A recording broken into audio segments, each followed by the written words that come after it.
back to our lovely Pastor Mike. Yo. The sip hour was fire. My goodness, y'all need your own segment every day. The sip hour. We love you. Come on, y'all. I hope y'all have received all of this information. I hope that you are feeling energized. I hope that you're clear about all the many ways that you can resist this moment. As the wonderful Judith Brown Diana just said, don't be complicit. And if you need to put the cuss word at the end of that, it's okay. Sometimes colorful metaphors help drive the point home of the seriousness of this moment. Don't be complicit in this stuff. Let's do all that we can to take all the information we're hearing and let's distill it. Let's move forward in a super impactful and powerful way. I am super excited to introduce our next segment. The revolution is reproductive rights. And these loved ones, oh, they're coming in already with the energy. Regina Davis Moss with the In Our Own Voice. Monica Simpson, Sister Song. My God, good to see you. And Brittany Fontenot. Am I saying that right? Wonderful with the National Abortion Federation. Listen, the revolution is reproductive rights. I'm so glad y'all are on the front lines educating us about this. As a father of two daughters, I want their body to be protected from all them folk out there trying to do crazy stuff. So it's y'all's time. Take us into the future. The revolution is reproductive rights. Thank you so much. I am so excited to be here. It has been quite a time on this here, platform, y'all. State of the People media, y'all are doing your thing. So I'm just really excited to be in conversation today. And I'm really grateful for everyone that's joining this live stream and for those who have tuned in since midnight. So thank you all for being a part of this inaugural State of the People. This is our alternative response to the administration's assessment of our country. We are speaking truth to power here today, good people. So welcome. Again, my name is Monica Simpson, y'all. I'm the executive director of Sister Song. We are the Southern-based National Women of Color Reproductive Justice Collective, and I am honored to be joined by Dr. Regina Davis Moss, President and CEO of In Our Own Voice, National Black Women's Reproductive Justice Agenda, and Brittany Fontenot, President and CEO of the National Abortion Federation. We're about to have a good time because these are my comrades. These are my people. And we are here today to discuss the state of reproductive rights and how advocates, clinics, and patients are navigating this shifting legal landscape that is so slippery and so diabolical right now for our people in these heightened political threats. Barely halfway through his first 100 days, this dude that they call Trump has issued a slew of executive orders designed to cause chaos and overwhelm our systems of our democracy. From enforcing the Hyde Amendment to eliminating DEI initiatives and rolling back critical environmental protections and attacking LGBTQ communities. And as a Black queer woman who has been out since the 2000s, always committed to LGBTQ liberation, this has been so horrible for me to see and how much of an impact it's had on my community directly. And this administration is making true on its most egregious campaign promises. So however, I know that we're not throwing in the towel. I know that I come from a long legacy of Black women who have always stood up for what they believe. I know that my political home is rooted in a movement of reproductive justice that was created by Black women 30 years ago, who said that they knew that their collective power was going to be better and move better policies for us. This is a movement that is intersectional and it's rooted in human rights, and it's given me the ability to bring all parts of myself to this work. And so I know that we have the power to fight back. And I know I have people on this panel who are already fighting back with me every single day. And nobody is more prepared to talk about how they're doing that than these folks who are on this panel with me today. So with that, I'd like to kick us off to Regina. Sis, it's so good to see your face up in here. Yeah, I know. And so my question for you today, as the president and CEO, my dear, of In Our Own Voice, you are focused on advancing policies that protect and advance reproductive justice. Can we say it again for the people in the back? Reproductive justice. And can you tell us what reproductive justice is a little bit more? And can you share about what policies you're tracking that will impact Black communities? Absolutely. And let me just say how excited I am to be here with you and Brittany to talk about what's at stake. I mean, we got to get into this.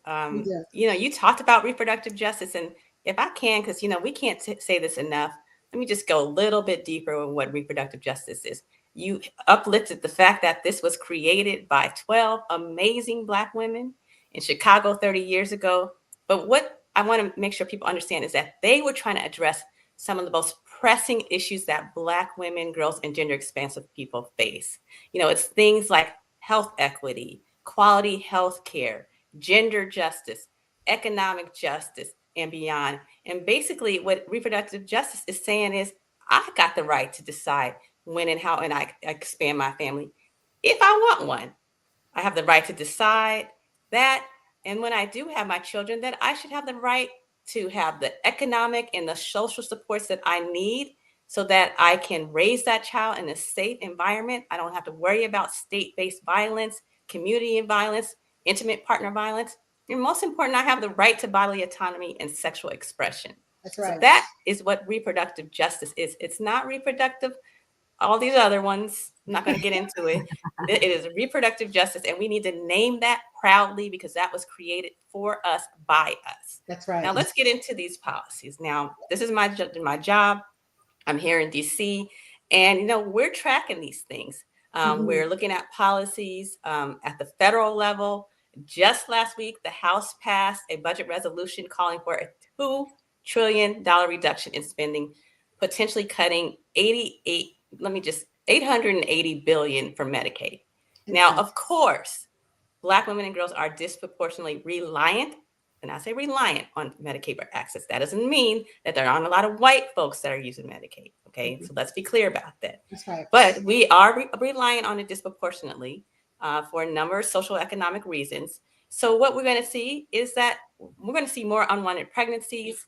As access to contraception is cut off, more Black women who do not want to get pregnant are going to be getting pregnant, which is going to increase their risk for dying during childbirth. We're already in a maternal mortality crisis.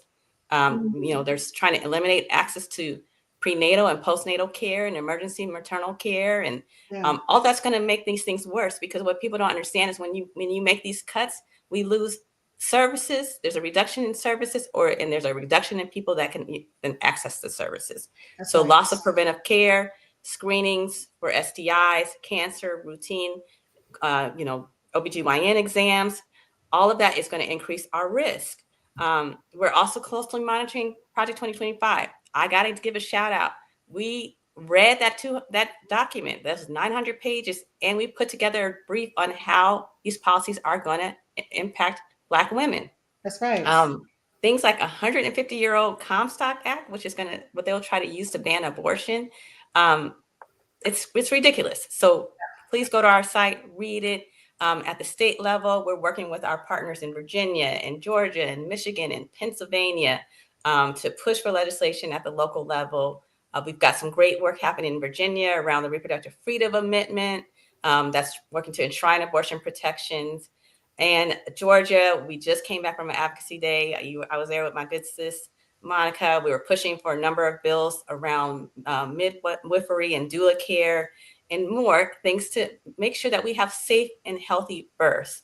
That's just the beginning of this. I'm looking forward to getting into that. But right now, I want to hear more from Brittany. Let's bring her into this conversation. Hey, Brittany's the president. Hey, president and CEO of National Abortion Federation. Brittany, you are more so than anyone acutely aware of how the policies and barriers I just mentioned are impacting abortion providers.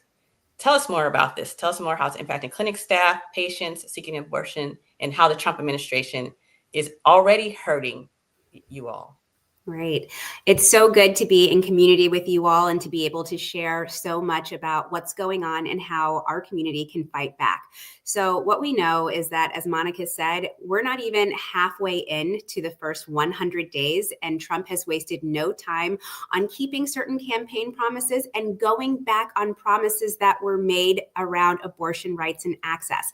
Listen, what we know to be true is that the vast majority of Americans across political parties, across races, ethnicities, and genders support abortion rights and access. Trump made certain promises to try to engage them and get them to vote for him and his tomfoolery. And listen, he's already going back on those promises. During the first week, he reinstated the global gag rule. And so this is having reverberations around abortion rights and access, not just here in the US, but around the world, essentially gagging providers from being able to talk to their patients about the full spectrum of reproductive health services including abortion services that people need and deserve. Also, domestically, what we've seen is that the Trump administration very quietly decided to take a step back from enforcing the FACE Act. So just a little bit of information around the FACE Act. This was implemented in the 90s as the result of anti-abortion extremism that resulted in the death of an abortion provider that was just trying to deliver expert care to patients. And so this act really incorporates the federal government in saying that they won't stand for violence for abortion providers or for patients. So right now we have a federal government who has said that they're washing their hands clean. They're taking a step back, and that anti-abortion violence and extremism is okay when it's at the hands of extremists who are targeting patients and providers. And this chilling effect has such a negative consequence on health outcomes and people's ability to access the essential care that they need. And we know that Black and Brown communities do access abortion care at higher rates for a variety of different socioeconomic constraints and factors that my colleague Regina talked about earlier. And so we know that any time that people face barriers to care, that is something that we're not going to stand for. The other thing that I'm going to highlight is that there has been a really strong rhetoric that's laying the groundwork around questioning the safety and efficacy of abortion at any point in pregnancy, whether that's procedural abortion or medication abortion, and also laying the groundwork for extreme disinformation about abortion later in pregnancy. We know that abortion at any point in pregnancy is a valid choice, and that decisions around people's personal family formations, about their health care and about their future should be left within their own hands. I could go on and talk about all of the threats that we've already seen and the threats that are upcoming, but I actually want to kick it back over to you, Monica. So you're the executive director of Sister Song, and you have incredibly deep roots in organizing and culture strategy. How are you harnessing that energy? Because we need so much of that energy right now to engage the community and the broader culture around the fight for our reproductive lives. No, for sure.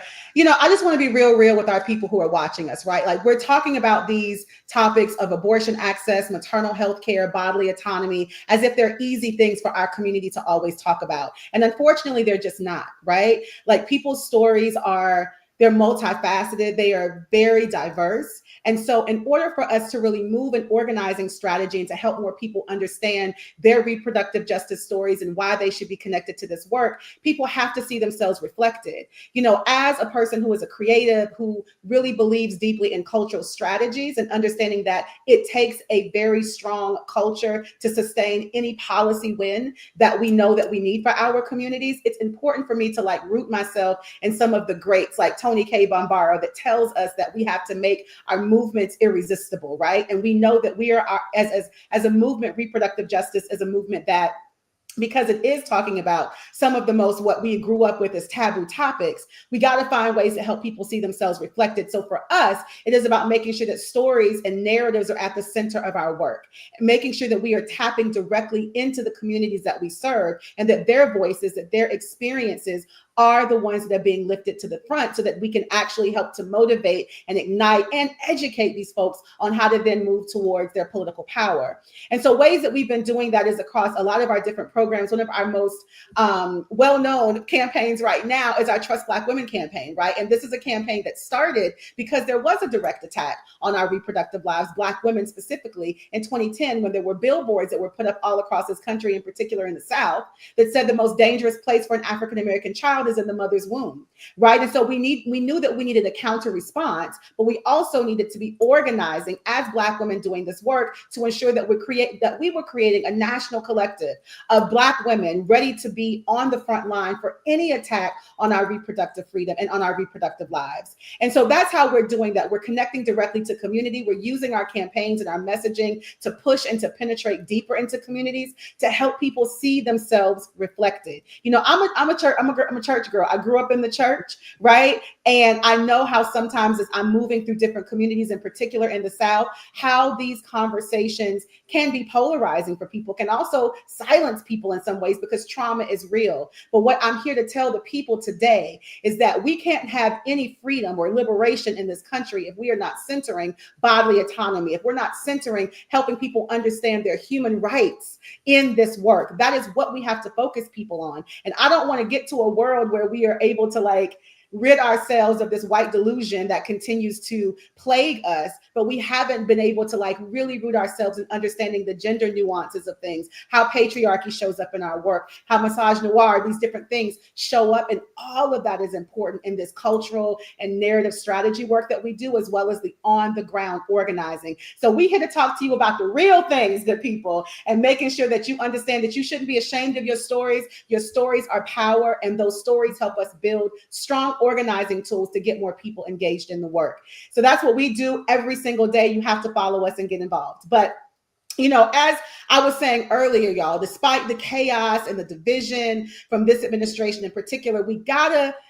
continue to like push back and mobilize our communities. We're doing it through culture and through deep on the ground organizing. We do it through policy. We do it in so many different types of ways. But there is too much at stake for us to sit on the sidelines and wait for someone else to take action. So we have the power to stand up and make our voices heard. I mean, Regina, I see how you do it every day. I see how y'all are doing it at NAF. Like, we are on the front lines of this work every single day. So I'd like to invite each of you to share how viewers can get involved in the fight to protect reproductive health and access in this country. And Regina, I want to start with you.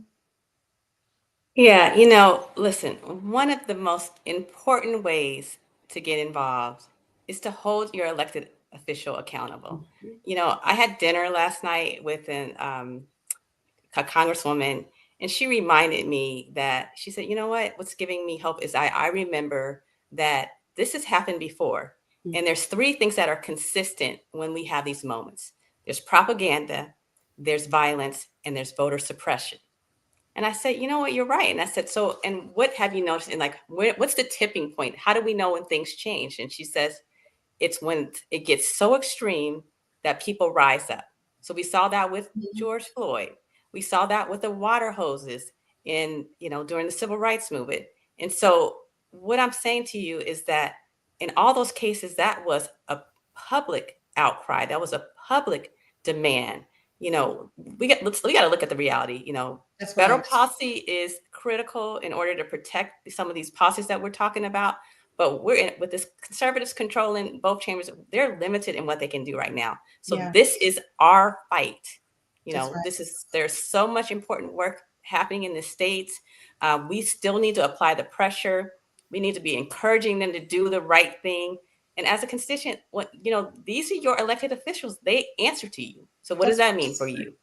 Number one, call the district and the offices, the DC offices, but in your home offices, learn when they're in recess, find out when they're back home so that you can attend town halls. I've been hearing about how people are blowing up these town halls. So, request an in-person meeting, call press, pick at their office, make your voices heard. We got to go local, plug in, show up, be loud, run for office if you can, or maybe somebody in your family, or somebody, encourage them to run for office. That person that's always been championing issues.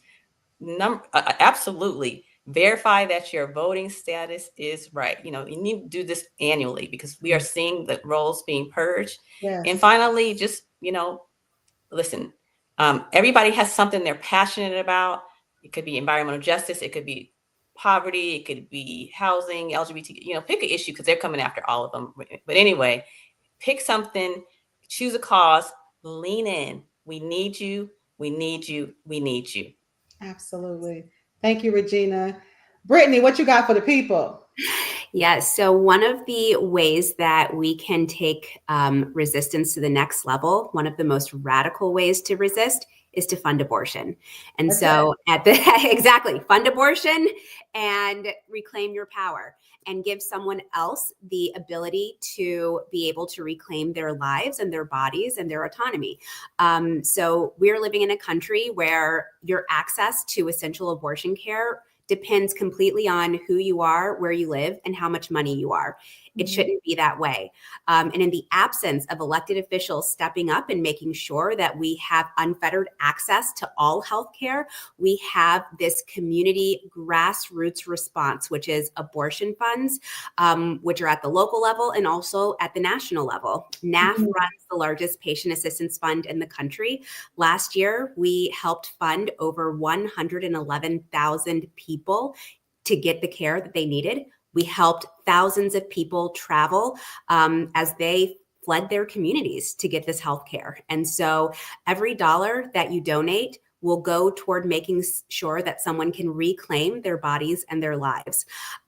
We also, I want to just maybe piggyback a little bit on what Regina was saying, that making sure that you connect with your local officials, tell them that even though the federal government has taken a step back from enacting and enforcing the FACE Act, that there is still the opportunity to stand with providers and to stand with patients and enforce civil FACE Act at the local level, making sure that providers and patients are protected from anti-abortion extremism, and make sure that people understand at all levels of the government that the majority of people in this country will not stand for this, and that we will reclaim our right to be able to control our bodies, our lives, and our futures. What about you, Monica?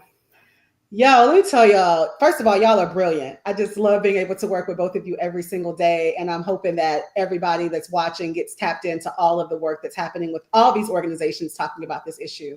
But, what's real for me, good folks, is that, my organizing teaches me that, to never leave this moment without giving a clear call to action, right? And I think that that's what's important for this moment that we're in. What we do realize is that Dobbs no longer exists, good people. It does not. And our country is being plagued by abortion bans. And these abortion bans are detrimental to our communities. In the state of Georgia, we lost 2 Black women because of an abortion ban. Candy Miller and Amber Thurman, their lives were taken from us because of an abortion ban in the state of Georgia. And we are now seeing so many people losing lives, too many people losing lives. We know that maternal mortality is an issue. Black women are dying at a rate 4 to 5 times higher than white women in childbirth, right?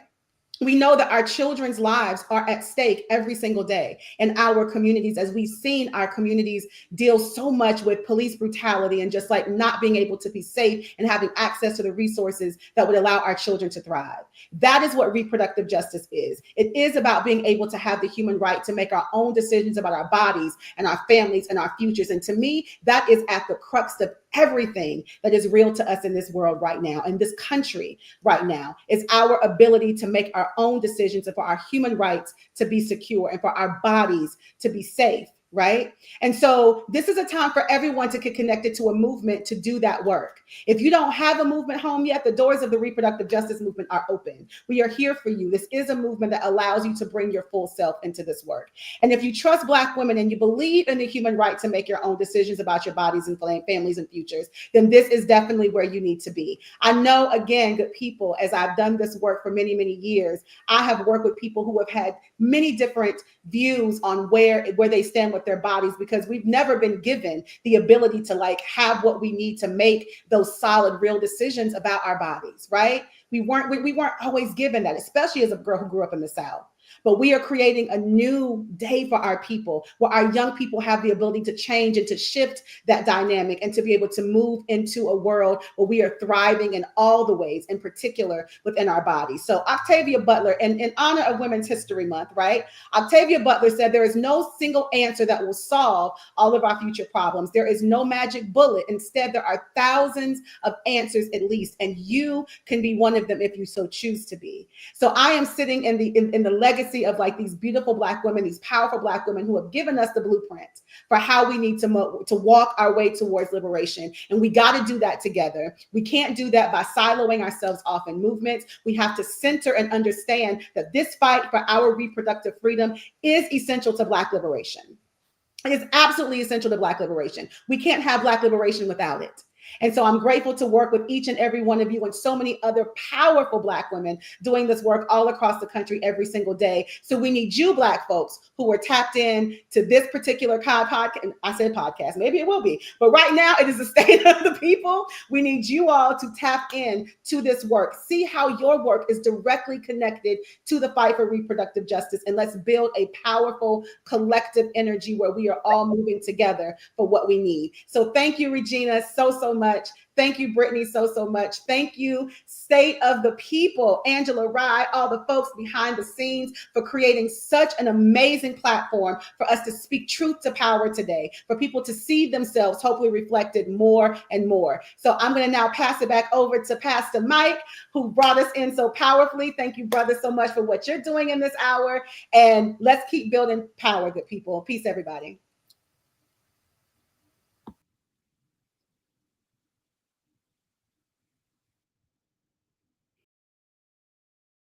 Sisters who are continuing to remind us that the revolution is indeed reproductive justice. Listen, we are literally at the, let me see, 10:55 a.m. Pacific time, means that's 1:55 Pacific time or Eastern time. We are, man, moving quite quickly through this next segment of time, and we hope that you all are taking notes, you're sharing, you are making sure people are aware of the state of the people 24-hour moment of power building, relational networking. We're getting information to help us respond in this moment. We're turning the TV off, in the words of Kendrick Lamar, and making sure that we are filling ourselves up on this day of the State of the Union, where President Trump will no doubt share lots of gaslighting, misinformation claims. We want to fill ourselves up with the information we know we need to move us forward as a people. So we're inviting you, please, beloved, share these streams. We are on YouTube. We are on Instagram. We're all over the place. Make sure your loved one who may not be super political is aware that this is an opportunity for them to hear from some authentic, educated, and informed, truthful voices, people who are working in our communities every day to make sure that we have freedom, that we have justice, that, as Angela Davis says, freedom is a constant struggle. So we can never get tired. We can never grow weary. We have to keep pushing forward. Sometimes you can feel like you're just doing this work all by yourself. Well, we've had at least 11, 12 hours of programming that has shown you, that has demonstrated to you that people are working even while we're asleep to fight for freedom and to fight for justice. Go to stateofthepeople.media.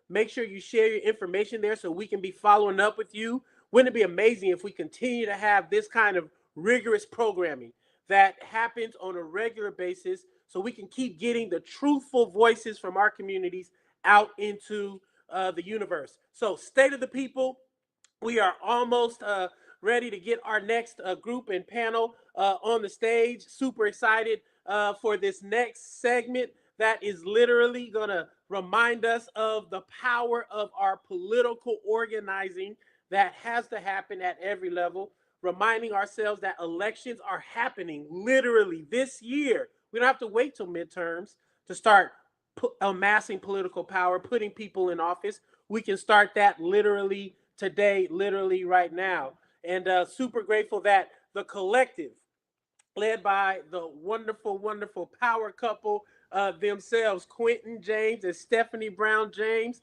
They are the co-founders of the Collective PAC. They got all kind of homies, all kind of smart, educated, activated folk that are going to come and give us all the things that we need to know to make sure that we are politically organized and politically resourced to elect candidates to get us the freedom fighters we deserve on the other side of the political machine. Thank y'all for joining. I'm going to hand it over to y'all. Brother Quentin, Brother Sister Stephanie, great to see y'all. God bless. Thank you, Pastor Mike. Good to see you, brother. Hey, so good to see you. So good to see everybody over these last, I don't know how many hours we're into it, but we in it. We are in it. We are so grateful. First and foremost, Angela Rye, Joyanne Reed, Holly Holiday, the entire team, Pastor Mike, who has been spearheading this for the past few hours. We are so grateful for your leadership, Roland Martin, for pulling us all together. It is, I hope, not lost on anyone that's been tuning in. The fact that you have this many Black organizations and leaders who are unified doing this together is so powerful. And as Pastor Mike said, we must make sure that we keep this going. So yeah, we're just super excited to be here, honey. Awesome. Well, yes, y'all, we are thrilled to be here. As Stephanie mentioned, as Pastor Mike welcomed us. 24 hours of the state of the people. We want to move this convo along to talk about elections, talk about our power at the ballot box. For those of you that don't know, we know that a lot of folks are looking at what's happening in DC tonight with the State of the Union from President Trump.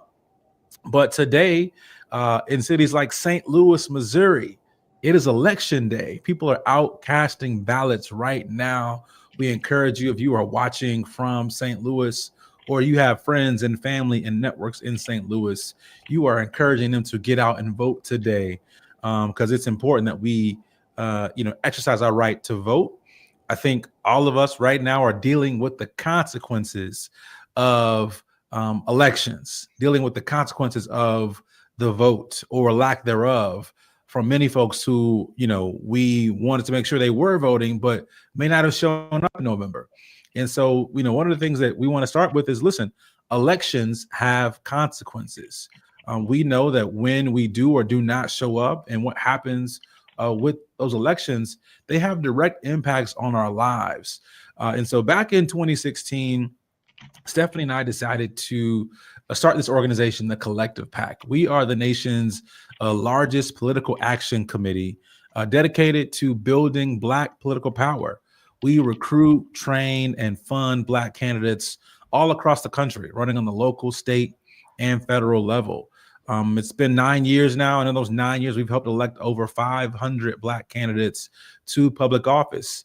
Many of those folks you probably know. They probably may be serving in your city or state or even on a Capitol Hill.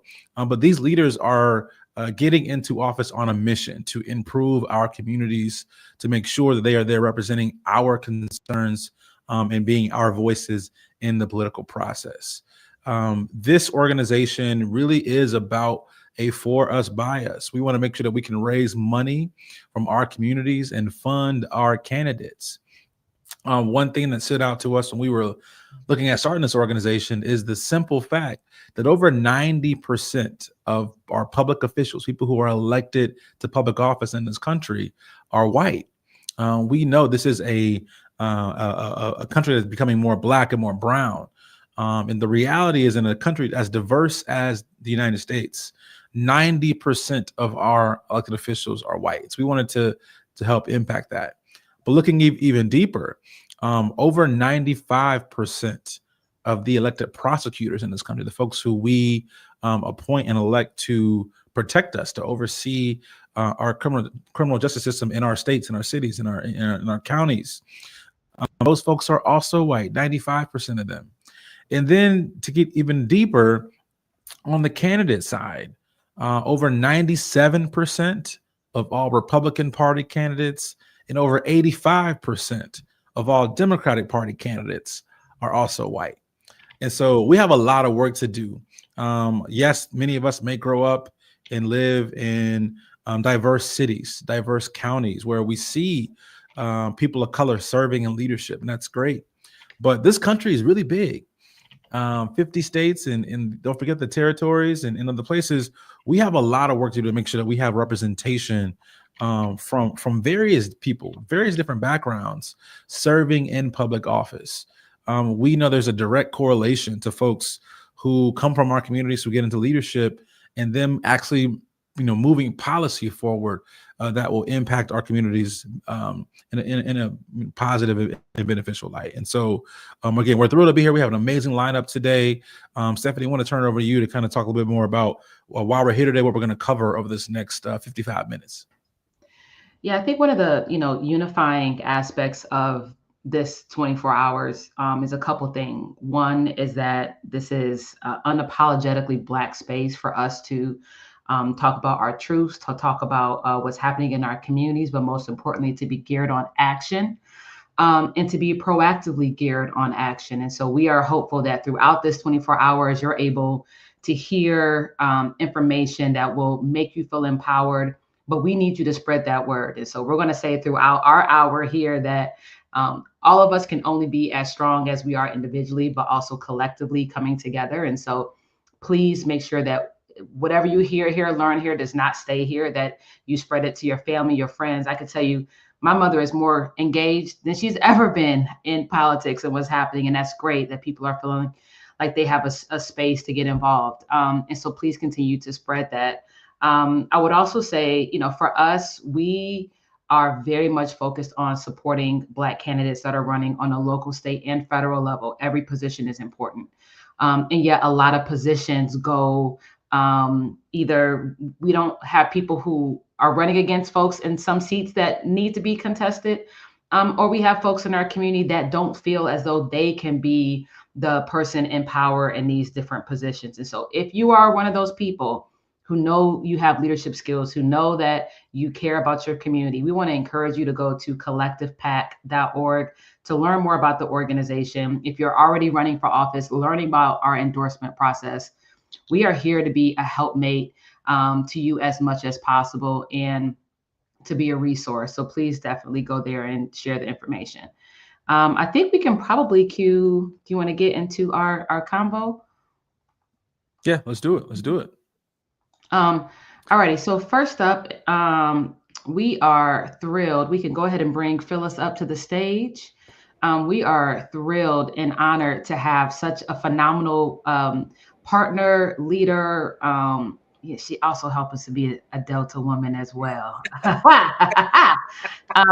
But this is Phyllis Dickerson, who is the CEO of the African American Mayors Association, a body of leadership in this country that is making sure Black mayors have the tools, resources, and the support together to thrive for the sake of all of our cities. And so we are honored to have you here, Phyllis. Thank you so much for joining us today in this 24-hour live stream. Want to start off first by having you introduce yourself and the power and work and role of the African American Mayors Association. Thank you, Stephanie and Quentin. You guys, I apologize. I'm in conference mode right now. My conference is in 6 weeks, so we're in the office working, getting the work done. And so I thank you again for inviting us. And yes, we represent over 500 Black mayors around the U.S., most of which you help get elected into those seats. So thank you for your commitment to AMA, making sure that we fill those seats. We represent 50% of the top 20 cities across the U.S. So everywhere from New York to Chicago to Los Angeles, Baltimore, D.C., Charlotte, you name it, we have it. I think Quentin alluded to today is election for Tashar Jones in St. Louis. So Tashar serves on our board also. And so we advocate for policy on the Hill. We also make sure that our mayors are trained. Our mayors are getting younger and younger. If you remember, Jalen Smith won when he was 18 years old. And then we make sure that we share some best practices. We just left LA talking about natural disasters. And so we went to Altadena to look at the fires, look at the devastation. So we talk about fires, tornado, hurricane, floods. And so we were able to do that in LA. But I think my takeaway from LA this week was Mayor Eric Simmons in Greenville said that natural disasters do not discriminate, but this recovery does. Sad, but it's very powerful. So my first question for you, Phyllis, and thank you so much for being here. We know that there's a lot of maybe confusion happening right now with whether it may be DOGE and what they're doing in the federal government to some of these executive actions. Tell me firsthand, how Black mayors in this moment are responding. We know that, again, there are separation of powers between the different branches and also the different levels of government. But we know our Black mayors are in charge of our cities. People are expecting them to deliver on city services and to respond to their concerns. How are Black mayors responding in this moment of so much upheaval? in the nation? So most of you know I'm originally from Little Rock, even though I'm in DC right now. So I'm used to working with blue and red governors, right? So one thing I teach them is try to figure out where you can find commonality. If it's just one or two things where you have commonality, figure out where those common threads are and stay in that part of the sandbox when you first start a new administration. The other thing that we're telling our mayors is put a picture, paint a picture to the federal funding. Because right now we're just saying, oh, the federal funding is frozen. But when people are on the ground, they don't know what you're talking about. Mm-hmm. They have no idea. So you have to paint a picture as to what that looks like as it relates to public safety, what that looks like as it relates to public housing, what that looks like as opposed to your Medicaid funding or your Social Security funding. What does that look like with your social services? Will you still be having your summer jobs program?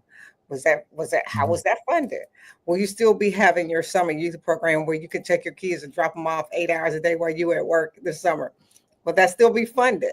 Your Boys and Girls Club, your Girl Scout programs, all those big institutions like that, they get federal funding. So when that money freezes, how does it affect your everyday life? Like you have to paint a picture for people, because other than that, people don't know what you're talking about. It's like the people, whether they voted one way or the other, they're saying, well, I didn't think they were talking about me. And they're saying that because they have no idea what we mean when we say these terms. And you mean, you guys speak this language every single day. But what does that really look like on the ground?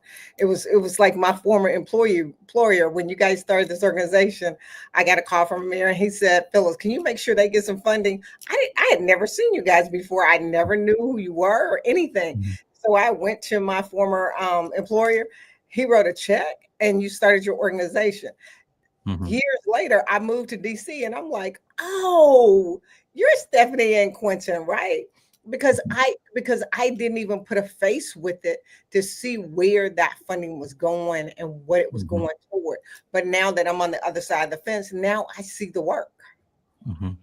And Phyllis, I'm so glad you mentioned just, at the end of the day, and I think a common thread that we'll hear throughout these 24 hours is it's important that we are talking with our community, not talking around, but being direct about what's happening, how people are feeling, how people are responding in the moment. Again, eggs still high.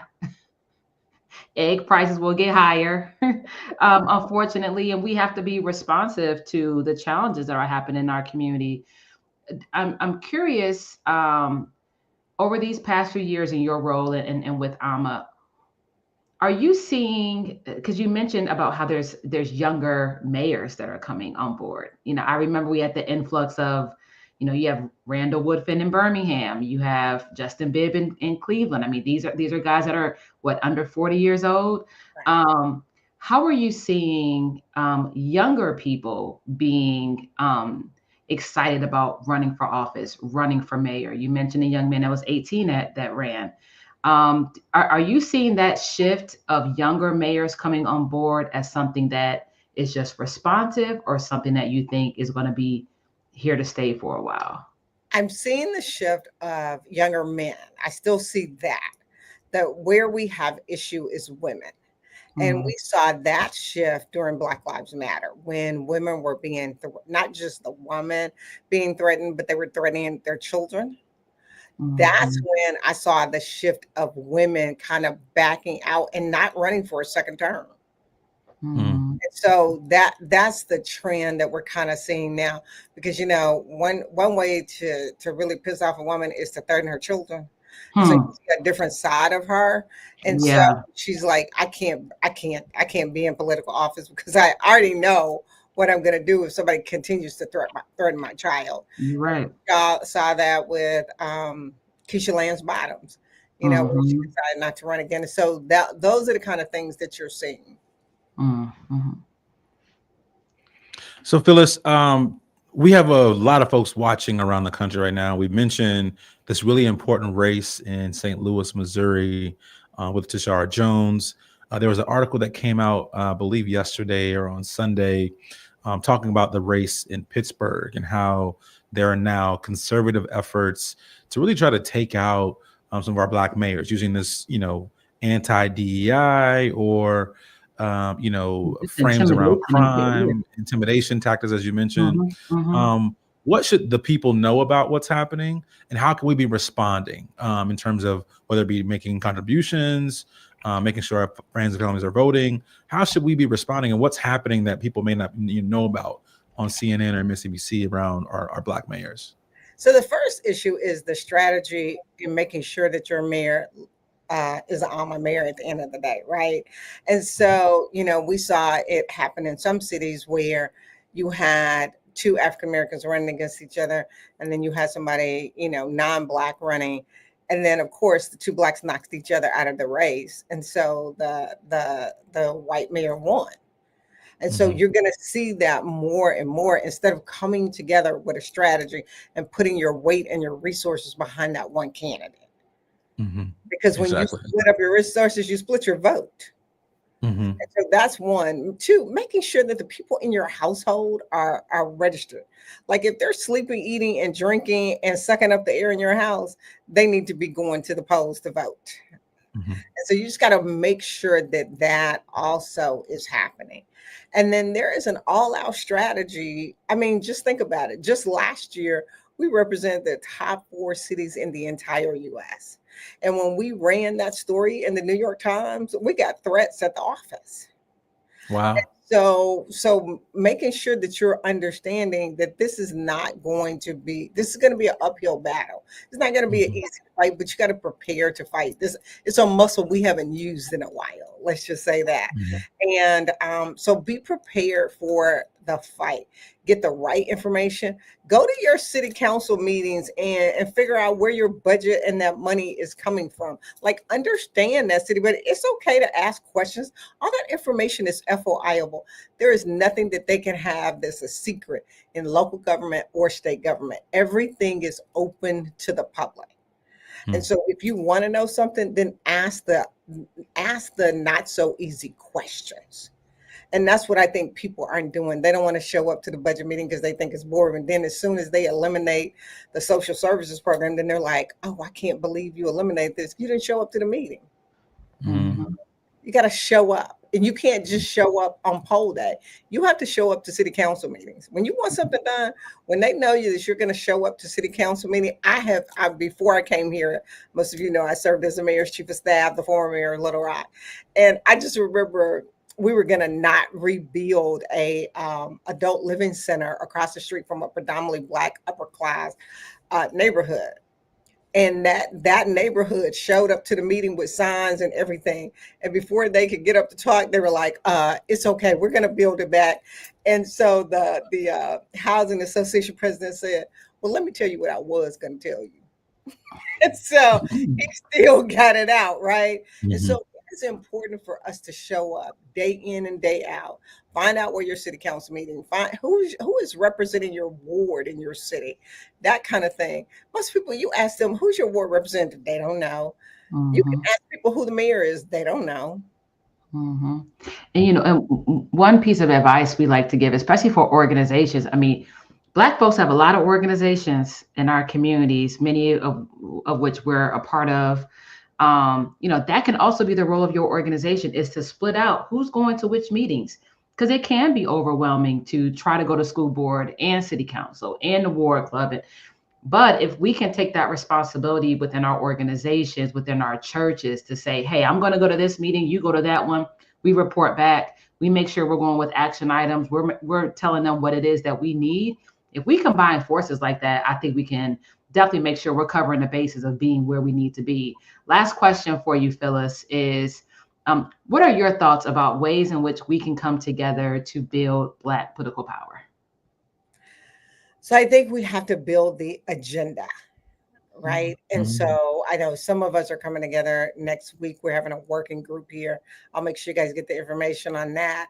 But putting that working group together to say, what is our quote Black agenda?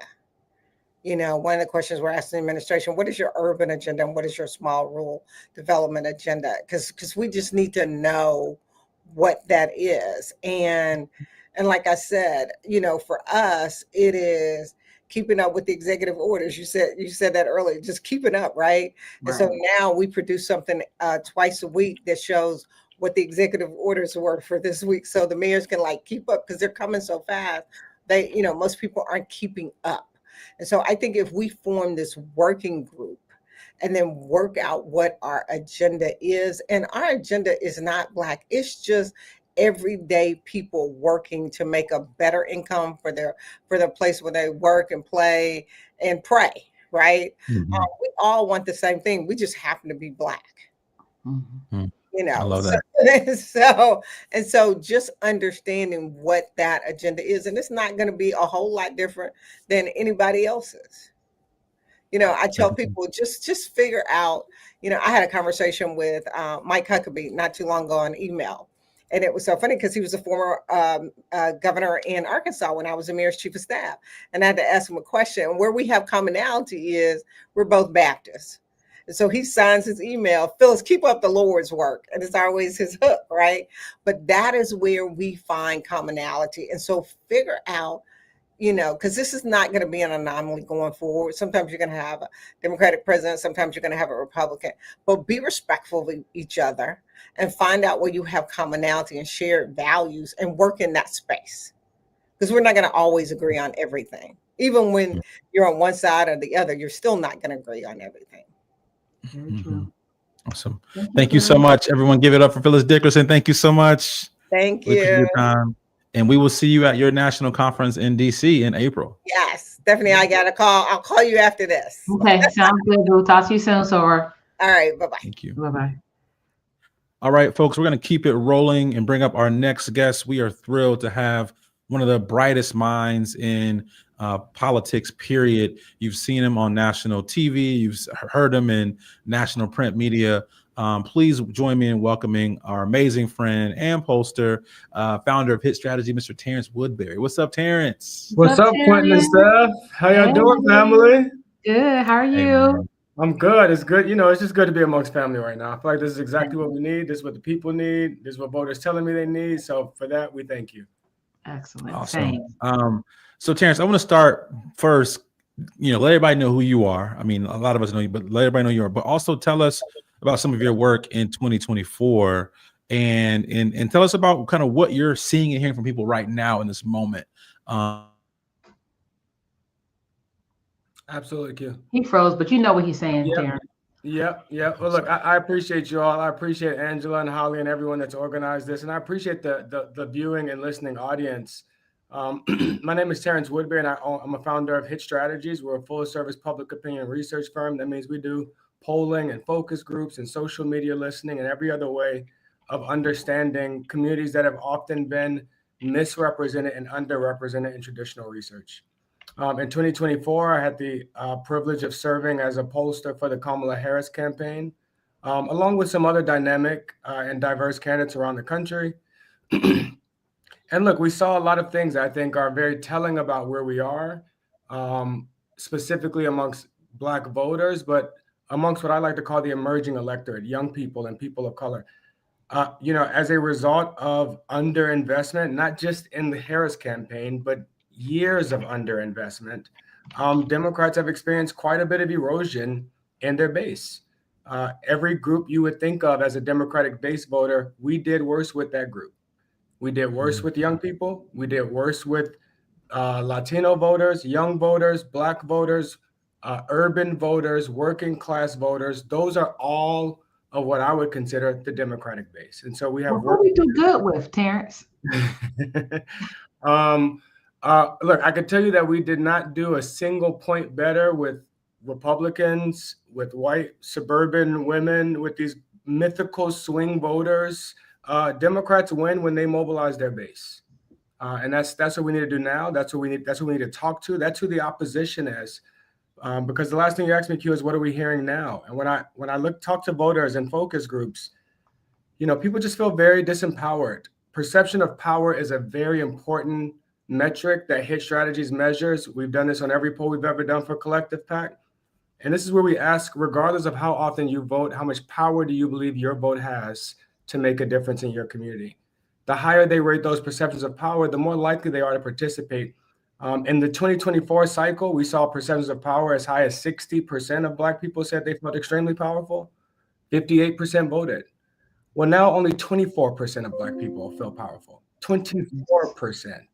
That's That crazy. we can't mobilize them like this. We can't activate an opposition or resistance if they don't feel like they have the power to make a difference. And that's why I'm glad we're doing this. This is a representation of that kind of collective power that people have been missing and needing. Yeah, can you actually elaborate on that? Because it's whenever I hear about how if people feel empowered, I oftentimes associate that with, do they feel like their needs are being taken care of? Do they feel like they're being heard? Do they feel like they have a say so? Were there any aha moments that you got when you were looking at the results or having those conversations with people as to why they didn't feel empowered or they didn't feel powerful, or that they were as engaged? And especially considering the big shift that we saw over not that many years. Yeah. Yeah. So, we asked this question empirically, which of these things represents political power to you? And you're right, Stephanie, the number one representation of political power is the ability to secure the resources that your community needs. So when they look at other people's power, when they say the white community has power or the LGBTQ community has power, it means they can get what they need. And that is the number one representation of power. And that's a part of why we've seen that erosion in power, is because instead of getting what our community needs, it seems like these things are being snatched away from us. The services, the environmental justice, the prescription drugs, all of the advancements that we were making feel like they're being snatched away from us. But the other thing that represents political power is collective action. It's feeling like you're a part of a movement, a part of something that others are doing. And so that's why I think it's important for us to really begin to represent not just the Democratic Party, not even just the resistance, but it's time for us to stop being the minority and to start being the opposition. Opposition is a verb. The opposition is something we all do together. We all have to oppose this, regardless of what party you're in or your ideology. If you disagree with what's happening, then join the opposition. So, Terrence, I want to stick there and kind of, dig a little deeper. When I look online, I'm hearing a lot of people say Democrats aren't fighting. They aren't showing up. Where are they? They're feckless. When we think about Black leaders, Black elected officials, we think about Hakeem Jeffries, think about Governor Moore, we think about all the various mayors that we mentioned along with Phyllis a few moments ago. What is your advice to Black elected officials right now in this moment around how we should be responding? What would make people step up and, quote unquote, to your point, join that opposition, right? I think people are kind of waiting and ready to go. We don't see a lot of leadership, but what would you say to Black elected officials right now? And even some of the CBC members right now who are still debating whether or not they should show up to the State of the Union tonight or not. What Kamala say? Don't come. Don't come. Don't go. I mean, I think it starts there. I certainly agree. I don't think they should go. I don't think that they are in a good faith negotiation with a joint governing body, right? We are dealing with I believe that we are being occupied. We're being occupied by nefarious forces, both domestic and abroad. What I just saw in that Oval Office with one of our allies shows me that, I mean, not just what I saw in the office, how we saw the United States vote in the United Nations, voting with Iran, Russia, voting with our adversaries and abandoning our allies.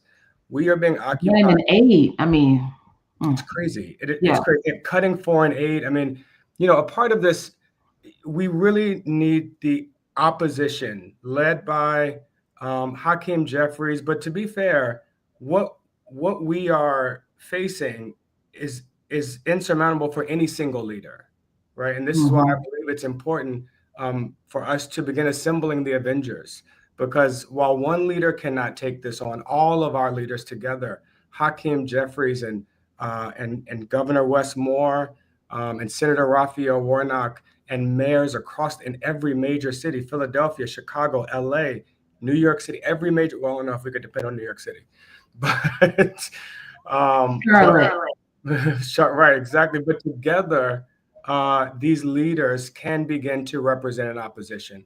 I've worked in parliamentary politics around the world. I worked in Trinidad on the opposite end of the aisle of you two, and y'all kicked my ass in Trinidad. I forgot about that, Terrence. Wow. Yeah, we were on opposite ends of the prime minister's race in Trinidad when I was working for the sitting prime minister. Quentin and Stephanie came in and beat me. So, but what I learned working in parliamentary governments in the Bahamas, in Trinidad and Jamaica, is that when you are the minority party, when you don't win an election, you don't become the minority, you become the opposition. And that also comes with standing up a shadow government. Shadow government means you have a shadow cabinet minister of education, a shadow minister of defense, a shadow minister of agriculture, a shadow minister of foreign relations. And we can do that right now. We can activate our leaders to assign them to a specific agency where they're able to watch what's happening, to explain to the American people what is going on in these agencies, to oppose every action that hurts American people, and most important, to present an alternative of what we would be doing different if we weren't in this situation. I think that it's going to require some bold actions like that, some things that we've never done before to oppose something that we've never seen before. Watch, report back, and act is kind of what that made me think about, Terrence. And so you use the word opposition, and when you said that, it kind of like put like a little tingle in my spine, because I so much think of things as we're the ones that's right, like we are. I think there's more of us who are, well, maybe not by the electoral sense, but there's more of us who are concerned about what's happening. We don't want what's happening in this country. We don't want the leadership that we have. People know they made a mistake. They were dead wrong in how they voted. And it just makes me think like, no, we are the prevailing thought, the value system. And then when I pair that with, in how many years are people of color going to be the majority in this country? In your thoughts, how do the next 5-10 years look for us as people of color become the ones that make up the majority of Americans, and not just Americans, but the ones who are also, in my opinion, a lot of ways working to uphold true American values and patriotism, because we built this country. Right. How do you see the next 5 to 10 years going for us? Man, Stephanie, what you just said reminds me of a Barbara Jordan, Congresswoman Barbara Jordan from Texas, was giving a speech during Nixon's impeachment, where she said that because she had been omitted from the Constitution for so long, that because it took so much toiling and pain for her to be included in the body politic, that is why she stood as the best inquisitor. That's why she stood as the best judge of our democracy, because of how hard she worked to be included in it. And I think that's what we're going to see as we become a majority minority nation, as people of color become a majority of the population and a majority of the electorate. Is that there's going to be demands for it for the body politic to better represent the country. And I think that's both in race and gender demographics, but also in generations. Young people are already, millennials and Gen Z are already majority minority, right? They beat the country to it. Yeah. Right. And they're also they're also more than 50% of the American electorate. And so young people are no longer, I used to say young people got next. Well, now we got now. We are no longer the margins of the electorate. Young people are the biggest voting bloc in America, the most diverse voting bloc in America. While we represent 52% of the electorate, we're only 12% of Congress. But I believe that as young people and people of color take their rightful place in the body politic, we're going to make it more fair. We're going to make it more just. We're going to make it work. I was telling Democrats all 2024, young people don't want to defend democracy. They want to fix it. It ain't work. right? That's right. So fixing it is going to Deep. require us to take some bold actions. But I am confident that if we can survive this moment, what did they say? What did the founding fathers say? A republic, if you can keep it. If we can survive this moment, I'm quite confident in what young people and people of color will do to make this a more perfect union. Awesome. Terrence Woodbury, thank you so much for joining us today, brother. Thank you for the bars you just dropped. A republic, if we can keep it. Thank you so much. We don't want to, what'd you say? Not save democracy. We want to fix democracy. That's right. I love that. So thank you so much. We'll be in touch. Folks, you'll be seeing and hearing much more from Terrence Woodbury, but you can follow him at Hit Strategies, I'm sure, online. Anywhere else they can follow you, Terrence? At Hit Strategies and at T Woodbury on Instagram, Twitter, wherever else we are, Threads, all the rest of them. Thanks, everybody. Thanks for having me. Terrence. Good to see you. Thank you so much, Terrence. Bye-bye. Ooh, so good. So good. Q, we're at our a little bit over our halfway mark. How you feeling? I'm feeling good. I'm getting some real information. I'm feeling like a lot of us are in a similar place, so I don't feel so alone right now thinking about what's happening. But I do think like people are ready to start moving. And so hearing that some recommendations from Terrence on how to respond, hearing from Phyllis that mayors are getting their, stuff in line. I'm feeling good. I'm feeling good right now. So last night, before we bring up our next guest, so last night, Q and I were watching this new, so we like to watch TV shows at night. That's our bonding time. If anything, I would say, make sure you are keeping your joy up, spending time with the people that matter most to you. So anyway, so we were watching this new show on Netflix, no plug to Netflix. But it was about this fake basketball team. And the owner had a motto that we have no rebuilding years. We have no rebuilding years. There's no time to rebuild. There's only time to act. And that just made me very much focused on, we have to keep the momentum up.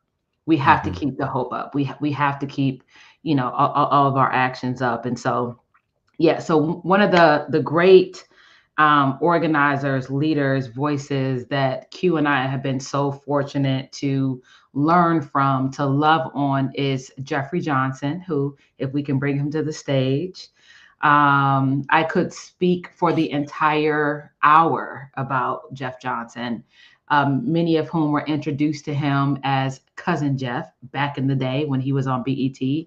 But I know Jeff from home, from the Cleveland, Ohio area, from the NAACP, where we both really grew up in. He was National Youth and College Division Director. I was National Youth and College Division Director. We both followed after Jamal Bryant, who was National Youth and College Division Director.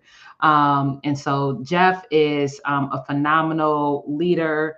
I think he has some of the best reasoning and just real life perspectives on not just what's happening in the world, but what we can do about it and how we can do it together. We also didn't mention that there is a affiliated sister organization that we have to the collective PAC called the Vote to Live Action Fund, which is a C4 organization. There's also an organization called the Vote to Live Foundation, which is C3. Jeff happens to be one of our leaders with Vote to Live. And so, if we can bring Jeff up, just phenomenal leader, dad, we would love to chat with him a little bit. Jeff, are you there? Okay, and I think, and just while we're waiting for Jeff, wanted to mention, because we didn't say this for Phyllis, if you go to our mayors, AUR mayors on Instagram, you can follow the African American Mayors Association there. They're having their upcoming conference in DC in the second week of April.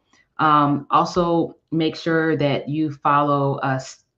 Stephen Reed just left as the president of AMA, is that right? Or did he just leave? Not until April. Not until April. So Stephen Reed, phenomenal mayor, is the current president of AMA. So please be sure to also follow him. Jeff, what's up? What's up? Bro? Good to see you, brother. Good to be with you too, man. What a moment. What a moment. Yeah, how you want to start this conversation, Steph? Because we can go for hours. Yeah, listen here. Let me say this right now. We ain't got that long because we got a last final guest, but because we could talk all day today, because we usually do talk all day. I just personally, Jeff, I think that you're able to frame not just the state of where we are as Black people, but more so be inspirational on where it is that we can go when we work together. But I'm sure you have your own thing of whatever you want to say. So I'm just going to turn it over to you, Jeff. No, I mean, I actually always love being engaged where Terrence is, because I think we so often haven't focused on data. Yeah. In our community, especially Black men are less polled than anybody else there is. But I think there's a couple things. One, I really love that you talked about joy. I have had to stop having conversations at this moment with people that want to start from what we don't have versus what we have. Mm-hmm. And so I think it's critically important. I don't care where you are. I don't care what kind of work you are. I don't care if you're trying to make a difference on the business side or on the political side. The moment we start with what we don't have, we lost already. Right. And stuff is difficult, is challenging. There's losses that people are dealing with. That doesn't mean we don't have. And so I really want to start with our folks from places of what we have. I think the other piece that's essential for me, and where I may differ a little bit or want to add more from what I heard Terrence say about joining the opposition. I think one of the things that we saw in this last race and is that people aren't really ever inspired in this day and age about what you don't like. They are inspired by the vision that you have for what's next. And I think that while some of us deal with fighting the insanity that is what's happening in the federal government, a whole nother set of us need to be really clear about what's the vision we're casting. What do we want America to look like? What do we want our cities to look like? What do we want our states to look like? What do we want education? There are people right now that are jumping up and down about defending the Department of Education, but I don't hear what they want education to look like. Right. And so there's a challenge here with, and it has been, right? So I think we need to be really clear in this moment, Hugh and Steph, about what is the vision we're casting for what we want the country to be, even as we're challenging what we don't want it to be. And we really learn, like if we're not clear about disinformation in this moment, disinformation is a tool for suppression, flat out. And thus, education is the first line of defense. And so there was an MIT study that said that false news spreads 6 times faster than the truth on social. And we also know that when you've got a member of the business elite helping to craft what's next, whatever platforms they are owning, are supporting additional algorithms that are ensuring that people don't know. So one of the things we have to do is be super big about education. I think that's why what's happening today over the next 24 hours is so important, because we really have to have disinfo defense. And hopefully what we'll do is do disinfo defense workshops at local levels, because I think what we saw in this last election also is that people frankly don't trust voices they don't know. Yeah. Even voices they've heard of, they don't trust as much as versus they know. And so I think we got to be really clear in what does it look like to begin to build local and regional centers of voices and messaging, so that not only we're creating continuity amongst messages, but we're building voices at the local level. And to hell with what they do. The question is, do people trust them? So I'd rather have a bunch of aunties that this community trusts than a bunch of influencers that it just knows. Right. And there's a clear difference between people you know and people you trust. So what does that look like? I think that the other thing, Steph, is that in this moment, politics aren't the answer. Culture is the answer. And so what I hear us doing often is trying to deliver to the culture politics with a big P and culture with a small c, versus culture with a big C and politics with a small p. What do I mean by that? Yeah, what do you mean by that, Jeffrey? Everybody we engage ain't trying to be down with the party. And even if the Democratic Party is in opposition to the party they don't like, they still don't trust the Dems either. And so if we're not having conversation through a lens of what is the cultural benefit to our engagement in politics versus what is their political benefit to our cultural engagement, we got it twisted. And I just know a group of people, some young, some not so young, that literally like to hell with everybody but us.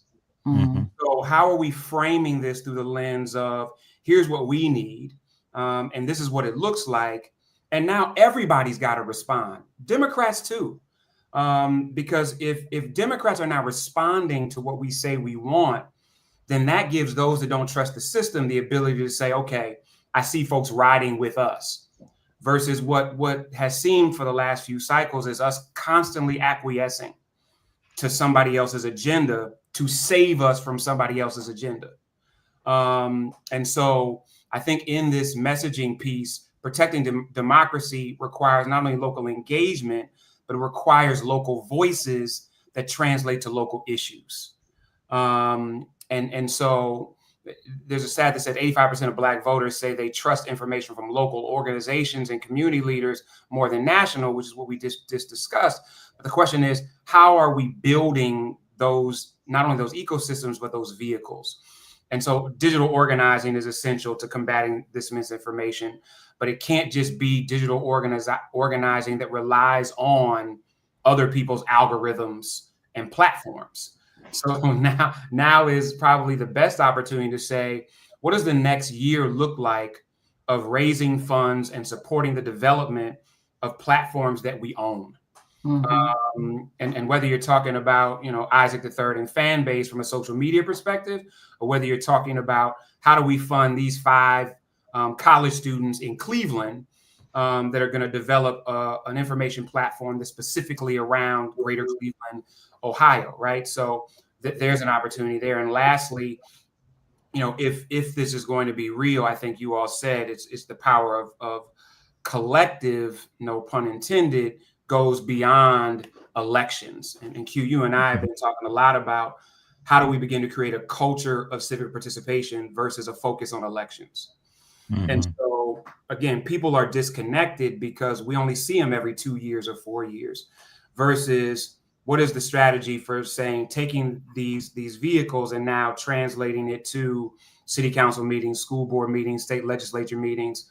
I mean, in Maryland right now, we're in the midst of our state legislative cycle. And I'm constantly having conversations with elected officials in Annapolis about what's happening. So I think for me, that misinformation piece as a tool of suppression and education as the tool for real mobilization is just really key with me. Doubling down on who are the messengers, how are we elevating people that are trusted, how are we building local apparatus, and last but not least, how are we recognizing that collective is not just about supporting party, but it really is about even if we do, listen, we're gonna be for real. Even if we just we got to call folks and be like, listen, I can't support you yet. Like, I support you. Oh, I can't support you yet, because I need you to be clear that we're not running after you. If you are not responding to what we need, don't come to us talking about how you're gonna save us from somebody else that's not saying they with what we need. So I hope we're playing the game differently moving forward, and it's going to require some of our allies to understand what allyship really looks like. The number of times we've had conversations about we can't support you yet, Jeff. Woo, child, that's a whole nother segment that we don't have time for. Let me pass it over to you, Quint.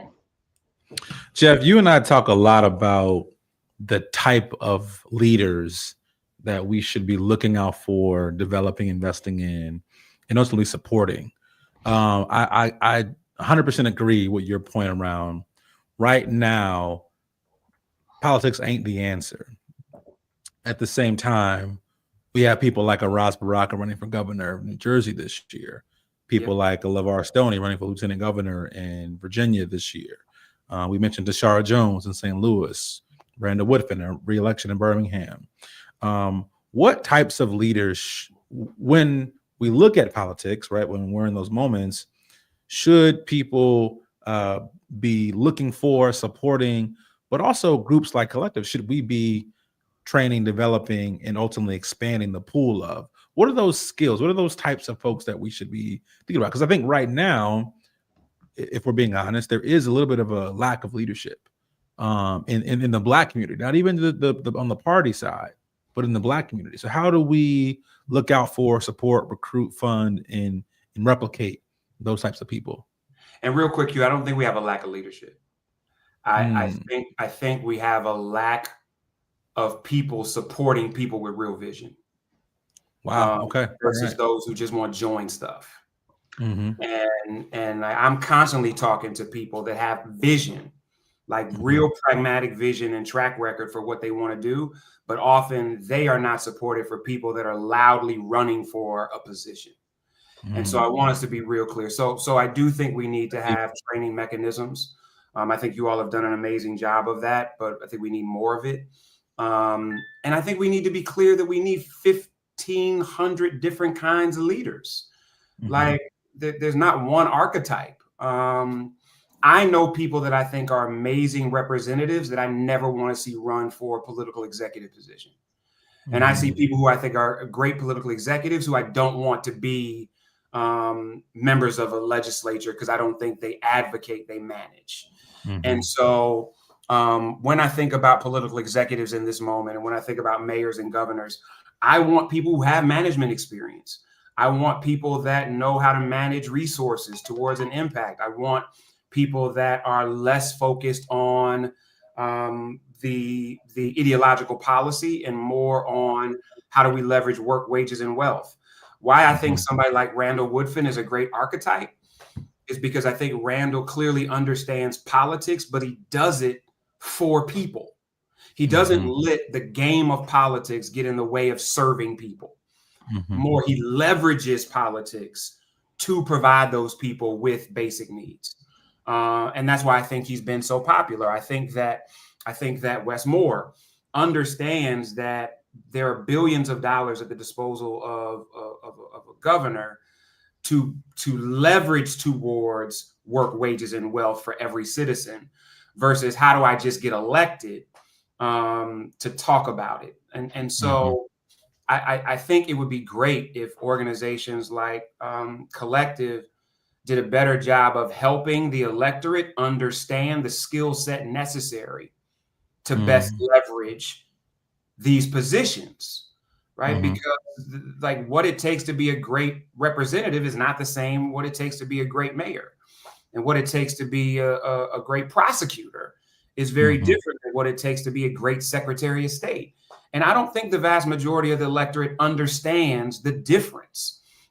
We have all seen people march against a mayor on stuff that a state legislature was responsible for, or things that we've seen people, tell President Obama they wanted him to do that their local mayor or governor was responsible for. So I think that, yes, training is important, but I think we got to help people. I think we also need to deal with psychological profile. There are some people that I know that just don't have a temperament for certain stuff. So I need you to think about that. But I know that my dear fraternity brother and mayor is ready to talk, and I'm excited about his leadership. I think it's great. This is a great segue because I think what Ras Baraka has done in Newark in running a school and learning what some of the community needs were in running a school, talking to young people, talking to parents, talking to union members, talking to workers, led to an agenda of what he was able to do as mayor and what he's been able to do by leveraging the resources of the city of Newark is what prepare him to leverage the resources of the state of New Jersey. And so that to me is a great segue and example of how you look at people's track record, what people bring to the table, and how they leverage it, not only where they are, but for next opportunities for service, and all wrapped in a vision of what they want to create. So I will get out of the way, let my frat brother mayor and soon to be governor give insight that is far beyond what I have to give. So good to be with you all. Thank you, Jeff. Thank you, Jeff. And hello, Mayor Baraka. I want to say that it is especially wonderful for Quentin and I, who are fellow Howard University Bison. I ran for Houston president at Howard. You were the prototype for me, and I didn't even know you, but your legacy preceded you on campus. And so I know we only have a few minutes left. We want to turn it over to you, Mayor Baraka, to talk about not just a little bit of your journey where you are now and your candidacy running for governor of the great state of New Jersey, but really where you see us as a community moving forward to make sure we're building power for the Black community. Thank you. I think this is awesome. What's been happening, this whole time, this 24-hour. I mean, it's been amazing. It is exactly what we need to be doing. I'm here in Newark, predominantly Black and brown city in a predominantly Black and brown county in New Jersey. Trying to get resources, that support our families, help us grow, take care of our children. Make sure we can afford healthcare, housing, all the other social determinants that determine how long we live or not, here in this city and in this state. I was an educator, an activist. I've been a mayor of this city for 11 years, trying to fight very intractable and difficult issues as mayors are doing all over the country. Now we feel the impact of every crazy policy that comes out of the White House, out of the State House, and in some instances, state houses where you are different. New Jersey is different from Mississippi, different from Georgia. So those problems could be a lot more advanced in cities that have a State House and the White House that's stacked against them. Right. But so we are, trying to keep people afloat more than anything. I mean, if you take Newark, for example, which is 8 miles from a city like Livingston, you can ride your bike there. There's a 14-year life expectancy difference between the two cities because of the social determinants of health. So the work that mayors and people on the ground do actually add years to people's life or, take away from their life. And so it's important that we have resources and opportunities. So the things that are coming out of the White House now, taking away Medicaid, making it difficult, to get education, attacking the Department of Education, attacking housing. All these things are very real issues that we have to deal with in Newark, really day to day. And if the state has a cold, Newark has a flu. So it's the same thing with us all over the country. Whatever's happening in the country, Black folks have it 2 times or 3 times as worse. That's for sure. And I think that now more than ever that we have to be as loud and as forceful as we possibly can, as organized as we must be. We have to be pushing for democracy no matter where we are, to be included, to have our voices heard, to be in rooms that we've been excluded from, because people have already paid the price for the ticket to get in that room. So we need to go in those places, stop giving people credit for digging us out of holes they put us in the first place, and begin to go into spaces where we're supposed to be, because somebody already paid for us to be in there, and stop acting like we don't belong there. And then on the other flip of that, we need to be fighting for self-determination. I mean, my father always talked about democracy and self-determination, the two sides. We fight for democracy, for inclusion, like W.E.B. Du Bois talked about. So we're not looking at ourselves through the eyes of people that hate us, that we are fighting to have the same thing that most Americans have the access to because of the Constitution of the United States, because of the Bill of Rights, because of the things they said on paper, because of our blood, sweat, and tears, frankly. Right. For these things, we ought to have access to them, and we ought to force them to be inclusive. And then on the other side of that, we have the right to set up our own institutions, and should be. Our own institutions, our own schools, our own churches, places of worship, our own social organizations, our own economic institutions. We ought to set those up and continue to fight for those. We have the right to represent ourselves, the right to, institutions that look like us, with people in them and led by people that look like us. We have the right to those things, and we shouldn't be ashamed to say we need to stand those things up. And that's what we're doing. You know, we're encouraging people in Newark to buy property, to own property, to open up their own businesses, to buy their neighborhood, to open up their own bookstores, to not lease stuff, to own it, and at the same time to get into organizations and fight for democracy. Both of those things we need to do. Just like I think we need to push the Democratic Party, but we still need to organize outside of the party at the same time. Awesome. Well, Mayor Baraka, thank you so much for joining us today. Everyone, he was running to be only the 4th ever elected Black governor in this country. You can find out more about going to riseforgovernor.com to be part of his campaign. But Mayor, thank you so much for the time. We look forward to supporting you and being with you even later tonight.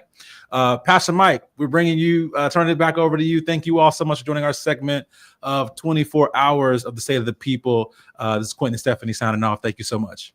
My, Quentin, Stephanie, thank y'all for your courageous leadership for the last, at least, 2017, 8-9 years, you all have been the tip of the spear in helping us to make sure we are getting the political power and resources funneled to our candidates that are taking the step forward to lead us representing the people. We are in, I think our 12th consecutive hour.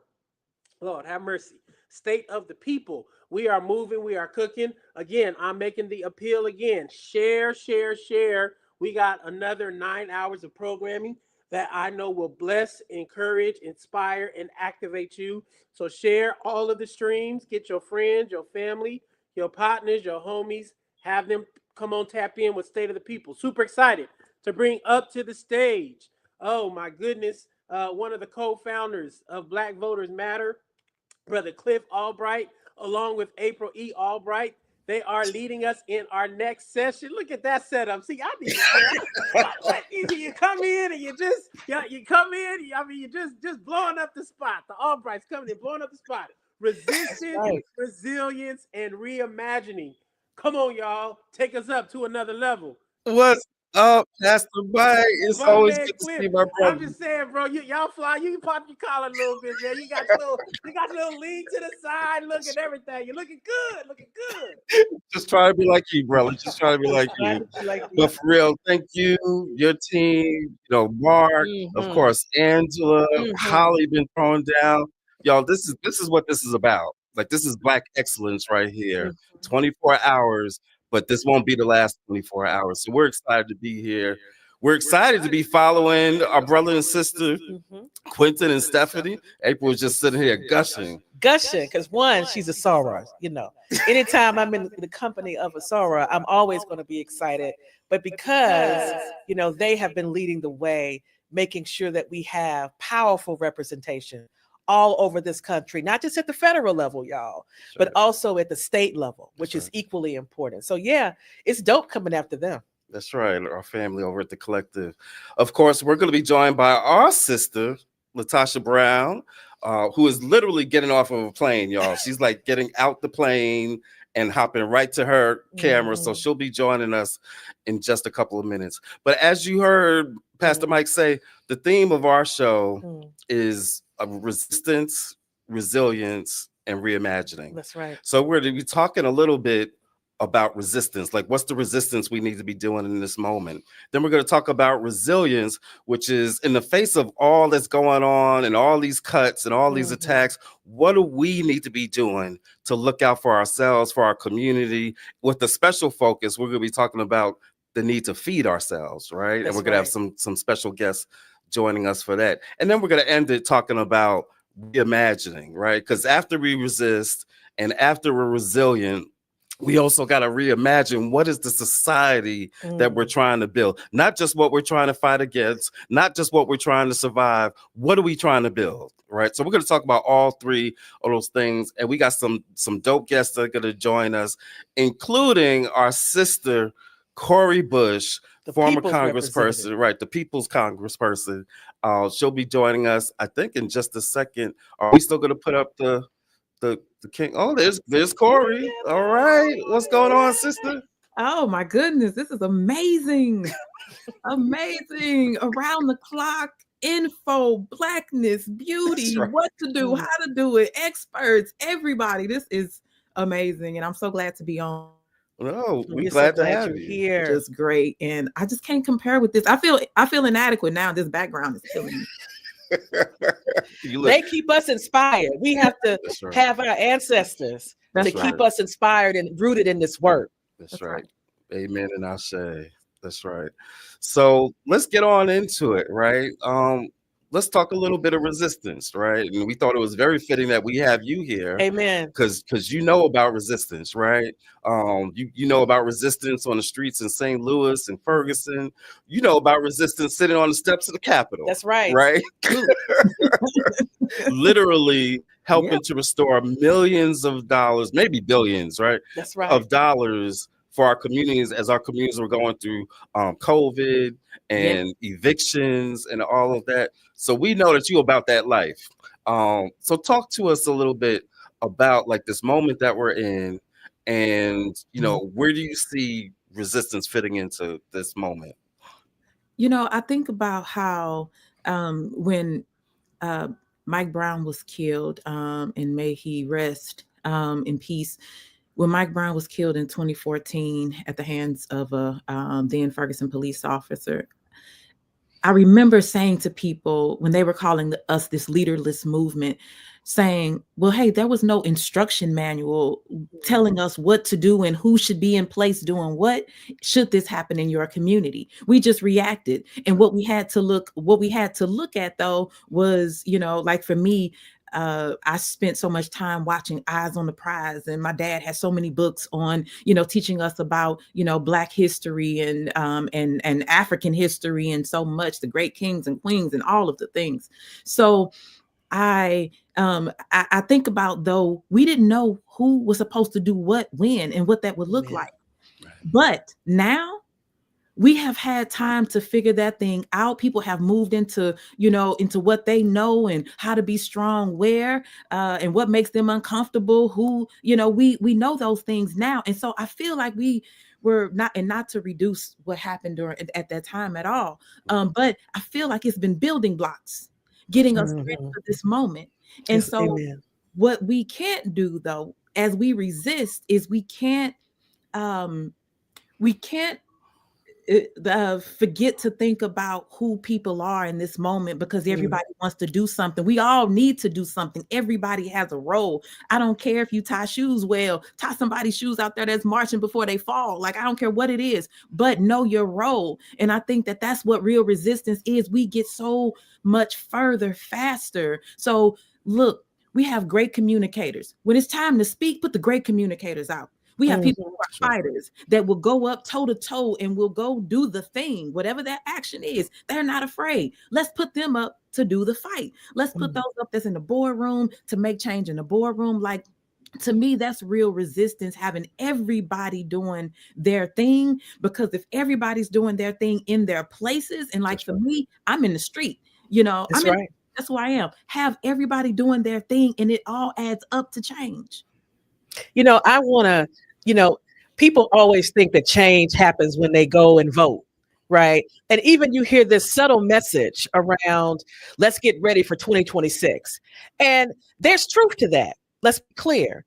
But I think what Ferguson shows us, and even some of the earlier civil rights movements, is that that there are things that we can do now. There are acts of resistance that we can do now that actually will impact policy even more. And so, like in Ferguson, right? People weren't voting to get those changes. They were hitting the streets, and just hitting the streets allowed for there to be some changes that were made in Ferguson, even before we got new elected officials. Can you talk a little bit about that so folks can feel empowered right now, even as we wait for another chance perhaps to use the ballot to help us. Absolutely. And we can't wait. All of this has to, that's what the movement is about. The movement evolves. It has ebbs and flows. It changes. It grows. And so, yes, as we're waiting on 2026 and 2028, we're looking at what do we need for now? Because right now people are hurting now. People are losing their jobs now. People are hungry now. So how do we take care of one another? So that's one bucket. There are people who are great at that. There are people who know how to get the resources, get the money, save, take care of the people on their blocks. We need those people doing that now. Mm-hmm. There are also folks that are the ones that say, hey, we're the ones that'll do the action. So we're going to go out and do that work. We need those folks activated right now, because what happens is when we start to pull on those folks that are active, that are out in the streets, that are doing the community engagement work, that are doing that education at whether it's, at the community meeting or wherever in those communities, even at the club, because I used to go to the club and do some of mine. But yeah, before a certain time, because then it's get off the chain. But before that, but I'm just saying we have to be everywhere, because out of that, you're going to find those people that should be running for those seats. Amen. You're going to find those people that are ready for the moment in that time. And you're going to find out who are the people, as the elected official, who are the people I should be working with on the ground in those communities. That's what I was able to do. When I went to Congress, I said I was going to be the politivist. I was going to marry the politician and the activist together. I wasn't going to leave my activist friends out. I was going to bring that with me. And you did. What you said, politivist? Come on, say that again so they can, because I think the folks in DC need to hear that right now. That's right. I'm the politivist. I'm the activist and the politician, and I won't take off that hat of being the activist. That's why I was out there on the Capitol steps. The thing is this: be who you are where you are. And so I didn't care that I was at the U.S. Capitol and it was going to make me look, unsophisticated and undignified. What was undignified was the idea that 11 million people were about to be at risk for evictions in this country during the pandemic. That was undignified, and that was was not sophisticated. So that's what we need in this moment. People, the federal workers are out there. We got to get out there with them, but not only them, everybody that's going to be impacted, that's already being impacted, so let's do that work. Let's everybody not try to be everybody's everything, be your thing and be excellent at it. Amen. Because that's what this moment calls for. And if you scared, go into your closet and figure that thing out. Take that off. Because right now, this is the moment. So whatever you're scared of, put it to the back. Push because be uncomfortable. Be uncomfortable so you can grow. Be uncomfortable so somebody else can have the change they need. Be uncomfortable so that you can even find out who you are. Come on, Corey. Let's go. Let's go right now. Let's go already. Let's do it. Stop playing, y'all. Let's go. Never scared. Oh, let me see that we've been joined by our sister Latasha Brown. What's going on, girl? I am here. How you doing, Corey? I'm good, jet setter. You don't even look like you've been jet setting. I'm literally just getting off an airplane from 20 hours, but I'm here. You look beautiful. The movement demands that we're in this moment. And I love what you just said. Sister, I love what you said about this whole idea of being uncomfortable and fear. The one piece I just kind of want to say about that is because we believe that, if you're fearful, that means you're not courageous. Courage requires fear. That what makes you courageous is that you're able to overcome your fear. So if you're feeling a sense of discontent right now, if you're feeling fearful right now, I understand that. We all should be feeling some of that right now, but it really is a matter of how we going to show up in this moment. Come on, Black people. I need my Black people to rise up. And so, and I think that's happening, that we have to see this as an opening. Sometimes say folks, one person may say what we're experiencing is a setback, or is it a setup? Because the matter is, instead of us thinking of ourselves just as citizens of a nation that has humiliated us, that has exploited us, that has raped us, that has tried us, that at the end of the day, we should start thinking of ourselves as founders of a new nation, a nation yet unborn, a nation that we've got to create that for all of God's children. We can do that. But it's going to require, so we need to really see this moment, as hard and as challenging, as difficult as it is, we've got to see this as the moment. Y'all, this is nation building time. This is a moment we can create. Like, there's enough resources that we got the creativity. If anybody, you need some Black folks with creativity, we can create a healthcare system that can take care of all people, right? We can create political systems that got a space for all people. I'm not even just saying for Black folks. I'm saying that we are nation builders, and we've got to get back to thinking of ourselves as nation builders, not about somebody else's dream, but about really what it is that we desire, we deserve. And so in this moment, we've got to do a couple of things. We got to gird up. In this moment, we've got to fortify ourselves. But in this moment, we also can't get so caught up in responding to racist folks that seek to divide us and to continuously have us in this perpetual cycle of fighting them, that we stop dreaming and stop building. So, and so it's really important for this moment. And so, sister, if anybody I know that has been out here ringing the alarm, calling the question, advancing and moving, and you've dealt with consequences. All of us, yes, there is a consequence of leadership, right? It is. But what we also know is there's a reward. Like freedom and liberation is a reward. Yeah, you might kick me off your committee. You might say that I'm not on your TV station. But at the end of the day, if I'm doing the work to liberate Black people, I'm winning. Mind your mission. That's the thing. Stay on mission. And you know what? And the hope is, this is what gets me every time I think about it. The hope is we're here. So no matter what is scary, no matter what is, problematic, we are here. When you think about how great you are individually, and just to know that my cousin, my friend, my colleagues, how great they are. And it's like, we're here right now. So even though all of this is coming down from this administration and all and the minions connected to them, we're here. That's right. That's right. And I love, so much of what y'all are talking about.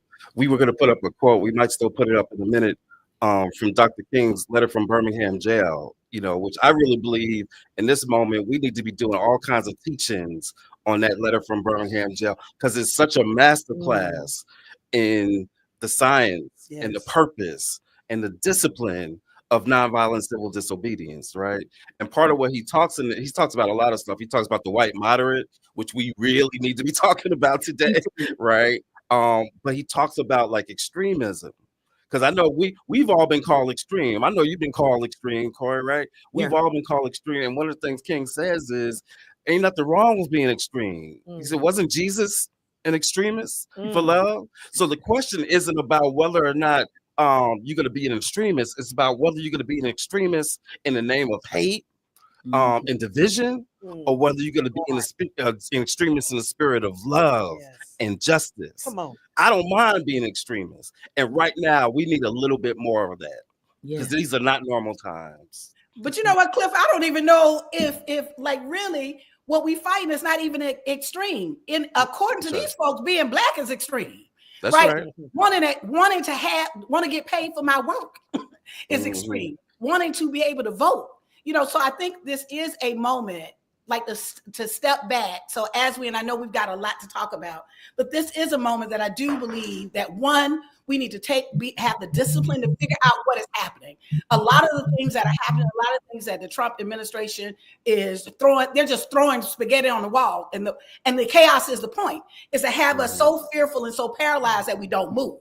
And so it's really important for us to realize what's going on, but also recognize that they are not our source. Sorry, y'all. My humanity ain't determined by the American Constitution. My humanity is determined because God said that I have value, right? And so part of us, as we're doing this work, we have to, one, kind of get grounded and really get the facts. The facts of what's happening right now. What are the policy issues? There's a budget issue that's coming up right now. There's a budget that is coming up right now. Right. And what are the implications on that? Two, what is it that we can do in this moment? But we can't stop there. Three is, what are we building and what are we dreaming? What are we radically reimagining? That we've got to think about something greater. That at the end of the day, what is it that we position ourselves in this moment to actually create so that all of the people in this nation can actually benefit, that we become the solution drivers. And I just want to add, because I want a question that we need for you to talk about, because the threshold of discomfort, right? Especially when you're a representative or you're a congressperson or you're a mayor or a county commissioner, right? You're an elected official. And there are times that call upon us, right, to break the quorum. And I know that it is hard. Like today, we're raising the question and we've asked Congress people to not show up tonight. That's right. And that's a big deal, right? As a former congressperson, you know, that's a big deal for a congressperson to not show up. It is. Can you share how you were able to master and be disciplined and get over the decorum and go protest and do sit-ins that caused your other colleagues to have to show up, even though it made you not look like you were a traditional congressperson? What can you share in this moment to help our elected officials know that you got to be a part of this resistance and be okay with that? Yeah. So first of all, we signed up for this. And we signed up for this knowing that the tide can turn at any moment, that there may be a moment that makes us uncomfortable, makes us, push past ourselves, that there may be things we will have to do that we may not agree with or understand. We signed up. So since we signed up and we represent people, we represent every single person in our communities, regardless of faith, nationality, socioeconomic status, whatever. We signed up for every single one of. We signed up to represent those that hate us. So those that did not vote for us. Mm-hmm. So when the moment calls for it, who do you put first? Do you put first the people? Or do you put first your my committee or my standing with these folks? Do I put first what looks dignified? For me, I didn't go there for any of that. I mean, for any of that, I went there for the people. I went there to make sure that the people of St. Louis, that their voices were heard. I went there to make sure that we were actually doing something about police brutality and Black infant mortality and homelessness and so many other issues, because I've been there and I know what that policy violence feels like when people who think that they're doing good because it sounds good and it feels good when I can talk about it in my community, but I didn't really do jack. I didn't go there for that. I went there to flip tables because I know what the scene is like. Okay. I know what it was like to be left for dead at the hands of an abusive partner. I know what it was like to sit in that car and wonder if my children would be awake by the time the daybreak came because it was so cold in the car. I know what it was like to not feed myself for days and only feed my kids because I was so hungry. I know. And so I went there for that purpose. And if it makes people uncomfortable, you need to be uncomfortable because the people you're leaving out are uncomfortable. Amen. Say that. So that's what. So, but as a legislator right now, what you are in that position for a purpose, and this is what I think about, especially on days like today. And I've said it before, is sometimes I would have to balance between, I know my community looks at me like, Corey, you made it somewhere where most people won't go. So go and show up and represent us. Like, even though it's hard, still represent us because we can't be there. What do I do with the fact that I have this privilege to be able to walk in the room? But for tonight, yeah, I do believe that the answer is don't show up. Don't give that to that man. Don't give him the stand-ups. Don't give him that moment, So it's tough though when you're Black, especially, tough because your people are like, but we want that representation.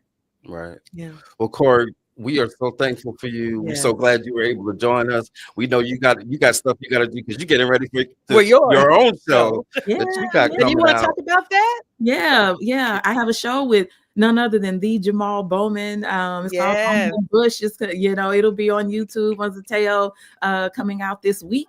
And everybody should take a look. We're going behind the curtain of Congress. We're going to talk about what happened to us. We're going to talk about what happens to Black folks when they stand up for what is right, when we stand up for all people, when we do it unapologetically, what we put on the line. But for us, if we had to do it all over again, we would.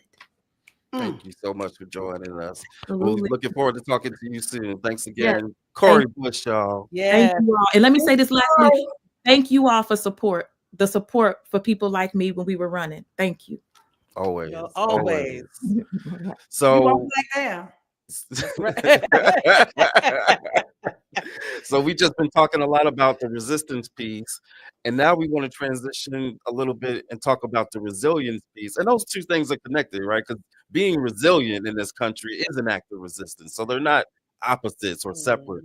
But we want to talk a little bit about resilience, particularly in the face of some of these policies, some of these cuts. Latasha mentioned these budget cuts. They just passed a budget that's going to be cutting things like Medicaid, food stamps, SNAP. There was a story yesterday about Social Security might start missing payments in the next 30 to 90 days.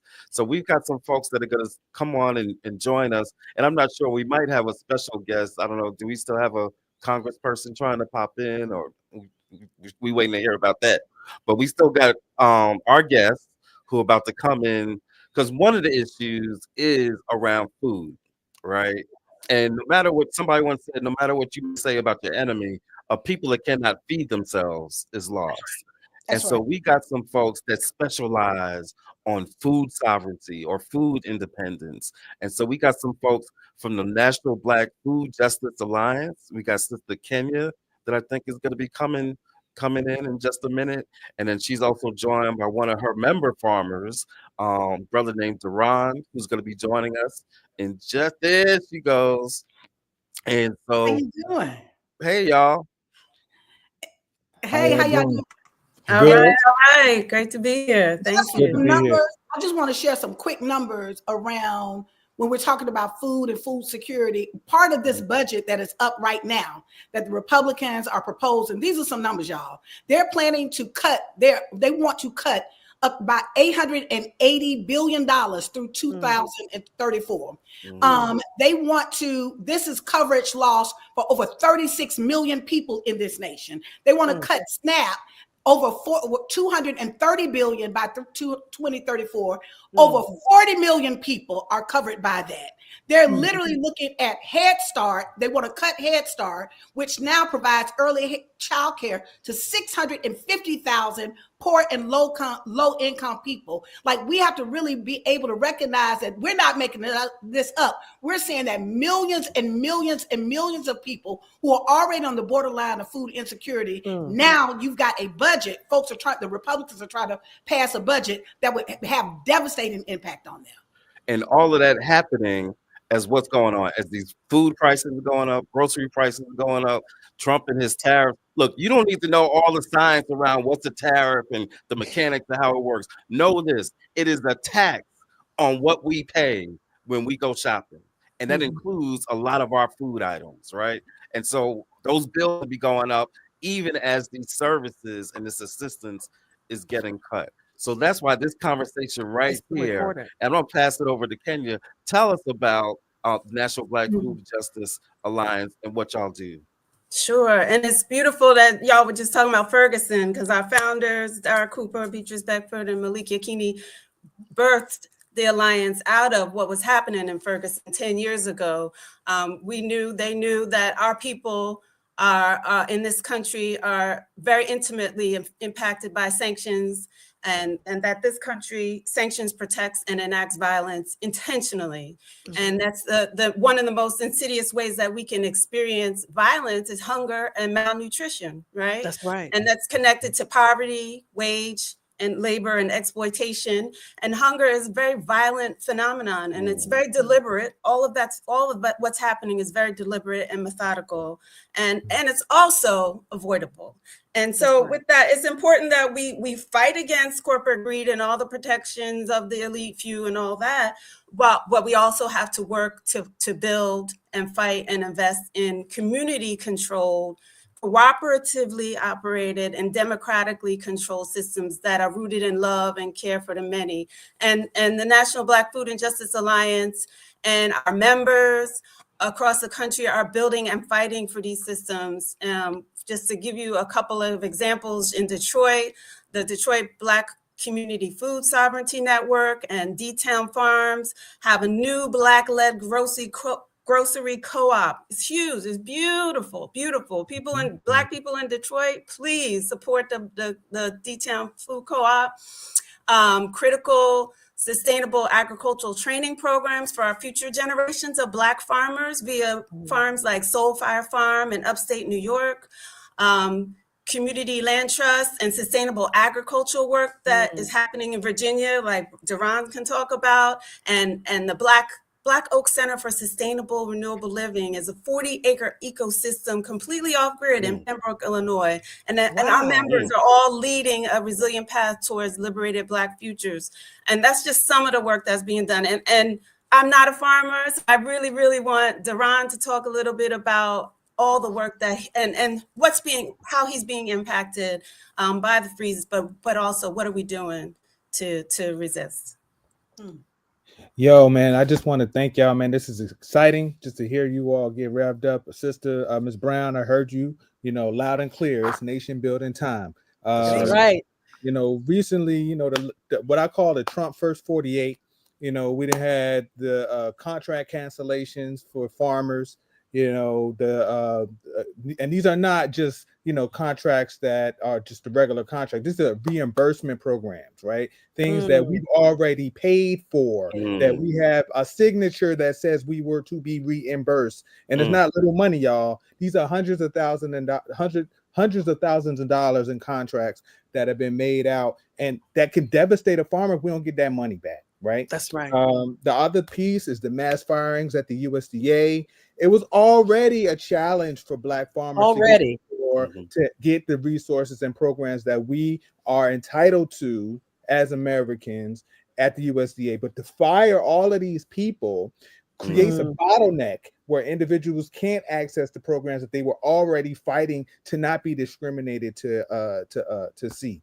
Then the third piece is Trump's attack on climate change, right? All of the investments that have been made specifically to address the change in climate that is making it difficult, even more so, for farmers to grow the food and keep it affordable for you, have all been slashed. So this is the game that we're headed into, right? This is the reality of it. I just went to DC last week on a fly-in to talk to about 12 different Democratic and Republican offices, and the despondence that we saw inside of these staffers is astounding. Everybody's in trauma response right now. And I had to come back to my community and let my folks know, like, yo, I think y'all need to be aware there is no cavalry coming in this moment.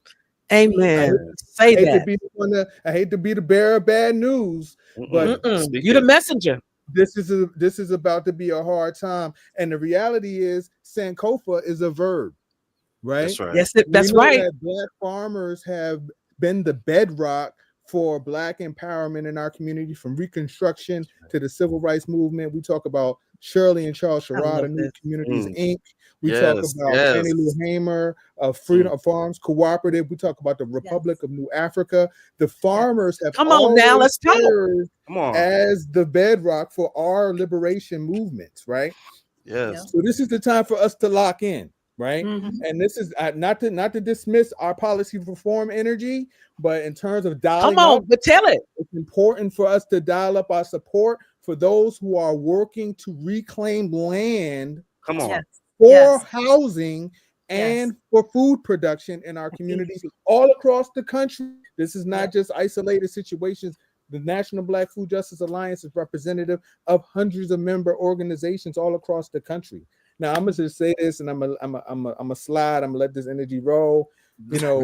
MLK said in his final days that he fears that he's integrating us into a burning house, right? Yes.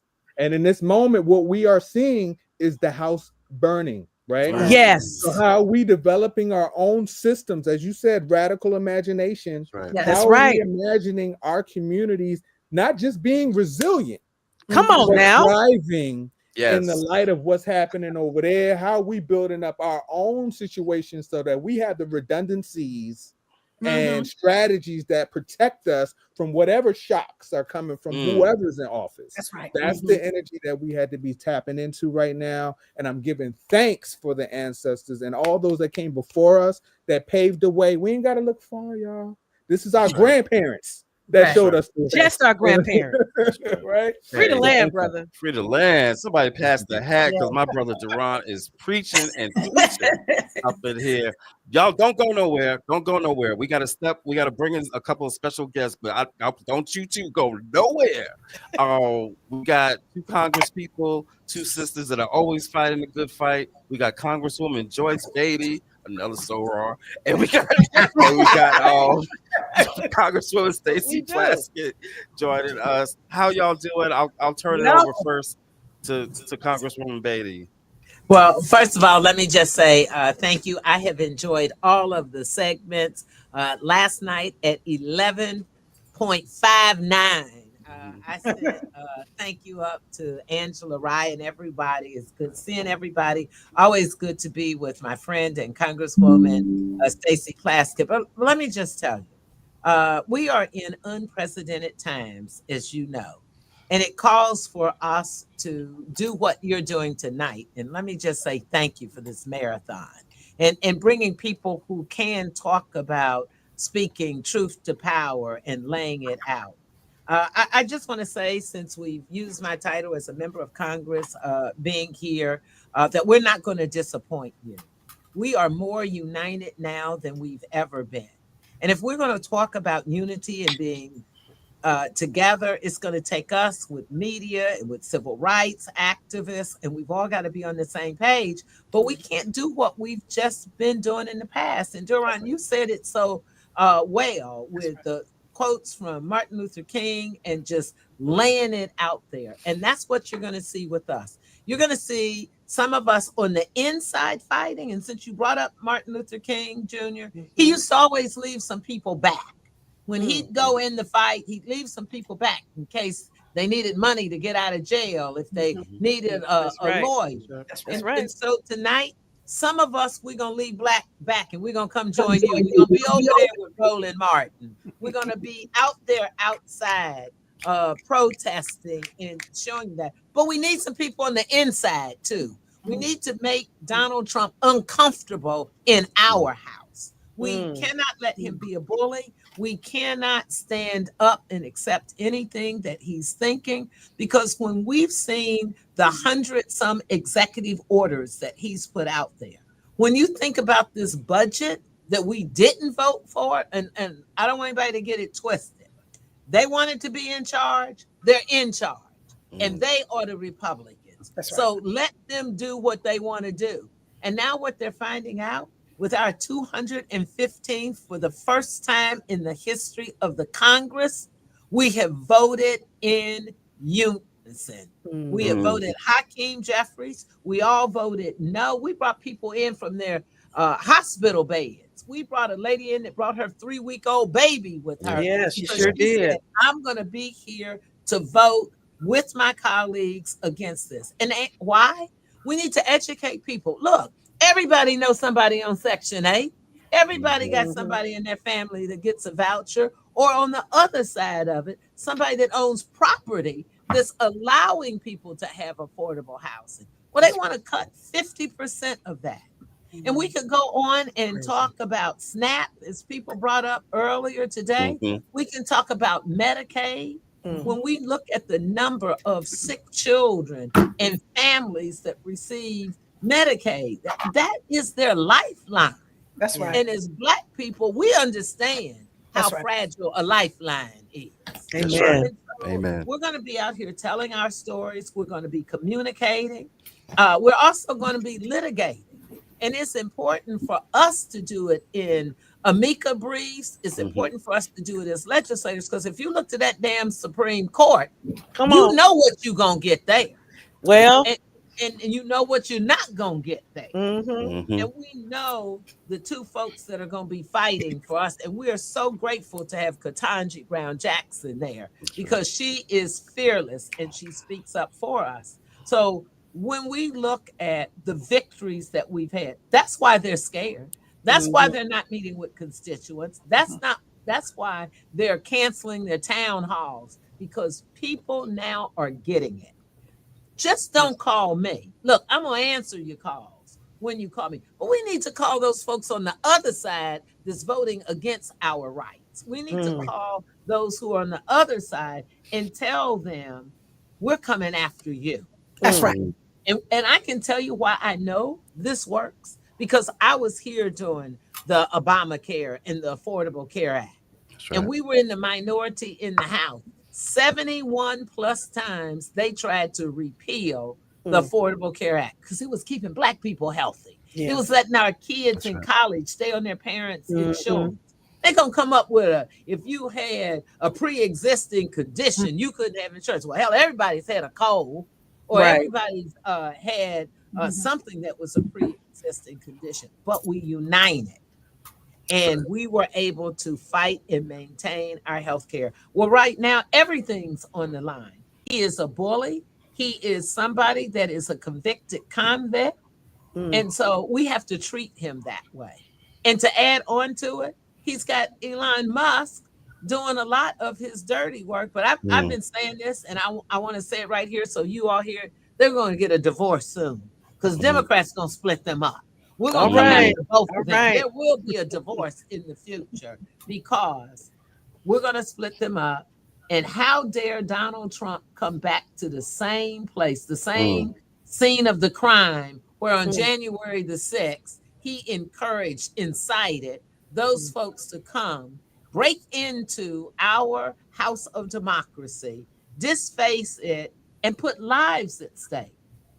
You know, the Republicans forget about that. They were lying on the floor, scared and crying like other people. So I think we have to remind them. And I think having members and civil rights activists and other interested parties come on this marathon show to support you all in media, to support Angela and Joy Reid. And I'm leaving here, and tonight I'll be over there with Roland Martin. And let me just tell you, it's folks who don't look like us as well. We've got some Tri-Caucus supporters. They're wearing black for justice and unity today. And we're rocking shades of pink for protesting today. But it's not just about what we're wearing. It's about what we're doing. It's about how we're standing up, how we're fighting together. And that's the only way we're going to get through this. We have a new chair of the Democratic Party. Ken Martin was with Jim Clyburn and I this morning, and we went live for 1 hour. And the first thing he said, I'm going over there to sit with Hakeem Jeffries because I know our power if we band together. And then he said, I'm going to Roland Martin's with you. And so this is the time that we have to come together because everything is at stake. So I don't want to keep going. I know I got Stacy here. And Stacy's always a fighter and setting us straight. Yes. So Stacy, I'm just glad that I'm on with you. And you know, she's a soror. That's right. That's right. That's what we do. Thank you, Congresswoman Beatty. We know listen, part of what you said. You just got to give me a verse or a song or something. I can't ever be on the stage without you. And we're going to have truth to power. And you don't set us right with a verse of some song because we got arrested together. Listen, we sure did. Shut it down, and we'll do it again. Because when you said we'll do it again, we'll do it again. And when you said we outside, I'm like, oh yeah, we outside. Come on, it's time for us to be back outside. So thank you, Congresswoman Beatty. We're so grateful to have your leadership, and it's a moment. This is, I think, the message that we're hearing everywhere we go when we're talking to people is that this is a message that's not normal. So we can't act normal. We can't just validate and normalize what's happening to us.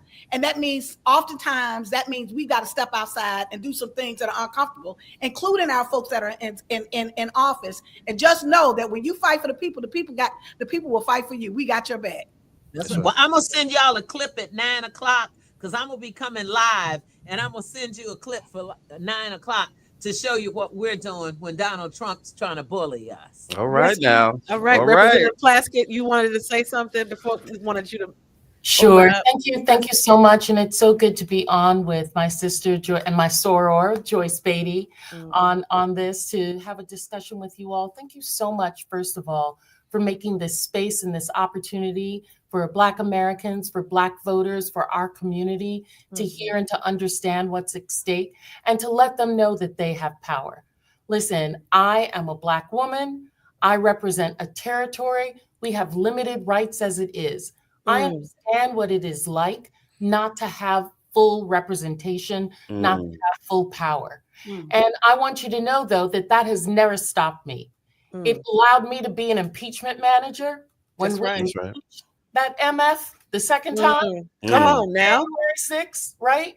We also, I spoke up during the speaker race to talk about individuals who don't have rights. So we can raise our voices and we can be heard, and individuals can hear from us.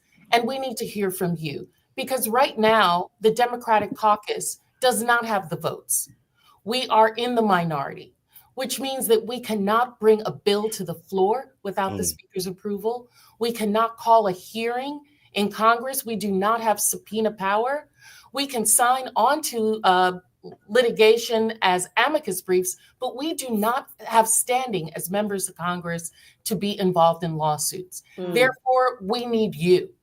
We need you, the people, to be with us in this fight, to elevate us, to direct the energy that you have on 3 Republicans.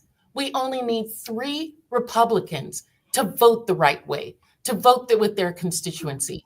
Listen, there are Republicans who have more people on Medicaid than Democrats do. That's right.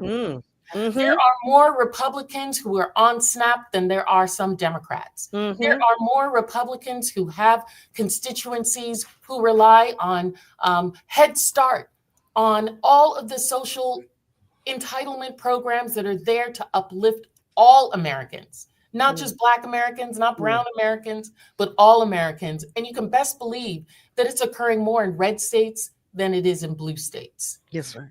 And so we need them to do the right thing by the people that they represent, whether they be Black, brown, or white. And they're not, because they have fear in their hearts, they have greed in their hearts, and they have a desire for power. Those are the things that are stopping them from doing what's right and what will uplift all Americans. America is only great because of its diversity. America is only the power that it is because it has allowed itself to recreate itself over and over again by allowing new ideas, new people, new genres to come into what we call the American experience. And so Elon Musk wants to stop that. Donald Trump wants to make sure that it's only for himself. And there are plenty of other people out there who know they are in the last gasp of white privilege. Come on. Tamp down the rest of us to ensure that they and maybe their children have the benefits of it. But as I've heard so many people say, we are not going to go back. I'm not going to live how my parents live. I'm not going to live how my grandparents live. And I sure as hell are not going to let my children live like that. Amen. So I will stand up to power along with all of my brothers and sisters in the CBC. We are over 60 members, and we will represent ourselves differently because we have different constituencies, but we are all of one mind that what is best for the least of us uplifts all of us. And so that's what we're working on right now.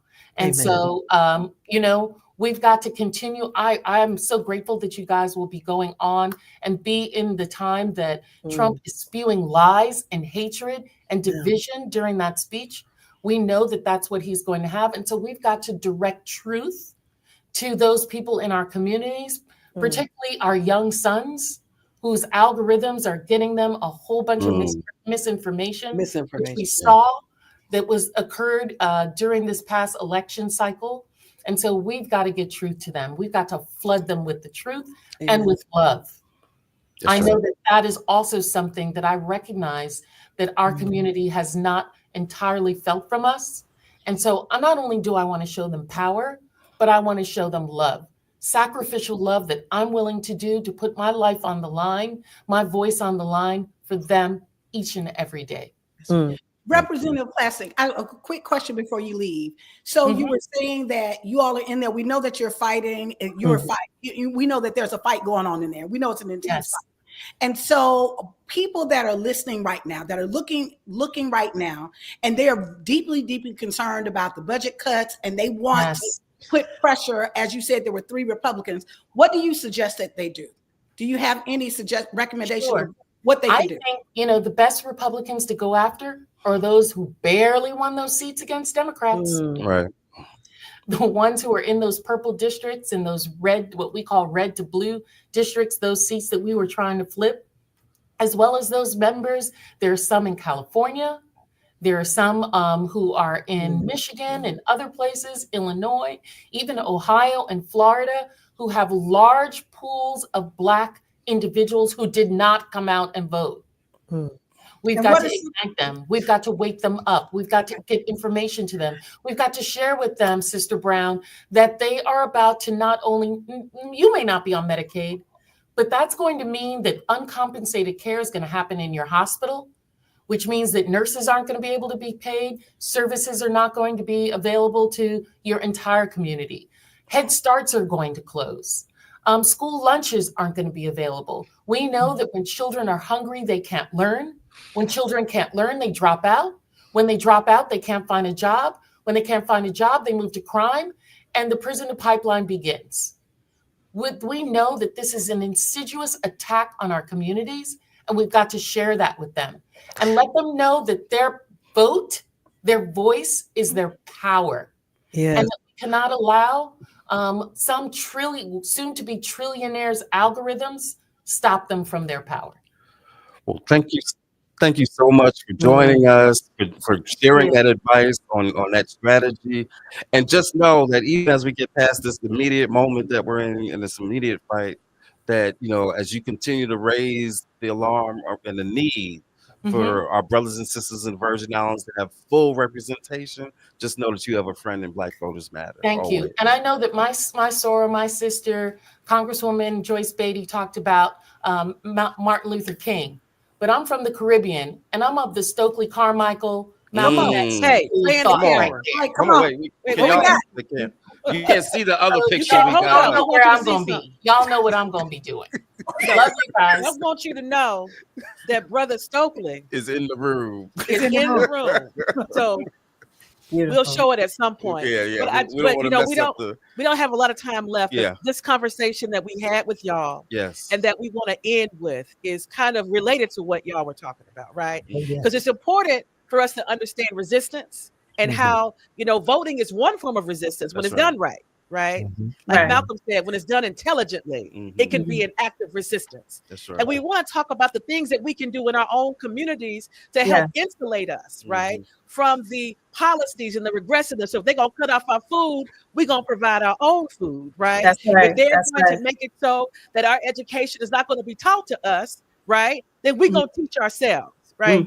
And so that part of what y'all are talking about is important, but it's also connected to reimagining, because the one thing the Declaration of Independence had right was the section when it said that when this government ceases to give you life, liberty, and the pursuit of happiness, it is the right of the people to abolish it and create something new. And so that's the part that Black Voters Matter, we cleave to, and I know y'all cleave to it too. And so we want to make sure that we end this, making sure we send a message to our communities that it is time for us to, what Latasha always says, radically reimagine, right?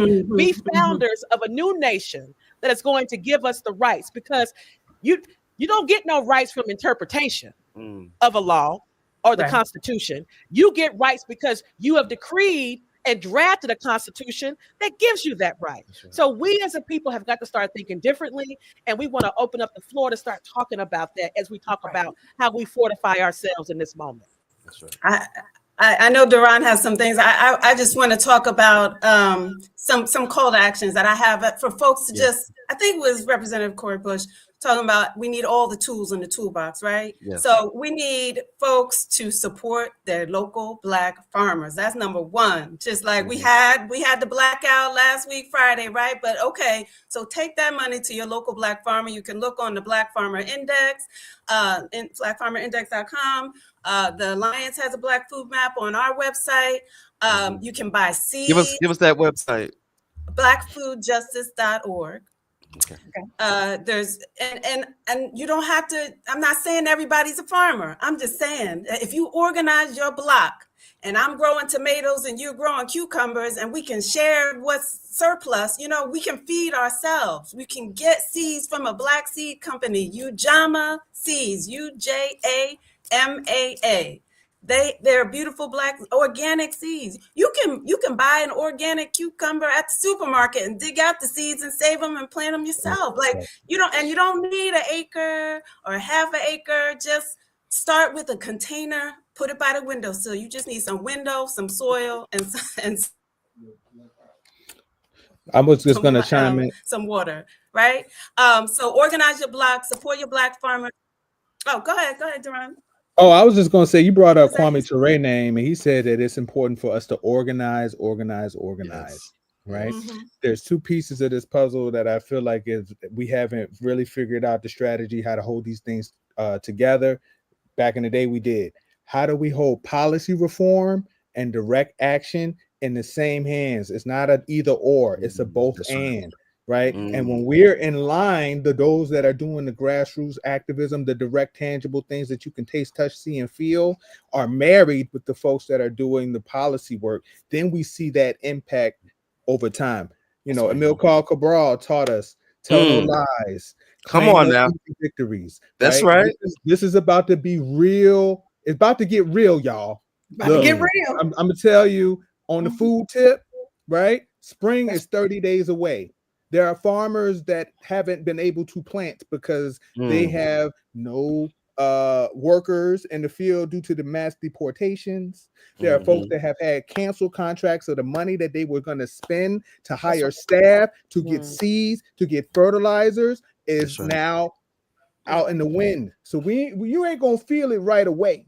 You know what I mean? It's gonna be a slow trickle, but then it's gonna hit summertime when it's time for your babies to be at home from school and you looking for that lunch and that breakfast program, and the food ain't in the stores like you thought it was. This is prepare now, right? And by prepare, I mean organize. Get connected to organizations that are already doing the work, that have established ecosystems of real people and real relationships that exist outside of social media, that are in real time. The people that I can go knock on my neighbor's door. That's the energy that we need in this moment. Farming has taught me that this social justice work is a communal work. It's not an individual thing. It's about our individual contributions to a collective good, right?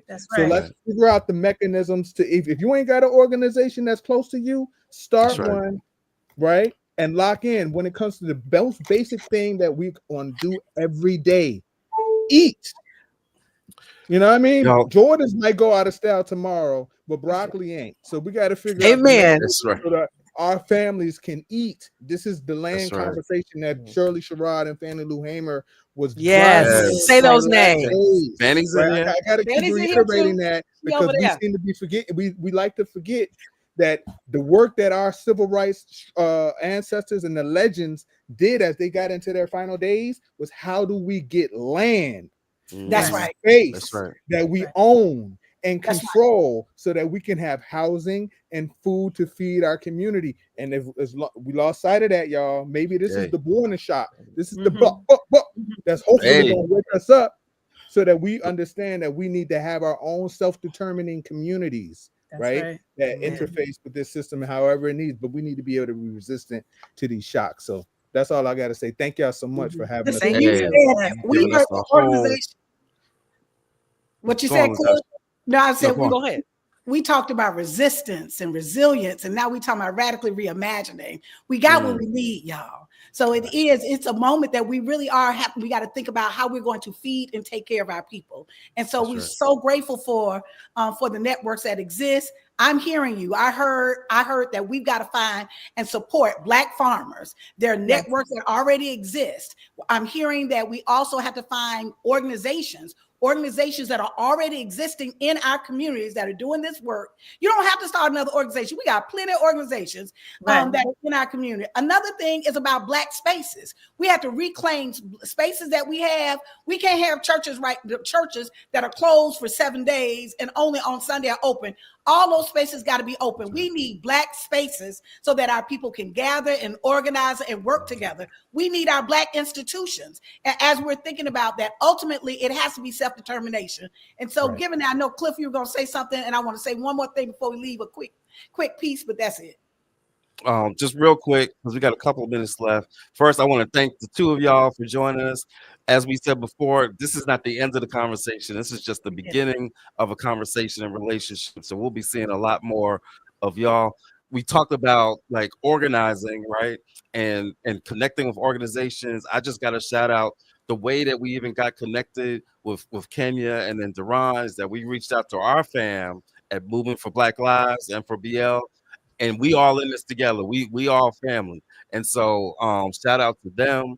And then lastly, I just wanted to mention, as you were talking about land, the brother behind me, Malcolm, said land is every revolution. Land is the basis of every revolution. That's right. Right. That's right. And so that's what this is partially about, y'all. We have got to have our own land and be able to feed ourselves in order to be truly independent and have true self-determination. So thank you, Kenya. Thank you, Duran, for joining us. We'll be talking to y'all soon. Latasha, I'm gonna pass it to you for the last word, because we don't want to be late, because I know Holly's about to come on here. Holly ain't playing, baby. Us, Holly coming down. I am gonna end real quick. Well, the first thing I did right was the day I started to fight. Keep your eyes on the prize and hold on, hold on. This week marks the 60th anniversary of the people who had the courage to sing that in Selma, Alabama, at the foot of the Edmund Pettus Bridge. They didn't have politics. They didn't have a president. They didn't have a party. They didn't have resources. What they had is they had a vote. They didn't even have a vote.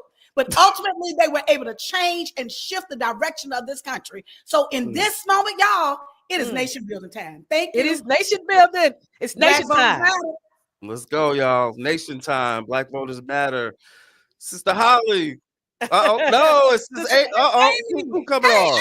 I'm here. All right, Sister Amy. Nation building time. I'm right with you. All right, right with you. Thank you so much. Thank you. Thank y'all. Hey, Holly. Beautiful. We did good, Holly. And let me just say, first of all, you are watching State of the People, stateofthepeople.media. If you're watching this live stream, it's time to share what this is about. This has been going on since midnight, and it's going to keep going on. I'm joining from Oakland, California. My name's Amy Allison, and I'm going to be with you the next 4 hours in between the brilliance and the heart and the everything you've been seeing. So, spread the message, share it on social, send a message to your friends. This is what we're doing tonight. And this is a 24-hour channel breaking down what's happening with Black people. And we're just getting started. I'm so excited for our next group of brilliant organizers and leaders. The next segment is entitled Undistracted Presents the Group Chat Live with our friends Brittany Packnett Cunningham, Dr. Brittany Cooper, and Dr. David J. Johns, the awesome. Thank you so much. And I'm going to pass it on to you. Oh my gosh, Amy, first of all, you came on here looking gorgeous. Can we talk about it? Just snatch, okay? Yes. The state of the people, the state of beauty, the state of Black don't crack, all of the above. All right. That's right. I love it because we show up and show out everywhere we are. Family, it is so, so good to be with you all.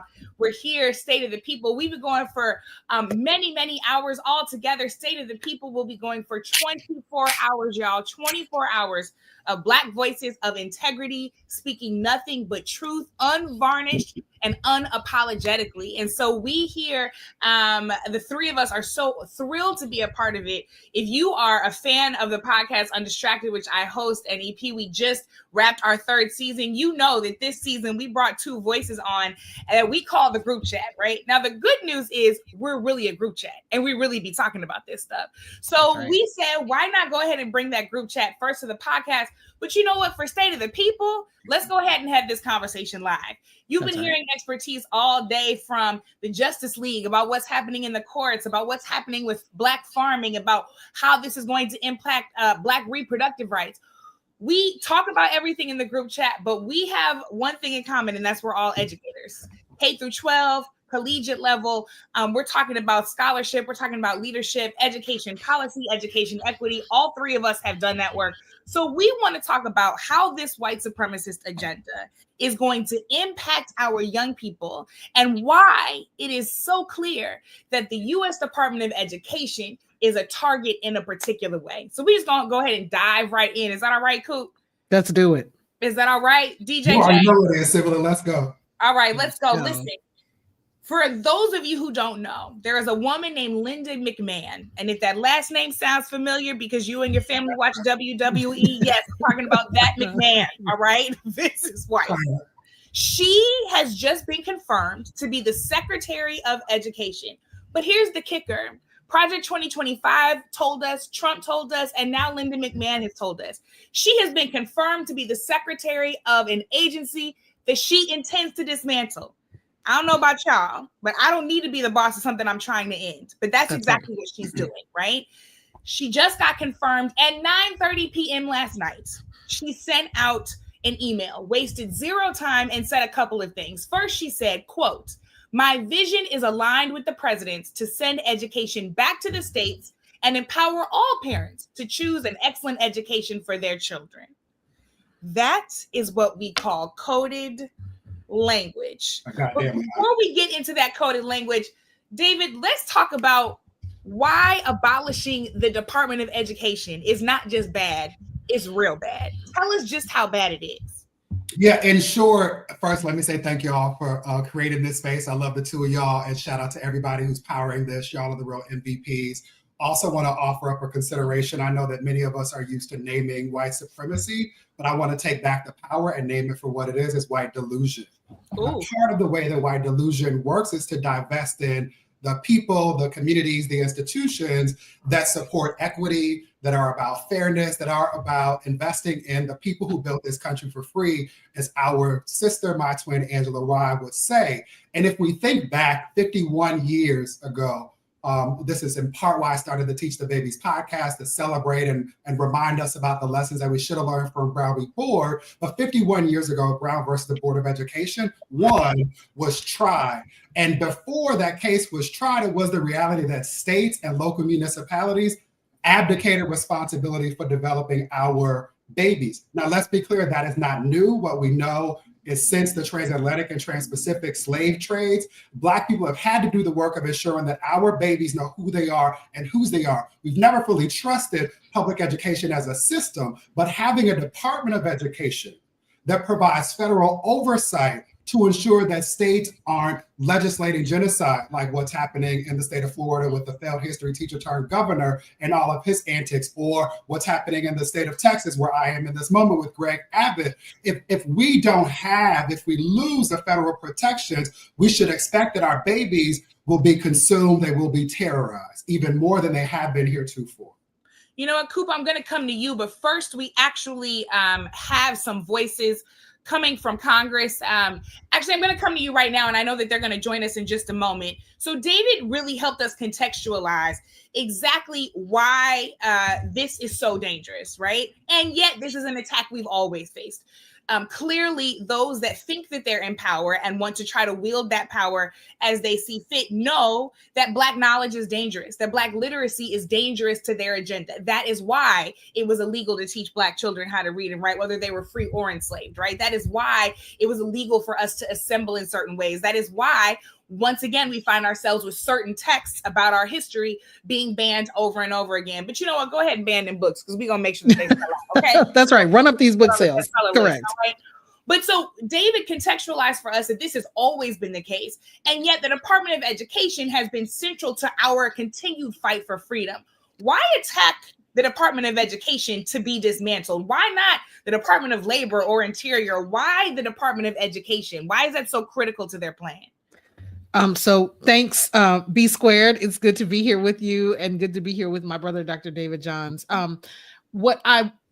So here's the thing. There has been a 40-year assault on public education that this is the culmination of. There has been an attempt to undereducate the populace, because look, when you have an educated populace, then you have an informed voting electorate, and they tend to choose differently. This is why folks get very upset when their kids go out to college and then come home with a bunch of liberal ideas about inclusion. And we have a strain of that in our community. When I was going off to Howard, all the church folks in my life said, now don't go up there to Howard and act like you don't remember the Jesus that we taught you about.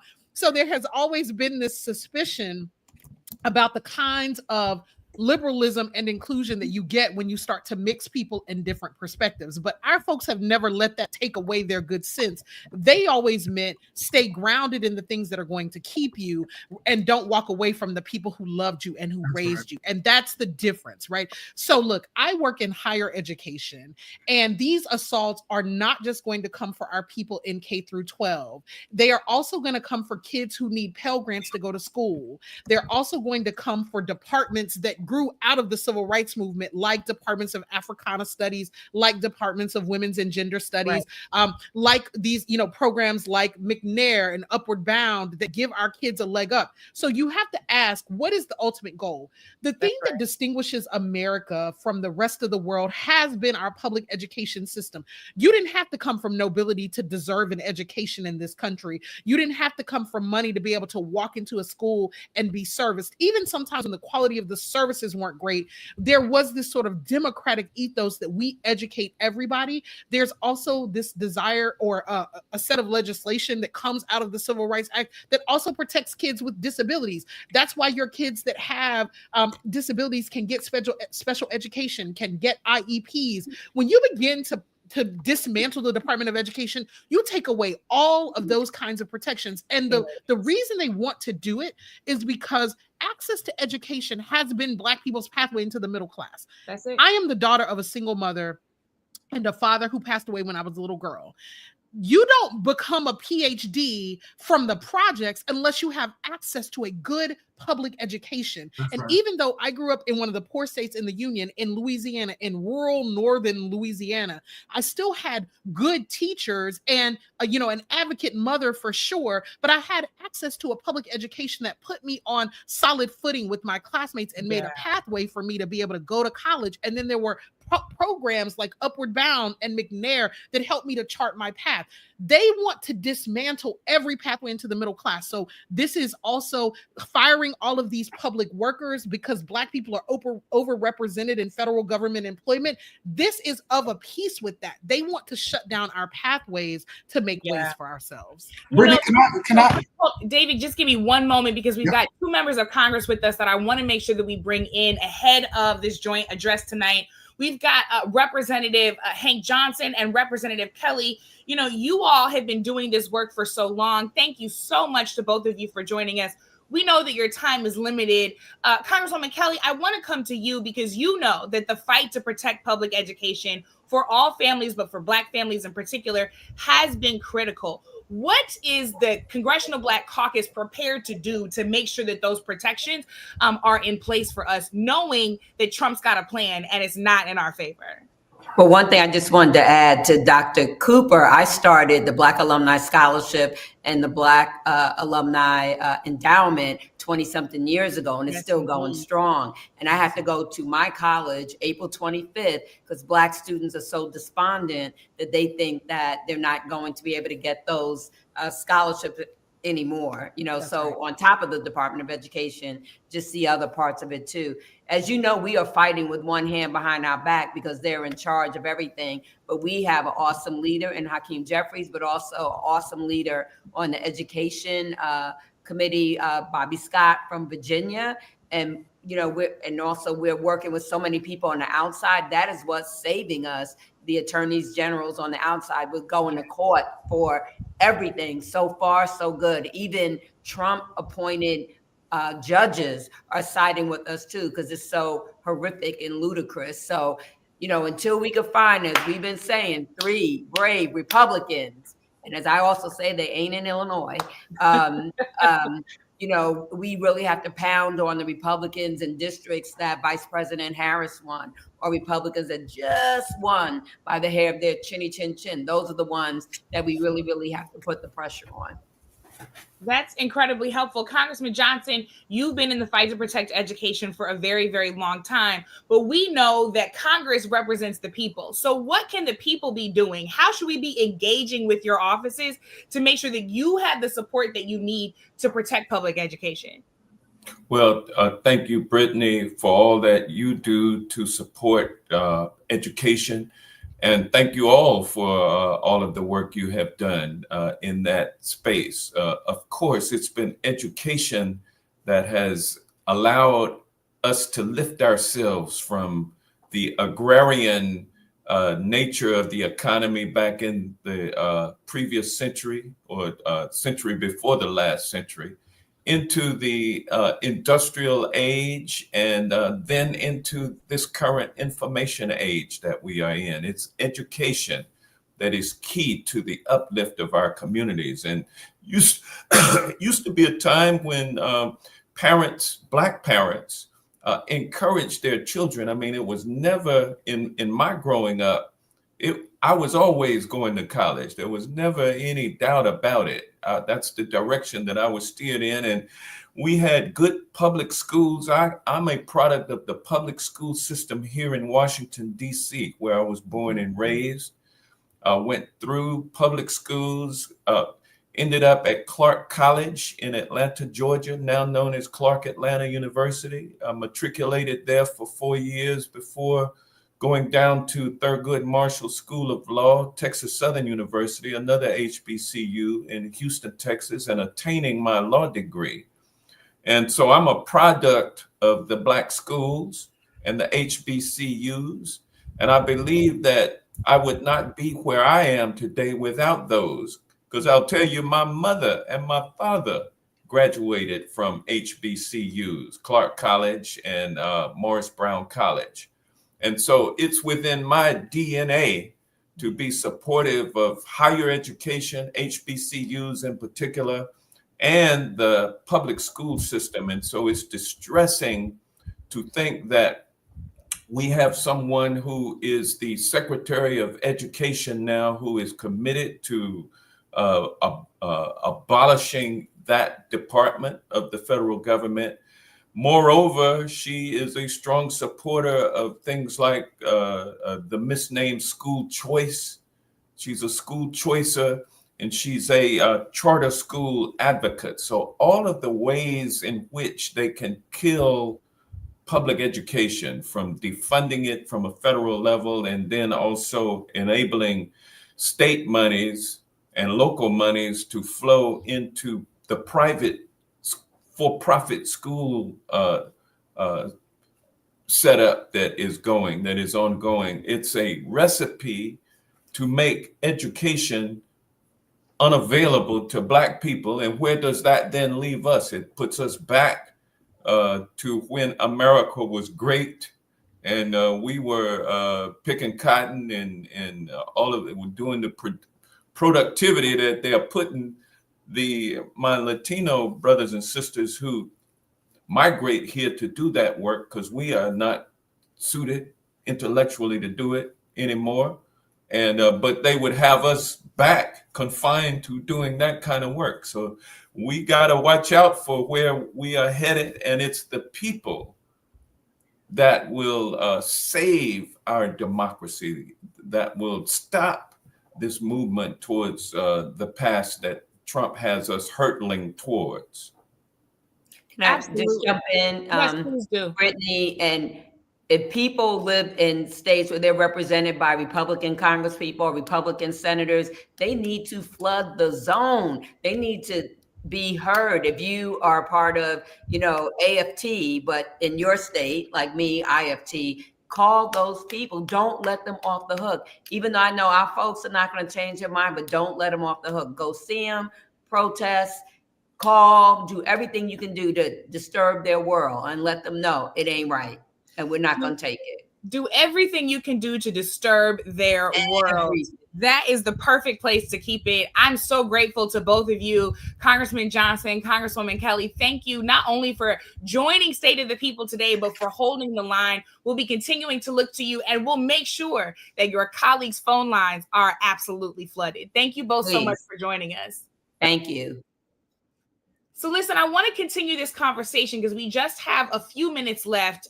You all both did such a great job of covering why the Department of Education matters and why attacking it means attacking Black people, right? That the kinds of protections, the kinds of support, the kind of funding that our young people, to be clear, deserve, right? We're not asking for something that they don't deserve. We are demanding what they already do deserve.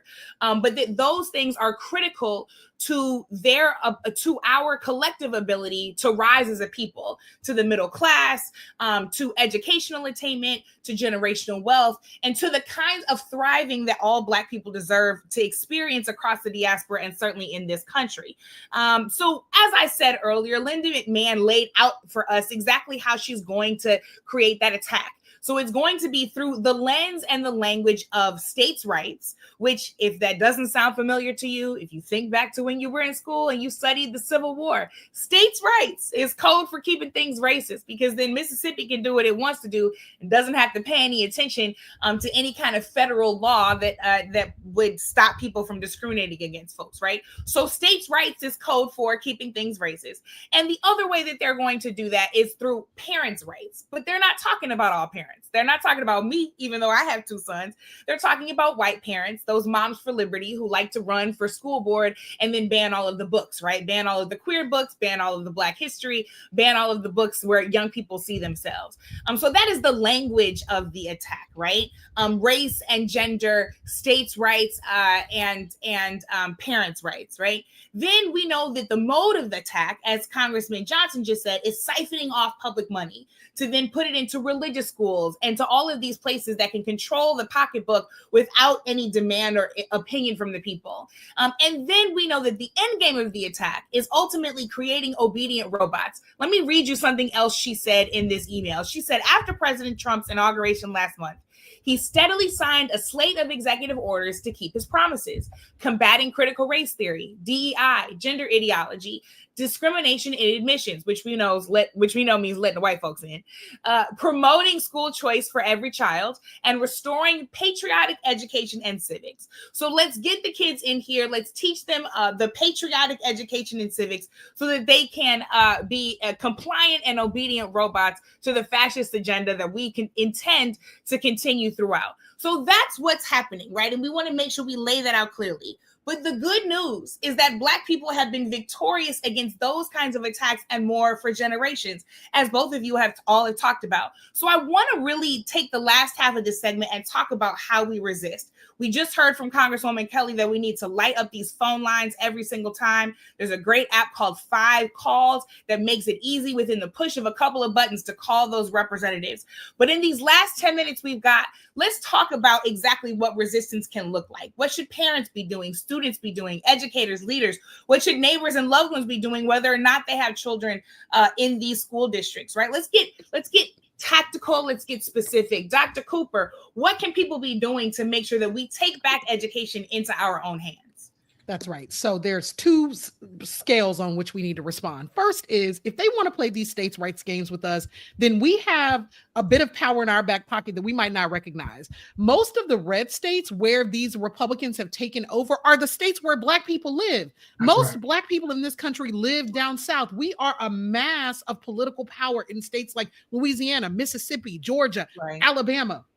We've got to know it. We've got to come out to vote. We've got to join school boards. We've got to go to school board meetings. We've got to be on these teachers' behinds about our kids. We've got to ask questions about curriculum. We've got to make sure that libraries get funded. So, yes, we are seeing a dissolution of the federal government, which has historically been a space to protect Black rights from the machinations of the local. But we also know how to play these local games, right? So go to your school board meeting, go to your city council meeting, be loud and vocal, because these white folks came to school board meetings and spat upon people and turned these meetings upside down and inside out.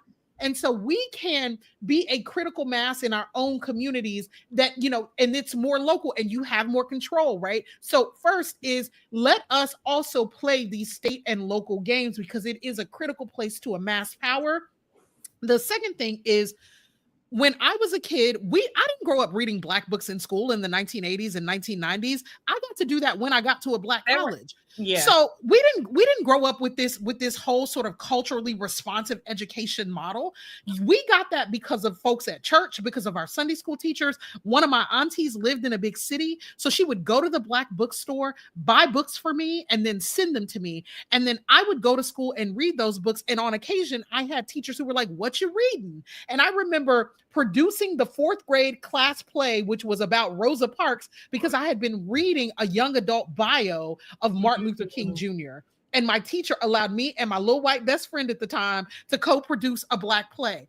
There are models of resistance, and those models begin in libraries, they begin in book circles, they begin with stocking your children's books, your children's bookshelves with books about them. I write children's books, I write middle grade books, and one of the reasons I write those kinds of books is because I know that that's the place where revolutions begin, even in moments of repression, even when we're being disappeared. We have always known how to educate our children in a system that is not interested in educating them. And we have to go back to doing that. And we should have been doing it all alone. That's right. That's right. David, how do we resist? Give us some practical how-tos here. Yeah, very much appreciate that and the opportunity to remind everybody that how we fight matters. So my first is going to be my prayers that you have a good therapist. And by that, I mean that you are doing work outside of the session. In addition to taking things to the altar, my hope is that you are enlisting every resource available to make sure that you are well. The second thing is with regard to the proliferation of attacks, the goal of the OMB director and others to terrorize us. We should not capitulate.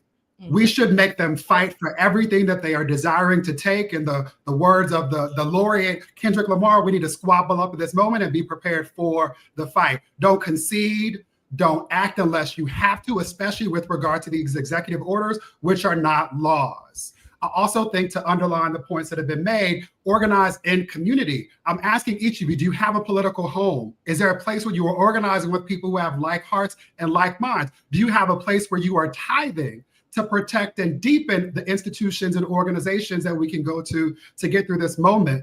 I'd highlight two resources in addition to us ensuring that we teach our own babies the model of the Panthers, Sunday school, Saturday school, after school, whatever that is. There also are digital resources we can use. Our sister, Kaya Henderson, created Reconstruction so that we can leverage existing curriculum to teach, because people say silly things like teaching isn't rocket science. They're right. It's a lot harder. Not all of us are called to do this work, but each of us have a role in supporting the learning and development of our babies. And then the last thing for me is this. The thread throughout everything that I think we've talked about, and this goes back to the first question you asked, Brittany, about why neo-fascists are attacking the Department of Education. Bell Hooks taught us this some time ago. In Teaching Critical Thinking, she writes that too often we literally don't have Schoolhouse Rocks because the Republicans have defunded PBS, but we don't teach that democracies have to be defended and born anew by each generation. And she also says that education is its midwife.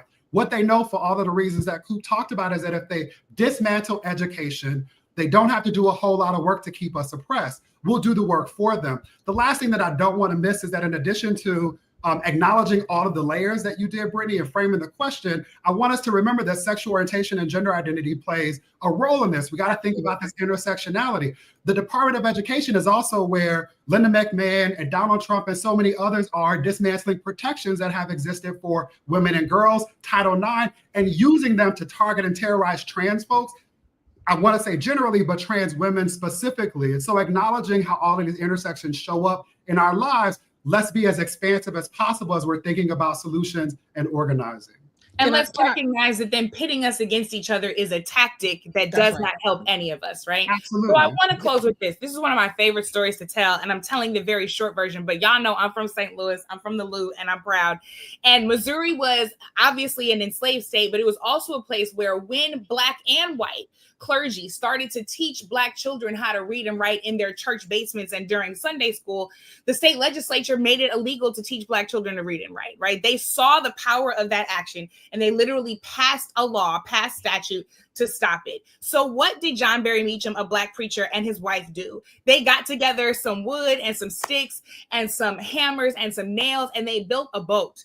And they built a steamboat school and put it on the Mississippi River, because in between the enslaved state of Missouri and the free territory of Illinois, the Mississippi River was unincorporated territory, which means that the laws of the state of Missouri did not dictate what happened. So all those young people who weren't allowed to learn to read and write in those church basements, they learned to read and write on that steamboat school. That is what we call creative subversion. That is exactly what we need to be engaging in. So all of us should be asking ourselves in resistance, What does it look like to create our own Steamboat School? Am I going and buying out all of the banned books from Black authors and putting them in a free little library in my front yard? Am I taking the young people in Sunday school that I'm already teaching and once a month giving a Black history lesson? Am I making sure that during the summer, the neighborhood kids come into my house and they get a hot meal and they also get a lesson, which was the free breakfast program that the Black Panther Party started in the first place, right? So let's be creative, because all of us have the power to be creatively subversive and build our own little Steamboat School to teach ourselves and our young people what they need and deserve to know to be victorious. We are going to wrap up with that. I want to ask each of you for one word of how you're feeling after after over 10 hours, right, of State of the People. How are you feeling? Give me one word, Coop. Buoyed. I'm buoyed. There we go. Lifted. There we go. Hallelujah. Buoyed. That was real churchy of you. John, how you feeling? I feel encouraged to stay in the church. Come on, hallelujah, encouraged. I feel victorious. We're all very churchy here. And with that, we're going to thank you for joining Undistracted. You can catch us anywhere podcasts are. We thank you for joining this group chat live. We thank you to the entire team behind State of the people in front of the stage, behind the stage, making it happen. We could not be doing this without you all. Your creative subversion is why we're here. And with that, Amy, you better moderate, Brittany. You better moderate. You did your thing, girl. You did it. You gotta do that. I had to get back in my seat. You all are brilliant. Brilliant. Thank you so much, Brittany, Dr. Cooper, Dr. Johns. I love it. Thank you so much. And it's the State of the People, stateofthepeople.media. I'm Amy Allison, and we're going to be keeping it going all the way to midnight. So if you are watching on YouTube or you're watching on your favorite website or social media, make sure and spread the word. You know, I just got, my heart just was filled. I just you want to know where people are standing up and standing for our communities. It's right here. And, I was thinking about this in terms of our next segment. Keith Boykin is joining in this segment. How to fight back against right-wing takeover this is just what we need, Keith. This is just what we need. Thank you, Amy. Thank you so much. And Rashad Robinson is joining me too. I think he's going to be on in a moment. And here he is coming in right there. And Rashad and I have been talking for a long time. We're happy to be a part of this conversation. I want to thank Angela Rye and Joy Reid. Yes. All the organizers who put this together. This is amazing. I had no idea when this was when they first approached me about this, it was going to be this amazing. Just the magnitude of it, the scope of ideas and topics, the number of people involved and the ideas represented. Oh my, I just can't tell you how excited I am to be a part of this. I know you are too, Rashad. I mean, absolutely. The brilliance, the energy, the expansiveness of voices that we are hearing from right now is so incredible. And in so many ways, this does represent kind of the ideas of independent media. Right? When we think about independent media, it was really founded by Black people. Right. In so many ways. We had to create our own platforms, our own avenues to reach people because we were denied access to the mainstream ones. And after we did that, though, sometimes those avenues were co-opted by corporations and by others. And so the idea and the possibility that's in front of us when we can both build and create institutions that are independent, that are our own, ways that we can reach people at scale, and be able to give people the information they need to be able to be good citizens, to be able to feel powerful, to be able to do things that they wouldn't imagined otherwise possible. That is what I hope this moment can hopefully open up, because as we both know, Keith, and as we've heard from so many of the incredible speakers over the last several hours since last night, we're facing a lot of pain. We're going to face a lot of challenge. It's going to be incredibly hard, and I fundamentally believe that when I think about Black joy. Black joy is not the absence of pain, but it's the presence of aspiration, the presence of possibility, the presence of being able to fight for something bigger. And so thank you. I just want to join you in thanking all those who put this together and hopefully giving us a little Black joy in the midst of the pain. And can I also thank you too, Rashad, because I met Rashad 20 years ago. He doesn't want me to talk about it. We met on a reality TV show 20 years ago, and now this brother is so amazing. He just came off of how was it, 12 years at 13, years Color Change, leading that organization.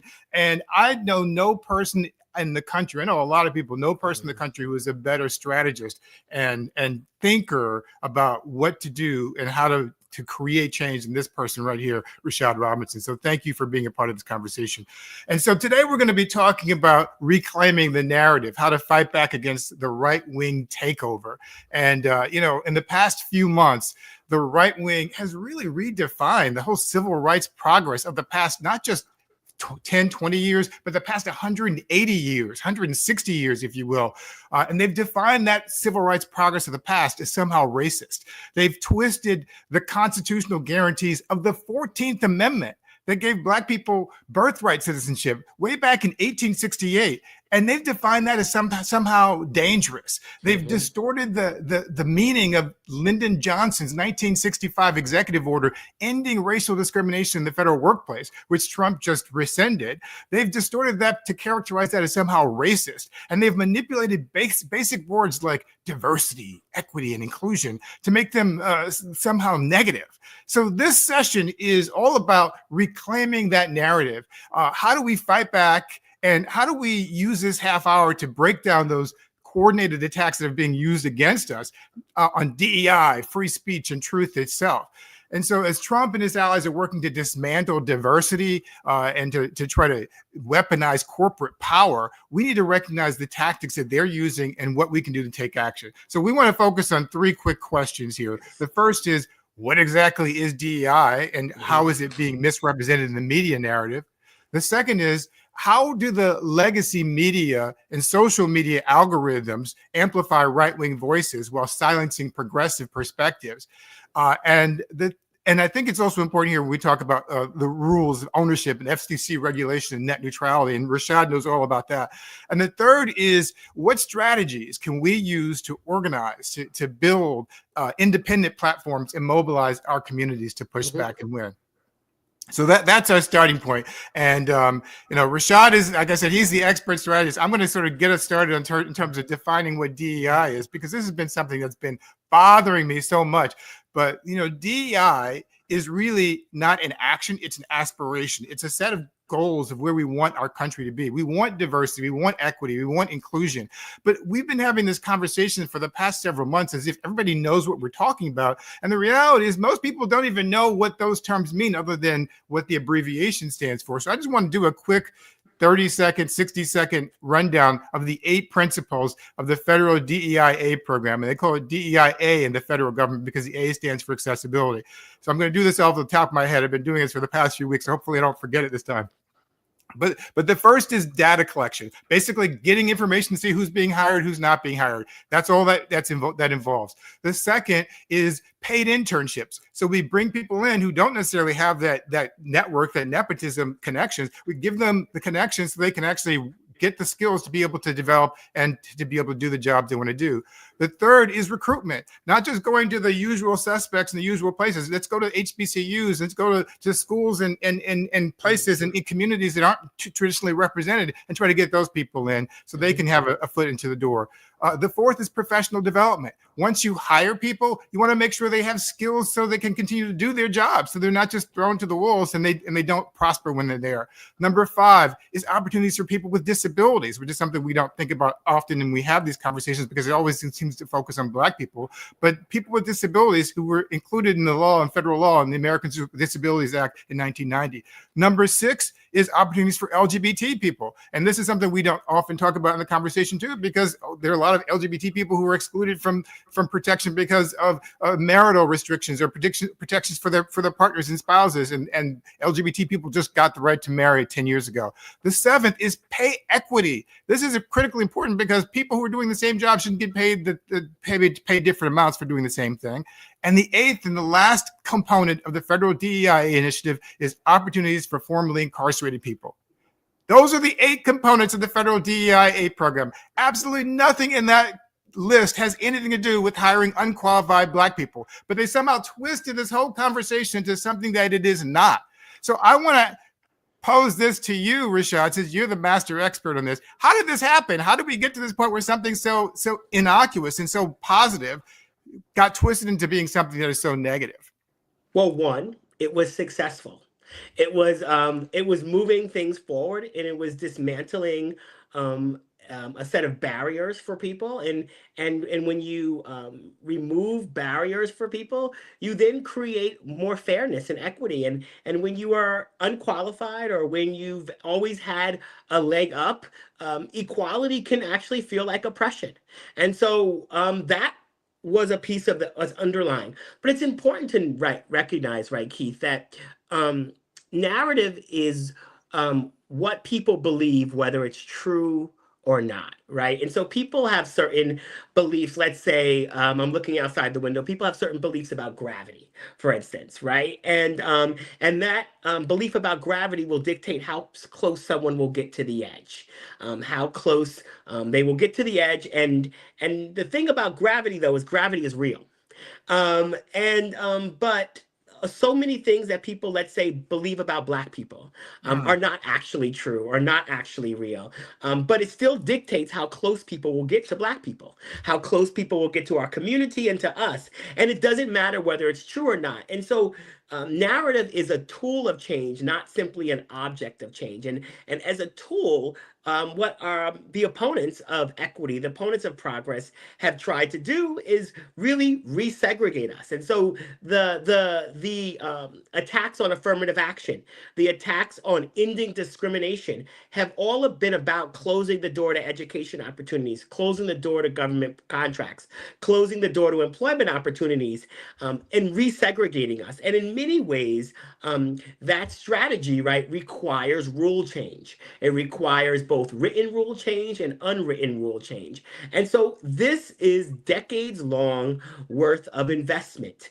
investment in telling a story through media, both sort of media that was reaching conservatives, but also then influencing the ways in which conservative media operates. It's an investment in a pipeline around judges, right? And sort of making judges and the courts a focal point for the right wing in terms of how people would engage and where people would see the importance. And so they don't always have to like who they're voting for. They don't have to like them personally. They don't have to want to have a beer with them.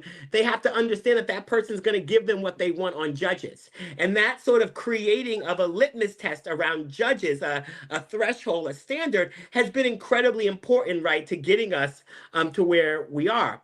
And then there is the role of corporate America, the role of sort of corporate power at recognizing that they could get certain things along the way if they were connected to a certain side of the aisle, right? They could get lower taxes. They could get less rules. And I know we're going to get to social media platforms, but that's deeply connected, right? In terms of how social media platforms have even changed some of their politics. Many of these platforms in the early days cared a lot about climate change and the leaders talked a lot about sort of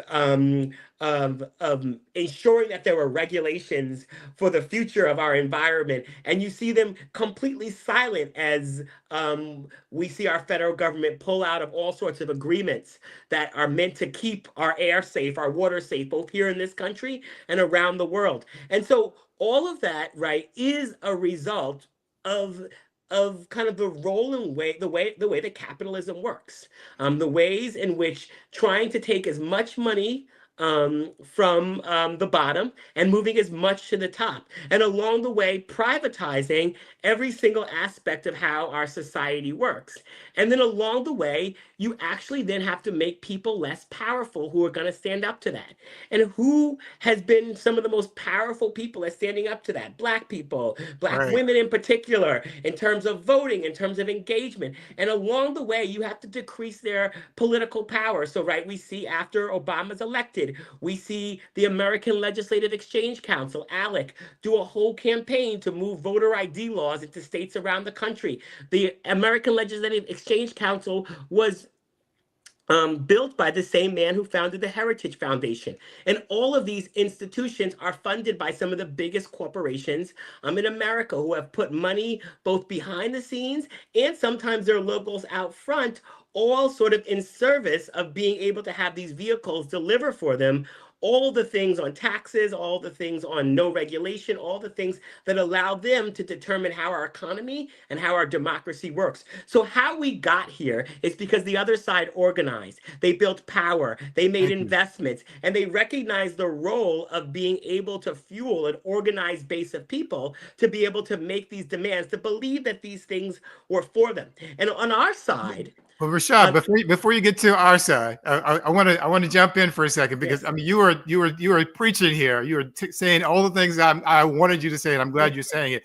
But I'm really glad you mentioned Black women, and I'm really glad you mentioned the importance of having a long-term vision, because we have somebody who's joining us right now, Congresswoman Ilhan Omar, who is a Black woman who knows more about the importance of the long-term strategy of doing this than just about anyone else, who's able to see the vision. We don't have to agree with the presidential candidate on every issue in order to support the policy, the initiatives that person can deliver, and the Supreme Court justice and the federal judges that person delivers. So Congresswoman Ilhan Omar, Representative Omar, I want to thank you for joining us, and I want you to chime in, if you will, and add a few words about the importance of long-term vision.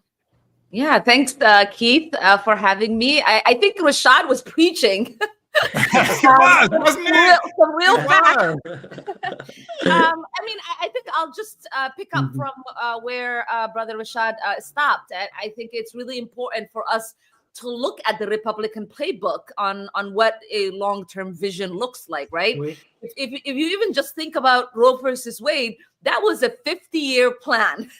Yes. That was a meticulous, slow-moving 50-year strategy to get that overturned. And I think for many of us, we want instant gratification. We want to go to the street today, get a policy change tomorrow, and then go home the day after that. And that is not how any sort of movement is able to get any kind of changes. Even if we think about the civil rights movement, you know, many people don't know that the Montgomery bus boycott, that actually lasted over a year. Thank you. Right, we hear the story, we learn about it in the history books, but we think of it as a week. We think of it as a week, right? We're like, oh, they were able to get this done. And even now today, when we're strategizing about what it means for people to boycott Target and other spaces that are basically saying they don't need Black business, we are already celebrating some victories on the amount of dollars they're losing. So that tells you that people might be willing to go back, feel like they got a punch, and that is enough for us to teach them a lesson. If we are ever going to have any sort of sustained wins, not just as Black people, but people who care about this country and who want it to work for everyone, we have to understand that, you know, nothing happens over time. And nothing happens in a vacuum, that we all have to collectively work together, whether it's lawmakers like myself, whether it's journalists like yourself, whether it's change makers like Brother Rashad. Like, we all are in this movement together. And that this small building, you know, whether we pick on an issue that's on a local level and we drive it all the way up to federal level, or whether we do it the other way around, it's important for people to understand that resistance takes time, and it takes a lot of effort, it takes a lot of energy, and also change making takes a lot of time, a lot of energy, and it's not something that happens overnight. And once we get the change, this is what the last thing I will say. Once we get the change, we have to also continue to be in that fight.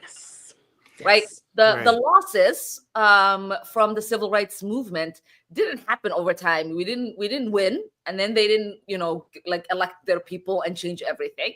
Right? They slowly tried to work to dismantle every single win, and they still have more to go. And so yeah, and so we have to stay vigilant.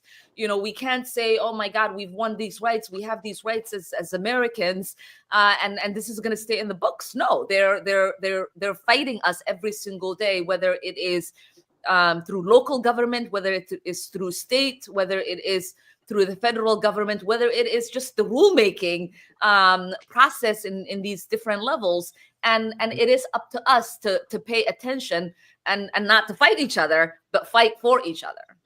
Well, Representative Omar, I thank you for joining us. We really appreciate that. And I want to thank you personally, too, because I remember during the election, during the campaign, when a lot of people were concerned about Gaza, as you were one of the leading voices about this as well. And I just wanted people to see that, yes, you can speak out about injustice in Gaza and still support a candidate for president, because you understand the long-term consequences of electing somebody like Donald Trump as president. So thank you for your leadership. Unfortunately, we are seeing it today. So yes, hopefully people learn from it. Thank you so much, Representative Omar. Thank you. And Rashad, I just want to go back to this whole point about like what we can do on two levels. First is social media, and the second on the corporate media. I've been confused for a long time because it seems like every platform is compromised right now. Twitter X is owned by Elon Musk, which is problematic. I had to quit that. Meta, Instagram, Facebook, Threads, all owned by Mark Zuckerberg, and he's ended content moderation over there, and he's sitting next to Donald Trump at the inauguration. TikTok, they're now in bed with Donald Trump and the Trump administration in order to stay alive. There are African-American places to go. There's Fan Base, there's Spoutable, there's Spill, there's also Blue Sky. There's all these different places people can meet. But I wonder if the purpose of all this sort of attacks on the social media was to sort of force us not to have a place where we could organize. Well, absolutely. I mean, but I think in some ways, Keith, it goes back to what I was saying about sort of the ways in which capitalism and really does drive a set of behaviors when we don't have it checked, when we don't have rules, when we don't have a way in which the people have control. And when capitalism becomes stronger than democracy, we end up. And so I'm going to, as someone who was like in the room with many of the biggest leaders of these platforms, having spent time meeting with Mark Zuckerberg, having spent time at Google and at Twitter, both before Elon Musk bought it and then met with him right after he bought it. Part of the problem, and hearing this from someone who's led boycotts against these platforms, has worked to hold them accountable, has won some things along the way where they've announced real changes that they were making in terms of that, only to roll back. Our cars are not safe because of the benevolence of the auto industry. They are safe because of rules and regulation. And expecting a billionaire to choose rules and regulation when it may get in the way of their growth and their profit is actually a fool's errand. And so we do have to rise up. And yes, I urge all of us to use the various new platforms and the new entries, but recognizing the ways in which it's a setup. And we can't simply outrun capitalism. We can't outrun the rigged system without actually winning new rules. The same way with our cars, like our food is not safe on our shelves because there's not regulation and rules. And so yes, I'm not saying anything against the new platforms. I'm not saying anything about supporting Black institutions and Black media and Black-owned companies. And at the same time, we have to work to actually change the rules. Because if we don't change the rules, we actually will just be in a situation, even as Facebook and some of these companies are starting to say now that they are for certain types of regulations. They are actually for a type of regulation that will make it harder for new companies to actually enter the marketplace. They're kind of making this sort of agreement to actually be regulated in such a way that would make it impossible for a new company to ever meet those regulatory standards. You actually have to already be a strong player in the field, have a lot of money, have a lot of resources. And so as we even think about what type of rules and regulations, we will need people at the table who actually do believe that we need many choices. And we can't have it go the same way as our media environment has gone, where we did have opportunities for many voices on the media, and we see a shrinking of that as well, that is aided once again by rules and regulation. So I am not trying to push back against the innovation, but this is why who's in power, who's elected, who controls the rules is so incredibly important, because it's not just about our brilliance and our creativity. They will stifle that with the rules and the regulations if we don't, or the lack of rules and regulations, if we don't actually have a real strategy and a real game plan. And I'm glad you said that. And it also reminds me of one of my favorite passages from Audre Lorde, who said, the master's tools will never dismantle the master's house. But on that note, we have another member of Congress who's joining us. Representative Gregory Meeks is here. And Representative Meeks, you are a member of Congress, a person in power. What's your take on what's happening right now with the State of the Union and President Trump? And what's your plan for action for tonight? Well, first, I've been enjoying Brother Robinson and his dialogue and conversation, because I think he's absolutely on point, particularly when you're talking about rules and understand the power of what that means. Because when you are in the position that I'm in, and those who are members of the Congressional Black Caucus, when we are in power, we help set those rules. We help, we then, when there's a hearing that's being had, we determine who testifies. We determine and put and hold any administration accountable as a result of that. And that's why elections are really important. And that's why the guy that is current, the president of the United States, he's going just the opposite way, because his interest is just to empower the billionaires who are his boys that he sees that's around him. And our interest is completely different from that. So you see a situation when you're talking about a budget, for example, where their first priority is to dismantle some of those rules so that they can make more money, as well as to make certain tax cuts permanent so that they can make more money and have more money at the expense of those who will need Medicaid, or Medicare, or Social Security, or CHIPS. So all of that is really important. So what you asked the question about tonight. Tonight is significant for all of us, because I think that we have to have a multi-plan moving forward, with everybody understanding that they have a role, even if those roles are different. I'm, been a member a long time, and and I understand. I saw Congresswoman Ilhan Omar talking about civil rights movement, etc. But I understand that we also have to make sure that we need both. We need the person that's going to be the strong advocate on the outside, and we need the individuals that's going to be on the inside to then use that advocacy to help them make those changes that are necessary. And we need to make sure that we're doing it and working together and understanding that. So, for example, I can recall growing up as a kid, hearing individuals, I'm from New York, those who supported and loved Malcolm X at the time did not love Dr. King. And those who loved Dr. King did not like Malcolm X.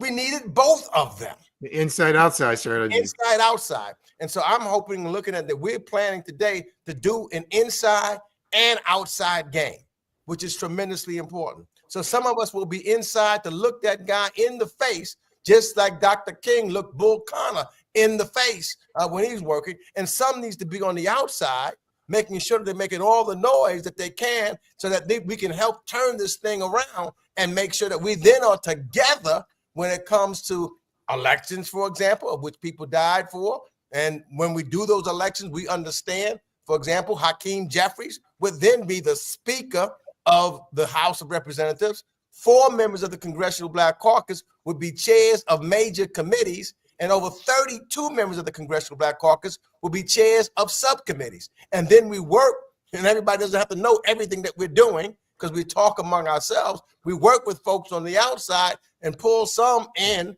like Brother Robinson. He should be one of the guys that was on, for example, the Energy and Commerce Committee to talk about what he knows in regards to technology and moving forward and giving us, one of the biggest secrets, I think, in town is when I was chair, for example, of the Foreign Affairs Committee, I would go to people who looked like the people here and said, This was all when I was on the Financial Services Committee, also with Maxine Waters. We would go to you. And when we had when we had a Musk or a Zuckerberg or somebody coming for us, we would go to you and say, what do you want us to say to them? What questions do you want us to make sure is addressed so that we're dealing with those issues with those of you who are the experts in that particular area? Well, thank you very much, Representative Meeks. We appreciate you taking time out of your busy day to join us, and we wish you the best for tonight, and stay strong. Thanks. All right. And Brother Robinson, I'm glad that Representative Meeks was here and had a chance to talk about using our power. We only have a few minutes left, but I just want to sort of bring it to an end in terms of what strategies we can actually take or adopt in this moment to make change. And one of the things I wanted to ask Representative Meeks, but didn't have a chance to ask him because we have limited time, is, I'm curious why members of Congress who, even though they're not in the majority, why they aren't holding field hearings out there or going out and talking to federal workers who've been fired, or even though you don't have the power to bring people into the Capitol Hill, you have the power to create a scene by what you do. So what kind of things can people do? Not just members of Congress, but ordinary people and individuals and organizations. How can we make a change in the coming years, in the coming days, weeks, months, and years? Well, first and foremost, join into something. Become part of a local organization, a national organization. Individual activism is not going to get us over the hill in this moment. It's going to be about collective will, collective power, and building power together. Secondly, I think that we really do need to focus on the enablers. All of our energy cannot be focused at Donald Trump, but at the forces that are playing hear no evil, speak no evil, and see no evil. And they have to actually be held accountable. Corporations, media institutions, other elected officials, creating an environment that makes it incredibly hard for people to go about their day to day if they are supporting and they are aiding Donald Trump and this administration, if they are aiding and supporting Elon Musk takeover of the government. And so that enabler strategy actually has to then have a real strategic imperative that it has a long game behind it, that actually sort of goes after the bottom lines of corporations. And that's why I think we have to focus very much first on public facing companies who come to our community and say, buy our products or use our services, and actually get very clear with them around that, and then have very clear demands around how they should operate and engage in this current environment. So there's the sort of corporate behavior. We also have to both amplify and find ways to engage in the voices that are telling the stories that we want to see, making sure that those homes and those places, whether it be outlets like this or what Roland Martin is doing, or some of the other sort of Black media outlets, Angela Rye's podcast. Rashad, I'm sorry I gave you an assignment that was impossible to do in 2.5 minutes, but you did your job. You did your job. And, I want to, and you are always so great, my brother. And I appreciate you so much. Yes. They say all that is necessary for evil to prevail is that good people do nothing. And you are doing something. And the people who are watching this are doing something. Don't let anybody take away your power. Know that you have power. I want to bring back Amy into the conversation. And thank you for allowing us to be a part of this for this past 30 minutes. And thank you for all of those who've been watching, because it's been a great opportunity to just get people mobilized and know that you can do something. Incredible. Thank you so much, Keith, Rashad. You're amazing. And let me just remind you, if you're just tuning in, State of the People and stateofthepeople.media is where you go to be part of this 24-hour broadcast. It's really special. It's an alternative. Like, the State of the Union with all the lies, the misinformation, all that stuff is happening tonight.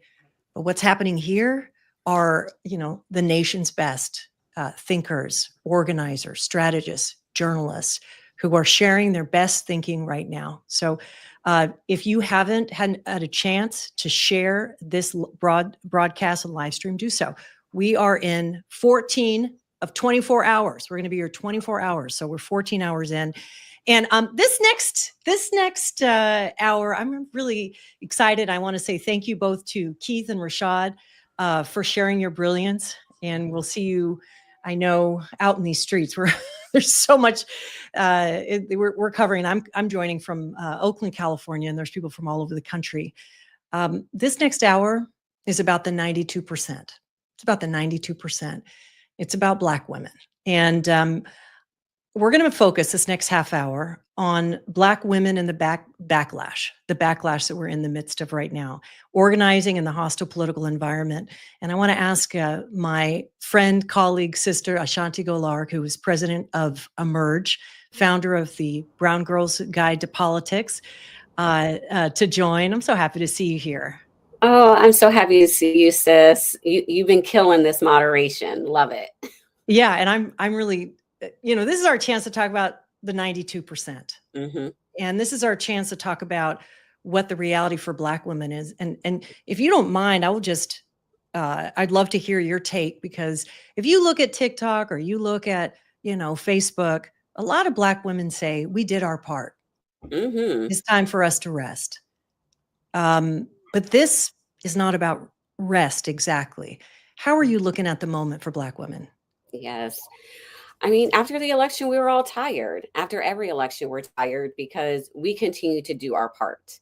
And not just in presidential elections, there are elections every single year. And we show up, we volunteer, we are the campaign staffers, we're the candidates on the ballot, and everyone else doesn't do their part. I was just saying to someone the other day, I was like, voting is the worst group project ever. Because Black women, we always show up, we have studied, we're ready, we're acing the test. Not everyone else is with us. But we also know as Black women, this is what they want. They want for us to say that we're done, because then they can do all of the things that they want, which is make sure that things don't change. When we show up, when we have our voices, when we have our seats at the table, we are making sure that this is an inclusive and reflective democracy. We move things forward. And there's a huge group of people in this country, in the White House, that do not want that. That's why they don't want our voices, our power, because then they get the status quo, which means it's just things for them, their rich friends, especially rich white men, and we continue to be at the disadvantage. And while we all are tired, we still have to show up. And one of the things that I like to talk about is the fact that we don't have to think about the macro and huge. We can think about micro. What are the small things that we can do to incorporate this activism into our everyday life? If you are going to church, you can show up to church a little bit early or stay a little bit late and tell people that you're going to be there so you can talk about the issues facing the community. If you're involved in a parent-teacher organization, you can let people know that you will draft the templates to email to the elected officials and school board members saying that this is absolutely unacceptable. If you're involved in social clubs, email 5 friends to come with you who will care about the issues that you are talking about, that are going to be talked about, if they're impacting them. So there's all of these little things that we can continue to do as Black women to make change in this country during this time, because our voices are needed. And especially with all the rollbacks with DEI, equity and justice, today he's saying that he's going to ban protesting on college campus. They want to limit our voices, and we cannot let that happen. Yeah, we're watching the breakdown of democracy, and I have to tell you, it's like we're being gaslit a lot of times when people are like, oh, we'll wait for it to get bad, or when democracy is threatened, or this is only going to be 4 more years, or I'm going to go about business as usual. But most Black women I talk to, we know what is happening, and in a moment we're going to be joined by some wonderful representatives in Congress. But before, I just want to remind Black women who we are, okay? Because Ashanti, you and I, in our respective work, and I know at Achieve the People, we like to remind Black women, you're the highest vote turnout of any race or gender. You're the most educated group in this country. You lead most all of the justice movements for racial, economic, gender justice. And we are what's called super influencers, which is why Black women are so precious, important in this next phase. A couple hours ago, our sister Latasha Brown with Black Voters Matter said, we got a nation build, and we got to think radical imagination. And I would just want to, keep that going. Congresswoman Shafilius McCormick, we're coming to you soon. And I want to just bring in Maya Wiley, who is part of this conversation. When we talk about radical imagination, we're talking about imagining something that we Black women have been fighting for 300 years. We sure have. And frankly, the progress this country has made for everyone has been on the backs of Black women. So you're welcome. You're welcome. Before we go to the Congresswoman, Maya Wiley, when you think about organizing and the backlash and the difficulties facing Black women in particular, what comes to mind for you? Well, first, what comes to mind is resilience. And I think it's important to say that up front. Black women have faced hardship for generations and have nonetheless never stopped fighting, never stopped fighting for our families, for our children, for the future of this country. And what comes to mind first is that it is still and will consistently be Black women who continue to fight. But I'm also thinking about how we're also so often, as is the case, those blamed by those who are victimized by fairness, those who are where the effort is to take us out of the game because they can't really compete. And we've seen these signs, but where we become the people who not only bear the brunt of the rollbacks on everything from our rights, but also spending cuts. When we looked at the spending freeze that was going to happen, some of it affected every American. But as we know, when we need to see a doctor when we're pregnant, and when we want to have healthy babies, when those kinds of cuts come, they come first to our communities and to us. And so I also think of the incredible importance of that resilience, but also how so much of this country needs to understand that when we do well, the country does well. And when we don't do well, the country doesn't do well. So rather than making us a part of the problem, recognize that we are the solution. We are the solution. And I want to bring in Congresswoman Shafilius McCormick, who's, I know you got a busy day. And I know you're in the green room. I'm really glad you could stop by. We're talking about Black women. What is this moment for you? What is your plan for the State of the Union? What wisdom and experience can you share with us at this critical moment? Well, right now, as a Black lawmaker who is a woman in Congress, our goal is to really be strategic. We need to be strategic at this moment and understand when we step in, when we fight, and what we're fighting for. I think we haven't heard the president or any Republican articulate a vision that not only incorporates us, but our families, our parents, every single generation. The lie they sold America of this going to be an economic opportunity for everyone is playing out every single day, that it was nothing but just that, a lie, a scheme, an agenda to trick everybody into thinking that they were going to do something. What we have actually seen more cuts, more rolling back of everything we put in place to give Black people, Black women, an opportunity to have a pipeline into government, a pipeline into federal jobs, a pipeline into actually living a better life.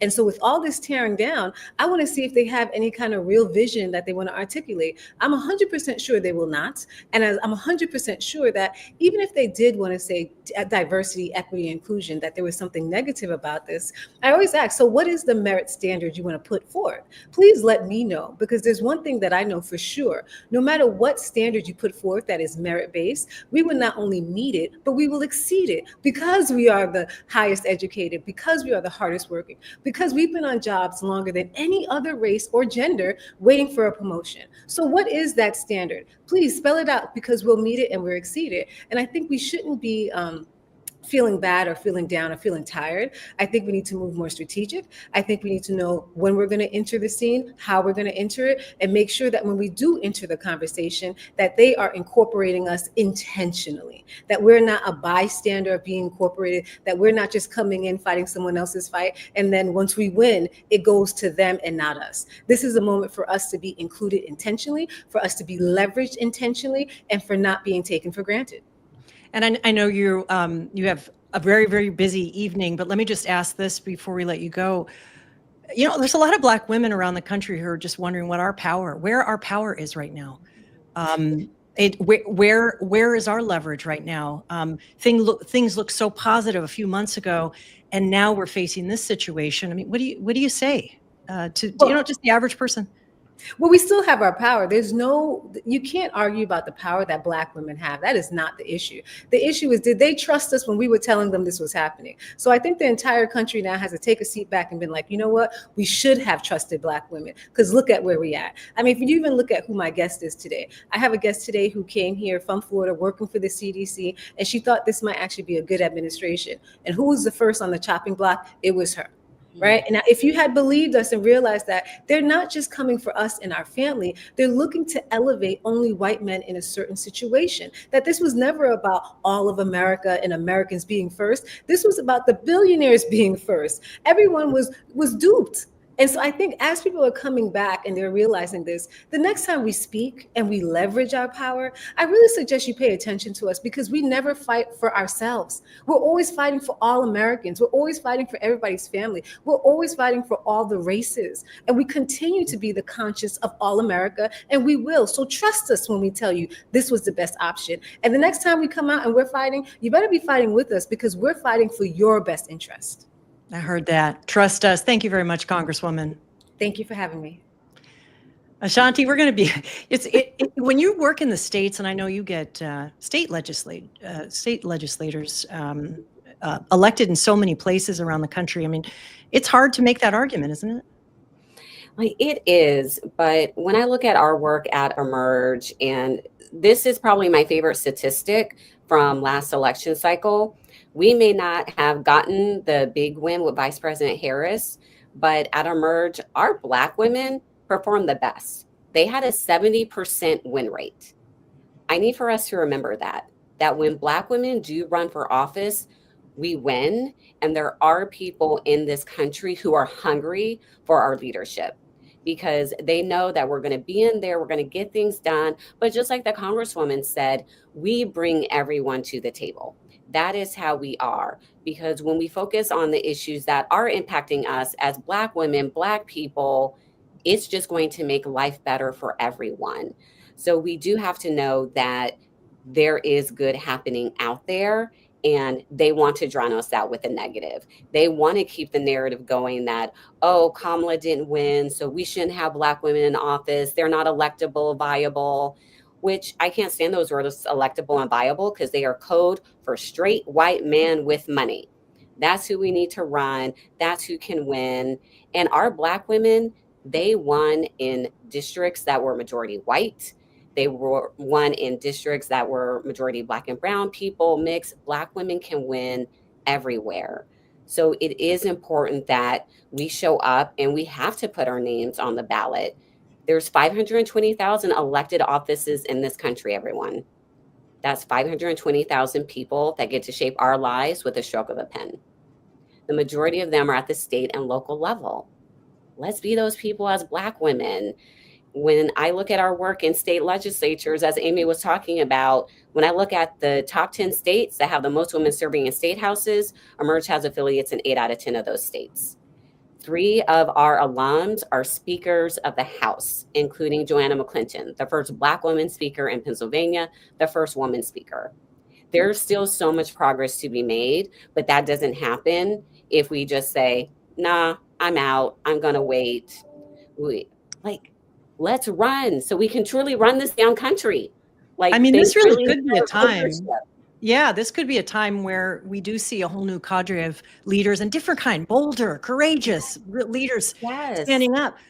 This is the thing, though, Maya. It is true that we want leaders to run, and it is also true that we are in a hostile environment. What is the reality? I mean, you're one of the top civil rights leaders in the country. What's the reality there? And is the battle going to be in the states and locally? You know, how do you see this rolling out?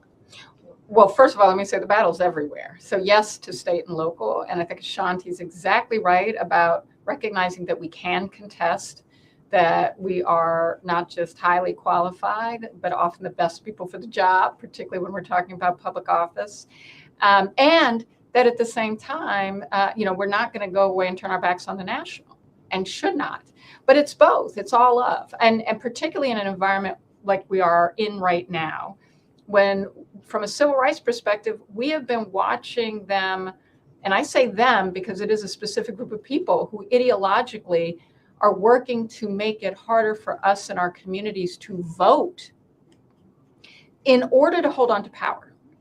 And not just Black communities, but also Latino communities, Asian American communities, Native American communities, but often Asian American communities, targeting communities of color with the big lies about whether or not our elections are free and fair. I mean, the reality is we're making it harder for them to be free and fair by using the lie that somehow we can't be trusted about whether or not we have the legal right to vote.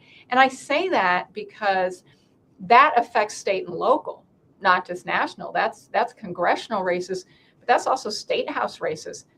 That's, you know, it's when you see the attack on the census, just the way in which our Constitution says count everyone and making it difficult. And this is another thing this administration is going to come for, the count.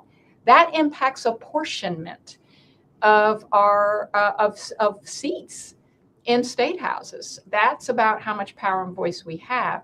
So I think we have to fight everywhere. I mean, we're very fortunate that we have Congresswoman Terry Sewell, who is continuing the fight for voting rights at the federal level, as we also have to fight in state houses, in local government, to ensure that we have the right to do what we have the right to do. And we can't concede any of it.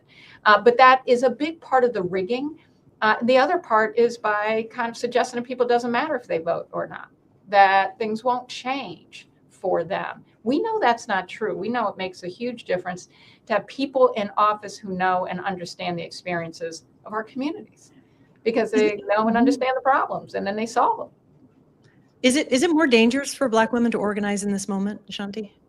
To run for office in this moment? Here's the thing, Amy, it's always been that way. The racism, the misogyny, the attacks, it's part of wanting to keep us not involved. It's part of them wanting to limit our voices. So this backlash, it isn't new. We have always dealt with it. Like every single woman who has stepped up and said, I want my voice heard. I'm going to make a difference. I'm going to be appointed to a commission. I'm going to serve in elected office. I'm going to organize my community. The backlash, it's always there. I think right now it's a lot more evident because we live in this age of social media and we have 24/7 coverage. So it's kind of more people are seeing a lot of what we've already known, is how I like to explain it. Well, you've supported Black women, both who were in movement, who were organizers, who then ran for office. And I would just ask both of you, and I will just share my own perspective of how we prepare Black women for this moment.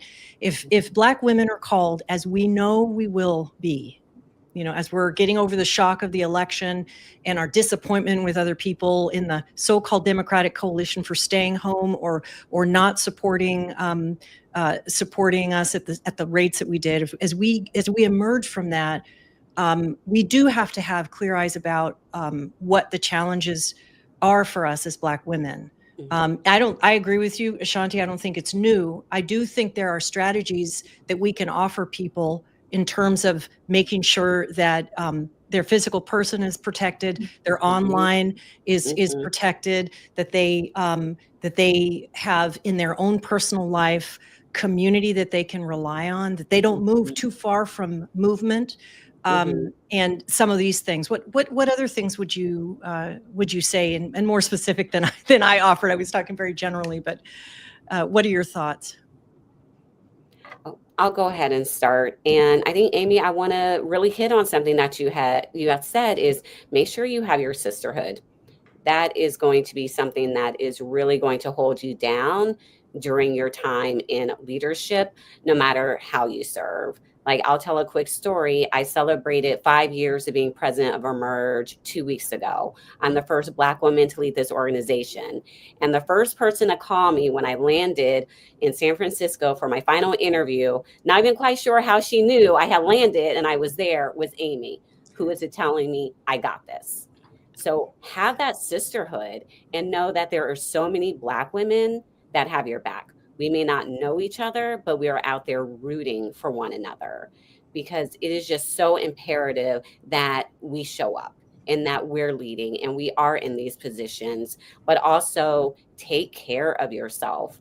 I have an app on my phone called Opal, which I love. It limits my social media to an hour a day.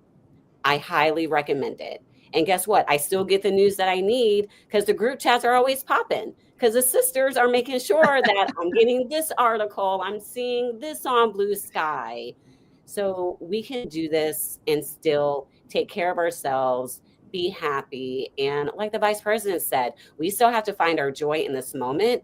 And we can find our joy in pushing back because nothing's going to piss them off more than us showing up and stopping all of their stuff and saying, you did not kill us. You did not make life horrible. We are here and we are stronger than ever. It's so beautiful. Maya? I mean, I don't want to say anything after that. That was just a mic drop. That was a mic drop. And Congresswoman Bonnie Watson Coleman is here and is joining us. But Maya, just a quick word in this moment. Look, I think it is incredibly important that we recognize how much social media is being utilized to weaponize not just words, but in some instances to incite.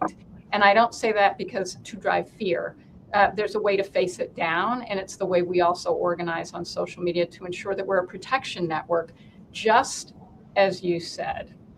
We have to be ready to flood the zone when the attacks come on social media. For any Black woman who's either running for office or leading in some way, whether it's in a corporation or in a federal government or in a state house or locally, because that is actually how it works. And the internet spaces to do that, and also to demand and go after the companies that are not protecting us online. That is also something we can do collectively and together, and that includes especially how our elected sisters are targeted and how we can help keep them safe. Yeah, and speaking of elected, Congresswoman Bonnie Watson Coleman, thank you so much for joining. We're just talking about Black women. We're talking about the backlash. We're talking about how we survive, dare I say thrive in this moment. And you're there in DC. We got, tonight, State of the Union. Talk to us more about this moment.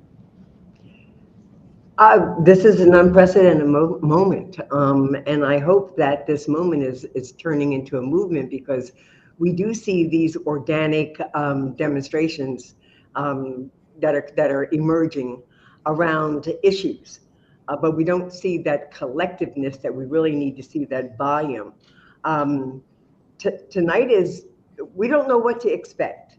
And so we're kind of like sitting on our seats wondering, how do we respond to this? I'm going to the joint message tonight because I have a guest who's been very instrumental in going back and forth to Gaza and delivering healthcare. And I think Gaza is something that we haven't been talking about lately, talking about Ukraine, talking about the craziness that's happening with all the EOs, and not really focusing on us, depending upon us as Black women on in everything from elections to families to communities to just being the sacrifice that's necessary to keep the things. We're the glue, but at the same time, we're the glue that has the economic disparity. We've got housing insecurity, we've got food insecurity, we've got children that we need to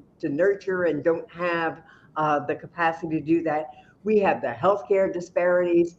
We're still at the sort of bottom of the rung when it comes to caring about us. That's why I was just so impressed with the study that was done, and Economy for All, Black Women Best.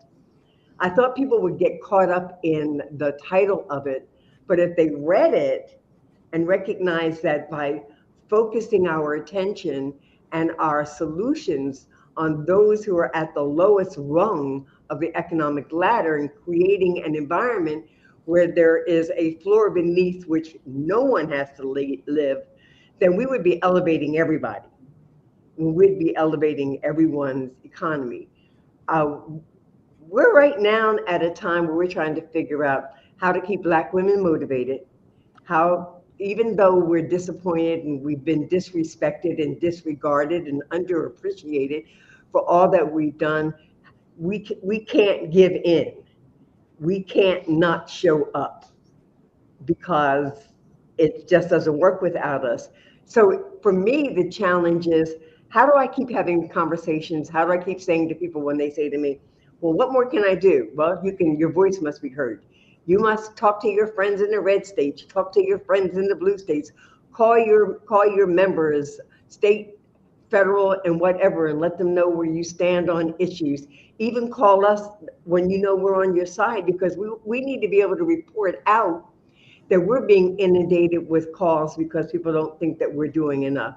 And so my greatest frustration is that I know that the sisters in the House and in the Senate, because we got two over there, doing as much as we can to be on whatever platform anybody wants to interview us, you want to tag us, you want to do whatever.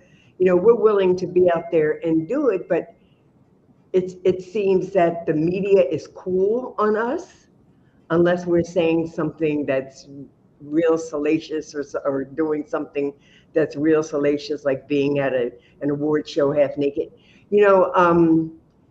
And it is a very difficult time for all of us, because we could allow ourselves to be depressed.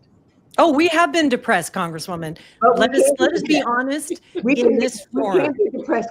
We can be momentarily pissed off and hurt, but to be depressed means that there is a daunting of our power, a lessening of our energy. And our children, my granddaughter, she needs me now more than ever, because I see what's happening at her being 11. What's going to happen when I'm not here and she's 21? And you're talking about the generational responsibility that we Black women feel, and that is real. That is real. And Congresswoman, we're gonna wrap up this conversation. I'll ask you, Ashanti, and you, Maya. I think for Black women like us, we look forward and we also look back. Leave us with just a couple of sentences. Who inspires you, and a word to move forward for everybody. Ashanti, you want to start us off? I will. I mean, I feel like I can't even name names. I'm just really inspired by every single Black woman who paved the way for us to even be here and have this conversation and talk about moving forward. We get to move forward because of everything that they did. And my word is just power. I want for us as Black women to continue to own our power, because we have it. They want to take it away, and we're not going to let them. That's it. That's it. Maya? Well, look, you see this photo behind me? Is that Shirley Chisholm? That is Shirley Chisholm. And I'm both someone who lives in Brooklyn, from the first Black woman to sit in Congress, but also to run for president of the United States. And what Shirley Chisholm taught us, not both in word and deed, was don't let anyone tell you you can't. And one of the things that she also, and she famously said, if they won't give you a seat at the table, bring a folding chair. We have more chairs at the table and don't need a folding chair. And we have to remember it and use those. So thank you, Congresswoman, for having one of those chairs. But she also, when she ran for president, when everybody kept telling her, but you can't win. And when even some of the Black members of the first Congressional Black Caucus disrespected her for running. And people claim you can't win. Why are you doing this? And she said, someone has to be the first. And that determination, so my word is determination. I love it. She was determined for Kamala. She was determined for everyone who is holding a seat that a Black woman hasn't held before, but also for telling all of us, just because we don't get the seat doesn't mean it didn't matter that we didn't try. And I think we have to remember that as well. No, these are words. And listen, I'm so grateful, Ashanti and Maya, for both of you. And Congresswoman, do you mind staying on? We're going to keep talking about the 92%. Okay. In this segment, as we wrap up, I just want to wish you, Ashanti and Maya, to go in grace, determination, power in your work. Thank you so much. I really appreciate it. Thank And, you are here with State of the People, stateofthepeople.media. Thank you very much, Maya. Yeah. And as we get ready for our powerhouse panel next, I will just say that State of the People was a brainchild. It came together very quickly. The people behind the scenes are brilliant. If you are part of this now 14 and a half hours into the broadcast, you'll know as a part of a 24-hour that, the State of the Union is happening elsewhere, but the truth and the spirit and looking forward is happening right here. So spread the word.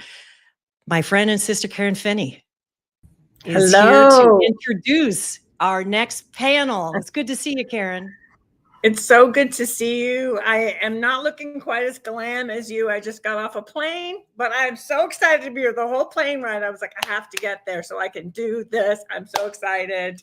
Thank you so much, Amy. As Amy mentioned, we have Congresswoman Bonnie Watson Coleman with us. We are so excited and so honored to have her with us.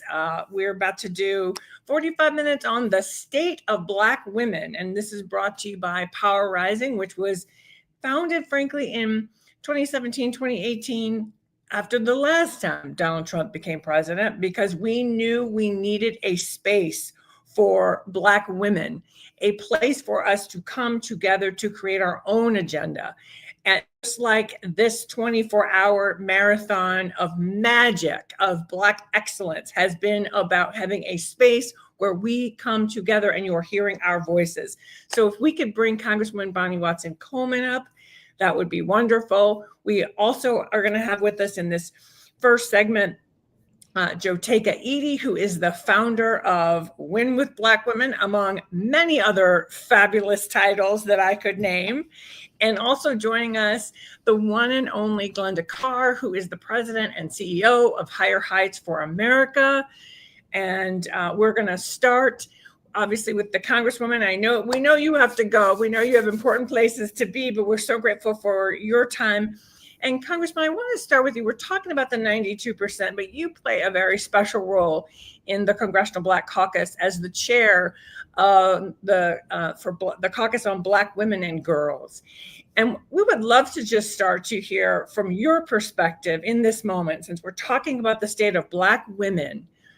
What are you seeing? What are you thinking about right now in this moment about how we protect Black women, make sure we protect the gains that we've made, and protect our Black girls from everything that we're seeing? I know, Karen. I first of all, let me just say that it is a pleasure to be here with you, and an honor and a pleasure to be with these two amazing women and the work that they do.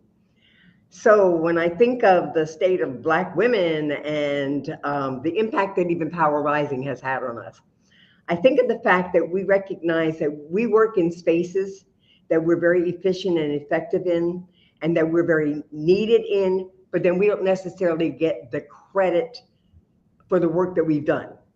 We don't necessarily get the recognition or the opportunity to sit in the leadership positions, whether it's the Democratic Party or some other entity, that respects the fact that you depended so much on our being there. Our challenges are numerous. Our challenges are disparities in healthcare, disparities in economic well-being, disparities in jobs and opportunities. No matter how rich we are or how educated we are, we have negative impacts with regard to childbirth and things of that nature that shouldn't take place. So to me, the system is not applying the kind of research and searching for the answers to the questions that will help to make us healthy. The Congressional Caucus on Black Women and Girls was established precisely for that reason. We said we can't fix everything, but we can certainly elevate some of the discussions that have been ignored and some of the policies that have ignored the consequences on us. And so we fight this every day. Every day something comes up, especially in this administration, that impacts so many people, but then we can also see that slice that impacts our ability to be good mothers, good women, good good Sisters and professionals friends. representing where we're capable of representing. So we're fighting the fight.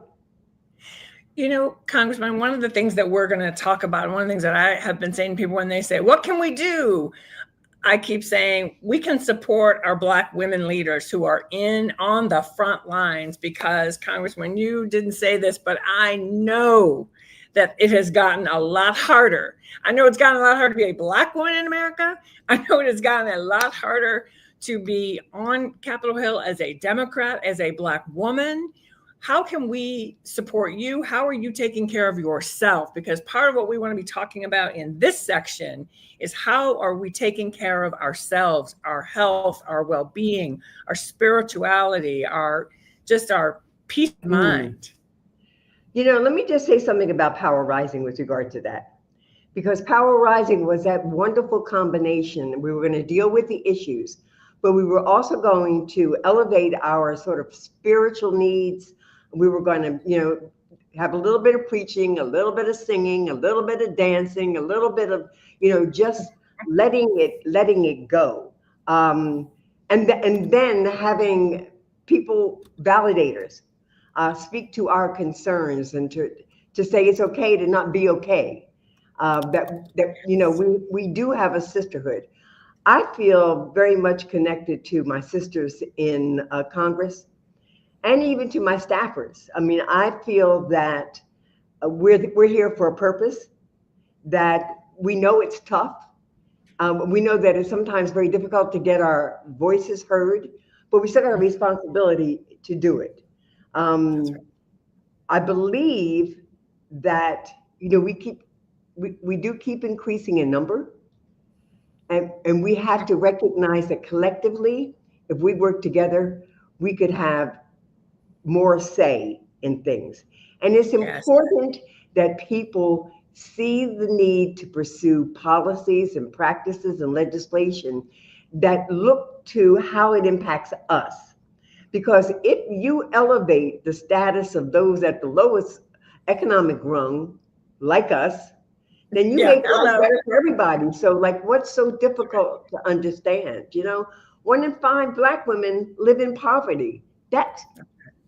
And that doesn't mean that they're not educated or able to work. It's just they're in low-paying jobs and no-paying jobs. It should not be in America. And so there are people, you know, like my sisters in the House and the 2 in the Senate, that recognize that and recognize that we got a responsibility to speak on that and to move legislation and, you know, other things and conversations that elevate the discussion so that people realize there are consequences of ignoring us. And that's a big deal. It should be consequences in ignoring us. You know, that's so important. I want to pick up on that, and then we're going to let you go, because you just said 2 things I want us to really just take in and hear, which is the consequences of ignoring us. When, by the way, as you first said, we do a lot of the work that we don't get credit for, but they sure know when we're not there, don't they? They sure, you know, when we said at the beginning of this year, you know what, go ask somebody else. We're the 92%. We're going to take a break for a beat. People sure were up in arms. And so, Congressman, I just thank you for what you are doing. Thank you for fighting the good fight, because as I said, we know it's harder now than ever before. And we know you're going to be there fighting for us and being that voice in the room and that seat at the table. And so we're so grateful. Yeah, Karen, and we're fortunate to have Dakota and to have Glenda. You know, they bring in special needs.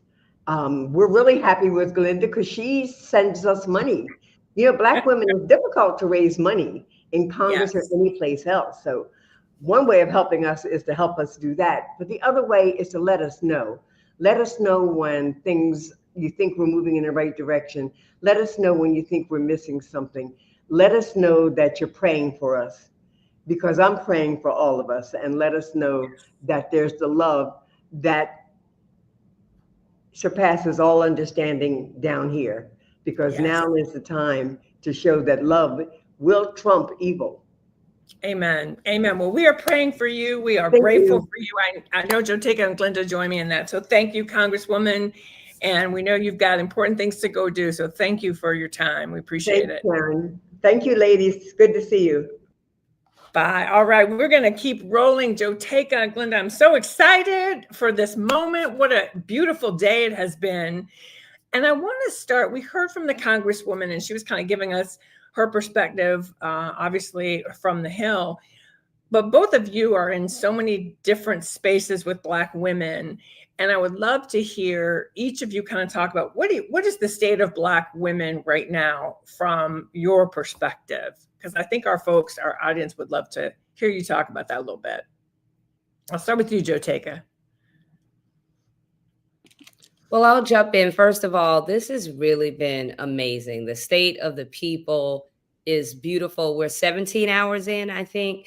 I think that the fact that this segment is Power Rising, it sums up the state of Black women. So big shout out to Power Rising for just seeing and knowing the power of the rise of Black women. And I think when this moment, we can best describe it. It's almost as Latasha Brown often talks about, the ability to hold two things at one time.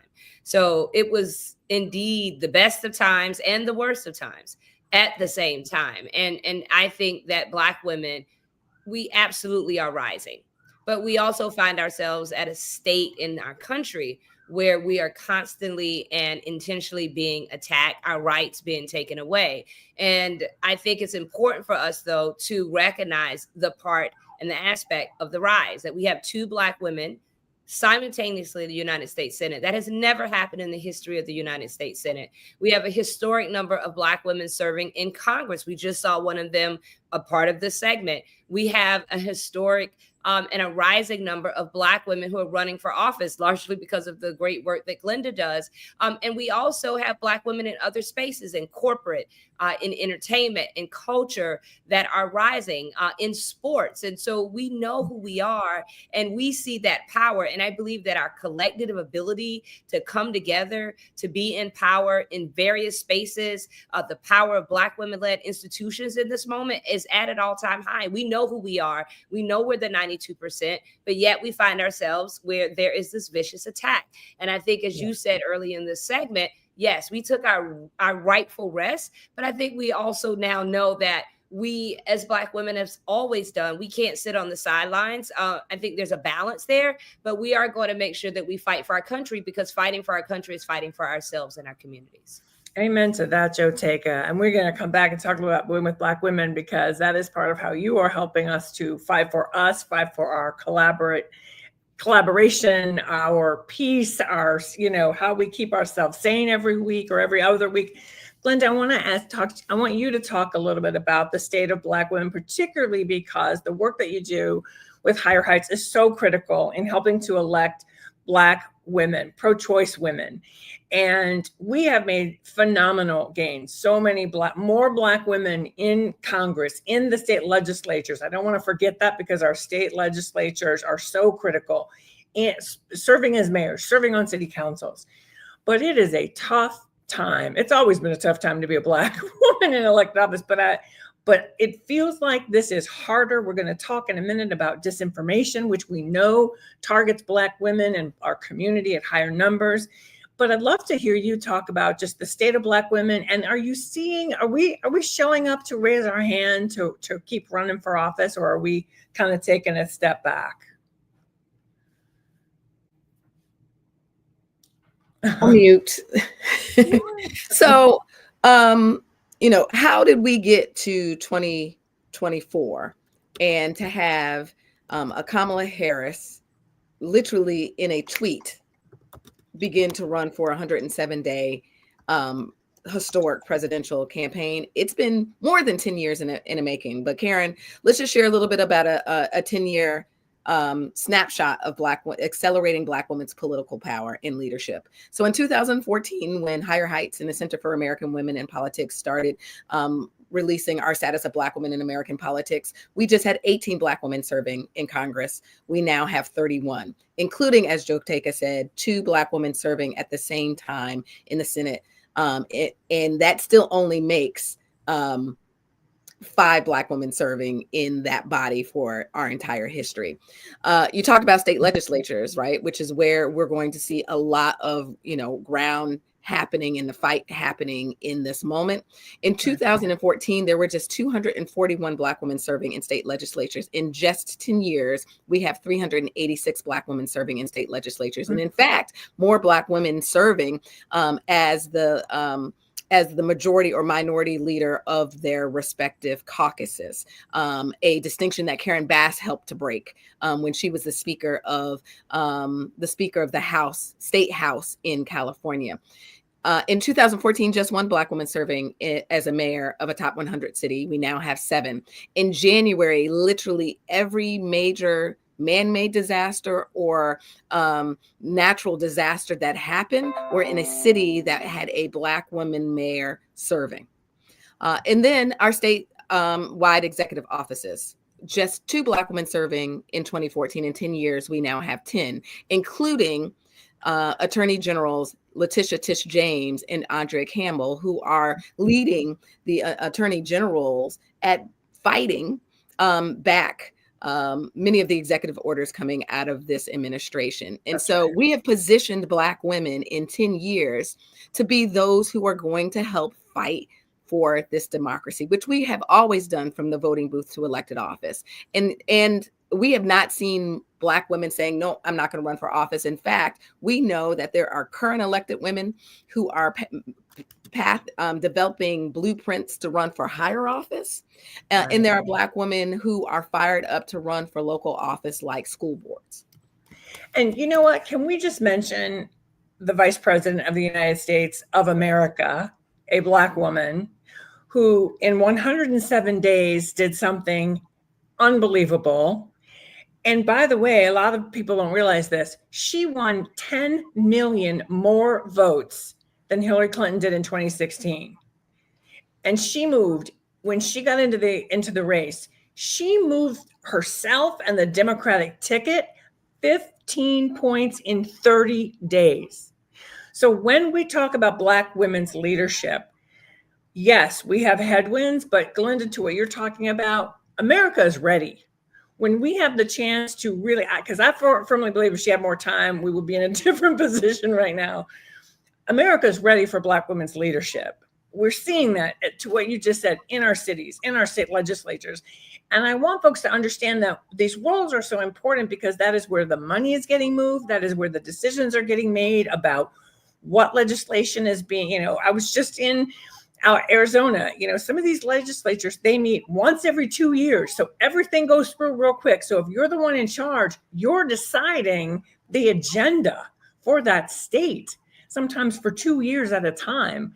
I think that's so important. And I would just add this one quick thing, Karen, because I know that we needed 2 hours, y'all. Power Rising needed to ride for 2 hours. The way we get a Kamala Harris is her trajectory. Here is a woman who has run and won and governed on every single level of government, a local prosecutor, a statewide executive, attorney general, a U.S. senator. She served in the White House as the vice president. And so she was uniquely able to step into a 107-day election cycle. I say that to say is she's the byproduct of, as she would say, the Chisholm effect from the 1972 historic run from Shirley Chisholm. And there are the Kamala effect that has already happened. It is what Senator Angela Osbrooks already talks about. She models her career in her blueprint off of a Kamala Harris. And so we don't know who the Barbara Lees of this 2024 election cycle was, as a young Barbara Lee was the direct descendant of a Shirley Chisholm run. And so I'm excited about Black women's political leadership.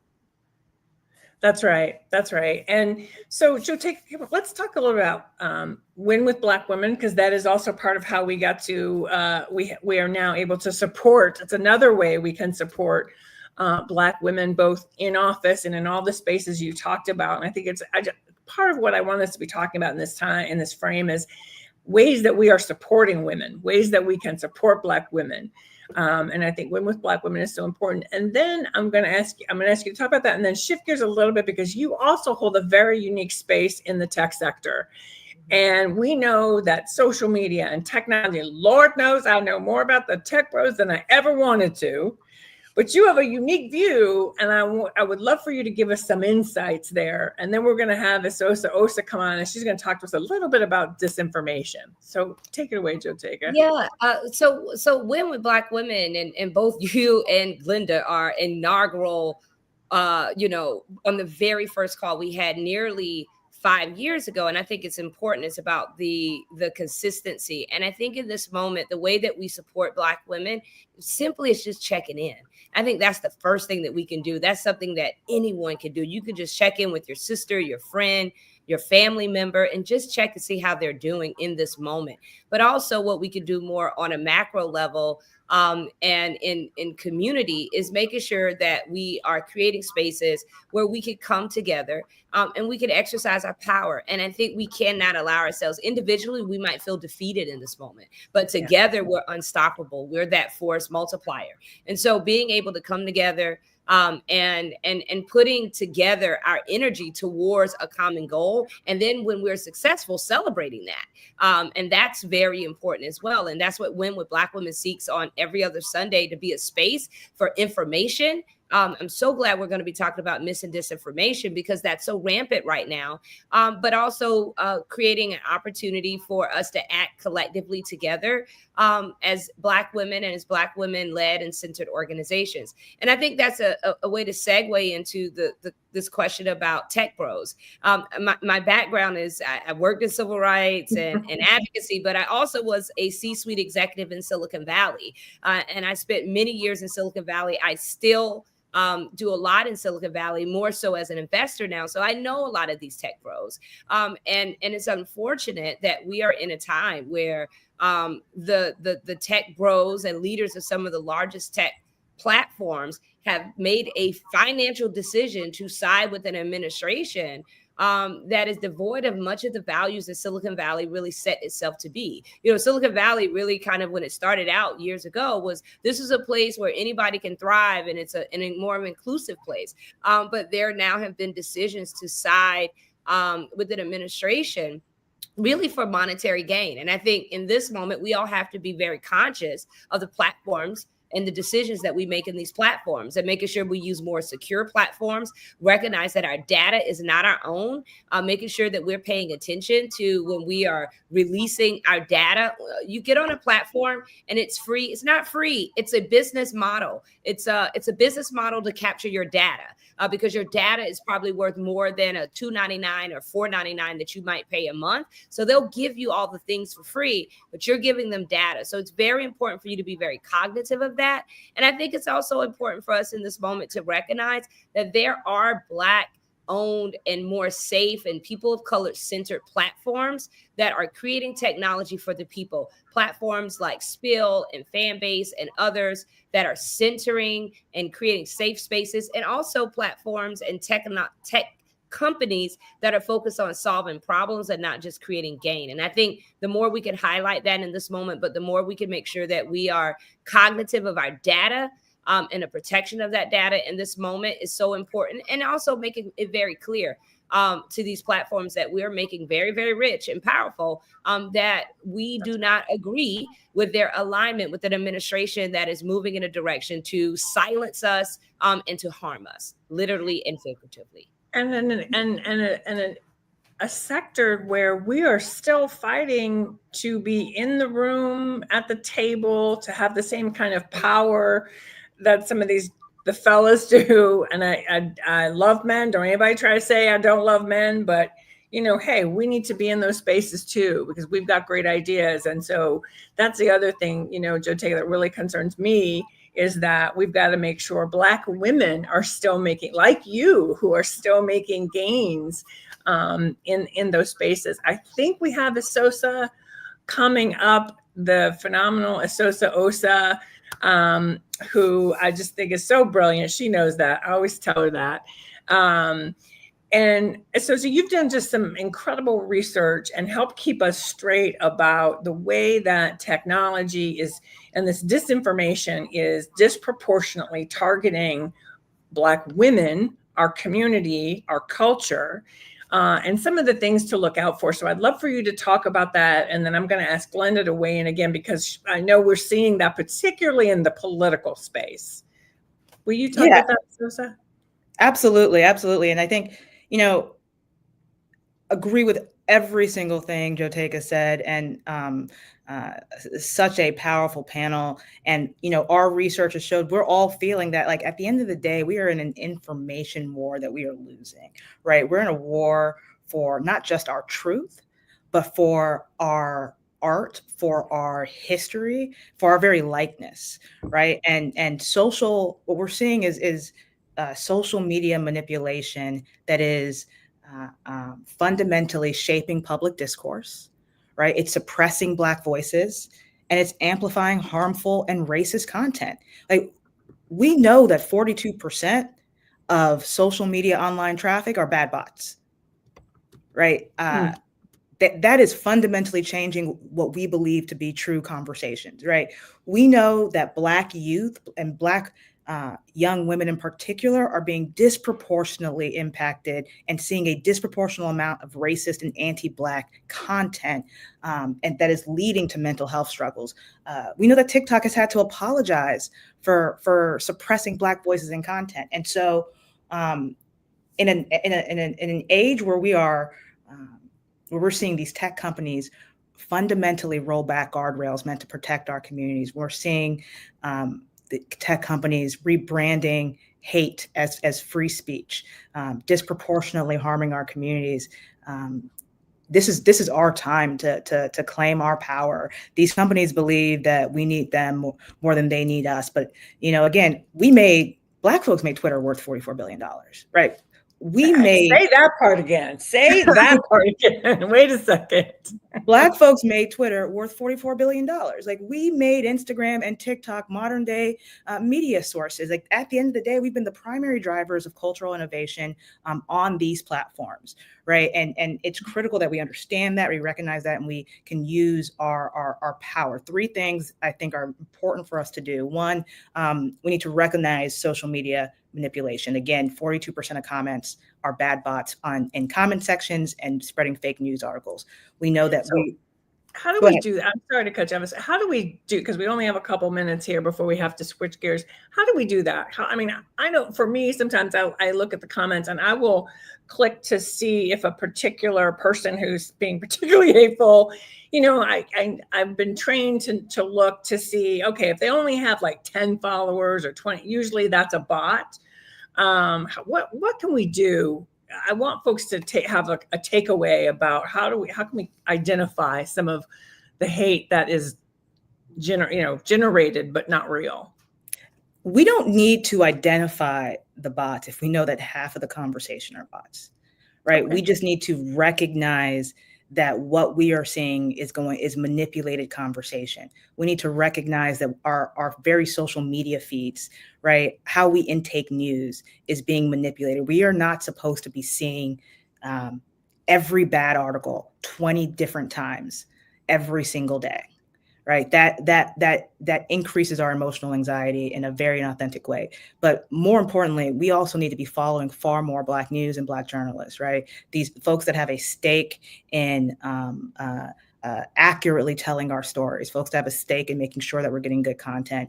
And then lastly, Onyx Impact, we will be releasing a ton of resources next week to help Black communities protect our truth and data, protect our kids, and protect our culture. So please be on the lookout for that, because I think it's so important that we recognize this digital deception that's happening and how it's disproportionately impacting Black communities. So we will try to make sure through this State of the People site that we can share those resources, because one of the things that Sosa you did during the election that I thought was so helpful was, here are the narratives to look out for, right? The economic narratives that were bogus, basically, but they were trying to,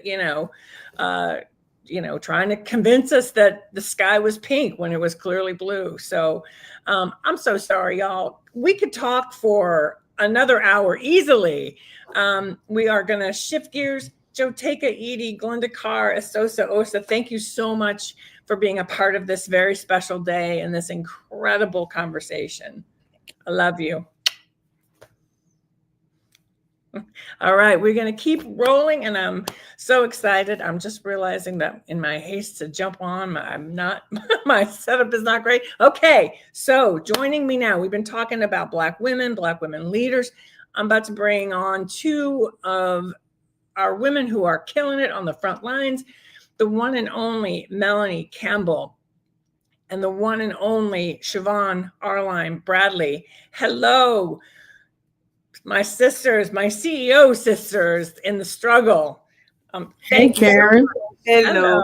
Hello. Happy. It's happy Fat Tuesday, right? Yeah. I won't go into all the jokes we could make about this moment. So we have about 10 minutes or so. Ladies, you are in it. You are in the thick of it. And we were talking with Bonnie Watson Coleman about what's been going on the Hill. We've been talking a little bit about the challenges Black women who are running for office are facing, but you guys are on the front lines. Talk to us about what is the state of Black women in this moment from your perspective. And Melanie, I'll start with you. Well, the state of Black women, we are still winning, right? Right. We are we have challenges, right? For sure, because we've been winning, right? And so at the end of the day, the state of Black women is that we are also resolved that we are going to reimagine how we have allies, how we show up, give ourselves full permission to rest when we need to rest.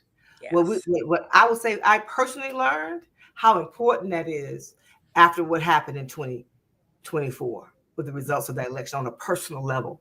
And so it made me rethink some things that I thought I had understood. So for me, I feel like Black women are winning. So I'll start there. All right. Siobhan, my sister. So, hey, everybody. Let me just say, I will also add to the winning. Black women are also more intentional now than ever before. I sense a sense of commitment that was already there, but is now just increased in a way that I don't think we can even understand. Black women are so strategic. We are so intentional. We have focus. Let me just say this as someone who's sitting in a Black woman-owned building right now. Yes, and the only one, right? Only one on Pennsylvania Avenue. We are also putting our money and our time and our talent where our mouth is. I think that Black women have seen this movie before and are prepared to be the victors at the end of this tale. It's a tale as old as time, fighting racism and sexism in America. Black women are still moving the needle. Yeah. So I want to talk a little bit. I know there is a lot that's been going on the legal front, on the organizing front. Can you talk to folks a bit about what people have been hearing about it all day? But for those who are tuning in for this evening portion and may not know some of what's been going on and how they can get involved with what both of your organizations are doing, can you talk a little bit about that? Well, one of the things that we are doing, our civil rights organizations, have come together. We've been together, but we had to come together, but also build coalitions. With the Diversity, Equity, and Inclusion Roundtable, Mark Moriel, President CEO of National Urban League, has been the lead on that. What we do is we all play positions, and sometimes I'm leading, and he's leading, or Siobhan's leading. So he's led that part of our efforts to really bring together. So in January, prior to even knowing that we would have some of the announcements that have been made with that executive action, if you will, from the current occupant of the White House around rolling back diversity, equity, and inclusion. And be clear, Karen, diversity, equity, and inclusion is what we're talking about. Stop using the term DEI, diversity, equity, and inclusion. And so that roundtable was made of leaders from the Latino community, APIA community, from the Jewish community, from the Muslim community, from faith community, all of us coming together, women in civil rights, and all of us coming together, and different folks are leading in different ways. But then also we're getting ready to go to Selma, Alabama next week so that we can organize and get even a broader coalition. together. So I'll stop there. There's other things we can share, but that's one of the things that we started doing as a coalition. Been on Capitol Hill, meeting with leaders, asking to meet with Republicans and Democrats, right? So far, we have not had any Republicans say they want to meet, but we asked for those meetings. But we're going to do everything we can there, but also we got to hit the streets. And so other things I'll share later. Siobhan, same question, but I just want to pick up on a couple of things Melanie said. Obviously, hitting the streets is important. Asking for these meetings is important, because I also think it's important that our own people know we're watching. We gotta do what we can with the Republicans, but we need our own. Maybe we have to bolster them a little bit. I don't know, some of them, some more than others. Let me say that. But something, Siobhan, you've also talked about. Black women spend $2 trillion in the American economy. That is economic power that I know y'all have been looking at different ways that we can sort of flex that muscle. Can you talk about that in the context of some of the work that's going on? Yeah, so if you look at the African American spend in our country, it's about $2 trillion. We are, as our own country, could be the country of Australia's full spending, right? Our GDP would be the entire economy of Australia. And I want us to be clear, NCNW has been activating the 3 C's. The consumer strategy has been first. So it's identifying those corporations that value the consumer, and the consumer being valued means the consumer gets to be able to shop at those places. We are also supporting Black women inside of corporations. We've not talked about the sisters who are behind those doors. We've been activating the plan to engage them. Also, the constituent piece, the constituent strategy. How do we deal with these agency leaders now that have policies that affect our families? You see, we don't have to always just talk about Donald Trump. His appointees in these cabinet seats are affecting Black people, healthcare, education, economics. So we've been digging deep there. Let me be honest about the ground game. It's time to talk about the House of Representatives and the U.S. Senate. We have to look at this budget. We've been activating primarily with the United States Senate to say that the budget that is now being proposed will literally harm African-American families through Medicaid, Medicare, Social Security, SNAP, as well as long-term benefits for our families. The last thing is we've been pushing a commitment strategy. Buy Black, invest Black, identify Black institutions to invest in. And these are our priorities. That's such an important point, Siobhan. And let's talk about this, ladies. People, like, we're focused on these executive orders have been, I feel like, one round of harm. And then the second round of harm is as people are losing their jobs across the country, and the businesses that may support, the fact that you have X number of people going to work every day in a particular community. I was just out West, and a lot of people got laid off, and it's hurting a lot of small businesses, right? And then this budget. And this really, and we're trying to fight to protect our rights and the diversity, equity, inclusion, which is supposed to be part of our values as a country. But we can talk about that a whole another 24 hours. So how are we what can we be doing to support what y'all are doing and to support our members around this budget? I think this is really important, and I'm sure Trump is not going to talk about it at that stupid, whatever you want to call it, the lies of the union that he's going to tell tonight. What can we do? Show up in Washington, D.C., or show up at the district offices, right? So, because at the end of the day, it's three levels of government, supposed to be co-equal branches. Executive branch, the legislative branch, and the judicial branch, right? There's a lot of lawsuits we're hearing about, if people are tuning in, right? But the folks who are leading, they have the numbers to stop this, and this is not partisan, just fact, are the Republicans who control the House and the Senate, and they're not doing their jobs right now. So people out there, whether you are in quote unquote a red district or a blue district or a purple district, show up at those offices. Make phone calls if you can't physically get there, but show up and demand that they do their jobs. Saving the civil service jobs is not 85% of the jobs that people say, oh, all them people in Washington, D.C., right? Which is what's wrong with Washington, D.C. It's a community like any other community. That's another conversation. 85% of the federal government jobs are not in Metro Washington. Right. They're all over the place. Social Security office, your post office is in your local community, right? You don't come to Washington when it's time to get your Social Security. You go to your local community. There are cuts that are being made. I'm hearing about people losing the whole. They have 2 people who had federal jobs who lost their jobs. They have mortgages, right? They have children in school, right? And what's going on the federal level is also rolling down. Hey, Bishop, it's trickling down. Companies who have no business rolling back on diversity, equity, inclusion are also laying people off. I have a personal family member who's lost their jobs because why? Because Elon Musk, who somehow is acting as the president, telling people that if you rolling back federal contracts and telling companies if you have a federal contract you can't have a diversity, equity, inclusion program. I got people in my own family who've lost their jobs, had nothing to do because they have federal contracts. It has real consequences on people's lives. So we have to fight.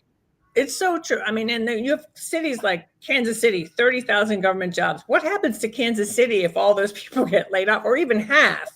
I want to say to our viewers, we have been joined by one half of the co-convening brain sisterhood of Power Rising, Bishop Leah Daughtry, the visionary who said we need a space to come together.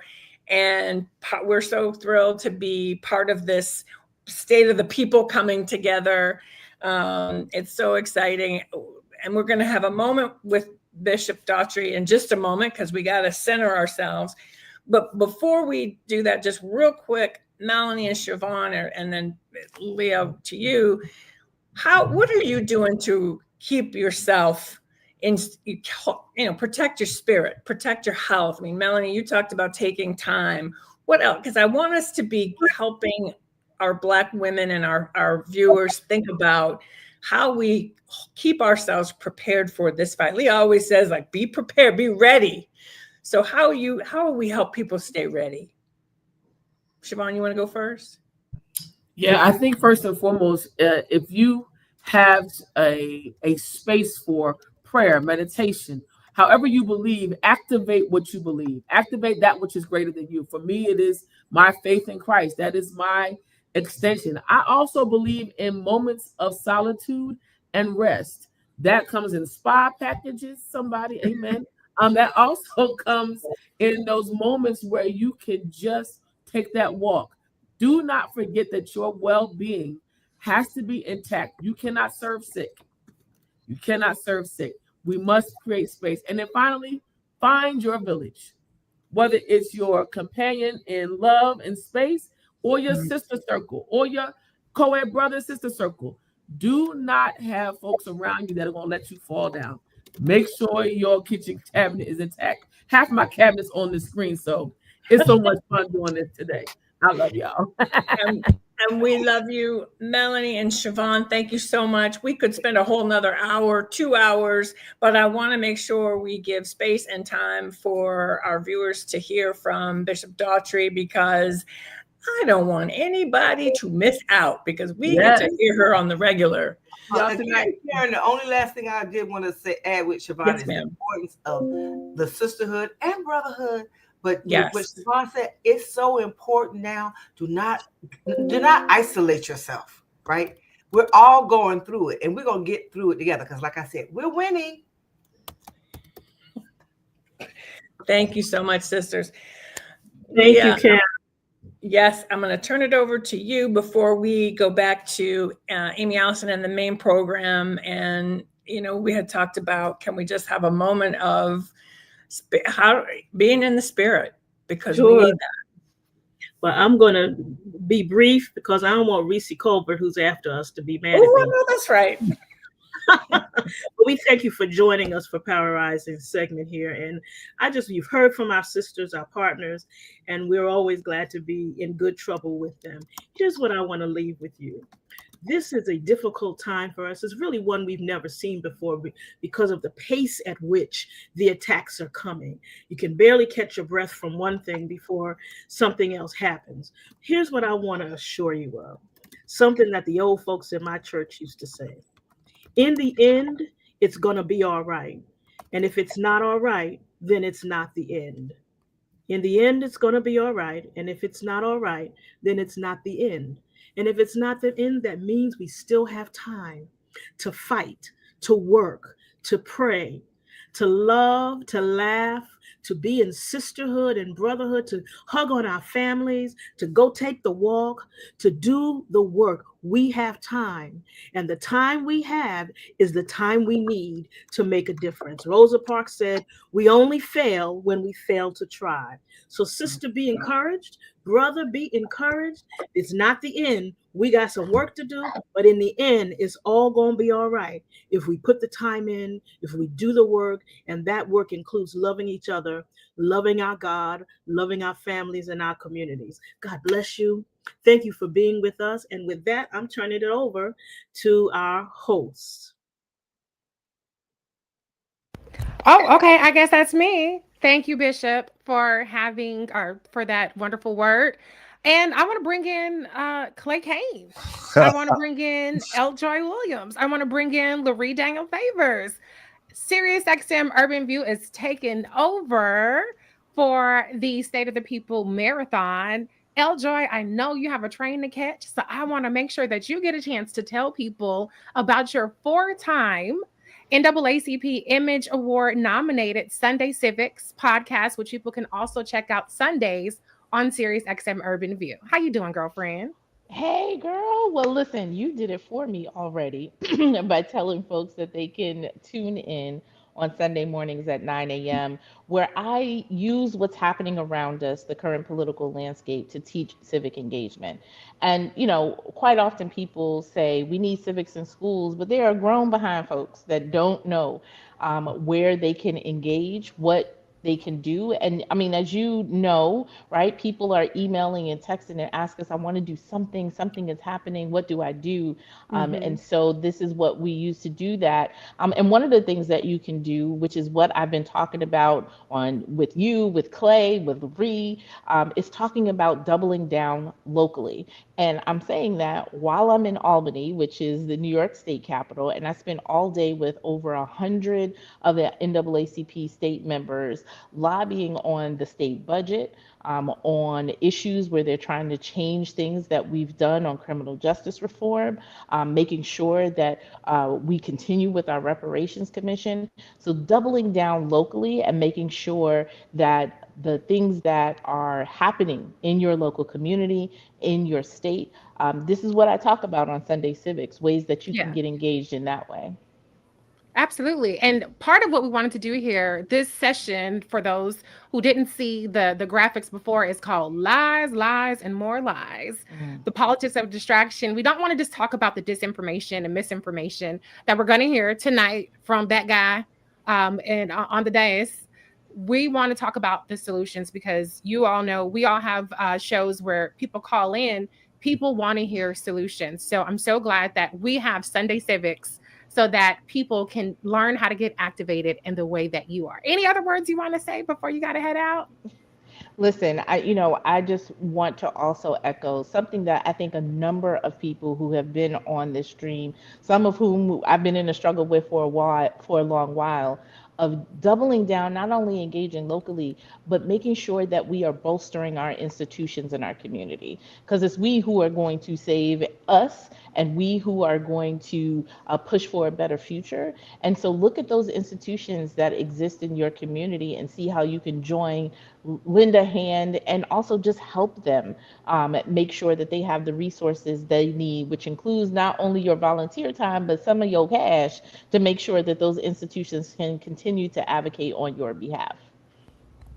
Thank you, L. Joy. We'll see you again soon. Safe travels. Thank you. Clay. Risa Colbert back again. No, it's not just back again. It's what? Back again. What's up to the Urban View fam out there? Thank you to everybody for pulling this together. Lies, lies, lies, and more lies. The politics of distraction. Angela Rye, the whole crew behind the scenes. It's just really beautiful to be a part of this. It's truly an honor. Yes, yes, yes. We're waiting for Laree. I know she's in studio, but we have to get her. Oh, there she is. Hey, Laree. The legendary Asking you Laree shall Daniel Paper. receive. Listen, Laree, you always give us a moment of gratitude, but tell folks more about how they can get all of the Laree Daniel Favors goodness every Monday through Friday and all the other things that you're working on. Yes. So thank you so much for this chance just to build with you guys. You know, I have nothing but love for both of you, my fellow Sirius XM co-hosts. You can always catch me live on Sirius XM channel 126, Monday through Friday at 10 a.m. The Laree Daniel Favors show sits squarely in the intersection of racial, gender, culture, identity, politics, and the law type issues. And it is a heavy show because we are dealing with the realities of this day and age, which is why we always start out, Reese Colbert, with a moment of gratitude to get centered, to remember that we not only have the power to solve every problem in our community, but we also have the power to resolve the issues in our personal lives. So it's a pleasure. Oh, and also now you can catch a little bit more of the Laree Daniel Favors goodness on Laree Breaks It Down, which is a podcast that I launched this week on the Women's Empowerment Network. We will be sitting in those topics a little more in depth, connecting the dots. I believe a lot in using history, Clay, as you well know, and the power of Sankofa, that West African principle that tells us we have to use our history in order to understand the fugaziness of the world we find ourselves in today, and if we want to build a brighter future. So, yeah. Thank you, Laree. Speaking of the Women's Empowerment Network, shout out to Karen Hunter, Professor Karen Hunter.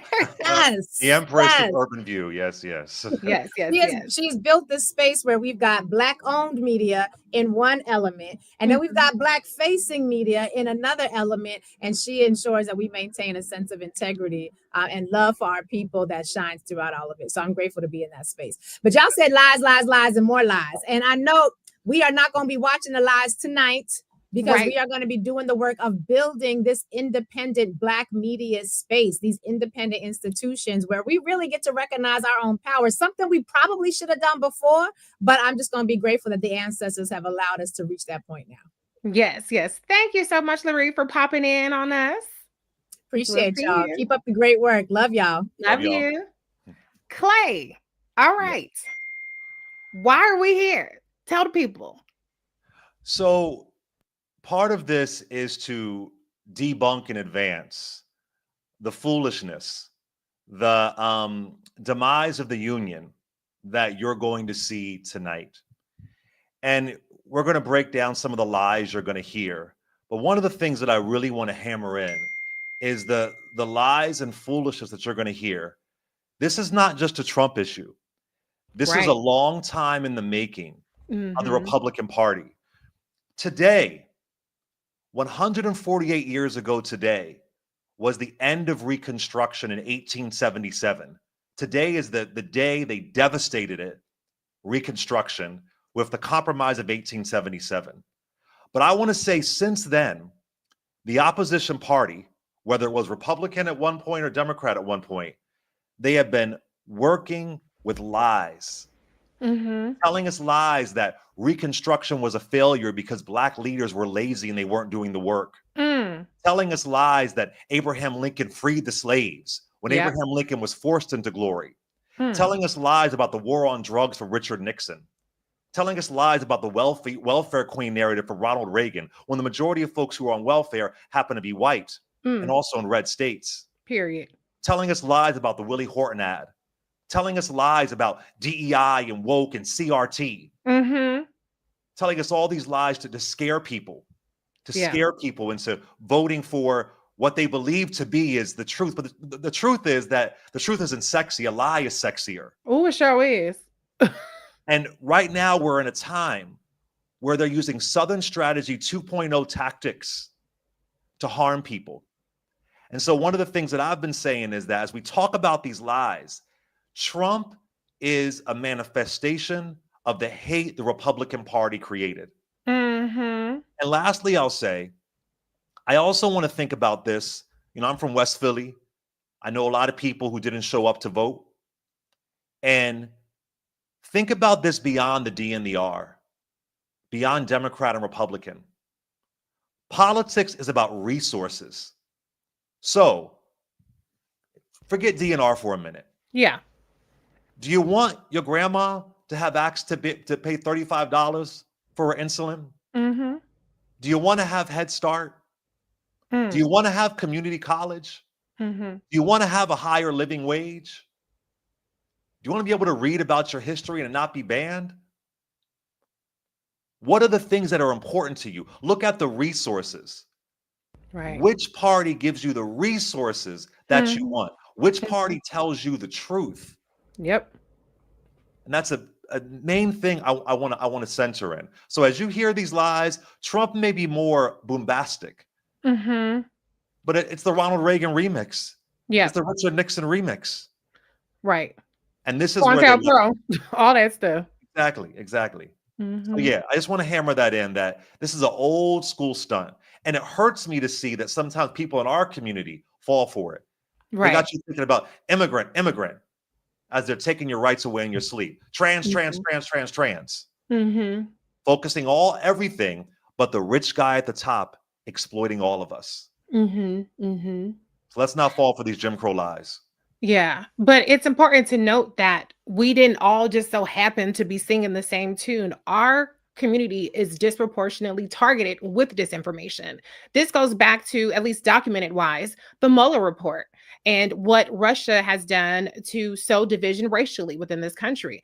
And it's so interesting that this administration, the Defense Secretary, Pete Hegseth, has ordered that the United States no longer take offensive cyber operations against Russia.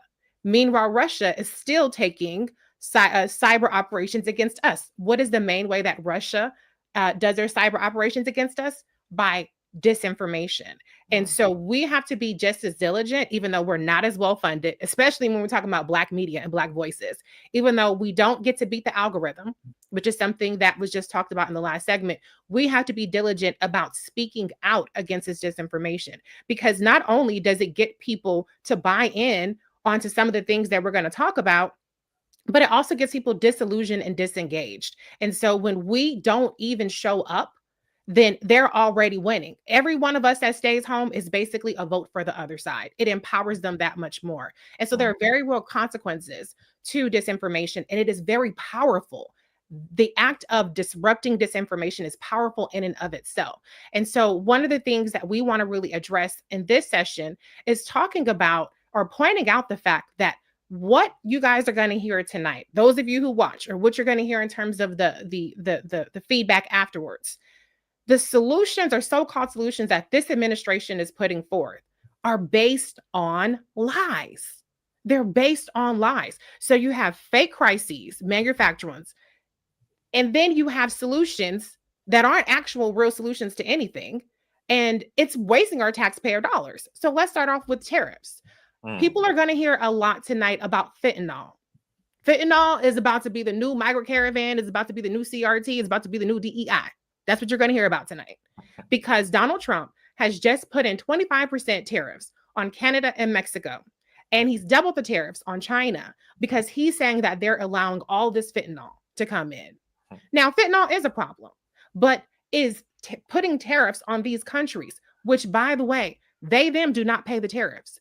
We pay the tariffs. Okay. They, them. The residents of those countries do not pay the tariffs. The trans folks ain't going to pay the tariffs. It's they, them. I'm not talking about the trans people. Right. The non-binary folks ain't going to pay the tariff. But they'll pay it in some way, but they ain't issuing it. They ain't putting the tariffs on you, basically. That's what I'm trying to say, because, you know, the they, them, everybody, they, them. They, them. What the ad say? Kamala cares about they, them. But Trump cares about you. Donald Trump. Hold on, Reese, I went and bought a dozen eggs today. Cost me over $6. The average price of eggs is $7. $7. Yes.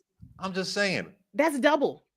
I'll take a drag show any day over. I've been to a drag show that was cheaper than $6. I went in for a $5 cover charge. So I'll take that any day over these damn price of eggs. But you know, I guess she didn't talk about the economy enough. But anyway, go ahead. I'm Well, sorry. that's why I'm trying to talk about the economy right now. Exactly. Okay, and we're actually going to bring Allegedly. in a That was special guest. sarcasm, y'all. That was sarcasm. And somebody give me the cue when she's ready.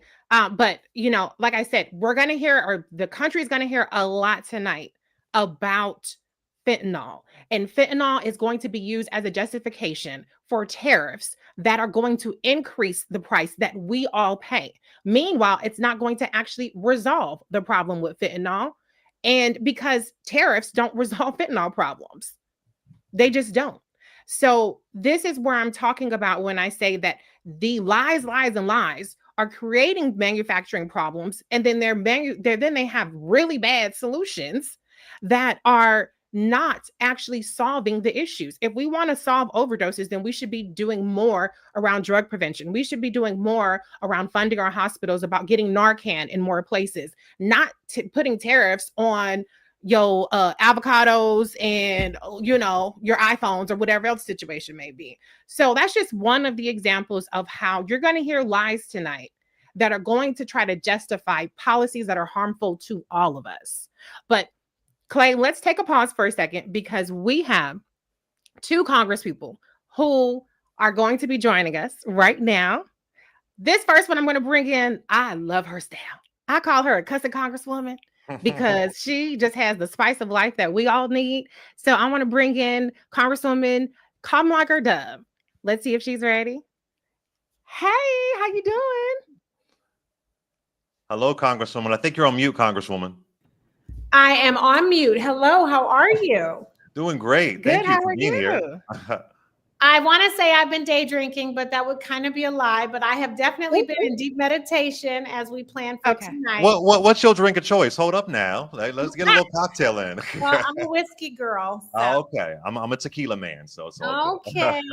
Okay. Mezcal if you're nasty. Exactly. Ooh, I know that's right. Well, I'm a whiskey girl like you, so we got two things in common, Congresswoman. That's right. That's right. Yes. Okay. Let's pause and let's bring in Congressman Steve Horsford. Is he there? He's serious. Hello, Congressman Horsford. Hello. Good evening. Debonair and esteemed. Hey, Reese. How are you? Good. How are you? All right. Well, yeah. Hey. Well, let's talk about tonight. Who wants to get started? Well, let me. I'm sorry. Go ahead. I will defer to my colleague, Miss Kamala Dove. Let's bring it. You used to be the chair of the CBC. I know. That's how I was trying to. There we go. Go ahead, Congresswoman. We're sorry. Yeah. Well, this is not the State of the Union. This is a joint address. So he was invited by the Speaker in the middle of our work time to try and pass some real legislation to share with the American people his faulty bill of goods. And so he is going to lie about a lot of things, right? How great everything is right now, how everything was bad. And then as soon as he showed up, it was amazing. And if anybody just takes a pause, you will see that the tariffs that he has just, put in place with Mexico, with Canada, with China, is really an act of war, of economic war against people. The tens of thousands of workers that he has fired indiscriminately and illegal is war against the American people. And allowing Elon Musk, an unelected, selected billionaire, to raid the coffers of Medicaid, of Social Security, of the Treasury, is an economic war against the American people. Right. But can you just clarify, because a lot of people have the misconception that in this war that Donald Trump is on the side of American workers. And please, one of you explain, and maybe Congressman Horsford, you can take this one, how these indiscriminate, or I should say just blanket tariffs, is not the kinds of way that tariffs are typically used, which is a strategic or industry based, as opposed to just tariff the whole country. Yeah, so these are, look, Donald Trump promised Americans that costs would go down on his watch. In fact, he said day one, costs would go down. It's months later, costs are going up, and they're going up because of his actions, right? Unilateral actions, self-inflicted wounds. And those costs are on everything from a carton of eggs to a pound of beef to a gallon of gas to the lumber that we need to build affordable housing. It's indiscriminate because it's 25% across the board on everything. Mhm. It's going to disproportionately affect American farmers. It's not going to do anything to reshore jobs or make manufacturing strong. And it's going to directly affect American consumers. These are taxes on the American people. We will pay the cost. Mhm. And already he is feeling the pain because the stock market tanked today, 700 points. And in addition to the cost that everyday consumers are going to feel, it's also his rich friends who are not going to be happy because they're losing money on the stock market. May I ask, I'm on Sirius XM 3 hours a day, 5 days a week, and I received so many calls over the past couple days saying that they wish that Democrats would not even attend the State of the Union, that do something really aggressive and make a statement and not show up. That was 90% of the calls I was getting today. Where do y'all stand for some people that say, we want y'all to not even show up and boycott the State of the Union? And what's your response if you're deciding to be there? Either one. So first, I want to also say what people aren't talking about with the tariffs is that President Trump is engaging in market manipulation by forecasting tariffs and when they're going to start and who they're going to be exacted on. He is actually giving some leeway to his friends in certain industries to either buy or sell, to short out, because they're getting a window. Remember, he said he was going to get tariffs and then he held back. And that is illegal. There are so many members that represent all kinds of districts. And so for some, it's an act of defiance to show up, to not let him crowd us out by putting his own homies and cronies in our seats to applaud him, right? And if Democratic members show up, we can be an act of resistance by not standing up and clapping like sycophants. There are also a number of members who are saying, for my mental health, I'm going to boycott because I cannot flush the toilet enough to get rid of the bullshit that I'm going to hear, right? Yeah. And then there are some others that are saying, well, how can I show my solidarity with the American people while I'm there, but not really condoning what he's going to say? So I think folks are all across the board, just like people in America are all across the board. But what we all are united in is the notion that these are not normal times and that we must stand up and resist him, and we are not going to allow him to sell us a bill of goods. Yeah. And look, this is this joint address. This is theatrics, and this is what he's known for. He is a show horse, not a workhorse. He wants the theatrics, and when people don't show up, you're actually, in my view, you're actually giving him what he wants. We are also a co-equal branch of government, Congress. And as a member from Nevada in a battleground district, I have a job to do. And I don't like the majority of the crap that he's advancing. And it's my job to check him. But I have to be there to hear his arguments, to hear the context of the debate.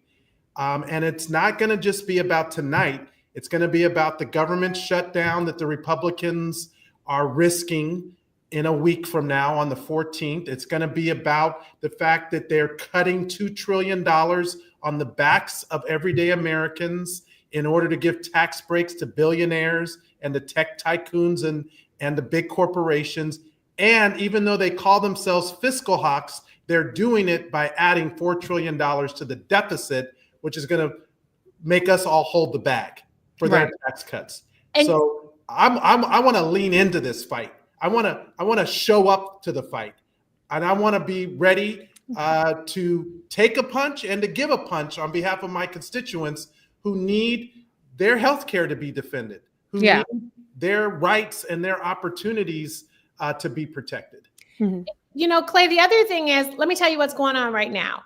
The Secret Service are there, they're sweeping. And Republicans are actually coming to our side of the floor, and they're trying to reserve seats where we would sit because they don't want us to show up. They want all of their little nasty, stanky bodies to be in our seats so that they can get up and applaud and be like, wah, wah, let me kiss your booty. So part of it is we have to show up to be like, nah, boo, I got elected by 700,000 people too, and I'm going to put my ass in that seat. So he has to look at me and not all of these folks. But I can tell you, those are the shenanigans that are happening right now. They're trying to crowd us out of the room.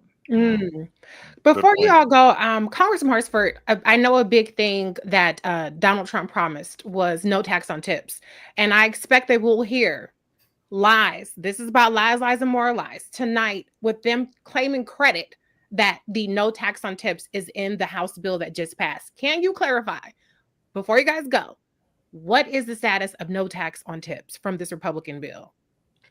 Well, it is not in the House Republican, I call it the Screw America bill. It is not in there because there's been no markup. I'm on the Ways and Means Committee, and I am the sponsor of the TIPS Act. There is no bill but mine that eliminates the tax on tips, which is a gift, not a guarantee. And just as significant, Reese, is 6 million tipped workers in America today make as little as $2.13 an hour. This is a post-slavery Jim Crow era policy, and sub-minimum wage has been on the books since 1991, and we have not increased that sub-minimum wage since 1991.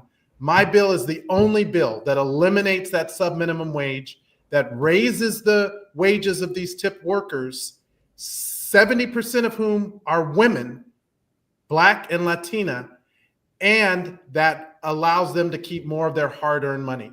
So, you know, Donald Trump has a concept. He made a campaign promise, but he has no specifics. I do, and I'm working with the Culinary Union. I'm working with One Fair Wage. My guest in the State of the Union is a worker from Las Vegas who's affected by these policies. She will be sitting in the House gallery tonight because I want to center her voice and the voices of workers like hers, not big corporations or billionaires like Donald Trump wants to. Well said. I want to add, Reese, the congressman is a Taurus. I just want to let you know. Oh, Lord, here we go with the Taurus. She wages war on Tauruses. It's not fair. I'm just saying. I'll let you know, Reese. He's a Taurus. Yeah. Thank you, Congressman Horsford. And then Congresswoman Kamlicker-Dove, before you go, I just want to ask you, I know that Donald Trump is planning on taking credit for disaster relief tonight. Can you tell us a little bit about how he may or probably did not, how he has hindered the disaster relief? I know that you cover Southern California. So what kind of light can you shed to preempt the lies he's going to tell about the disaster response from this administration? So in December, Republicans and Democrats passed a CR that included $100 billion in disaster relief. So the money that is going out to states to deal with disasters is actually reimbursement money, because they pay to get, their states back on track. We are using some of that money for the urban fires that have taken place in the Palisades and in Altadena and Pasadena. He has not given us any new money. We, in fact, have asked for $40 billion. Donald Trump has said he is only going to give California money if he conditions aid. He wants us to do crazy stuff with water. He wants us to get rid of certain bills. He wants to get all up in our business. Get out of my house. North Carolina is now on fire. He has said he is going to give North Carolina aid with no conditions. So he is salty with California, but he has not given us any money yet. And I am calling on all of Congress, but especially the Republicans from California, to say, work with us, because California does need this money. So many people want to hate on LA, but they certainly bring their asses on those planes when they're trying to get a fundraiser in LA, or they're trying to go to the Grammys or some kind of fun event. So don't just think about us when it's time to party. Think about all of the ways that we contribute economically to the rest of the union, and the fact that you are the president for all of the union and should be helping a state, whether you like the state or not. Period. Blank. Yes. Well, thank you so much for being. Clay, did you have anything else, or should we let the Congresswoman go?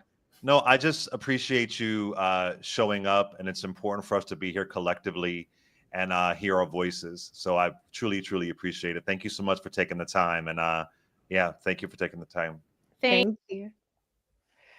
All right. That was a treat, right? That was a treat. Yes, yes, yes. That was a treat. That was special. And listen, this is the part of the reason why we have to have this dialogue. Mhm. As like I was saying, Reese, a lot of people said don't show up there, but now we have this context to realize that maybe some Republicans are hoping they don't show up so they can Mhm. find a way to flood the space to make it look like it's full because Trump cares about ego. Yeah. Trump cares about presentation. I mean, I mean, at some point when I was watching the Zelensky and Trump and JD Vance babble, I felt like I was looking at a Real Housewives reunion. I was waiting for like Andy Cohen to show up. I mean, this is Yeah. where we are. It's a reality show mess. So if they're going to Mhm. come there and make sure there's levity, then I can appreciate and value that. Yeah, for sure. Well, let's talk about a couple more lies that we expect to hear tonight before we get into some solutions, because there are some good things happening across the country and there are some things that we can do. This is also about empowering our audience. And so the Republicans have just completely bear gripped around the phrase waste, fraud, abuse.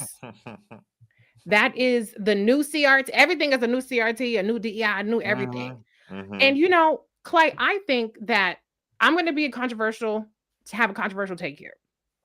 A lot of what we're hearing in terms of the attacks on the federal government, the federal workforce, a lot of it has been framed as though this is a war on Black people.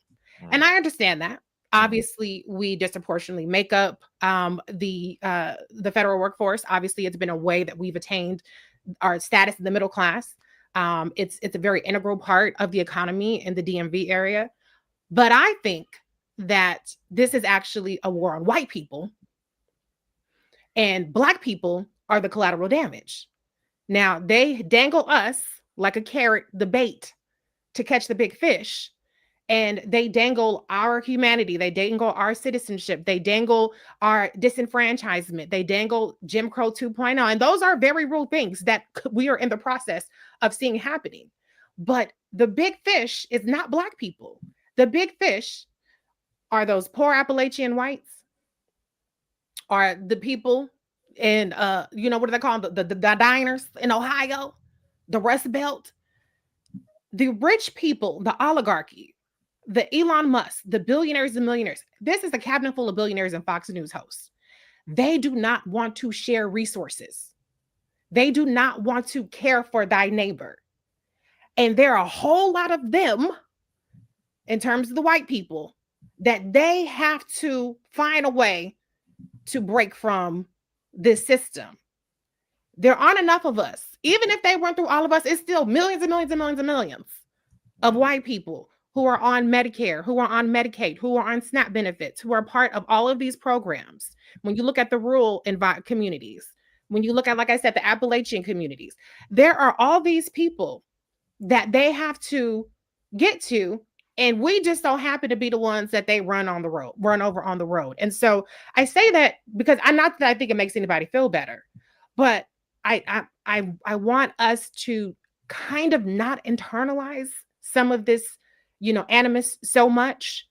I also want people to understand that this is a little bit different. I know we're used to being under siege. It's like, well, they always after Black folks. What else is new? But the extremes that they're going through in cutting the federal workforce, in cutting these programs, which if the federal workforce is not doing it, that means either A, the shit just doesn't get done, or B, we have to pay for it in our after tax pockets because there's no Doge dividend. That was just a little tweet that Elon Musk sent out. That's not really happening. Republicans are raising our taxes. And so I just want people to understand the gravity of the situation. This is about restructuring our society, undoing the New Deal. Going back to FDR, I know you could talk about that. Undoing all the progress that we've made so that the millionaires and billionaires at the top have to share a little bit more of the pie with us. You hit it.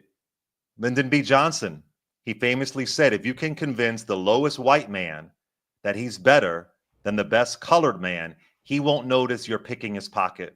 Hell, he'll give somebody to look down on and he'll empty his pockets for you.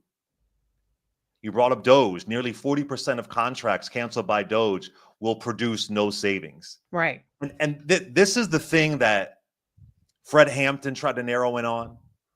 Dr. King tried to narrow in on. That they're trying to exploit you too. Right. They're dangling. It's the It's the black folks taking your resources.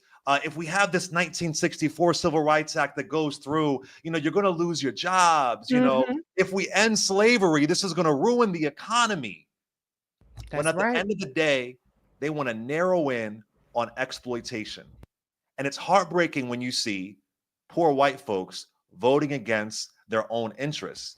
Because, like I said before, the majority of people on social services, even per capita, happen to be white, right?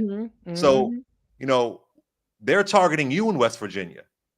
They're targeting you in parts of rural Alabama, right? But that's And a lens, Georgia. and Georgia, that's a lens, as they're shutting down rural hospitals. Mm-hmm. So part of the misinformation and the lies and the lies and more lies and on top of lies is they're distracting you and got you pointing at somebody who has no impact on you. Right. As they're picking your pockets. And then what saddens me, Reese, is, as we were saying earlier, is that sometimes we fall for that. Mm-hmm. And they got you focusing on, is so-and-so really black? Ooh, She had an opportunity agenda for black men. Ooh. They got you focused on, well, she doesn't talk to the middle class. As Donald Trump was in McDonald's saying he wouldn't even raise the minimum wage. But where I am right now with that truth you just dropped about Dr. King, where do we go from here? 2024 was the year of chaos. And 2025 has got to be the year of community. And we got to do our best to see through this. But the war, listen, everybody's going to get it. Yeah. And that breaks my heart that some people think, I hate these politics of, well, I don't care until it impacts me. Right. Oh, it's them over there. It's them over there. It's them over there. Then when it impacts you, you've seen these Trump supporters. I had no idea. Right. I didn't know. I could have told you.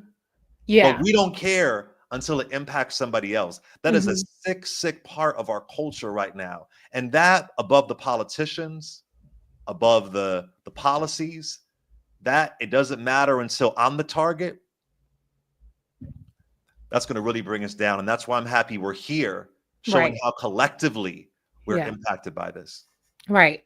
So I just want to clarify that Yes. we do not have a waste, fraud, and abuse problem. Exactly. I just want to be very clear on that. We have a rich people not paying their fair share problem. Period. And the rich people don't want to share with what we already have. They want to take away from us and give to them so they can buy yachts, so they can go to Saint Tropez and vacation, or they can go vacation in outer space. Yes. So I just want to be very clear on that, because we're going to hear waste, fraud, abuse, waste, fraud, abuse. Okay, we have just a few minutes before we have to toss it over. But we are solutions-oriented people. So Clay, let's talk with the minutes that we have left about solutions. What do we do? Knowing that the lies are out there, and that we are in a situation where the Republicans have trifecta control. Right. Well, the first thing is that make sure they don't beat you down into submission. My favorite Bible verse is be anxious for nothing. They want to beat you down to make you think you can't speak out. You can't fight back. So there's key things you could do. You can join your local organization, whether it's the NAACP, whether it's Urban League, or maybe it's an organization we may not know. We don't have to reinvent the wheel here. We can go back to our history and see what other folks have done. So I think we should lean into that. Call your representative. Folks have been saying that, but that really matters. Every time you call your representative, they have to document it. They got to document that. So make sure that you do that. And locally might just be your block. Locally might just be your apartment building. That's kind of where we are right now. So I think we have to really narrow in on our local politics. And I hate the language of states' rights, but we are turning into a states' rights country. So make sure you know the rights of your state. Make sure you know who represents you in Congress. Right. So you're aware. So I think those are some key things that we can do. And also tune into and support media sources that will tell you the truth. So support media sources that will make sure that you're aware of what's going on. Because now they're trying to colonize media. Right. That's so true. Those are some key things that we have to make sure we're aware of. And spread the word at your barbershop. Spread the word at your beauty salon. And let's hope that we can understand the collective and realize that we have more tools than many folks had back then. And I think that if we capitalize on that, we're going to be all right. But I lean into be anxious for nothing. I lean into that. We can't let the anxiety think we've already lost. Right, right. I would say, I know we say vote, vote, vote, vote. People are probably tired of hearing about voting. However, I still have to say that. But what we try to emphasize to people is that people need to vote in primaries. So 2026 midterms are coming up, but before we get to the midterms, we're going to have a primary election. We saw the loss of brilliant voices in the Congress because they lost the primaries. Those seats did not flip to Republicans, but we saw the loss of Congressman Jamal Bowman, of Congresswoman Cori Bush. And we know in particular that Black electeds, incumbents, are often targeted for primaries. So we have to make including mayors. Yeah. So we have local elections. There's elections in Virginia this year. There's at the state and up and down the state and local elections. Prince George's County is voting today. I don't know, it might be too late. I had an absentee ballot. So there are going to be local elections, and there are local elections of all kinds of sorts of positions. Everybody's not going to be mayor. Everybody ain't going to be president. Sorry. All the people running shadow campaigns. Sorry, everybody going to be president. But it's very, very important to participate in our primaries. And then I have to say that we have to support those electeds that are doing excellent work. When we talk about rural solutions, Governor Wes Moore is the only Black governor in the country, and he's already setting up resources so that people who are getting booted out of the federal workforce by Donald Trump and Elon Musk, so that they can find a landing spot in Maryland, whether that's a new career or whether that's opening filling openings in the state. And so we have to continue to support our electeds that are doing good work at the local, state, and federal level. And we have to continue to be engaged. And then the last thing is we have our voice. We've seen where Republicans are running scared now from town halls, where their leadership has said, do not hold town halls. And that is because when we get up in arms, then it shifts policy. Even if it's one win at a time, we're still shifting the needle. We saw where they tried to undo the Tuskegee Airmen training, and they tried to undo the scholarships to HBCUs. But when people spoke up, all of a sudden, oh, that was a mistake. Oh, okay, well, we didn't really mean to do that. So we have to continue to use our voice. We have to continue to use our pocketbooks with these economic actions. Now, everybody wants to boycott. That's fine. Don't do it. But for those of us that want to put our money where our mouth is, or don't put our money where our mouth is, then these are the kinds of actions that we can continue to take. And I always say this to the non-voter out there: if you don't do politics, politics will do you. There Absolutely. are over 100 cities that have mayors and city council races this year. If you don't do politics, it will do you. And they're hoping that you won't do it so they can completely change your life. So show up and show out. And think about the resources. Not Democrat or Republican. What are the resources that you want? Politics is about gaining resources. Who will help you gain your resources? Yeah. And I like to say that there's no abstaining in politics in terms of voting. You either vote or you abdicate your vote. And when you abdicate your vote, you're empowering a person who has the opposite views of you on everything. So if you are a non-voter, and a lot of people sat out, we had millions of people sit out in 2024 that voted in 2020, and we see what happens. And so you have to utilize your power, or you have to understand that you're abdicating it. And that doesn't mean that you're going to solve every problem. That doesn't mean that this ain't The Bachelor. You ain't giving a rose to the politician. Okay. You are either you might be voting for harm reduction, or you might be voting for a person that you really believe in. Yes, we can hope and change and all that stuff. Either way. Progress, not perfection. Exactly. Either way, I'm going to say, get your ass out and vote. Okay. Yeah. I don't know if everybody's going to say that, but I'm going to say that. All right. Clay, tell folks how to follow you before we get out of here. Clay Kane on all social media. I love you, Reese. Thank you, y'all, for putting this together. And Clay Nation, you know the deal. I ain't never really gone. Yes. And y'all can follow me, Reese Colbert, on all the socials. Black Women Views on YouTube. Hey, y'all who's watching on there. And we're on Sirius XM. My show is on Saturdays. I'm on with Clay Tuesdays and Thursdays. Shout out to everybody who listened. Thank you so much to the organizers. this was just a brilliant Herculean effort to get all of us on this 24-hour live stream. Now I'm going to throw it to, I have to see this little tiny bot, Amy. Hey, Amy. Reese, Clay, that was the word. Thank you so much. Thank you so much. And we're going to see you around, and I'm going to definitely follow you. I'm a fan. Appreciate. You're watching State of the People. It was a Herculean effort to pull this many bright lights, leaders, thinkers, organizers, elected officials together for 24 hours. We're currently in the 14th hour, and we're going to go all the way to midnight tonight. And I want to just tell you that we're going to have a really incredible Black leadership forum that starts at 9 p.m. That's going to have this Black Leadership Summit, 9 p.m. That's going to have all the important national voices and analysis and kind of where Black people are going to go from here. And so, stay tuned. You're watching and you're listening. State of the People. And speaking of the people, we have our former DNC chair, Jamie Harrison. He is here with us. He has got a whole bunch of stars and is going to tell us what's going on for Black people in this. Jamie, it's so good to see you. It is great to see you, Amy. Thank you so much for what you're doing, and thank you for holding us down and anchoring all of these great panels.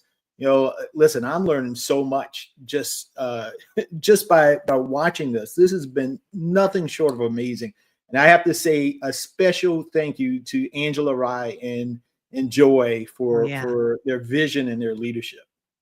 It's incredible, and I'm looking forward to your conversation about what's going on in the States.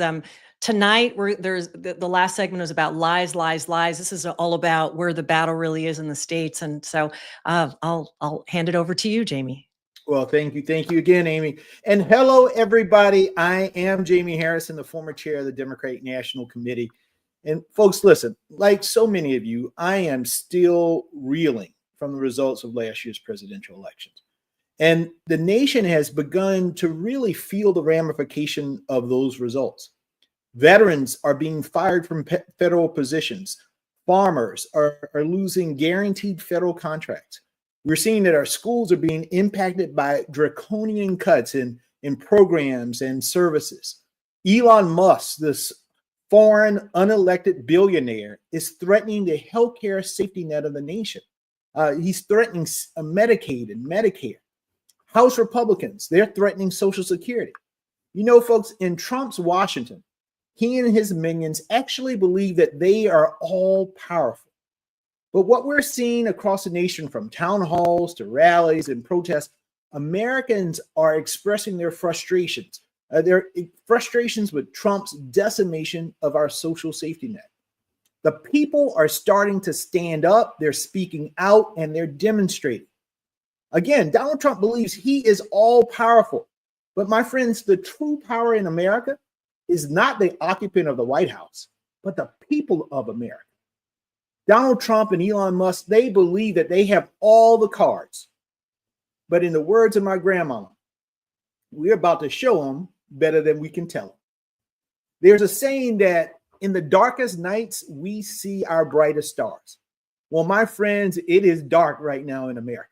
But over the course of the last 14 hours in the State of the People live stream, we have seen and heard from some of America's brightest stars. And I am so lucky to have several of those stars joining me tonight. First, we will have two amazing panels in my hour. The first panel will be focused on the work of two amazing lieutenant governors in two of the most important presidential battleground states, Michigan and Pennsylvania. Then second, in Democratic Party politics, the sausage is made in our states. In our final panel, we will be joined by four of the best state party chairs in the country. Black boy and black girl magic right here. Chairs from my home state of South Carolina, as well as Kansas, Kentucky, and Nevada. So here with us now, we have two stars in the Democratic Party. I have had the honor of getting to know these two gentlemen during my time, my brothers, on the road in Michigan and Pennsylvania over the course of these last 4 years. I'm sure that they will be on the road again and getting into our share of good trouble very, very soon. First, I would like to introduce Lieutenant Governor Garland Gilchrist. Lieutenant Governor Gilchrist is the highest ranking Black elected official in Michigan history. This past month, he's been touring early childhood centers throughout Michigan, celebrating the success of the pre-K for all programming throughout the state. So folks, please welcome Lieutenant Governor Gilchrist. Jamie, it is an honor. It is a privilege to be here with you, to be here with everybody in this audience who is tuning in for this important conversation about what's really going on with people. I'm here in the state of Michigan, here in the city of Detroit, a battleground state in a city that is full of battleground fighters. We are people who are always stepping up and standing tall, standing in the gap. Michigan is a place where people came to a freedom and opportunity like my family did. The city where the east side of Detroit let me be an engineer, and this is the place where we are finally going to be the ones who say no, who say we will not stand for it, we will not tolerate it, and we're instead going to invest in our people, our families, and our futures. But we got to make one thing really clear. When we are under threat, we are under attack. When we talk about those child care centers that I visited, I sat with the parents who have spent $30,000 in the last year on childcare and needed to be something they can afford. But you know what they told me about? Besides their pocketbooks, they were worried about the money in the pockets of those education professionals who take care of their babies every single day. The ones who will be hurt, the children who will be hurt if the doors to that center got closed. I talk with people, our farmers here in the state of Michigan, our Black farmers who are struggling because they were selling their crops internationally and now have had that thrown into limbo, which throws off not only their finances today, but their families' future finances going forward. I've talked to the automotive suppliers, not just the big three like GM, Ford, and Stellantis, but the small suppliers, the minority suppliers that are the bedrock and backbone of so much of our middle class communities here in the state of Michigan. They have talked about what these steel tariffs are going to do for their employees, for their businesses and their bottom lines, and then all the people who they support in the value chain for our automotive vehicles, whether it's internal combustion engines or electric vehicles. And finally, I'm thinking about my pocketbook, all our family's pocketbooks who had to go to the grocery store earlier today. And I'm thinking about how food is going to be more expensive, everything from eggs to lettuce to meat and everything in between, because these people are doing nothing but setting fire to our pocketbooks, fire to our paychecks, fire to the bottom lines of our small businesses. And frankly, it's just because they are reckless and disrespectful and dismissive of the experience of our people. But I know something else. I know that when we band together, I know that when we decide that we are going to support one another and have each other's back, that is when we will be able to have the resolve to make sure that our people are protected and that we can make progress no matter who's on the other side of the table. So I'm proud to be here with you. Well, thank you so much, Garland. And listen, I'm going to bring in another firefighter right now, another brother who is putting out fires in the great state of Pennsylvania. We have Lieutenant Governor Austin Davis. And Lieutenant Governor Davis is the youngest active lieutenant governor in the United States, and he's currently the chair of the Democratic Lieutenant Governors Association. Just this past month, the lieutenant governor has been actively hosting roundtables addressing early childhood education and after-school programming, as the Shapiro-Davis administration has announced more than $11 million in state grants to 46 after-school programs across Pennsylvania. Folks, give a welcome to Lieutenant Governor Austin Davis. Well, what's going on, brother? Good seeing you, Chairman Harrison. It's back with you. To my brother, Garland Gilchrist, thank you for joining us today. That was a heck of an intro. I'm hailing to you, coming to you from the Keystone State, another battleground state here in Pennsylvania. I've been on the road talking with everyday Pennsylvanians, Democrats, Republicans, and independents about the things that they're worried about. And quite frankly, what they're seeing coming out of Washington, D.C., only gives them more concern each and every single day. They're wondering when President Trump and his administration is going to work to bring down the costs of their grocery bills to help make sure that their family can make ends meet. And Governor Shapiro and I have been fighting back and standing up for real freedom here in Pennsylvania. When the Trump administration decided to freeze the federal funds to Pennsylvania. We went to court. We sued Donald Trump, and we won to unfreeze those dollars to come to the Commonwealth of Pennsylvania. We have so much work to do to make sure that we continue to put our country and our values to the forefront, to make sure we're standing up to an administration that seeks to destroy many of our communities every single day, from cuts to the National Institute of Health that'll devastate Pennsylvania's economy, to not economic policies that are hurting working families like mine. I'm the proud son of a union bus driver and hairdresser and a first-generation college graduate. I know what it means to fight for working class people. I went to Harrisburg to fight for working class communities like mine. And we need more leaders who are stepping up every single day to deliver real leadership for the folks here in Pennsylvania and across America. Well, I got an opportunity to really see both Pennsylvania and Michigan with the two of you over the course of the last few years. And I know that you go to barbershops, you go to beauty salons, you're talking to people out in the streets and the restaurants and the grocery stores. What are Black folks in your states really saying? What are they concerned about right now? And what do they want to see all of us, elected leaders, community activists, leaders in this country, do to address some of the issues that are being created by Donald Trump and some of these crazy MAGA Project 2025 initiatives that they got going forward? Austin, you want to start off? Yeah, I think that the first thing that we're seeing that I'm seeing that folks are most worried about is the economic policies that are coming out of the White House. They're seeing many policies that are making inflation worse. Pennsylvania families are paying more for food, gas, and utilities, and many families are being forced on the food banks. And those food banks rely on federal dollars to keep meat, produce, and other groceries on their shelves.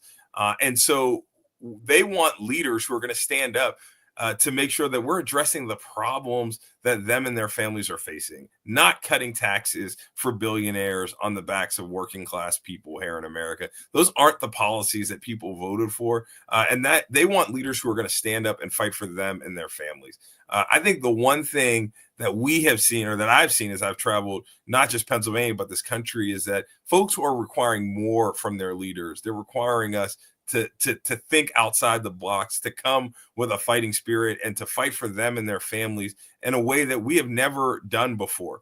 And I think it's on all of us as elected leaders to meet this moment with a sense of urgency, because many of the things that we all care about are hanging in the balance. And the reality is, unless we fight for these folks to bring down costs, to make sure folks continue to have access to healthcare, these are matters of life and death, unfortunately, for a lot of folks. Yeah. Garland, how about you? What are you hearing in Flint and Michigan and Detroit? So I think that last year, what I was hearing a lot of is they didn't feel like, certainly Democrats, were meeting people's energy. Like, people were really pissed off, really frustrated, and they didn't feel like we were as mad as they were, as that the change and the need for change was as urgent. Coming into this year, I'm thinking about this like I'm an engineer, Jamie. Like, I want to see solutions to problems, not somebody who creates more problems. And like, all Trump does is make more problems, like make more mess. He's like a kid who doesn't clean up after himself. And I think that our people are sick of more problems coming from leaders than solutions. But even if you try to masquerade, your method as a solution, like tariffs are not a solution to any problem. There's a reason we haven't used tariffs since World War II as the driving factor of our economic policy when it comes to other countries, because they don't work. All they do is take money out of our people's pockets. And it hits us harder than any other community, given the level or lack of wealth across the board that our community has. And so when prices go up, they hit us harder. And so I just think that people that I'm talking to, whether it was a brother who I saw at a basketball game, my son's basketball game, I was talking to him. He was on the other team. My son's team won. I was very happy about that. but what we were talking about those, he said, just man, when are we gonna get back to the time when I feel like I can trust the people in leadership? Because he's saying we don't want people to, they don't have to do everything for me, but if they're gonna do something, I gotta believe that they're gonna be able to do it right. And to me, that was a call, a cry out for a lack of sloppiness, for being thoughtful, for being willing to get in there and actually understand the problem you're trying to solve, understand the people who you're supposed to be working on behalf of. And that requires relationship. That requires connection. You can't be disconnected from a community that you want to serve if you truly respect them. And I think our people haven't felt respected. And I think our people are hungry for that respect, the respect of a leader who will serve them, who will make sure they have what they need to be successful, and they will get out their way. You know, I think that is spot on. You know, people are looking for authenticity. People want you to be real. And I think sometimes, particularly in Democratic Party politics, you know, we get these consultants and all these folks who want to package us up in this nice little package in which they think a political leader should do and be. But in essence, people want you to just tell them the truth. If it's going to be hard, tell them the truth that it's going to be hard. If we got to be creative about how we do something, then we need to tell them the truth about how we're going to be creative to do something. But in essence, they just want to hear authentic, real truth. And that's sometimes hard for us to get at in our politics. But I think for the future of our party and the future of this nation, we're going to have to just be real with people about what's going on. But I also think that in the end of the day, people want to see, you know, when I was a school teacher, I used to say to my kids that the most powerful way to persuade somebody is to show and not tell. Right? Democrats, we are good at telling everybody about what we are and what our values are, but we don't do the best job of actually showing that. What are ways that you all are showing right now what your values are, what you're fighting for, and who you are fighting for in your states? Let me just say, look, I'm 6 feet 8 inches tall. It's hard to fit in somebody's box. Okay, so that's not going to be the goal. Look, this is a full contact sport. Like, the way that you show that you are about people is by being with people.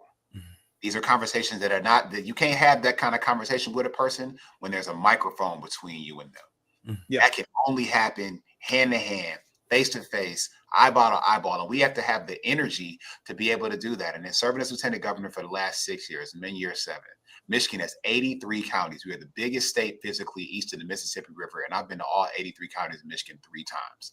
I've talked to people in every context and walk of life here in the state of Michigan, from mobile homes to mansions and everything in between.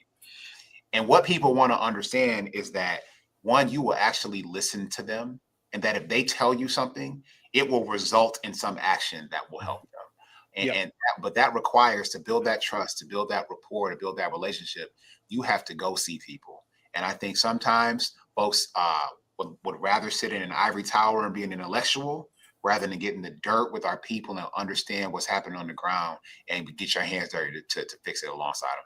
You know, I just to piggyback on that, I think, you know, there has to be a connection between meeting people where they are and the actions that we take in state capitals and United States Capitol and our government offices every single day.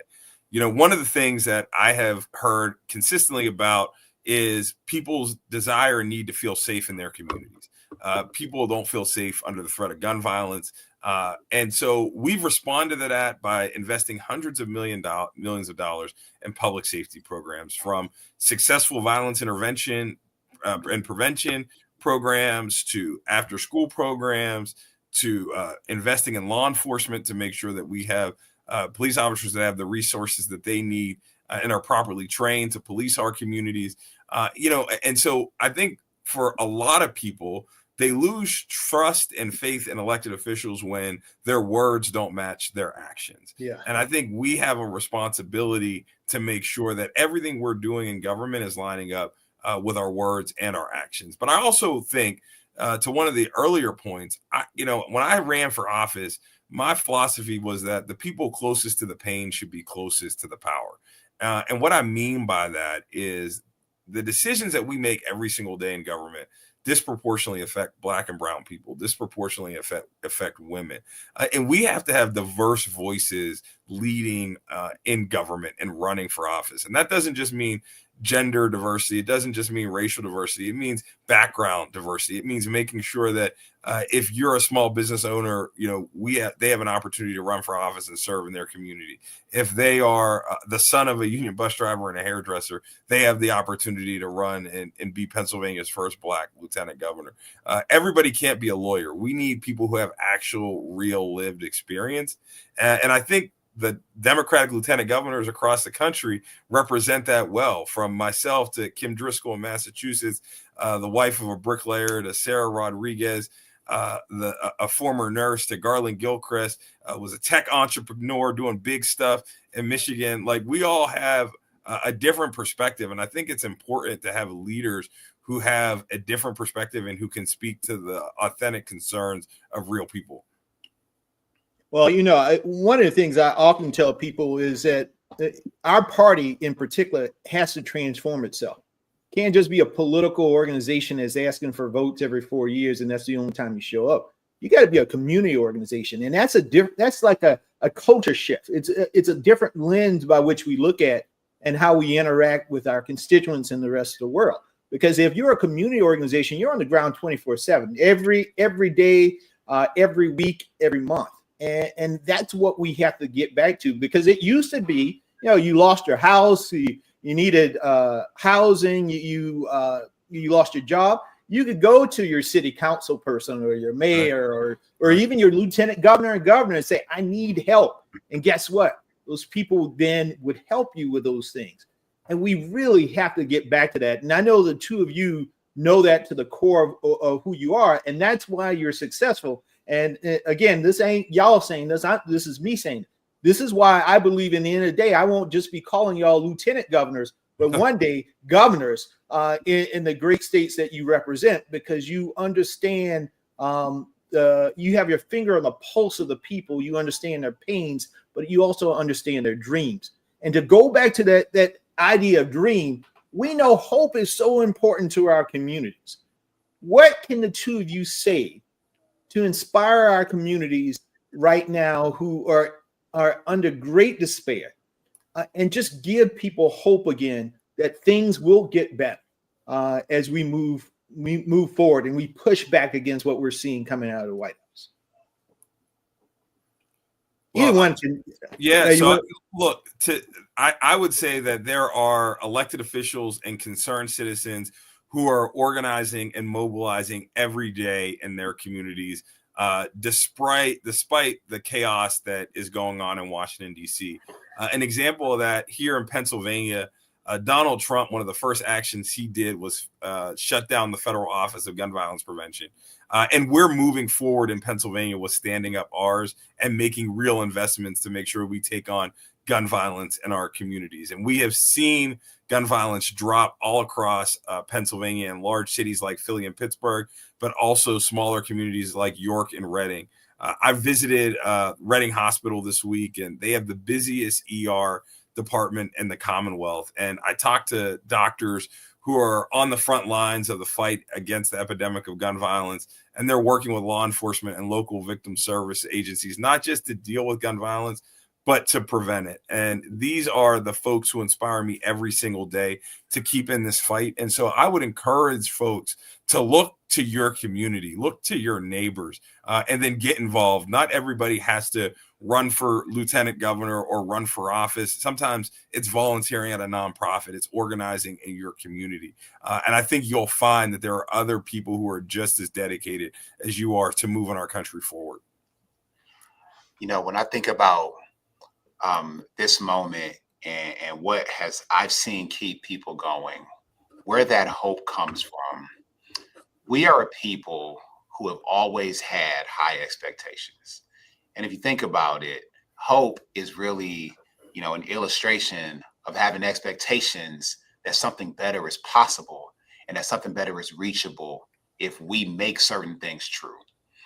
The beauty of this system, as flawed as it may be, is that our reality is not, it wasn't ordained by God. The decisions that we have had in place, the systems that we work under, they're not ordained by God. They're the result of decisions that were made by people, which means that a more connected, more inspired, stronger set of people can make a different set of choices, and that we can help meet those higher expectations that fuel that hope that we have.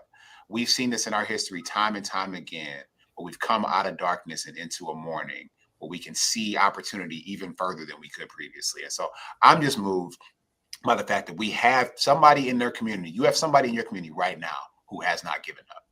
You need to work with that person for whatever they are doing. If they are working to save young people from gun violence, if they are working to get people food and resources and diapers, if they are working to help that business owner keep the lights on, if they are working at anything to improve a person's life, they are the people whose backs we need to have and support.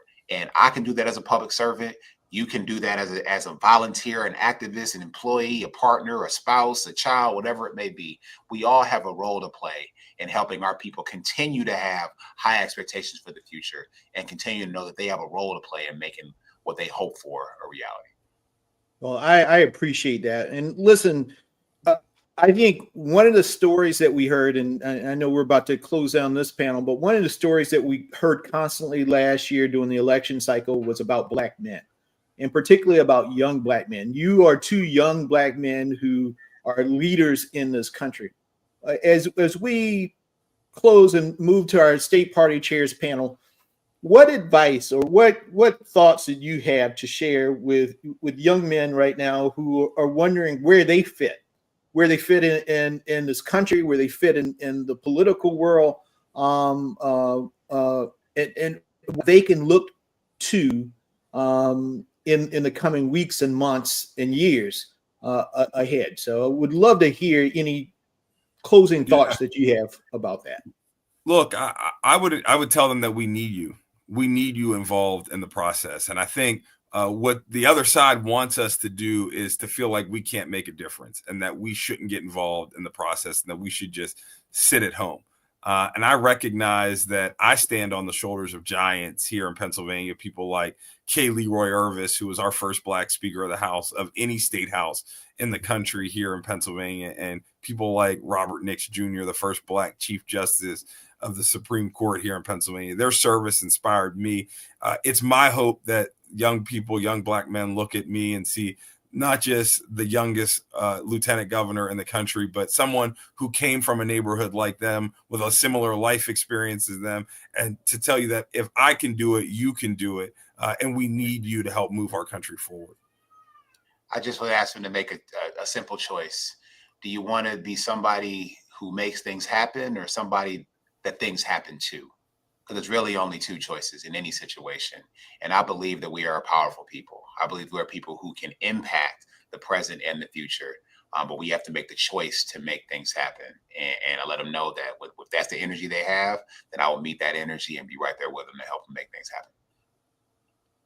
Well, Garland, Austin, thank you so much for your leadership. Thank you for all that you're doing for your states, but most importantly, thank you for what you're doing for our community. You guys are great role models for the young brothers growing up in Michigan and Pennsylvania, and even round-headed boys, Black boys in South Carolina. I so appreciate the two of you so much. And again, folks, I want you to follow Garland, follow Austin, support them in their efforts, because they're not rising stars. They are stars of our party, but they need our support. So thank you guys again for being on tonight. Thank you for being a part of this. Thank you, brothers. Now, for our second panel tonight, we are bringing together people who are at the forefront of creating and sustaining the strength of the Democratic Party. And I know this from personal experience because I was a state party chair in South Carolina. And this is often a very demanding and thankless job, where you are responsible for fundraising, recruiting candidates up and down the ballot, and you have to get them elected to improve the lives of the people in the states that you are in. Today, we are lucky enough to have 4 state party chairs joining us. And not only are they state party chairs, but they are dear friends to me. And they will provide their perspective on being proactive in the face of Trump. And they're going to speak on the actions and the hope that will be required for us in this next few weeks and months and the election cycles to come. First and foremost, I am privileged to introduce my chair, my personal chair, my chairwoman, Crystal Spain. Crystal is the first Black woman to serve as chair of any of the South Carolina Democratic Party. She has extensive campaign experience. And I love this. Crystal's favorite quote is, "When you exist in spaces that weren't built for you, sometimes just being you is revolution enough." So thank you so much, Crystal, for joining us. Thank you, Jamie, for having me. Thank you so much. Yes. And next, we also have Chairman Coleman Eldridge. As chair of the Kentucky Democratic Party, Coleman has worked with Governor Andy Beshear to reinvigorate the Kentucky Democratic Party. He's been prioritizing party building and training and organizing throughout all of Kentucky's 120 counties. Coleman, welcome, my friend. Chairman, thank you so much. It's great to see you, my friend. And then we also have Chairwoman Gina Repass. Now, she was just reelected, so congratulations on your reelection, Madam Chair. Chairwoman Repass is the first Black and Latino woman to serve as chair of the Kansas Democratic Party, and she was the first woman of color to be nominated for statewide office in Kansas. Her quote, her philosophy is, "Be the change that you want to see in the world." So welcome, Chairwoman. It's good to see you, my friend. It is good to see you. You will always be my chair. Thank you. Forever. And last but not least, we have Chairwoman and Representative Danielle Monroe Marino. Chair Monroe Marino is the first Black woman to chair the Nevada Democratic Party, and she proudly represents Nevada's first assembly district in the Nevada State Legislature as the Speaker pro tem of that legislature. And I had the honor of joining her in Nevada to do several canvas kickoffs this last October. Madam Chair, welcome to the conversation. Thank you so much for having me. And so y'all. Hello, everybody. Hey. As I said, this is a Black Power Hour right now. The Avengers are definitely assembling. Now, I know our audience is really looking for ways to be active in response to Trumpism, but let's get into some specifics around the harmful policies that you all are seeing right now in your states. Now, I know some of you are in states in which we have Democratic governors, and some are in states in which we have Republican governors. And I think the impact of those Trump policies are different based on those states. I would love to hear first, maybe we hear from our in Kentucky and Kansas, where we have, and isn't that great to say Kentucky and Kansas have Democratic governors? Now, that's what I want people to understand, that, the hell with that red state stuff. If you organize and do what you need to do, and if you can unify people, even in red states, Democrats can win. So let's go to Coleman and Gina to talk a little bit about what you are seeing, how Trump is impacting your states, and how your Democratic governor is pushing back against that. Madam Chair, let's go with you first. Thank you. And I do want to say, Chairman Harris is always a champion, not just for Black people, but specifically Black women. And when we have Black men stand up for Black women, that's how we move the ball forward. Okay, I'm off my soapbox, but that had to be said. Well, it's wonderful to have a governor in the state, but I will tell you, DOGE is wrecking through rural communities and agricultural states like Kansas. Kansas State University lost $50 million in grant funding that was going to research to make your food and your crops better and more to yield more. And then our farmers got raided when USAID got gutted. And that is a direct impact. But Governor Kelly is in here fighting it. She's trying to put in legislation that's going to make sure that we keep our schools open. And we know they're going after the Department of Ed. So it's great to have a governor, but right now, some of that stuff is affecting us in a way that we just have to stand in the gap for our farmers and our rural communities. Coleman? Well, and let me begin very quickly. Chairman, thank you for the kind words about Kentucky. I want to also thank you on behalf of Kentuckians for everything you did to make sure that we continue to have a Democratic governor in the Commonwealth of Kentucky. You were pivotal in making sure we had the resources and support to not only re-elect Governor Andy Beshear, but to do so with a wider margin than we elected him in the first place in 2019. So I'd be remiss if I did not once again say thank you for that. But the reality is, as as Chairwoman Repas said, look, it really doesn't matter whether or not you live in a state with a Democratic governor or Republican governor. The Trump agenda hurts everyone. And here in Kentucky, what we have seen is that this so-called cost-effective measures of shrinking the government has meant it's targeting almost 24,000 federal civilian workers that live right here in the Commonwealth of Kentucky. Almost 6,000 of those who work for the Veterans Health Administration. So, in rural Kentucky, especially in rural America, where we've got so many of our veterans who have served our nation, who return home, who rely on having a robust Veterans Affairs Administration, Veterans Health Administration to help keep our commitment to them as they've kept their commitment to us. Now that's on the chopping block for thousands of Kentuckians across the Commonwealth. We too are in the clutch of trying to ensure that our schools in rural communities, suburban and urban communities alike, aren't ransacked and destroyed by the Trump administration and Linda McMahon, who knew nothing about running wrestling and knows even less about running an education department, let alone their desire to just dismantle it altogether. And so we're fortunate to have a governor in Andy Beshear who has continued to fight back, who saw the threat of Project 2025 when Trump was disavowing even knowing it, and has really done his part, along with our Lieutenant Governor Jacqueline Coleman, to make sure that we can fight back. And I will tell you that he is so successful at it that the Republican legislature is trying to once again shrink his authority to take the Trump administration to court and to fight back because he has such a good track record, not only of fighting back, but winning those fights against Trump. Well, thank you, Coleman. And Crystal, tell me a little bit about what's going on in South Carolina right now.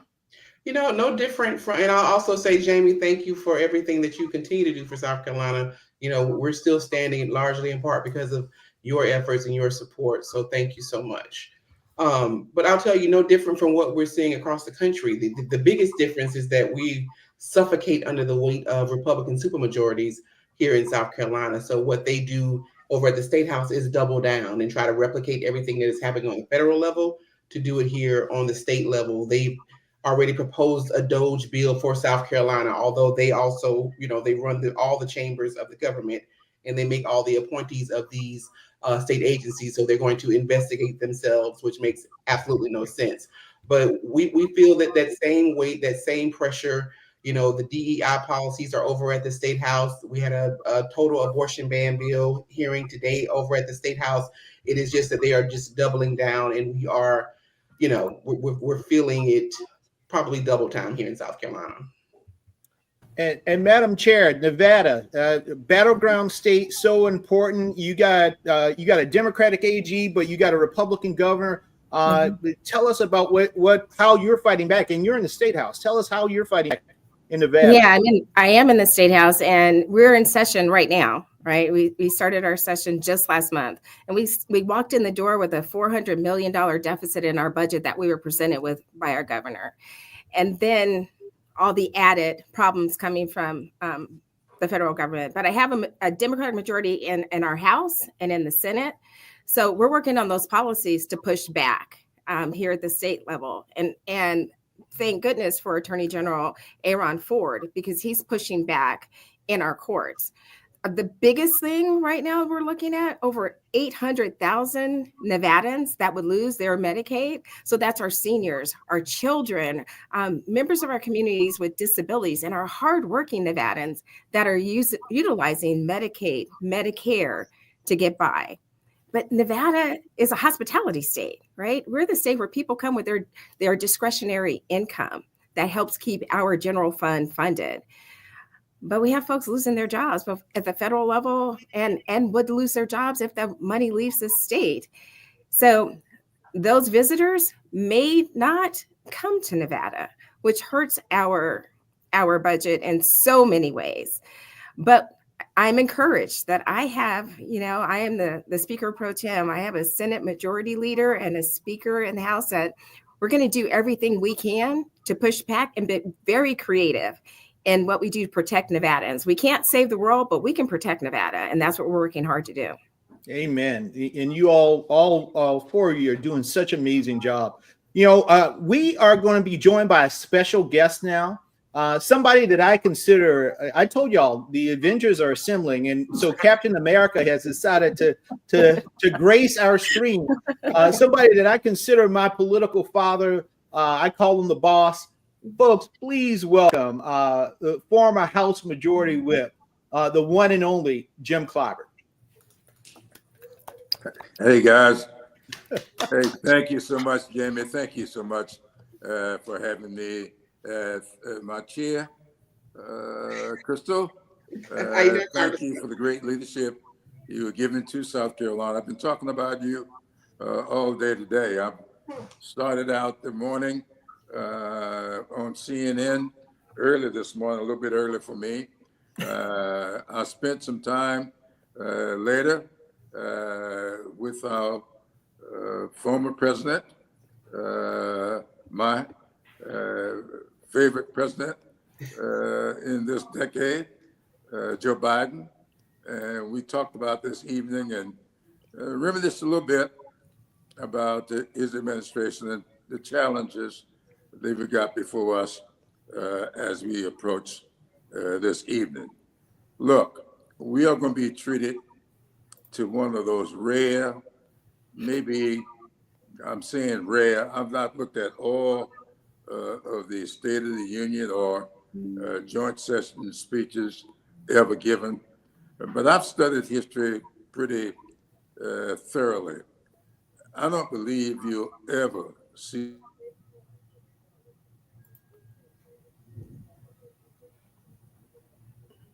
Did we?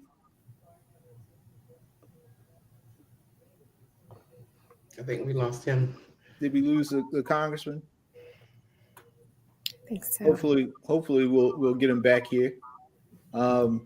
And you know, he was about to give us a history lesson, Crystal, as you know. I want to take. I got my pen. I was here for it. I was like, get it. You know, anytime you have Jim Clyburn going, you get a notebook because you about to learn something that you didn't know. I'm about to use it. I'm about to hit the road out into Western Kansas. So hopefully he will get back soon. And one of the things that I really want, you know, when he does come back, one of the things I want to chat with him about, if he could, you know, there's some similarities in past election cycles to the one that we have coming up soon. You know, some of us were involved in politics back in 2006. I was the executive director of the House Democratic Caucus in 2006 when Democrats got our butts waxed in 2004. I mean, John Kerry lost. We lost the Senate. I mean, we didn't win a Senate race other than Barack Obama that year, I think. We didn't control the House, and George W. Bush got reelected in 2004. But in 2006, we came back. That was the comeback. When we won the House and we won the Senate, and then in 2008 we took back the White House, and then had a much larger margin. I wonder what are the things that we can learn from that. What can we learn from when Republicans in 1994, after Democrats swept them in 92, but Republicans came back in 94. So, hey, Congressman, you were going to give us a history lesson, and then I was going to ask you about some more of our history. But you go right ahead. Well, thank you so much. You know, I had a long talk with President Biden this morning. Then I went over to the Democratic headquarters, DNC, in your old stomping grounds, Jamie, and Joyce Beatty and I met with Ken Martin. We spent an hour with people all over the country. And then this afternoon, I did some live stuff into North and South Carolina. People are worried about where we are, and they should be. We as Democrats have got to stay on the offense. And that's why doing this, what I call pre-button. And I want to thank Angela Rye and Joy Reid, with whom I met last week, for pulling all this together. And I was with Angela Rye a little bit last evening, and she told me, Jamie, that she had made, I don't know, a star out of you or something. But thank you so much for doing this, because I heard at one point today that something we were doing had over 100,000 people tuned in. We have got to stay on the offense. We cannot allow this president to put us on defense at all. And I think what you're doing tonight, and this will continue even after the speech is over, is exactly what we need to do to demonstrate to the American people that Democrats are going to fight through this, and we're going to come out successful on the other end. So thank you so much for doing that. Thank you for letting me be a part of it. And I'll answer any questions you may have to ask. Congressman, one quick question. You know, I was just telling the panelists that, you know, this is unprecedented in many ways, but there's some similarities to what we have seen in the past. We saw back in '92 when Democrats swept the White House and the House and the Senate, and they had large majorities. But in '94, Republicans were able, the Tea Party emerged and were able to take away those majorities in the House and the Senate. And then we saw in 2004 when Democrats lost the, George W. Bush won. We didn't control the House or the Senate, but in 2006 we took back the House and the Senate, and then in 2008 we took back the White House. What are some of the things from those?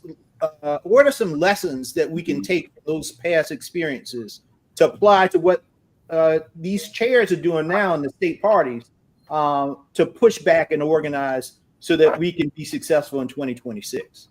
Well, Jim, I'm glad you brought that up, because every time we have an election like this, no matter which party comes out on the losing end, people will start singing those hymns and making the prayers and pronouncing us dead. This party is not dead by any means. I was elected in 1992. Oh no. No, right at the good part. I know. I'm over here. If he's in the House right now, that just means Mike Johnson is cutting off the flipping the internet on and off.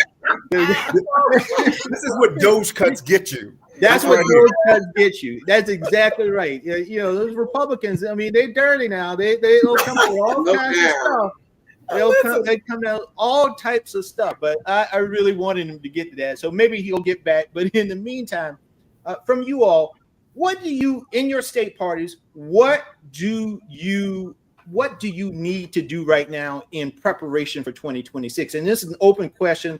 Let's do hot potato. What is it that you want to do in your states, and what do you need right now to prepare for the 2026 elections? I'll jump real quick because I rolled this out. I just got reelected this weekend, so that's why my voice is sore. I love all of you, and I know what it takes to put on a state convention. And but what we introduced is Rural Fest. We are going to go out with literally keg beer, hot dogs. We're going to hit the farms. We're going to go out in the field. We are going to take this message to the farmers and let them understand that it was Democrats that got the Farm Bill passed. It is Democrats that are here to help you after we have when we need bailouts, I don't like the word bailout, but when our farmers need that assistance, that comes from Democrats. So I am hitting the road. I'm putting on my best Jamie Harrison, and I'm going out to Western Kansas. And I don't know if y'all saw Roger Marshall got run out of he actually ran himself out of the room. And so we have a Senate seat and a governorship up in 26, and I am starting that fight right now. You know, Jamie, you had mentioned that you were in Nevada at the end of the last election cycle, and you came to Nevada after we had done that statewide tour. We went to all 17 counties. It was called the Kitchen Table Tour. It's doing more of that. It's being in community, right? I think, I think they used to call it retail politics. All it is, it's talking to people, right? And it's listening to people. And it's letting them know that we're the party that leads with empathy, compassion, and respect. But Democrats, we do the work. We haven't touted our story. I'm telling everybody from the hilltops of what the work we are doing as Democrats in the state. We have 6 congressional members in the state. 5 of them are Democrats, and they are working their butts off in DC for Nevadans. But you also have state legislators here in the State House doing the same thing. It's putting the tennis shoes on, being out there talking to people, but more importantly, listening to people and showing up for them. It's more of that. And it's building what Gina's doing. It's those rural connections. It's the urban cores, my frontier communities, letting them know that we got Democrats everywhere. But when Democrats are elected, we're not elected to represent Democrats. We're elected to represent everybody. We're only as strong as the weakest area in our state and in our country. We are here working for everybody. So that's what we're doing here in Nevada. That's what I'm doing and our party's doing. Well, we're going to pause before Mike Johnson turns off Congressman Clobber's internet again. I'm back. Let me just say what I was attempting to say. When Bill Clinton got elected president in 1992, I remember so well. Nobody wanted to run. I mean, we were supposed to be dead. Bill Clinton got in the race from a little state of Arkansas. They had what, like 9 people, and they were called the 9 Dwarfs. Bill Clinton gets elected. He brings with him the largest class since in 1992, the largest class since 1948. And then 2 years later, we lost 56 seats. I tell people all the time, no party is ever dead. I don't care how big the victory may have been for the other party, no matter how your loss may have been. We just had a very disappointing loss. But let me tell you something. Here, this year, we can't wait until next year. Yeah. We got to concentrate in Virginia, in New Jersey. We've got 2 gubernatorial races going. Virginia will be a flip for us if we can win in Virginia. We must hold in New Jersey and let this be a warm-up for what we're going to do next year. I'm telling you, this president is going to flame out, and we have got to be ready. You know, I was born and raised in a parsonage, and one of my favorite sermons from my dad was keep your lamps trimmed and burning so as to be ready when the bridegroom comes. So let's not sit here whining, wringing our hands, oh, pity me. Let's go to work. The pendulum in politics is always going left to right, back left again, back right again. And we must remember, when the pendulum is going from left to right, it passes through the center. When it's going from right to left, it passes through the center. We've got to make sure that the center holds, because that pendulum theoretically camps out in the center twice as often as it does left or right. This country took a big lurch to the right last October. Let's keep our lamps trimmed and burning, and let's prepare to move the pendulum back to the left this year, not next year, this year. I'm telling you, we pull off a big victory in Virginia, that will be the launching pad for us to do great things in the 2026 election. That is what it's all about. So I'm ready to do it. I know we can. You know, this history guy has always said, anything that's happened before can happen again. If we've done it before, we can do it again. So I know we can do it again. So let's just get ready to do it. Well, Congressman, you said a whole word. You said a whole word there, and I am a firm believer that political overreach always precedes a wave election. They are Absolutely. overreaching in a way that we have never seen historically before. And that means we're going to get the biggest wave that we've ever seen before. But we got to be ready. If we don't run people, you can't win a race you don't have a candidate for. And so we need to be putting people in place in every seat. I don't care how big of a Republican seat it is. There should not be a seat in this country, if we can do it, that does not have a Democrat running in it, because we will win elections in 26 that we would never probably have an idea that we could win before. And that is where Crystal, you, Coleman, Gina, Danielle, where the work that you are doing is so important. So I got 5 minutes left. So Crystal, one closing quick thought for 1 minute, Coleman 1 minute, and then Congressman Clyburn, if you got one last parting word, we'll close it out. You know, I just will echo what everybody else has said. You know, the main thing that we're trying to do is make sure that we're listening to our voters, as Danielle said so eloquently, that we're in community with people, making sure folks know that we are here and we are fighting. That is just the message that I want to send. We are not dead. We are fighting back, and we are here, and we're not weak. Our party is healthy. South Carolina Democratic Party is very healthy, and we're ready to do the work, and we're recruiting candidates. I've had several candidate meetings this week with folks who are ready to run all across this state. And as you said, Jamie, we can't win seats that we don't have candidates for. So my charge to everyone is to get involved and get engaged locally. It's not just in DC, especially in South Carolina. It's right here in Columbia at the State House. These things are happening right here in your front yard. And you've got to be engaged, and you've got to be ready to call folks and do what needs to be done so we can push back on all these bad policies. Thank you, Crystal. Coleman, you got a minute, buddy.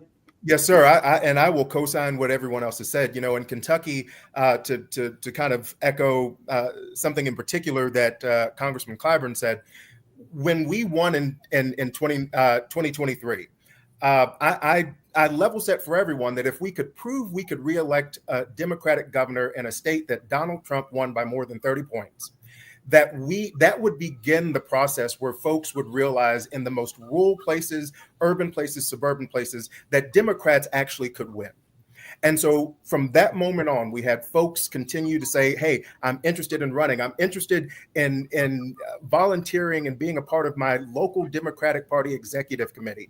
And the thing that we have not stopped doing, because we have these weird 3-year cycles, is we've not stopped organizing. We've not stopped mobilizing people. We've not stopped showing up in community time after time after time again. We're continuing our rural listening tour. This is year 3 of that. We've started a statewide Growing the Blue Dot training that we've had massive amounts of folks show up to, because there's a hunger out there to not only be involved, but when you see Democrats in the fight, you see people give a damn.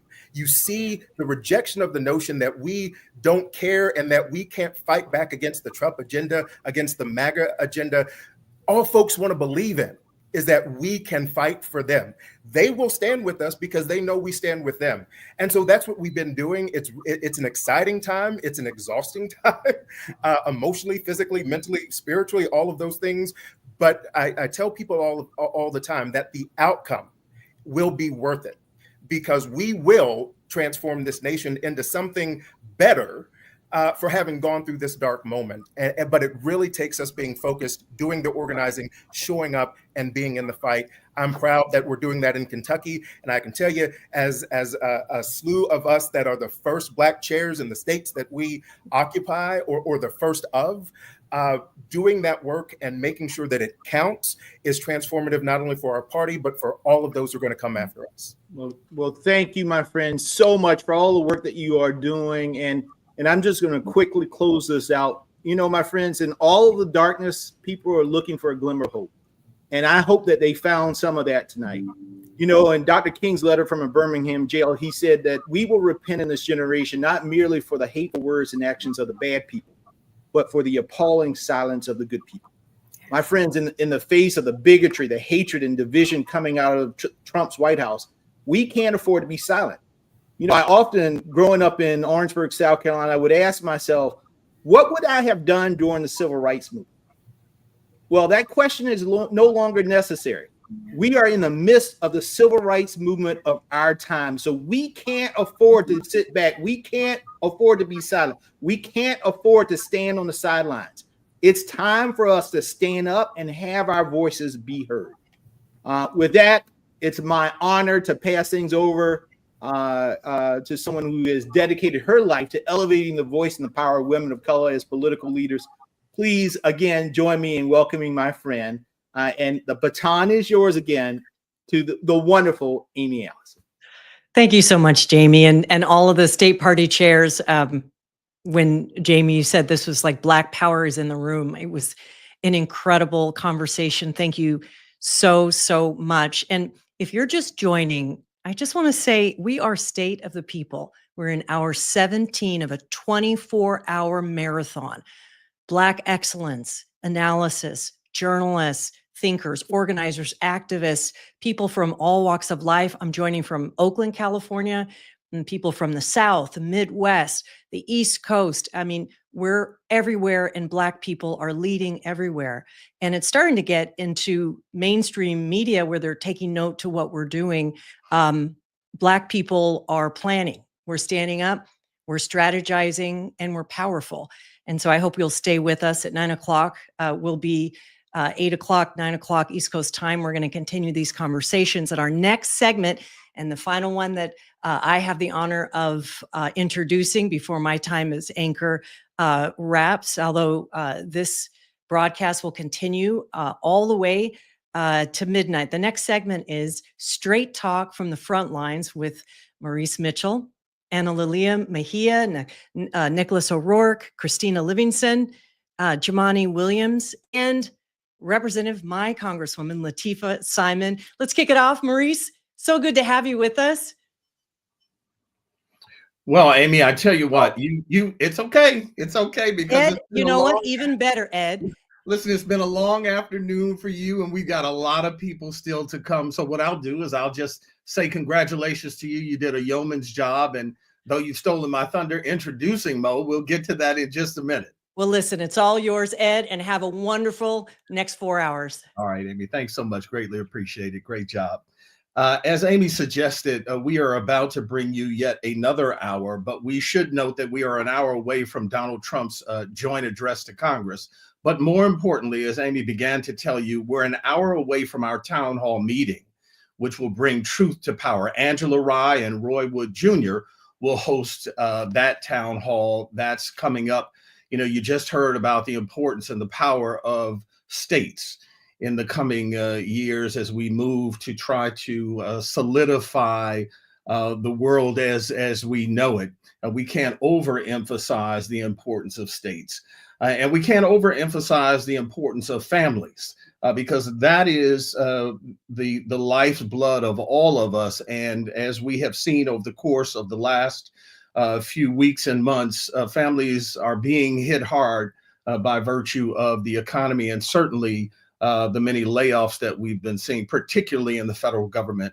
And so, as Amy said, we are about to turn it over to Maurice Mitchell, National Director of the Working Families Party. Mo, we're going to bring you in and let you introduce your guest, and you can take it from there. I see we have Reverend Mark there, who is in the Capitol, and he'll be bringing us some information from there. So there is Mo. Mo, we're going to give it to you. You got the next hour, and I'll be back on the other end to introduce the town hall. Thank you so much, Ed. Black media royalty. So appreciate the handoff. It's really, really good to be with everybody today. My name is Maurice Mitchell. I'm the National Director of the Working Families Party. The Working Families Party is a grassroots political movement and third-party movement that believes this crazy idea that in a democracy, the people should govern, not corporations, not billionaires, not the wealthy and well-connected, the people. And every single day at the Working Families Party for the past 26 years, we've worked with the people, everyday working class people, in order to build a grassroots democracy that honors their contributions to this society. We're on this historic live stream where so many Black voices have gotten up from media, from grassroots organizations, from politics, to join in a unified voice to say that This is not business as usual, and something is terribly wrong. We're joined today because people recognize, especially working class Black folks, we understood the assignment in November and we understand the assignment now. We recognize who and what MAGA is, who and what Project 2025 is, who and what Elon Musk is, and what their actual designs are. This is probably one of the greatest smash and grab robberies that we've ever witnessed. The destruction of critical services to working people all over the country, disguised as somehow trying to get at race, fraud, and abuse. The greatest abuse, the greatest fraud is happening right in front of us. Believe your eyes and ears. Don't believe what they say, believe what they do. And so I have the honor to bring folks who have been fighting on the front lines to be in this conversation. We're going to be joined by folks in local office who are standing up. I know that some people have been disappointed because they're not seeing the leadership that they want to see in some spaces.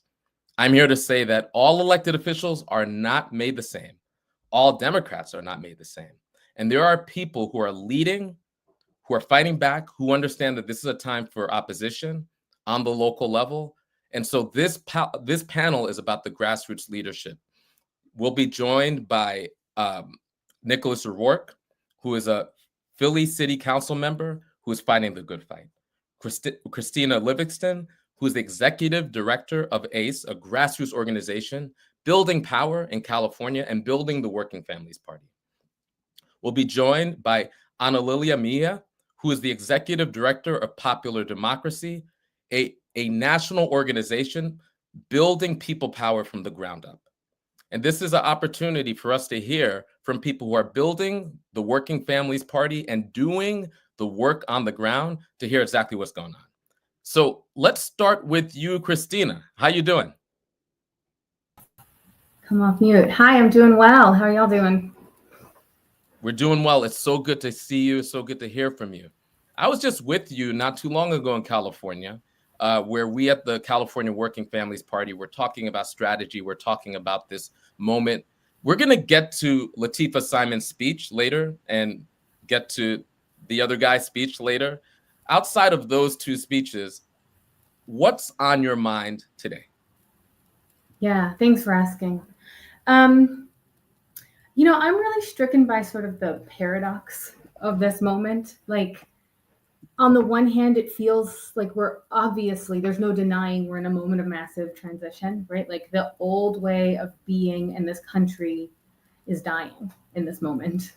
And it's leading to this uncovering of actually how important all of our individual actions are, right? As an organizer on the doors for decades, I've heard people talk about how little their voice matters. And there were so many ways that I couldn't deny that, right? I had to recognize that in a myriad of ways, people's voices were being stifled. But in this particular moment, that doesn't hold true anymore, right? Like our willingness to stand up, our willingness to take space, our willingness to connect to people, to challenge what seems like foregone conclusions, like that all really matters right now. And our ability to do that emboldens other people's ability to do that. Like it matters in a very different way. So that's on the one hand. And at the same time, the day-to-day work of fighting against poverty and fighting against exploitation and, you know, the dehumanization of folks and the erasure and scapegoating of folks, that all feels so familiar to our people. So that paradox is really on my mind a lot. But I guess I just am starting to feel like maybe we're at a point where the conditions of the time are like catching up to the ideas that we've been baking for the last 50 or 60 years since the civil rights movement. Like it feels like in some ways it feels the same to us because we've been dreaming up how to get past this moment for so long that I'm really interested in figuring out how to use this moment powerfully to get us where we need to go. Use this moment powerfully to get us where we need to go. I couldn't say it better myself. I want to bring in Nicholas O'Rourke because you're governing every single day on the ground in the city of Philadelphia. So Nick, same question. What's on your mind today? So thank you for the opportunity to be able to talk about this and to be on with you all tonight in light of what is about to happen in about an hour or so. What's on my mind today is the importance of governing at the local level.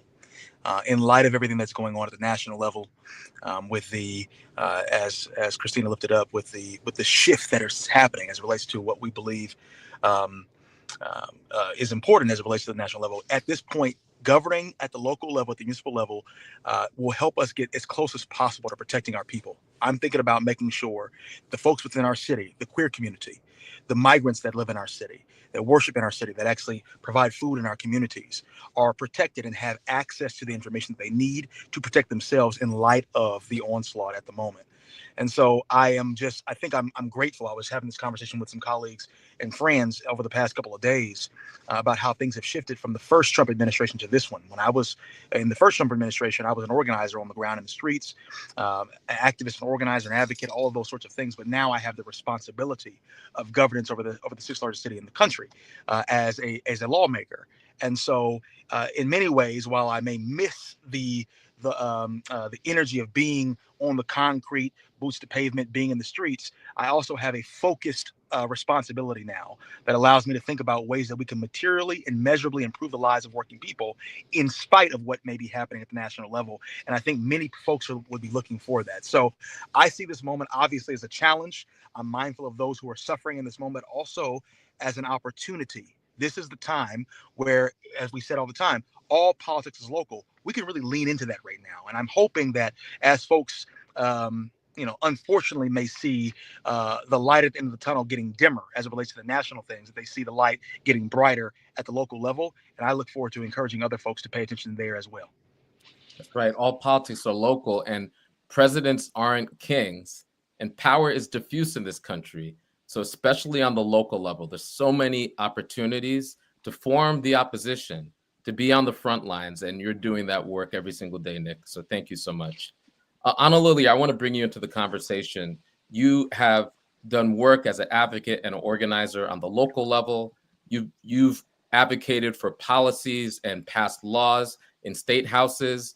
You've helped build mighty coalitions. You've worked at the heights of politics on the presidential level, and you've worked in government. And now you're leading a mighty grassroots organizing network.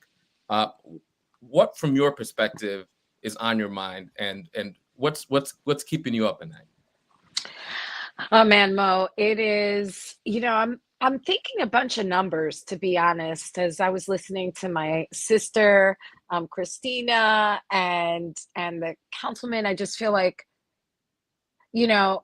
first and foremost, I'm thinking of the 90 million people who, for one reason or another, swung in, not out, in this past presidential election, and how we must work to engage folks so that they feel the connection between government and the things that are keeping them up at night, and take action. And the way in which we do that, I believe, and I know my comrades here also believe, that it's by giving people a glimmer of power and possibility through their political action, just like we do at WFP day in and day out, and how we push everyone. It's our belief of not any blue will do. We need to have progressive leadership that responds to the needs of people, so that 90 million swing back in. That's the first thing I'm thinking about. The other thing I'm thinking about is $1 trillion. I'm thinking about the massive transfer of wealth that is about to happen if Donald Trump gets his full way on this budget. And that is to make almost $1 trillion in cuts in order to move $1 trillion in additional tax benefits or free rides or additional, like all of the perks with none of the responsibilities, to his cronies. It is a reason why we will see them lined up tonight. It is the reason we saw them lined up in his inauguration, because it's pay to play in the Donald Trump administration. And what they're trying to move is $1 trillion worth of grift and stealing and transfer of wealth. And then the last number I'm thinking about, to be quite honest, is 14. And, Christina has heard me say this before. In fact, she said it too. We know that what is slowly happening is a deconstruction of reconstruction. We know that the 13th, 14th, and 15th Amendments, in which we granted not only equity and opportunity in the political process, but we expanded those words of freedom to cover more people. We know that they're trying to grab them back. And so we must be very vigilant and ensure that we continue to protect and denounce any attacks on the 14th, because that's an attack on our full citizenship, on the way in which we are seen as whole humans under our law. So I'm paying attention to those numbers, and I know that bottom line, tonight, tomorrow night, and all the way through into 2026, we must mobilize for action. So thank you for holding space, and I hope we share opportunities that folks will have to engage with either the Working Families Party or organizations and leaders like those that you are making space for today, Mo. Absolutely. Thank you so much. And thanks for that historical context. It's really critical to understand what our people fought for and how, in this moment, so many of those protections, so many of those rights are in question. So I want to bring it to you, Nicholas. So I want you to make it plain for us. You're on the ground in Philly. You're talking to folks all across Philly every single day. What are you hearing directly from your constituents in this moment? Well, I can say what I'm hearing directly. Certainly, I was just at a meeting the other night of a number of folks from the Asian community, Pacific Islander community as well, who are all quietly having a very large town hall to discuss what could actually be done to protect their community and to protect their family members and what have you. There is a desire, at least in our context, that elected officials become more outspoken and courageous in their defense of their constituency. Unfortunately, we have not had the sort of bold protection. Communication as it relates to protecting our communities that we would like to see here in the city of Philadelphia. And there is a desire to see more of that, but not only within the migrant community, but also, as I said, with our queer community, with our workers. And this is not necessarily new. There has been a desire, an outcry for more courageous leadership, a willingness to take the position that might not be popular amongst your colleagues, but might be necessary for working families, and live into that and to lean into that. And I believe now it's only been amplified. It's only been turned up. Folks are recognizing, as Christine lifted up earlier, things are changing. And so they're looking for they're looking for something else. How many times have we all probably heard since Election Day how folks are frustrated with the Democratic Party? Not to shade them at all. I'm just naming what I'm hearing on the ground. Frustrated with the Democratic Party, frustrated with the Republican Party, and they're looking for something else. They're looking for something real, something authentic.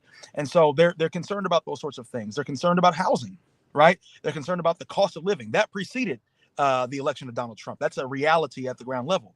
And so these very brass tacks material things that can help measurably improve folks' lives is something that has only been turned up and amplified. And so we're looking at how we can actually meet folks where they are to address those sorts of things and not be only reacting to, as I'm sure the right wing would have us to be, reacting to everything that happens, but proactively moving towards those things that we know aren't just an interest to who our constituency is, but reality is many of the folks that got won over by MAGA care about these same things. And so I see an opportunity here, and I hear people speaking to it, and so we're going to seize that moment.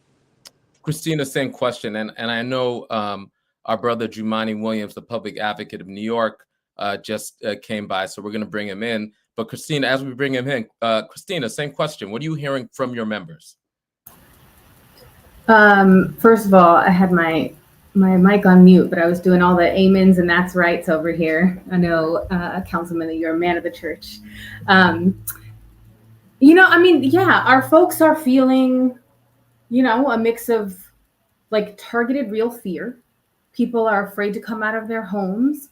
People are afraid at what attacks might come to them. People are paralyzed in ways that are keeping their kids from going to school. They're paralyzed from ways that are keeping them from going to work and being able to earn a living. There's a lot of real fear in the community. That's real. There's a lot of deep frustration that folks are experiencing. And that ranges from finger pointing. How could we possibly have gotten ourselves back into this situation? Are you one of those people who voted this way or that way? There's, a lot of economic desperation, as Councilman O'Rourke was alluding to, people who are, at the end of the day saying, whatever's happening at the federal level, like, that's terrible. And also, I might be homeless next month. Or I don't know that there's any way that I can, pay for my medical bills, or my house just burned in a fire and it got turned into some political zoo, as opposed to figuring out how folks in a historically Black community like Altadena can rebuild and reestablish the wealth that they fought so hard to create. All of that's real.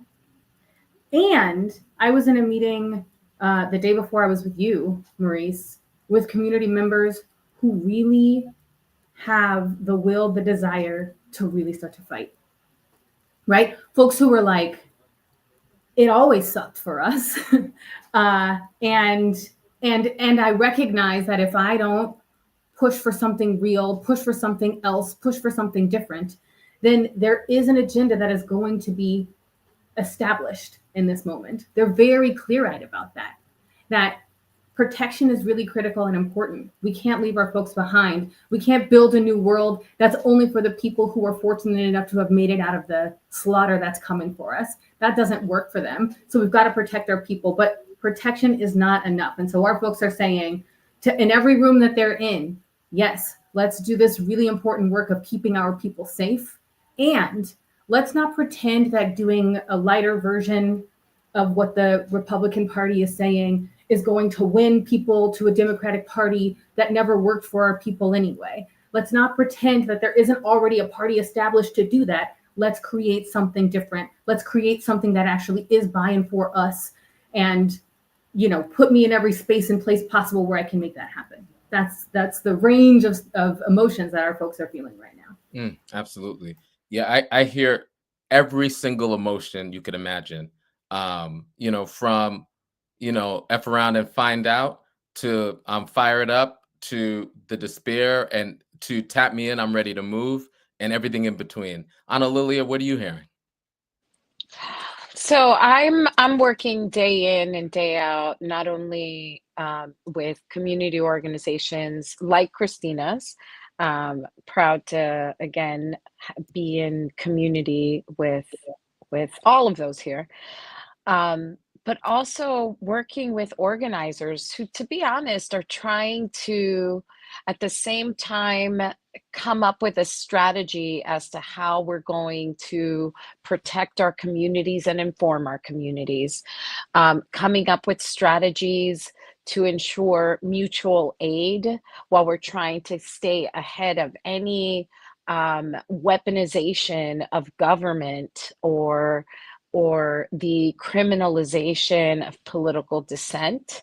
And so I'm just working really hard to try to keep our movement with the energy, with the resilience, and frankly, with like the space to be able to say, like, this is hard, but history, although history doesn't repeat, it does inform.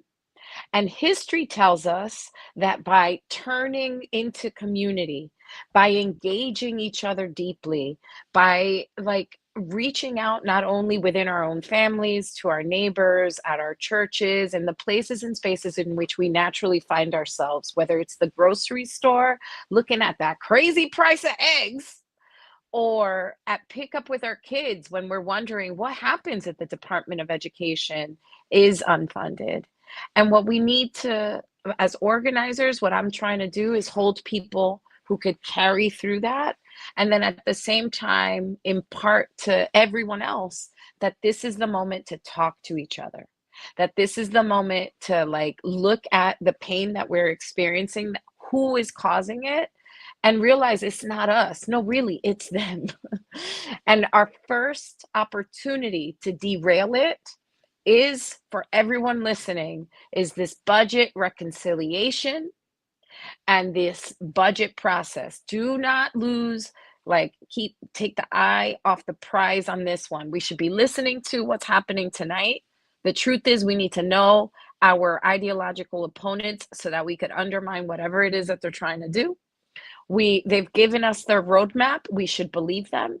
And then we should be looking carefully at budget reconciliation, because that $1 trillion that I spoke about, it's going to be, that $1 trillion in tax cuts is going to be given to the Jeff Bezos of the world by cutting agriculture and food programs and school lunches and school breakfasts. It's going to be achieved by cutting education and workforce so that we don't have training programs and we don't have bridge programs to get young people into jobs and careers. It's going to be by cutting education and commerce. It's going to be by cutting the national resources. It's going to be achieved by cutting oversight and government accountability. It's going to be achieved by cutting transportation and infrastructure.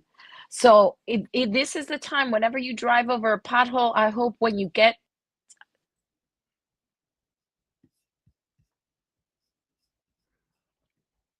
Absolutely, Anna Lily, and we're it gonna cut bring off. in. We got cut off, but we're gonna bring in Jumani Williams, and I want everybody to understand a theme here. Every single person here is on the front lines. This is a message from the front lines of our democracy, and every single person here is an organizer, and started off as organizers, and still in their different capacities continues to organize. And so I'm happy to bring to the conversation organizer, former city council person, always an activist, New York City's public advocate, my brother Jumani Williams. Peace and blessing. Love and light, everybody. And just so folks know, public advocate is a citywide elected official position. So we try to let folks know what it is for folks who are not from New York City. Appreciate you. And Jumani, the question that I was asking others is, what are you hearing? What are you hearing from your constituents about this moment? No, and I appreciate you and everybody who's on here on the front lines. You know, I've heard some people say it. I think there's a mixture of emotions. People are very, very afraid. People are very concerned. They're concerned about the city we're in. And here in New York City, we have a whole nother problem that we can talk about at some other point, because we have a mayor that's not providing, I think, the messages of safety that we would want to see. So they're worried about that. They're worried about some of the things they've always been worried about, safety and affordability, some things that the party I belong to did not address. And so we got to this, not because the richer people who want to cause division were correct. I think it was because we just ignored people who were telling us for a very, very long time what they were angry about and what they were worried about. And we just straight up ignored it, if we're going to be honest. I also know that, you know, folks who are on the ground like us and people who are doing this work are starting to come out. You know, to be honest, there was a period of mourning, which makes sense. Folks were trying to figure it out, trying to take some time to breathe. And, you know, this man is a man of chaos, flood the zone. So there's a lot happening. But I think folks who are all the organizers who are going to try to take lead in the situation are very slowly starting to come together with a plan that's going to make sense and I think energize folks. But it's not, you know, it's not surprising. That took some time. This was some heavy blows, man. We thought we was past this, and we're not. So, you know, I don't knock anybody who had to take some time to just take a second to breathe, man. For real. That's right. That's right. And when you said party that you belong to, I'm pretty sure you're not talking about the Working Families Party. Oh, hell no. Sorry, the Democratic Party, Working Family Party is, you know, people are listening to the Working Families Party and listening to people on this call, they would have leaned in to a public safety message that was not how many people can you punish, particularly if they're Black and brown. If they had leaned into affordability and housing, they would have adopted a message that would have addressed the things that people were scared of and have been talking about. Man, you had Obama and Trump voters. Those are people been telling you, we don't want the same old. And we kept giving them the same old candidates and messages. And now we surprised. Like, many of us have been talking about this for a very, very long time. And quite frankly, they try and do the same thing again in some spaces. That's another conversation. Hopefully they won't. You know, we have been talking about safety. All of us want to be safe. And we know that our law enforcement partners have a role to play, but we also know they can't do it alone. And everybody knows that. We have been talking about affordability, talking about housing. We allow wealthy people to put a plan to make them wealthier, to convince people that they're the better people to address this issue. And they did that by the tried and true way of telling them the people you don't like anyway are the reason for this problem, even though we get richer doing it. And so, I hope we really adopt some lessons that I think we should have learned first time around. We didn't, but I'm hoping we do now. And I see people starting to coalesce and come together. It is sad to see organizations and entities, bowing to the ring at this moment. But we've been here before. Our ancestors have been here before. I think our job is to try to make the next generation as proud of us in this fight, in this moment, than we are the last generation. Indeed, and we will be unbowed. And we at the Working Families Party, this is another thing. Everybody here is an organizer, and everybody in their own way in California, on the national level, in Philadelphia, and in New York are part of the Working Families family and are building that grassroots energy. And we don't just fight the power; we want to be the power. We don't just make noise; we make policy, because we seek to govern for the people at the Working Families Party. And we have been saying for a while that if you ignore the grassroots, if you ignore working people, that you will face a rebuke, a deep political rebuke. So I think this is an opportunity for us to lean into embracing what we're hearing from the ground. And when I say working people and I say the working class, I'm talking about many of the people on this call who come from working class communities. Jumani, who comes from organizing tenants in Brooklyn. Nick, who you lead a small congregation, have been organizing in Black Philly. Christina, who have been organizing for people for years, and same Anna Lilia. This idea that the working class is just white men in hard hats. We need to dispel that myth. The working class is multiracial. The working class is your cousin, are your parents, are my mom, who's a $11.99 nurse. And so if you want to listen to the working class, you need to listen to the voices in this conversation. I want to move the conversation to what we're about to hear. Number one, I'm so excited because we're going to hear from Latifah Simon, another Working Families Democrat, who is a freshman congresswoman, and she inhabits Barbara Lee's sacred seat and is in that lineage of speaking truth to power. We're going to hear from her, and she's going to be representing the Working Families Party.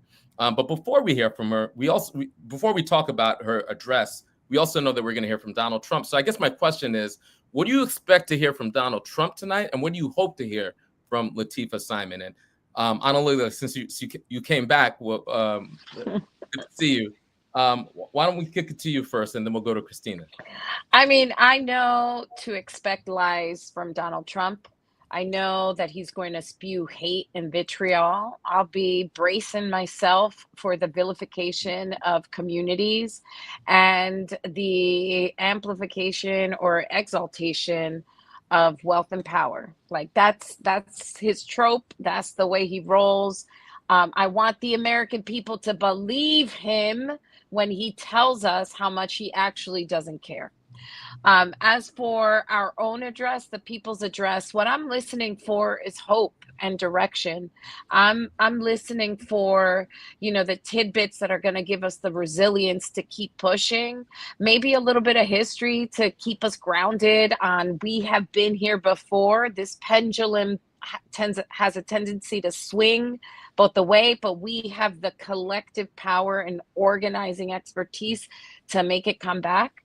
And then I'm listening to my heart that tells me tomorrow is another day that we're going to keep organizing. So, that's where I'm at, Mo. I'll hand it to my colleagues to share some insight as well.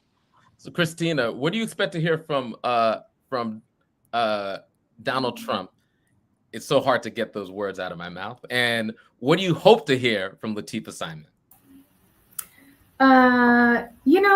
Donald Trump is going to show up as a schoolyard bully, as he usually does.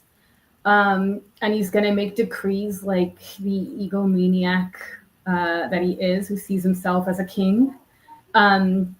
But his playbook has obviously been exposed, right? He telegraphs all of his moves. Ana Lilia said earlier, like, they've given us their roadmap.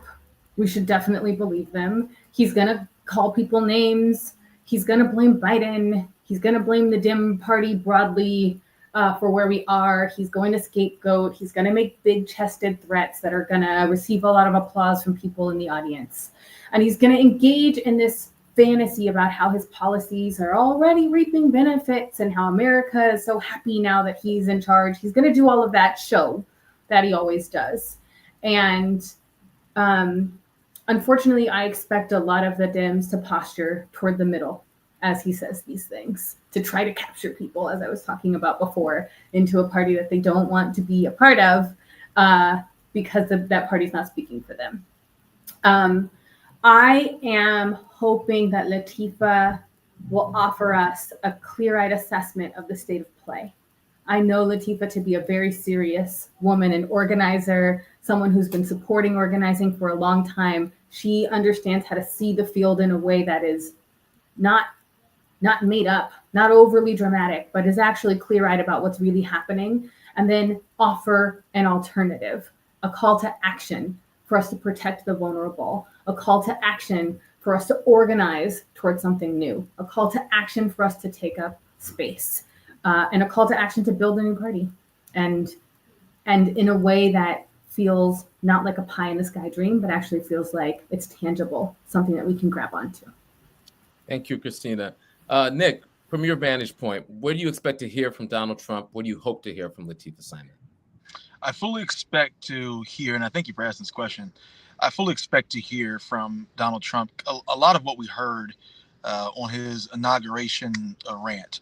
I recall him saying at the end of it something along the lines of everything that he had said prior to in the last 30 minutes or 20 minutes of him talking was common sense. I expect him to sell over the course of about 50 minutes everything that every billionaire, oligarch, crypto bro, whatever the heck you want to name, to sell that as common sense, that might makes right, and that his ability to bulldoze through getting anything done is evidence of it being common sense and the right way to go. I also think that he'll try to conflate a lot of what people genuinely do have concerns about with what it is that he's doing. And I think folks are beginning to slowly, as they say, F around and find out that it's not the case. What I do hope to hear from Congresswoman Simon is also a lot about common sense, but emphasizing the idea that care is common sense regarding your fellow human being, your fellow citizen, and what they need in order to thrive and survive. It's common sense. Speaking to the material and conditions within which we live and how we can measurably improve those as a form of common sense, and a need for love, not in the lofty Hallmark card kind of way, but in regarding human beings for being human beings and having every right to live a happy, healthy life. And I hope to hear, as we have always heard from WFP responses to the State of the Union, this sort of a clear-eyed view towards a right and a just country, and that we can still win that if we organize together. I do hope to hear that from the Congresswoman. I have no doubt that she'll speak something along those lines. All right, Jumani, same question. Pure foolishness and lies. It's probably what we're going to hear.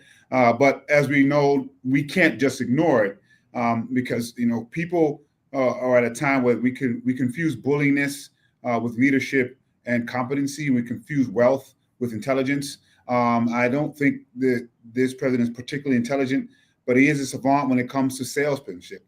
He does have the ability to tap into the fears of people in a way that gets their fears to override their intelligence. And so he plays on that and plays on that. Lies are actually having a great moment. So we know that as well. There has to be no basis in truth. The sky is orange, and that will be something that people will believe because he said it. And so I'm expecting to hear a lot more of that. I'm expecting him to continue to blame the other, whoever the other is for you, for whatever concerns you right now, and that he is the only one that can deal with that other. And so he would play on the biases that, if we're honest, we all have.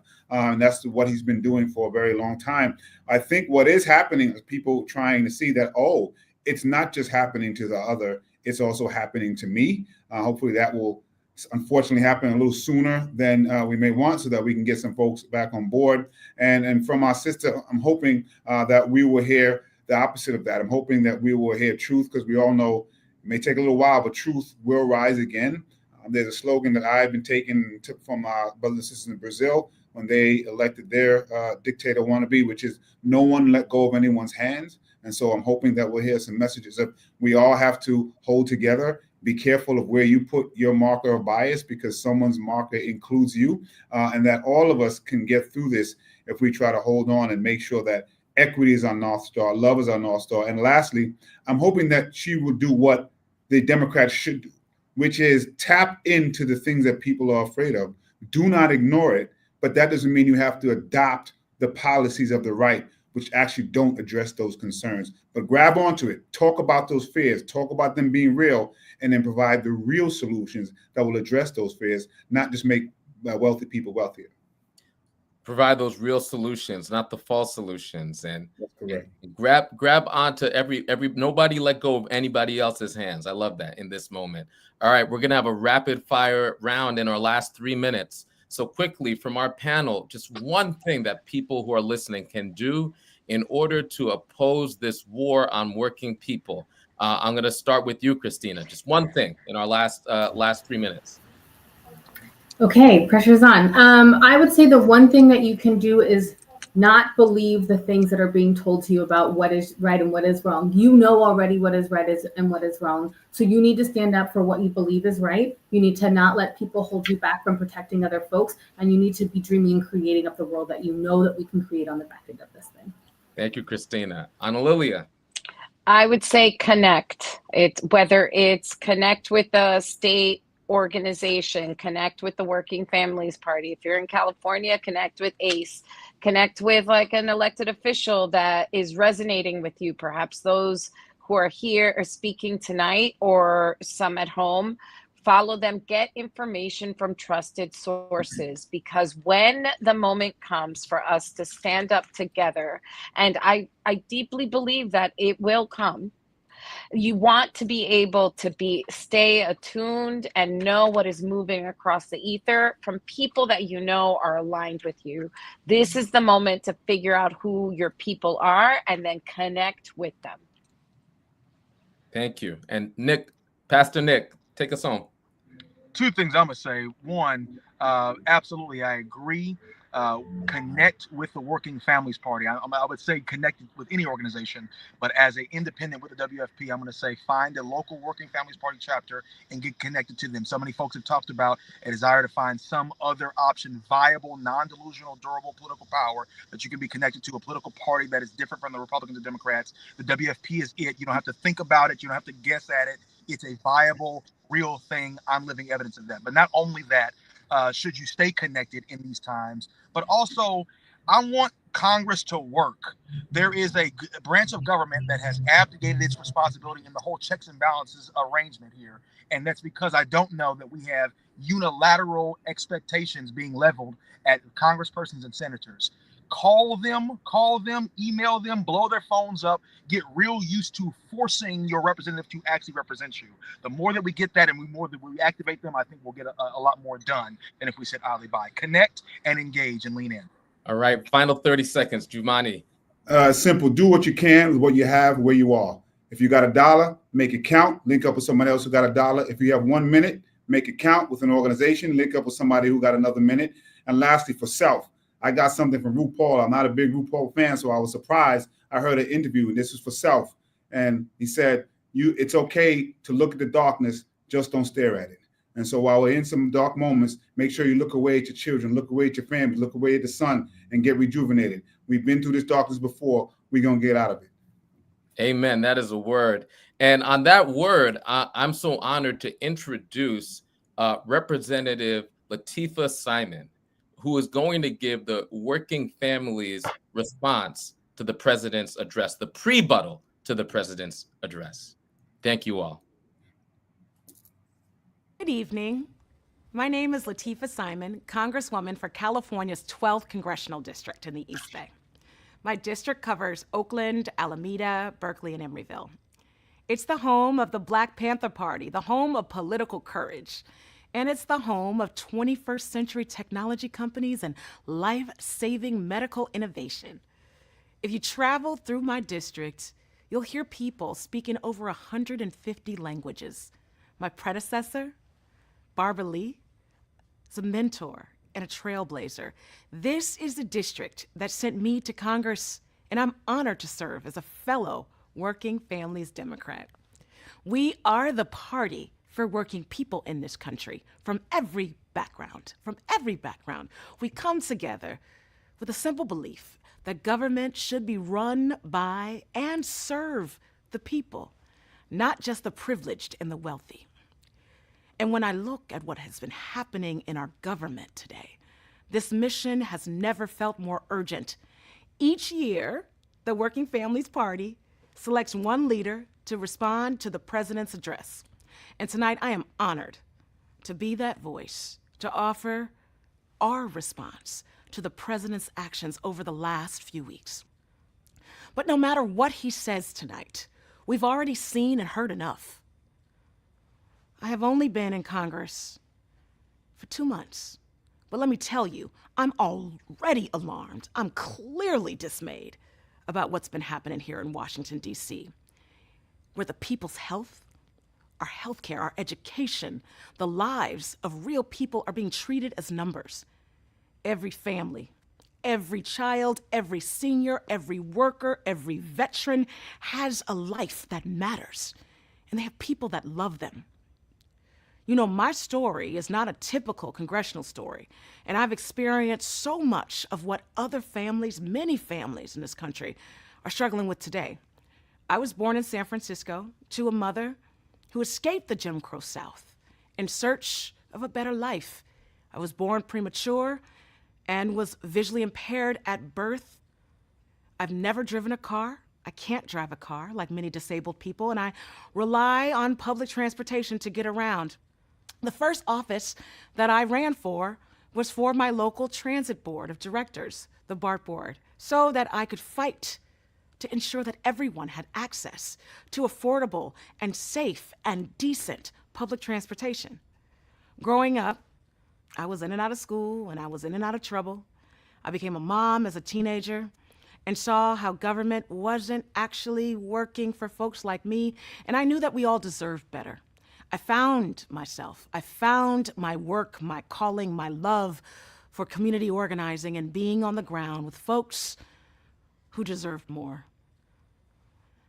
I began to lead an organization called the Young Women's Freedom Center as a teenager, where, together with other sisters, we helped other young women who were struggling on the streets and in poverty and through addiction to not only get jobs, but to also build their own power and leadership.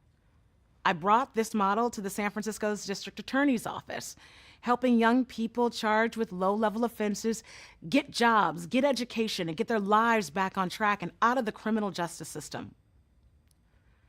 I got hooked there on this idea that if we bring people together, especially those closest to the struggle, we can make our government work for all working people. In 2012, my husband was diagnosed with a terminal cancer, aggressive and rare leukemia that forever changed my family. Our physicians told us that he only had months to live. So we did everything.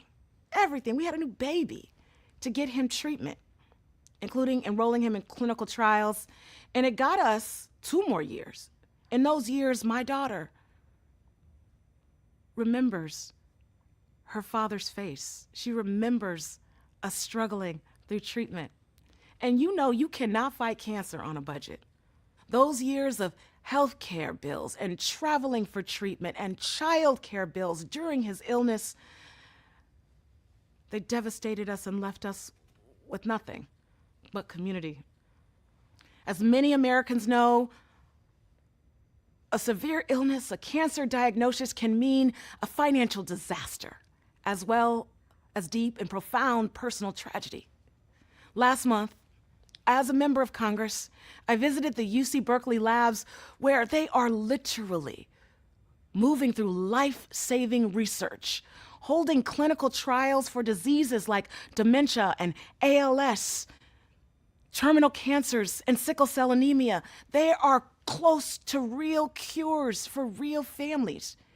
And in that visit, it was also clear that the Trump administration is moving a tax forward to cut funding for this very research that will prevent these scientists and these student learners who are also in that lab from finding real cures. This will have devastating impacts on families and will leave children without mothers and fathers. This is not hyperbole, this is fact. My story is also why I believe that everyone should have health care. And I'm fighting with every fiber of my body to make sure that there's a loud voice fighting against these devastating cuts to Medicaid and Medicare that Republicans are trying to move through Congress right now. My life's work has been about making sure that all of us, that everyday people, don't fall through what we know are huge cracks in society. And that when they do, and if they do fall through those cracks, we collectively reach down and we help them up. That's why I ran for Congress. Every American story is unique, but I know that many of us are facing a similar challenge.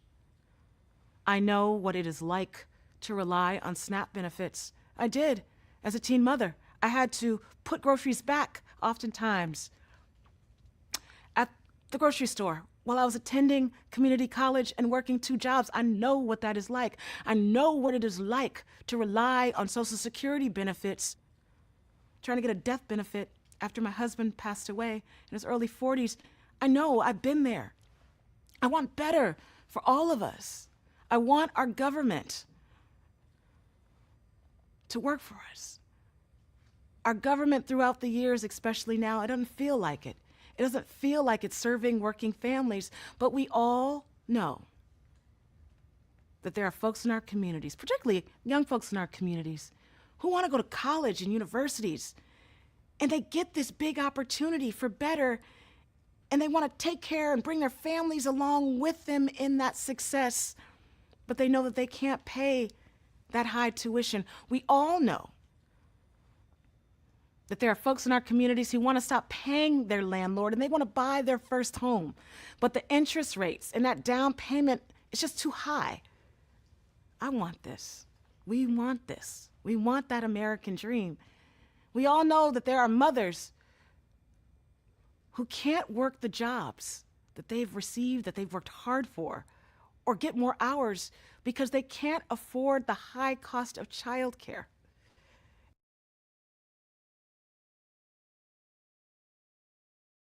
It's getting more expensive day by day by day, but corporate profits are soaring.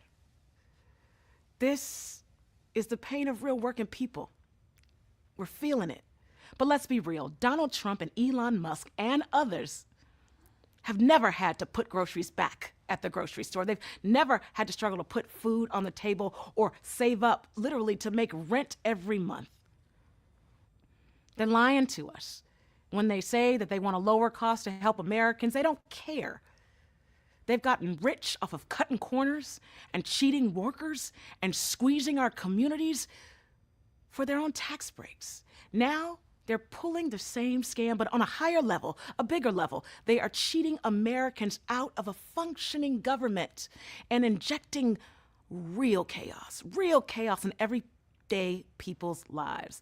And if they're willing to cut cancer research, I gotta tell you, if they're willing to cut consumer protections, if they're willing to fire our air safety workers, what do you think that they're gonna do to our public schools, our VA hospitals, our Social Security benefits that you've paid into? I'll tell you what's coming next. I'll tell you what's around the corner. School classrooms with 60 kindergartners, veterans and children and working families without access to the most basic of healthcare provisions. working people into their 70s and 80s without a hope of retirement that they paid into their whole lives. Job losses that force real people. We've already seen it. 20,000 federal workers have been fired. These folks will be forced into poverty, potentially shuddering into homelessness. A sicker and poor America. What Republicans want most for themselves. Bigger tax cuts for the wealthy, the richest among us, and they want us to pay for those tax cuts. We work too hard for our children to succeed. We work too hard to take care of our elders to give it all up now. The fight that we are in, it's not left versus right. It's not blue state versus red state. This is the fight against regular folk and the ultra wealthy. When they talk about immigration, gender, diversity, equity, accessibility, and inclusion, they're trying to make us blame one another.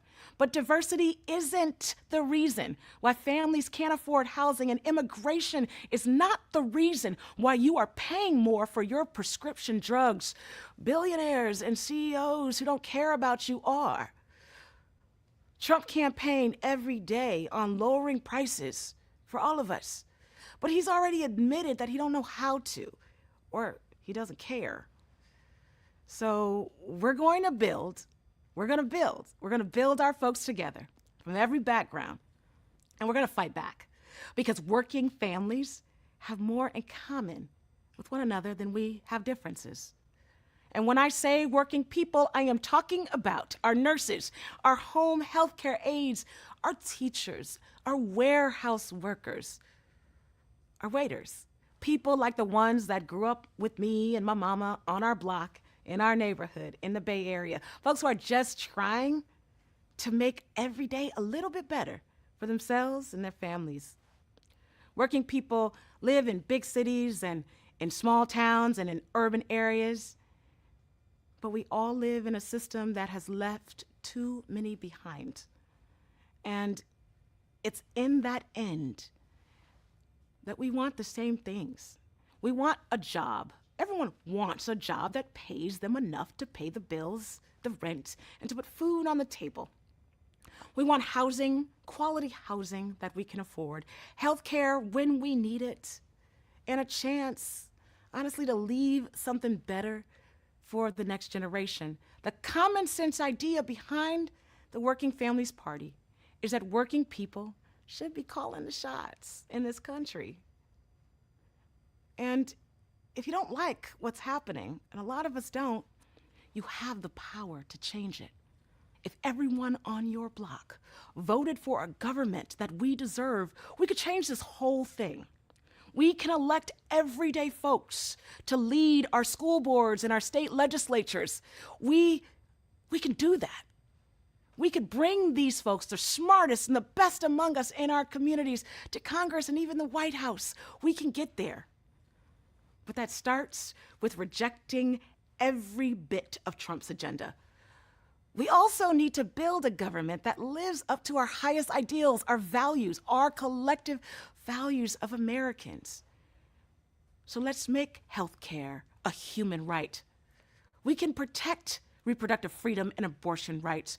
We can make every public school a great school. We can build affordable housing and make home ownership an attainable reality. We can and we will raise the minimum wage so that you can work one job to at least $15 an hour. We can do that. We can make it easier for people to unionize so that workers can get fair treatment. We can pass a federal jobs guarantee so that everyone who can work will work and has work. We can reform our broken immigration system and give families a true pathway to citizenship. We can get money out of politics so that it's you, voters and not big donors, who drive our electoral politic. You could be in the driver's seat. We can stop utility companies from price gouging families and stop subsidizing dirty energy. We will stand on a foreign policy that prioritizes the best of us, that prioritizes peace and diplomacy and not bullets and bombs. We can ban stock trading from sitting members of Congress like myself and restore people's faith in elected officials because they will come from our communities. And let's be very clear. We must support and lift up our small businesses. Those mom and pop shops are the backbones of this nation. They should and must thrive. We can take government and make it work for us if we roll up our sleeves. And we can do that and do this together. Year after year, the number of WFP Democrats here in Congress has grown. In offices and states across the country, we have shown what is possible when working families Democrats take office. We have raised the minimum wage for millions of workers, and we have fought and won for sick and family leave. We have stopped people from being evicted from their homes. We have built more affordable housing in our communities. We have strengthened democracy and given people real choice at the ballot box. So how do you help? I have a few ideas. And one, you should think about joining the Working Families Party so that we can help elect working class people right there in your community. Or maybe you want to run for office yourself. It sounds like a big leap, but it is possible. Working Families Party provides working class candidates around this great country with training and a lot of support. Now, I'm an organizer at heart. And as an organizer, I know that if I'm in the room with people who agree with me 90% of the time, then I know I need a bigger room. Let's create a bigger room. Let's build that room. And let's create a nation that finally works for all of us. Thank you and good night.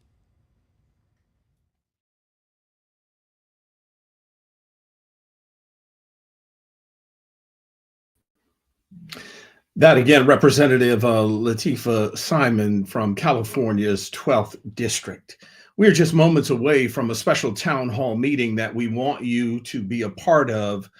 Angela Rye and Roy Wood Jr. will be manning that. But before we get to that, we're going to hear from the Attorney General of New York. Here's a word from Tish James. Hello, this is New York State Attorney General Letitia James. Since taking office, President Trump has made it his mission to threaten the foundational values of our nation. He has signed dozens of executive orders and enacted countless policies that put American safety and rights at risk. He has dismantled the critical protections and support that so many Americans rely on. I know that many of you have already been hurt by this administration's actions, and I know that you are fearful of what lies ahead. But I want you to know we have your back and we are fighting back. Together with partners in other states, my office has been cutting through the chaos of the Trump administration to uphold the rule of law, defend vital services, and protect Americans' rights. And we are already winning. On day 2 of the administration, we filed a lawsuit halting the president's unconstitutional attempt to end birthright citizenship. A week later, when the Trump administration tried to freeze all federal funding indefinitely, I led a second lawsuit to stop it and won a court order requiring the release of all funds immediately. And when Donald Trump tried to give Elon Musk and his Doge minions access to your sensitive personal information, I led a third lawsuit and successfully blocked Elon Musk from infiltrating the Treasury Department and accessing Americans' private information. We fought back against the president and his administration at every turn. We stood up against cuts to research funding, baseless attacks on DEI, threats to gender-affirming care providers, and the dangerous politicization of the transgender community. And we are not done yet. We are here on the State of the People to speak the truth. Tonight, Donald Trump is going to lie to the American people. He's going to claim victory and promise new threats. But we know the truth. Donald Trump is and always has been a liar. And even in the face of such hatred and bigotry, justice will prevail. Have faith in the rule of law. Have faith in our nation's legal system. Have faith in the truth. And as my colleagues and I continue to defend democracy in the courts, I welcome you to join us in standing up for what is right. Take your anxieties and outrage and turn them into action, because faith and fear cannot share the same space. Together, we can protect the values, justice, equity, diversity, and protect the great experiment of democracy. and we will defend the promise of America for all individuals who believe in freedom. Do not believe the hype. Letitia James. Thank you. All right, now, as promised, we are going to turn to a powerful town hall meeting. And I promise you, what you are about to hear will be starkly different than what you have been hearing from the Trump White House over these last few weeks. We are going to be joined by Angela Rye, co-host of the Native Land podcast, and we should say co-creator, along with Joy Reid, of this trailblazing marathon that we've all been putting on. And there are many, many, many people that you will not see who've been up and working mighty long hours to keep this thing going. Also with Angela is Roy Wood Jr. We all know him as one of the most profound comedians and hosts of our time. I'll turn it over to them and I'll join them in a few minutes. Been up and working mighty long hours to keep this thing going. So if Angela is Roy Wood Jr., we all know him as one of the most profound comedians and hosts of our time. I'll turn it over to them and I'll join them. Okay, let's go, Angela. Good evening, everyone. Thank you so much for watching this live stream. We are 21 hours in, and as we embark upon this 21st hour, my co-host and I, Roy Wood Jr., have a very, very special guest. He happens to have made Black history and history for all of America as the first Black governor of Maryland. His name is Wes Moore, and he joins us right now.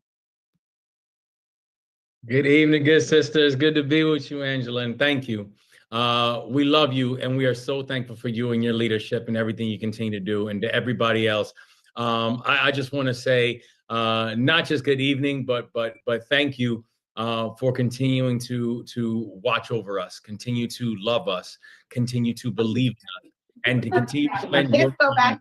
So can I tell you something about embarrassing about your time right now in a place, in a space where this is truly a celebration of us, when we know the assault that so many of us and our communities are feeling, when so much of the pain that our communities are inheriting right now.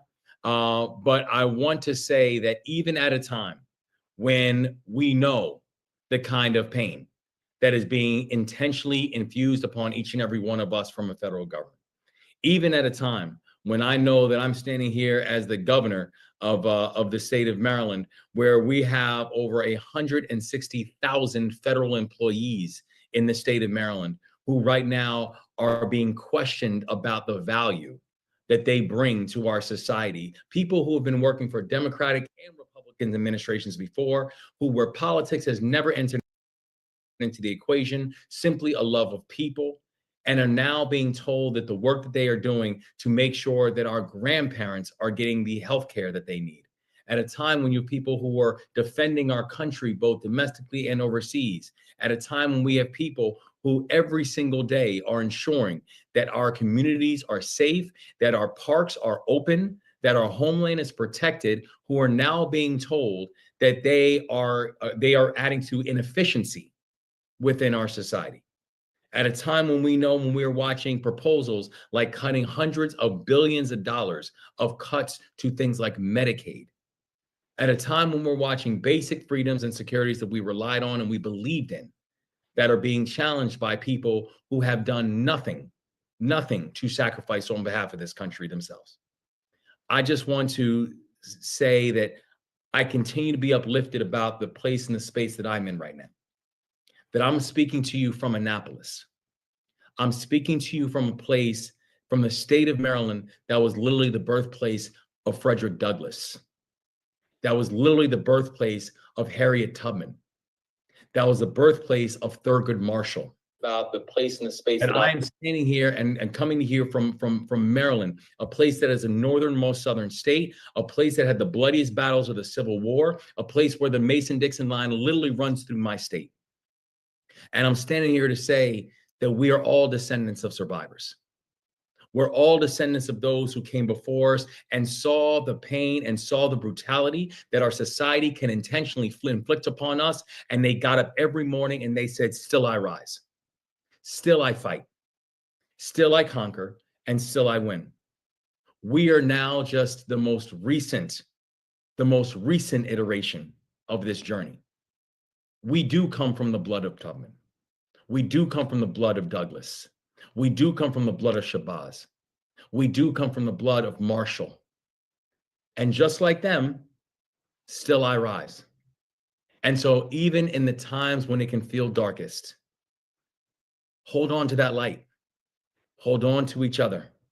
And know that in this time, when we stand strong, and yes, when we mobilize, that there is no weapon that is formed against us that shall prosper. We have been told, it is written, and yes, that joy will come inside the morning. And so I'm blessed to be with each and every one of you. Thank you to Angela and to Ed and to Roy and to everybody who made tonight happen. This was the fulfillment that we all needed tonight.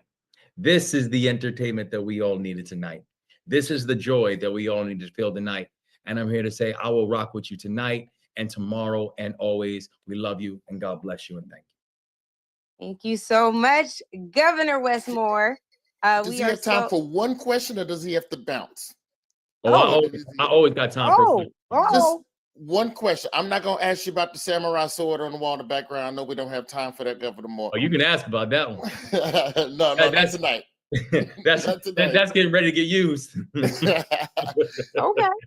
You flipped the Republican gubernatorial seat to Democratic. As a candidate, what was one thing that you were able to do to help connect with Republican voters? As I feel a little deeper into this administration, as we get deeper into the first 100 days, I feel that some Republican voters are going to be a little more pliable coming up on midterms. Is there any one blanket thing or one piece of advice that you could give people as we start engaging Republican voters to get them to kind of see what's going on? It seemed like from the looks of these town halls, some of them, they starting to see what's happening. No, they are. And you know, it's interesting, Roy, because I ended up winning with more individual votes than anyone who'd ever run for governor in the history of the state of Maryland. And the reason I bring that up is because just mathematically, you don't get that by just winning Democrats. We won Democrats, we won independents, we won a good chunk of Republicans. And I think the big thing was we had to show up and we had to be able to make our case to them. And I really do believe that one thing that we have seen is that you've seen how Trump, he masters something. It's this idea of telling people to be afraid of it and then telling people who's to blame for it, right? That is the strategy. That's the whole game. And it's rinse and repeat. It's rinse and repeat. It's either saying that the reason that my daughter is not winning a state championship is because they're allowing boys to play. The reason that my child is not getting into college is because of affirmative action. The reason that my son lost their job is because of DEI. The reason, and it's a rinse and repeat model. But here's the thing that I have found out, that if you are willing to go everywhere and you are willing to make your case and you are willing to show up, that you will be able to not just energize a base, you're actually going to be able to enlarge it. You're actually going to be able to bring more people on board. And then you just have to go out there and show that you know how to deliver results. And I think that's the reason that I think we've been able to not just get done what we've been able to get done in the state of Maryland, but I think we've been able to keep the vast majority of people on our side on it. But I think you got to be able to show up and you got to make the case, and do not let someone else define yourself. You go define yourself, but do not give anyone else that power to go define you. Yes, sir. I love it. Governor Westmore, we are so grateful for your service, for your time, and for your fight in what we know is a very, very difficult time, not just for our people, but all people. And that is why we are 21 hours into this marathon, and we will continue to go. We are not watching the lives on the State of the Union, but we will bring people into the knowledge of the truth here. So we wish you well. We thank you so much for making time for us tonight, and we'll see you soon. God bless, family. Thanks. God bless you. So, Roy, I want to do something a little different real quick. We have someone who is a queen and a sister to us. She said recently at Essence Black Women in Hollywood, she said, I recently went through a little breakup. You may have heard about it. So I want to bring Joy Reid up really quick, because her name isn't just joy. She is joy. She is walking joy. She illuminates joy. She oozes joy. And she has been such a tremendous treat for so many of us for so long. Joy, you join us tonight in this time to talk about the state of the people. We've been on this marathon. We started together, we ended together. We started from the bottom, now we're here. And so I just want you to talk about, from your own journey, from where you are right now. You're also embarking on a new road in multiple ways. Yes, in this country, but also in media. Where do we go from here, Joy Reid? Well, first of all, it was so much fun to go on this journey with you, Angela Rye, my good sister. We started at midnight. Then I think I was up to like 3, 4 in the morning, fell asleep with the phone right next to the bed, woke up to the beginning of the town hall. So I don't know what I missed, but I feel like it was in my spirit through my sleep. So this has been incredible. Like, this has actually been one of the most engaging, it just soul feeding 24 hours that anyone could have had. I think our community is just, our hearts are beating a little bit faster, knowing that we have this community. And Roy, my brother, listen, I just recently saw you in Utah, so I know you have big things coming up. I'm excited about everything that you're doing. So, and we'll just leave that. Well, I know you have a great project coming up, and I love you. So this has been amazing. I just want to thank everyone who has been a part of this, pulling it together. This has been a dream team, group team effort. It's been incredible. So I'm going to answer that question for you, and I'm going to answer it briefly because I know it's about brevity on tonight. And I just want to say for all of us, because we got like 50 people that want to come in and talk. So I'm going to be very quick, and I'm going to actually quote the Reverend Dr. Martin Luther King Jr., who in 1967 answered the very question that Angela has put to all of us for this incredible town hall. And the question is, where do we go from here? So in 1967, this is what he said, is that I want to say that as I move to my conclusion, as we talk about where do we go from here, that we must honestly face the fact that the movement must address itself to the question of restructuring the whole of American society. There are 40 million poor people here, and one day we must ask the question, why are there 40 million poor people in America? When you ask that question, you begin to question the capitalistic economy. And I'm simply saying that more and more, we've got to begin to ask questions about the whole society. And he says, when I'm questioning the whole society, it means ultimately coming to see that the problem of racism, the problem of economic exploitation, and the problem of war are all tied together. These are the triple evils that are interrelated. In other words, your whole structure must be changed. A nation that will keep people in slavery for 244 years will thingify them and make them things, and therefore they will exploit them and poor people generally economically. What I'm saying today is we must go from this convention and say, America, you must be born again. And so as we all watch Donald Trump and Elon Musk really dismantle our democracy, dismantle our society, I think that we understand that there's going to be rubble in the road. And the question is not, how do we build back what we had before? It's not about building back the previous status quo, which was obviously so dissatisfying and unsatisfying to people that people chose chaos. So I think where we go from here is starting to think about what we build from that rubble. What does this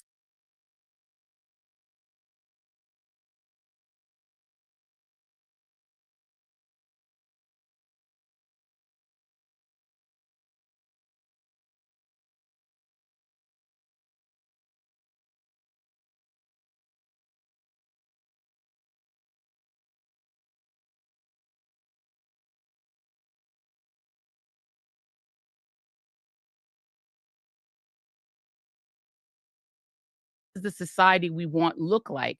And I think the charge for Democrats, for independents, even for Republicans who are sick of this and seeing it and losing their Medicaid and wondering, start to communicate what that society should look like. What does this new society we want to build look like? Because going back to what we had before, that ain't it. That is not a message that can sell, that will get people to vote, that will move people. We need a movement. This, I think, tonight or this last 24 hours is the beginning of a movement. So I think that we, because, Black people have always been the ones to be the conscience of this country. Let's start thinking about what that movement looks like and what that society we want looks like and start communicating that. It's not about going back to where we were. It's about bringing the country to a new place. Start thinking about what that place looks like. And that's what Democrats, independents, and anybody with good sense should be talking about. Joy, I love that. briefly, I feel like January for Black people was like, all right, this is what it is. All right, let's all. It almost felt halftime isn't the right word, but I felt like we all collectively took a moment as a culture to go, ugh. And I know Black women was going, don't call us, don't tell us, don't check in on us. We are not going to help you. Where I feel like now, especially now, like today specifically, there feels like there's a reinvigoration. There feels like there's all right, we got to get our helmet. We got to go back out there on the field and get ready to fight again. What have been some of your strategies just in terms of just mental rest? And how are you able to, what advice would you give to people as they get ready to fight again, as they get ready to get back out there?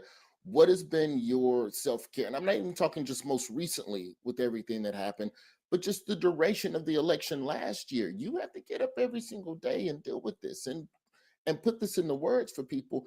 What were your strategies for just mental survival during this time?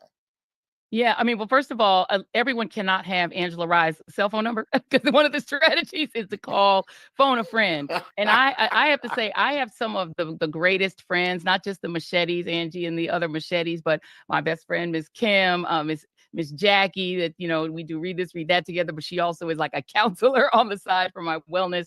And I think that the reality is, and of course, my husband, my bestie is my husband, Jason.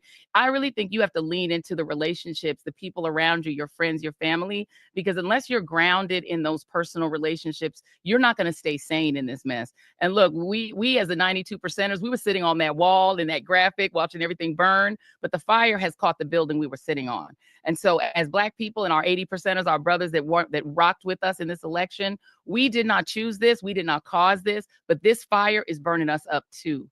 So the reality is, we actually just now have to engage. We may have wanted to sit it out, but as you all know on this town hall, we don't have a choice now because this fire is consuming our house. So I think what we have to do, and I love the fact that we leaned into what the Black community is going to do to save ourselves, save our community, save the resources we fought for, save the positions we fought for, because we have to put the mask on ourselves before we can put the mask on the country. So I think unless we're strong as a community, cohesive, and unless we have a plan, we can't even really try to save this country. We've tried to do that for almost 500 years. And there are parts of the country that don't want to be saved. They want this fascism. They want to go in this direction. So I think what we have to do as a community, let's put the mask on ourselves. Let's get cohesive. Let's describe the nation we want, the society we want, and then we can form a plan. And part of that is a communications plan. How are we speaking with authority to our community? Who are our trusted voices? No one can choose that for us. Who do we trust? Where can we find them? How can we get access to what they have to say? And then how can we take what we hear and form a plan? Once that mask is on us, then we can start to plan for everybody else. That's exactly right. Joy, thank you so much. I want to bring in, we have a big Black family gathering, y'all. I want y'all to see this. We have a full swath of experts, organizers, activists, attorneys who are here with us. And I really want you all to see how large of a gathering we have. And it's going to continue to grow over the next few hours. I'm trying to make sure we get the visual where y'all can see the pictures of everybody in here. Right now, it just looks like me and Roy. But hopefully soon, our production can figure out how to get the squares of everybody up. While we're doing that, though, I do want to take a moment, Roy, to recognize Congressman Glenn Ivey, who is joining us. Clearly, he is sitting with us and not in the House chamber. So I want to ask him why. Like, you chose clearly to sit out, Congressman. And I'd love for the listeners to know why. This has been a hot topic, Roy. I don't know if you and your chat groups look like mine, but people have been like, wow, why him? So, Congressman, I would love for you, especially because you're an attorney, and so you know this man has broken many a law. Please tell us why you chose to sit out the State of the Union today. Well, I appreciate you having me on, Angela, Roy, and I appreciate what you're doing here. Thank you for pulling this together. And I thank you for hosting me because, I really didn't want to go, and I wanted to do something that I thought was going to be positive and supportive instead of going to the State of the Union. And you offered this opportunity to do it. I know I've got colleagues in there. A lot of the Black Caucus, a lot of House Democrats went. You know, God bless them. I think it's fine. You know, depending on what room they're in, as long as we're all saying the same things. And I think we're all recognizing the need for a change to move forward. And I do feel like the tide's turning for us. You know, we've had a lot of good success with these court cases. There've been about 100 filed. You know, the legal teams that were put together by the unions and advocacy groups gotten a lot of injunctions put in place, probably around 30, and they've won almost all of those.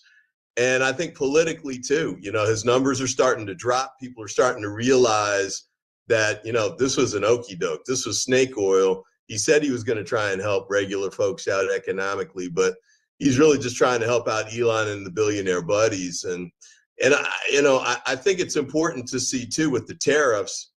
I mean, because that's clearly not aimed at helping regular people. There's no way he can spend that. I don't know what he's going to say tonight, but, you know, that's just taking money out of people's pockets as a sales tax. So, you know, I didn't want to be part of being in there. You know, I wanted to be out here. And once I heard that you all were doing this, I knew I'd rather be here working with you all in this community, with this strong team, with the, you know, like Joy said, people moving in the right direction, moving together. And I wanted to be part of this instead.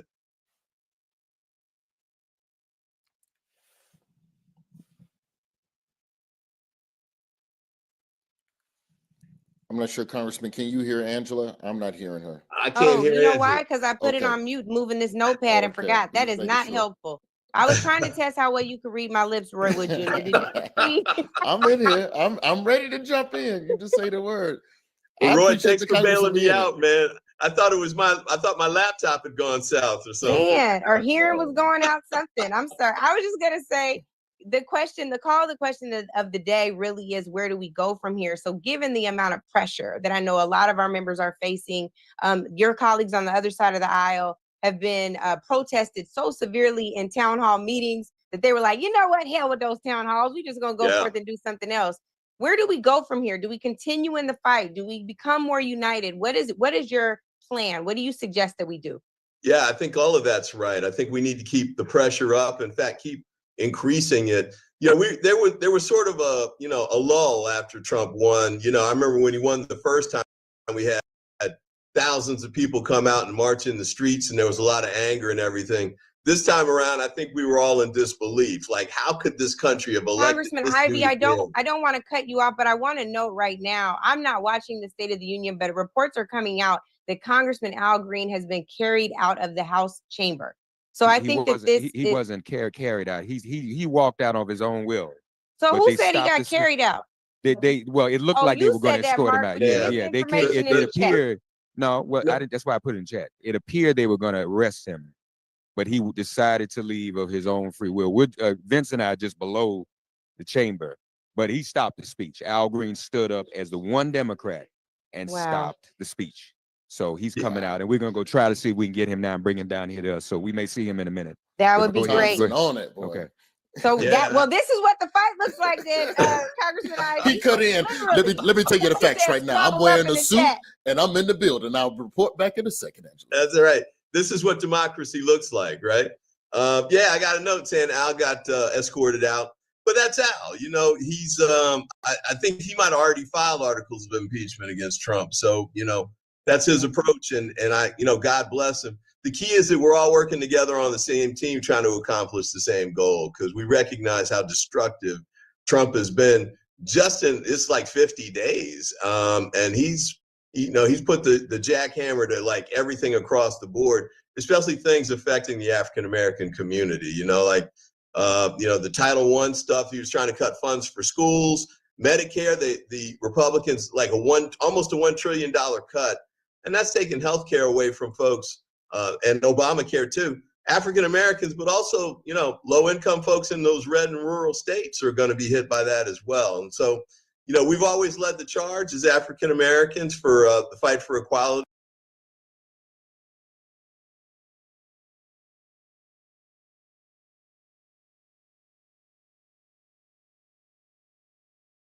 And justice in this country. Need the same things. Has it changed much from the data that you all pulled? I know over 250,000 Black people eventually filled out that survey. It's the largest in United States history.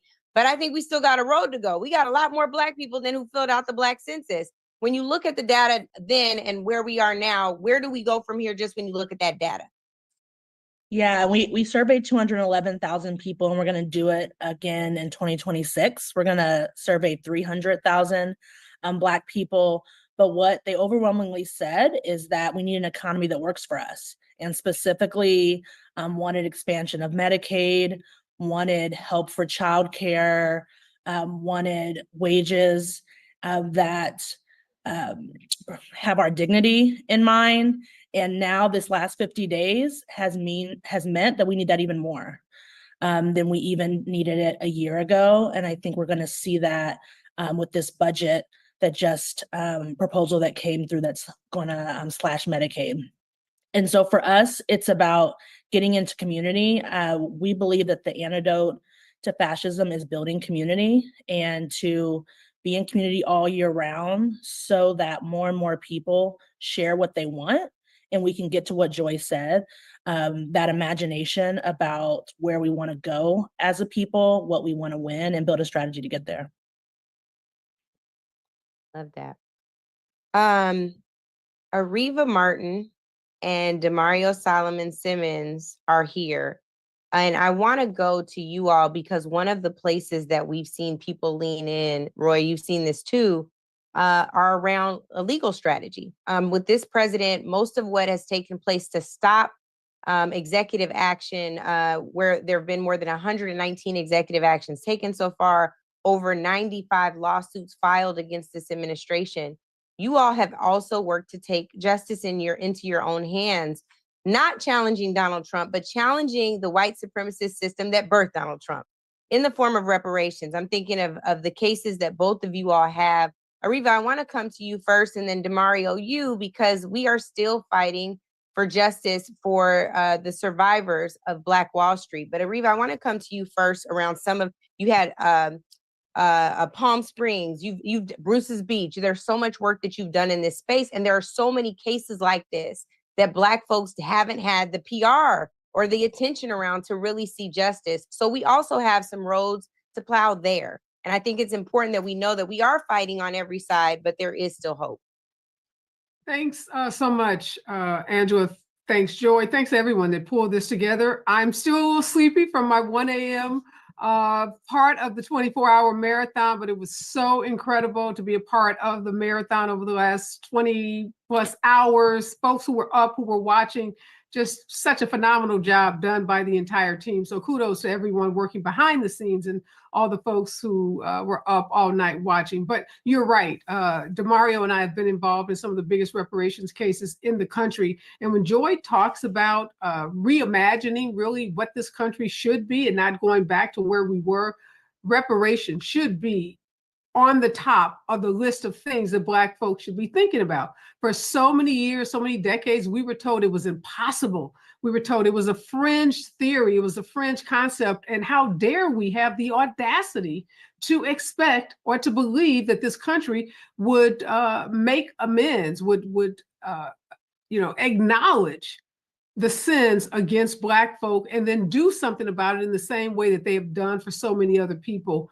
Cornell Brooks at Harvard Kennedy School wrote a brilliant piece a couple of months ago about all the ways that this country pays reparations on the regular, on the daily, to so many different groups of people. But yet when it comes to Black folks, the concept of reparations, the concept of giving us what we are justly entitled to, people get all nervous about it. They start clutching their pearls.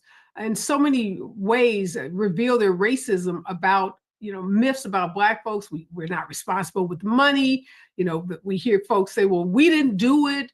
Why should we have to pay for the sins of our fathers? We hear these, repeated excuses, folks not acknowledging the benefits that they reap in this country every day from the uncompensated wages and forced labor of enslaved people. So yes, Angela, there is a movement around this country. Reparations committees have been started at the state level, at the local level. People are organized, people are mobilized, people are enthused. This is the moment. And I just hope that at the national level, my good friend Glenn, Congress member Ivy is on this call. I hope that Congress has the courage to do what some local administrative bodies have had the courage to do. But if anyone is feeling like reparations is out of reach, I'm just here to encourage you. Reparations is very much in reach, is very much available, is very much something that we should all be united around. And as we reimagine what this country should look like going forward, please, please, please remember the debt owed to the descendants of enslaved people. And I'm just proud to be in this fight in Palm Springs and St. Louis and communities all over this country.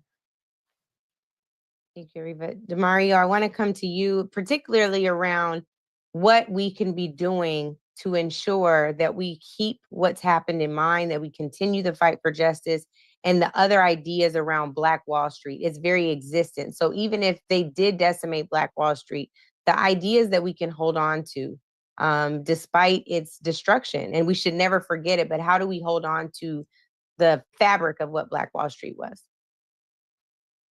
And you're on mute, D. I did that too, don't worry.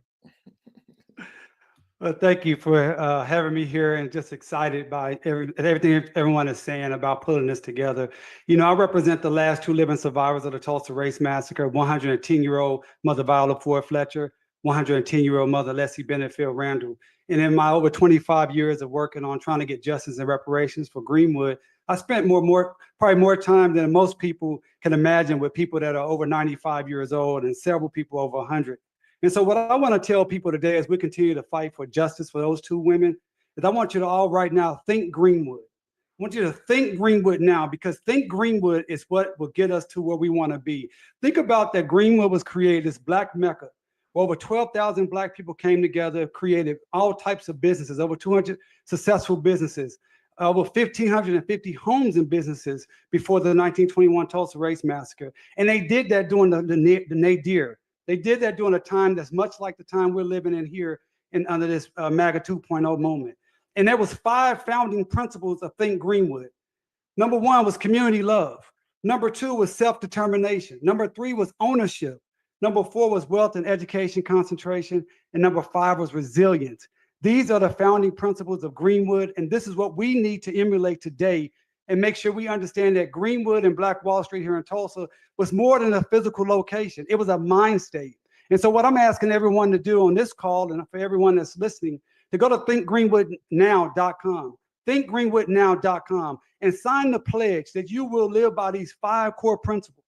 And then this is more than just talking about action. This is about a plan to move forward. That's thinkgreenwoodnow.com. And you can connect with us and connect with these survivors who are still fighting for justice and reparations, not just for themselves, not just for their community, but for the entire Black community. They're standing strong. You know, Angela, you know this. They have been at every court hearing. They've been back and forth to DC. You talked about Representative Green. Representative Green has come to Tulsa and stood with us. He is going to put forth legislation on behalf of reparations, because as Reva, my good friend, stated, reparations is necessary for the structural changes we need. Listen, the racial wealth gap is worse than it was in 1968. And so as we talk about everything else besides, DEI and anti-woke and all these things, if we don't have structural changes, as Joy talked about, we will never get the racial wealth gap to be shrunk. And that requires reparations. But we start that by thinking Greenwood. Go to thinkgreenwoodnow.com, sign the pledge, and let's get to work. I love that so much, Demario. Roy, I was watching you when Demario was talking about going to thinkgreenwood.com, and I didn't see you take a note. You've been standing right into that light. You didn't see me look down real quick. Think Greenwood now. Thinkgreenwoodnow.com? Thinkgreenwoodnow.com. See, Roy, did you write that down? I muted myself so that you wouldn't hear the click clack on the keyboard. Oh, okay. Okay. I was down here. You know my mama taught keyboarding at Miles College. Shout out to Miles College. I was looking up. Well, we need to go to take this pledge. So, Demario, you said there's 5 principles. Yeah, 5 principles. Community love, that built Greenwood. You know, one of the things about the community love, it's about making sure that we are standing together. We're doing everything to make sure that we can all be successful, but also making sure we understand this we, not the I. And that's what built Greenwood. Self-determination. You understand that Greenwood was built during a time where more lynchings were going on, open white supremacy, white segregation, but people went to Greenwood to be free, to build and have a life, as they would call it, to be a person. Ownership. People wanted to own their businesses, own their property, own their communities, and have ownership of themselves. And we've seen over the last decades upon decades that regardless of anything, we're going to have to take ownership for ourselves as we continue to fight for better policies. And then wealth and education concentration. We have to focus on building wealth and becoming better educated about what it takes to build generational wealth. I know we all just saw the tragic news of Angie Stone that was killed in a car accident just a few days ago.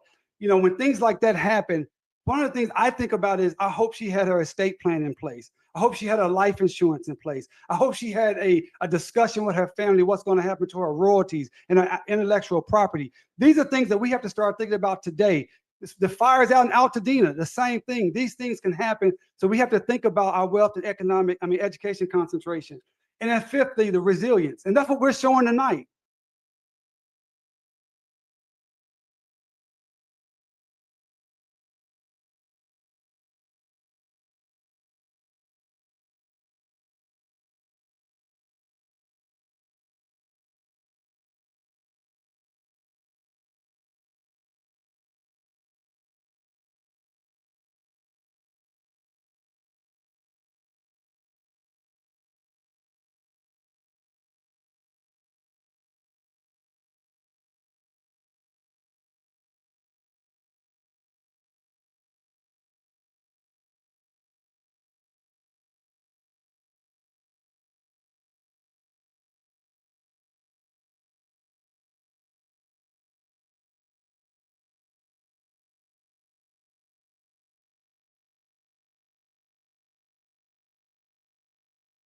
We're showing despite open white, this is a dangerous time. There will be some dark days, but we must be resilient. And if nothing else, think Greenwood now, and we can get through this thing. I want to go to April Verrett, who has made tremendous history. We're talking about resilience, and we know that many of our labor union brothers and sisters and family members are deeply resilient. Y'all have been on the front lines of some of these lawsuits, labor unions writ large. When you think about the inherent connection to that question, April, where do we go from here is something that Dr. King asked all of us. And of course, he had a tremendous strategic partnership with labor. Where do you think we go from here now in 2025, given the tremendous setbacks that we are all collectively experiencing? So thanks, Angela, and everyone. Incredible show of resilience and spirit, and how much we can center this squabble up in joy and in love and in community. And to the question of where do we go from here, I'm so glad Joy invoked the spirit of Dr. King, because it is the very same things he called for that is unfinished business, that is the North Star, I believe, for where we go from here. We have to, I believe, join forces and build enough power to end poverty and systemic and structural racism forever. And if we center those who are suffering, continuing to suffer from economic exploitation, it's us, right? It's our other sisters and brothers and people of color. It's women, it's immigrants, right? When we center ourselves and when we build enough power for ourselves to dismantle the systems of poverty and racism in this country, I think we can begin to get stuff done. And I think that we have to stage, as folks have been saying, a fight. I don't get the Donald Trump phenomenon, but I've been thinking a lot about it. What attracts folks to that type of leadership? And I believe Americans are people who want to feel protected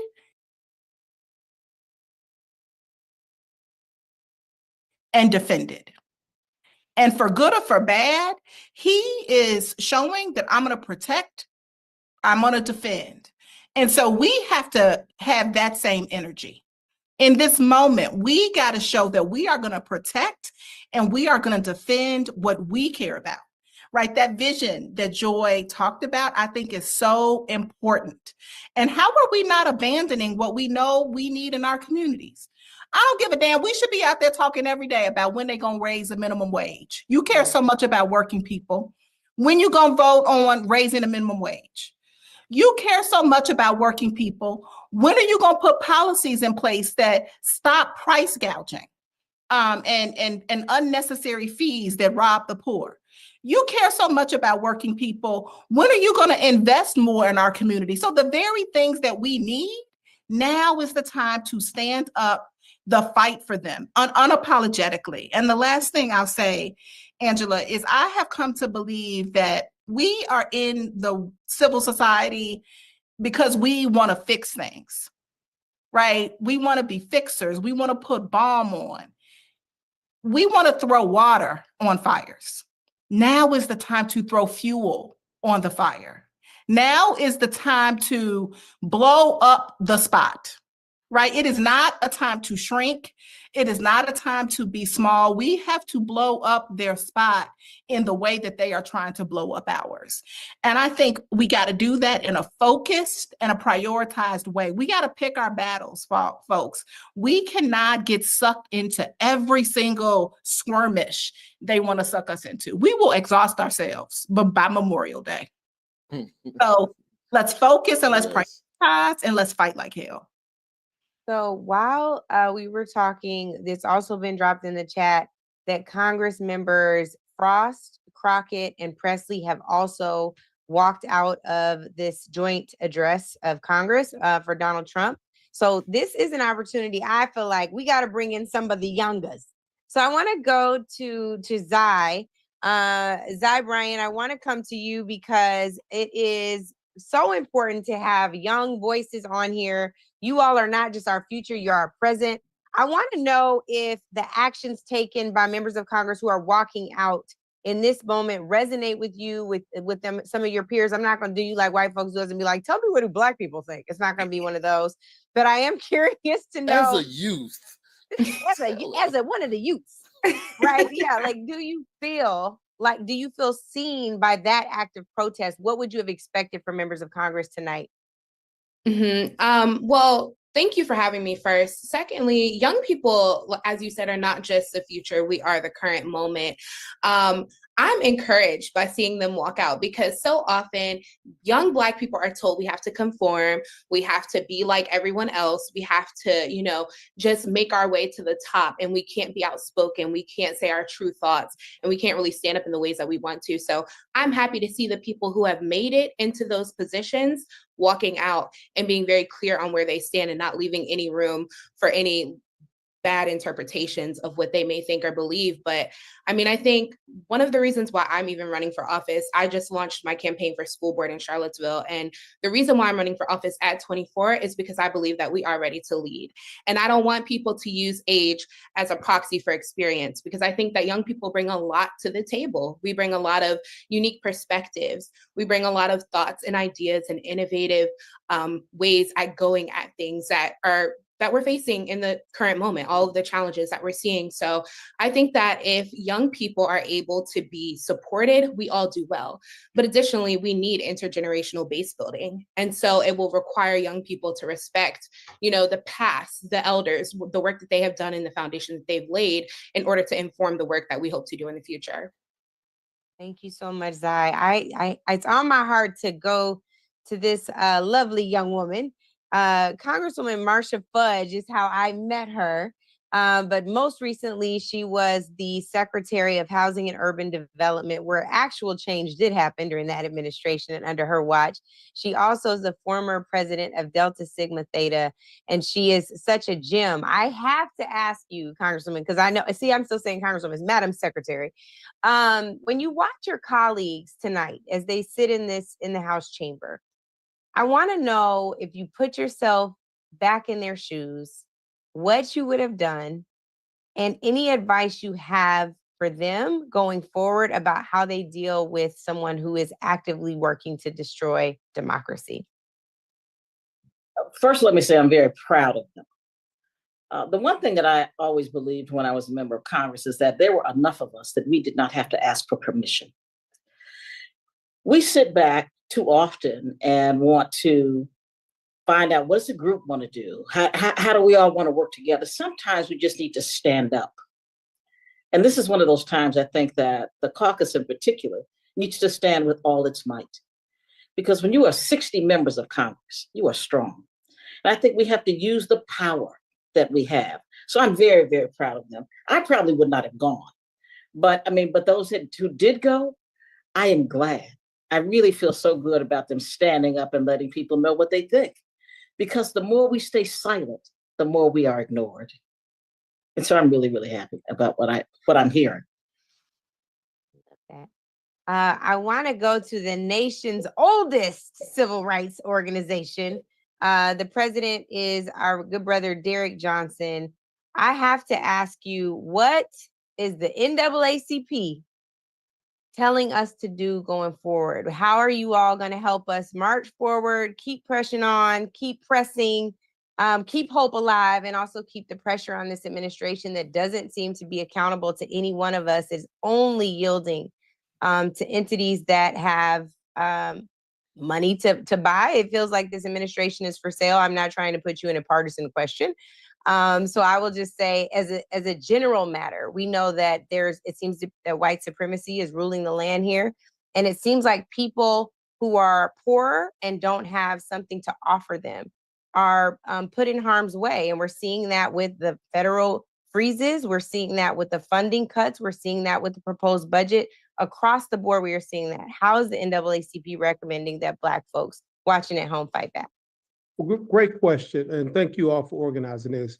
The last 43 days was the distraction. The real fight starts on March 14th with the continuing resolution budget. This is about the money. Many folks outside of our community, they're going to begin to feel the pain. They want to do away with Social Security. Let's be very clear. They want to do away with Medicaid and Medicare. They want to redefine the role of government. And so as we have been consumed with DEI and all the things that are out there, the crown jewel of all of this was to get their base motivated, get us distracted so they can drive a Mack truck through the budget and redefine everything, privatize services. So leading up to March 14th, we need to be telling members of Congress who we put in office, don't cut a deal without guarantees.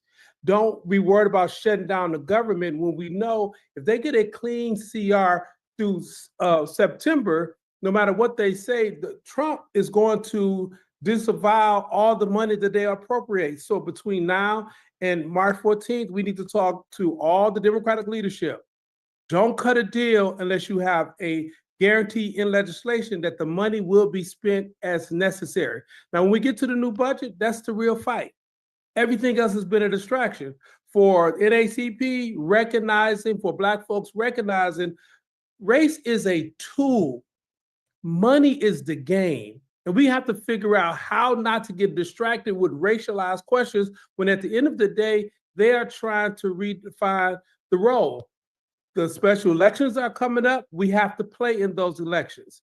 But unfortunately, we will feel some pain. But white folks gonna feel some pain too, because if they cut Medicaid, there's a lot of folks gonna leave nursing homes because they're dependent on Medicaid. If they cut SNAP, the biggest benefactors of SNAP is the Walmarts of the world and all of the farmers. They have already felt the pain with USAID being cut. Those farmers in Mississippi. Cindy Hyde-Smith, the senator here where I live, are already telling farmers she's trying to get exceptions from Trump on USAID because they're losing money. So the focus now forward is about how all these programs are about to be cut, and white folks are beginning to feel the pain. And we need to tell CBC members who want to capitulate, thinking this is business as usual. Democratic members who want to capitulate, think they can cut a deal. There is no deal to get cut. If government gets shut down because they don't get what they need from the CR bill, so be it. Because if it goes forward with them being able to appropriate through September and still not spend the money on the entitlement programs, we're no better for it. So right now, let's focus on the budget. Let's focus on the budget fight. And the only tool Democrats have right now is not to support the continuing resolution unless they get some things in place to force the Republican Party and Trump to do what's necessary. We may be nonpartisan, but we're political as hell. This is not a partisanship conversation. This is about saving and protecting our democracy and progress made. President Johnson. Go ahead, Angela. No. Go, Ray. President Johnson, now, if that's the directive to our elected officials, how do we convey something similar to our brothers and sisters who are just out here in the electorate, our friends who get caught up in the algorithm of swipe, swipe, swipe, and some of them distractions will get you riled up. There were 2 cops who were convicted of killing. So I don't remember the city, but they were reinstated to their respective police force this week. There's, granted, I don't write anything off as outlandish anymore, but there's talk of people proposing a Derek Chauvin pardon for some point. But you know they're going to try and sneak in around Juneteenth. Something like that, it's not policy, but it emotionally empowers a base that has been misinformed to then continue to push back on all of the things that as an electorate, we actually need to be paying attention to. So how do we help drive voters to educate themselves and not get caught up in the algorithm of distractions? Or how do you allocate your attentions over here? Put 80% on SNAP and Medicaid, and then you throw 20% over here on police officers getting pardoned. Well, that's the fight we're in. The controlling the narrative in this moment is most important. CBS is compromised because they have an issue of merger in front of the FCC. Comcast is compromised because they don't want to lose the broadband money, the tens of billions of dollars they got for broadcast. Therefore, MSNBC and NBC, they're paralyzed. Disney is compromised because of the regulatory issues they're concerned with. The social media platforms as they exist are all trying to resist antitrust legislation. The fight we're in is around the control of narrative. And we have to figure out how to platform somewhere where we can get enough people to see what's taking place and control the narrative. If I had the solution to that, that's the silver bullet that we all need to have. But unfortunately, the median age of our community is 32.6 years old. That means almost half of our population grew up in school districts without ever having civics or social studies. They don't understand the role of government, the levels of power. And so our fight is more about how do we keep our people informed and focused than it is anything else. That is the fight that we are in. Absolutely. And speaking of the fight, I wanted to go to someone who is another young leader. His name is Yusuf Omer, and he is an SGA president at an HBCU. You talked about Miles College earlier, Roy. And so I want to know what the fight looks like for students at historically Black colleges and universities where you all are being told that your funding could get hit too. This is the same man who took credit for giving funding to y'all that he did not give, and has criticized the last administration for actually giving him. So I want to know what the fight looks like on a student level, what you all are talking about, how you all are talking about mobilizing when your education is on the line, and actually your bodies could be on the line as well. Absolutely, Angela, and just thank you for having us on here. Thank you for highlighting young people, understanding that we are not the future, we are the now. Understanding that HBCUs have been the backbone for years, for hundreds of years, of Black excellence, producing leaders, innovators, change makers, people in all different walks of life in every single field, despite being historically underfunded. That's just reality. And that reality is clear as day that each HBCU in these United States does more with less. If we say that we truly value education and value our young people, we must invest in every institution that has invested back in us. Federal funding for HBCU shouldn't be a charity, and it shouldn't be something that people can threaten to take away. It should be something that our government should continually invest and add more to. I look at it like federal funding for us at HBCUs is a debt owed to the legacy of what we do, of what our ancestors fought for, and the brilliance that these institutions represent. When you fund the HBCU, you literally fund the future of Black leadership, a Black culture of economic power, and social progress in this country. And as students, we're working on not only mobilizing, but we're now having students run for office while they're in college. We have students at HBCUs running for city council. These are hometown heroes that we need to shed the light on. We need to donate to their campaigns. We need to support them. And we need to educate. I want to shout out my professor. The reason I'm here, Dr. Wes Bellamy, these are the environments that we're cultivating at HBCUs, classrooms, and discussions and ideas and debates that are not only staying in the classroom. These ideas, debates, and discussions are now being traveled to different boardrooms and into houses of government and state legislators. So it's definitely needed. Funding for HBCU should never stop, and the research funding for HBCU should never stop. I want to call up Wes Bellamy, Dr. Wes Bellamy, who is, yes, a professor, but also the social action chair for 100 Black Men. Talk about the role, Wes, that you all must play. Also in supporting Black women who doing this work already, but we need to be standing together.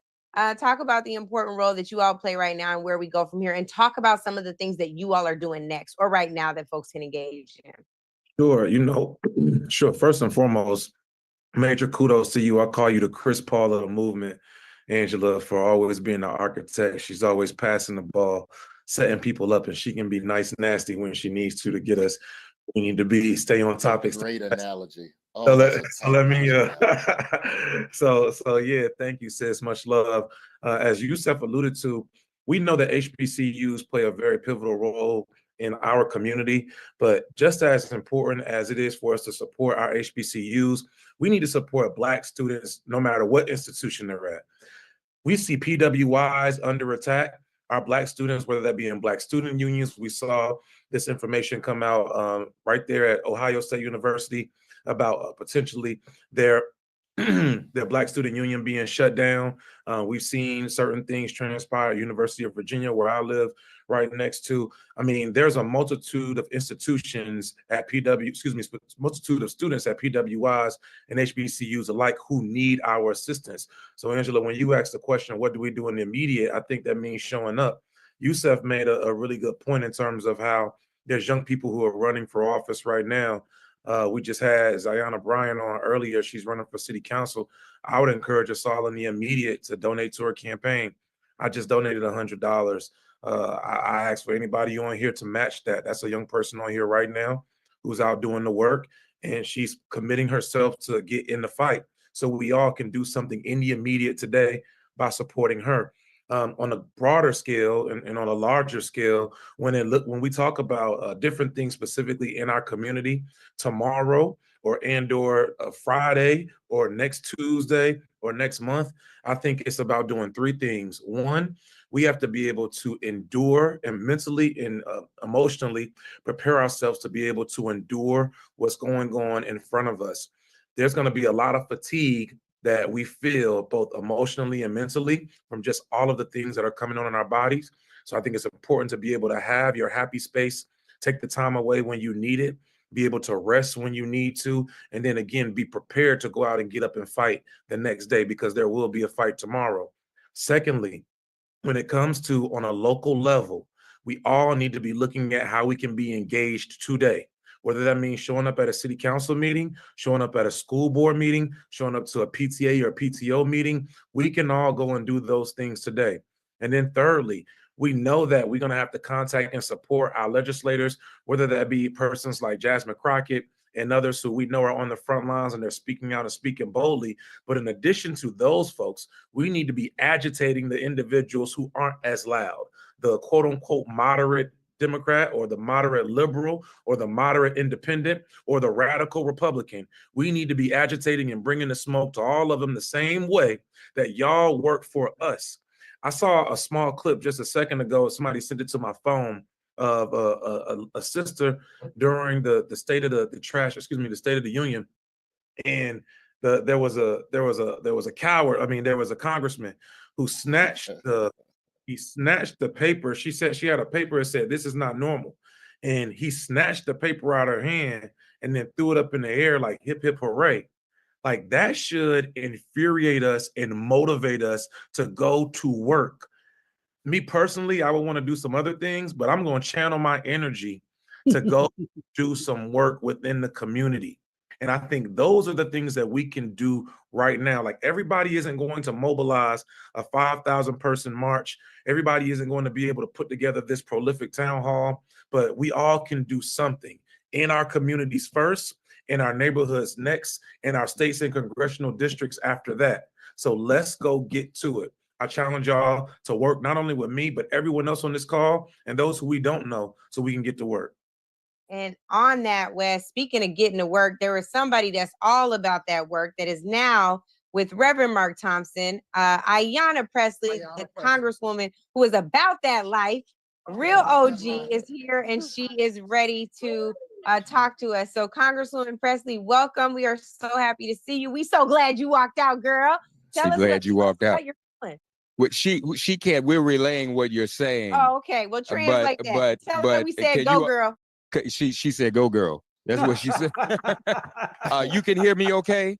You all we can hear me. We can hear you, but I'm right. saying she can't hear us. Yes. So tell us, Congresswoman, God bless you. What happened upstairs? Yeah, well, we walked out. How many? Probably about 20 of us, but there were many people participating in silent protests with different signs that said things like Musk steals, protect Medicaid, protect veterans. You know, there were forms of protests taking place in many iterations, including from Representative Al Green. Yeah. Yeah, this is a form of protest. I went very briefly because I was here to hold space for my guest, who is a probationary federal worker who worked at HUD, who enforces national fair housing laws. She's also a wheelchair user. And so she navigated a lot of ableist spaces to be here today. So to honor her, I went to take up space, but I knew that I was not going to stay there because we cannot normalize this. This man has no respect for Congress. He does not respect us as a co-equal branch of government. He has contempt for the American people. He pardoned January 6ers who desecrated the very well that we are in today for this joint address of Congress or State of the Union. So I don't need to be there for a MAGA pep rally, listening to lies and propaganda, hateful rhetoric, and even more hateful and harmful policies. And those policies are coming for every single person that calls this country home. Listen, I've been in Congress 6 years. I've never walked out of a joint address of Congress or a State of the Union, not even for the occupant's first term. Mm-hmm. I've never walked out. But this is not normal. This is a fascist dictator. And I could not sit there and pretend that that man is unfit to be president. He is not the president. And so if he has contempt for the American people, I'm going to stand in solidarity with the American people. And that is why I walked out in protest at 9:40. These boots were definitely made for walking. And again, I wanted to bring visibility to the story of the federal worker from my district who was fired unlawfully, unjustly, and it not only is disrupting her life and livelihood, but it's a disservice to the people that she serves every day. Speaking of this is not normal, a member had a sign. Oh, yeah, let me tell you about that. Okay, so Melanie Stansbury had a sign. Shout out, rest in peace and power to Sheila Jackson Lee. She was sitting on the aisle. Representative Jackson Lee used to sit for hours to hold that seat on the aisle. Melanie Stansbury was in that seat with a sign that said, "This isn't normal," because it ain't. And as Trump was making his way down the aisle, a Republican colleague, I think from Texas, but I don't want to misrepresent, leaned across the aisle, snatched the sign and threw it up in the air. That's assault. We're talking about that. So the 20 who walked out, was this all Black Caucus? No, it was a mix of Congressional Black Caucus and Congressional Progressive Caucus, but I would say that there were more members of the CBC. And you said you did not plan to stay in the race. You knew you would probably walk. I wasn't going to. Well, honestly, I wasn't going to come at all because, again, this is not normal. This is. In what other setting would we give audience to a fascist dictator? I want to be very clear, though. There's honorable in front of our names, every single member of Congress for a reason. I respect my colleagues and how each of them decided to demonstrate protest, how they chose to center their guests for tonight. For me, I could not sit there. That very chamber was desecrated by January 6th insurrectionists that he pardoned. He does not respect us as a co-equal branch of government. He has no respect for us. So it's insult to injury. So again, if he has contempt for the people, we're going to stand in solidarity with the people. And honestly, it was a part of a broader democratic strategy to have different forms. Yeah. Say hello, Congresswoman. Oh yeah, Dove is here as see, y'all well. know this sister. She is the truth. We got y'all tangled up in these wires. So tell her. So what did you all walk out at the same time? Or? So, this is my queen, Ayanna Presley. I take all guidance from her. Listen to her. Yes. And essentially, we did all walk out together. We, in our minds, had an idea of what we were going to do. I think each of us said, there's only so much shit that I can take, right? When I have to keep flushing this toilet. And we walked out within 4 minutes of each other. It was a small wave of us. Okay. And there was also, I heard it was a plan to wear black. Was that kind of a uh-huh.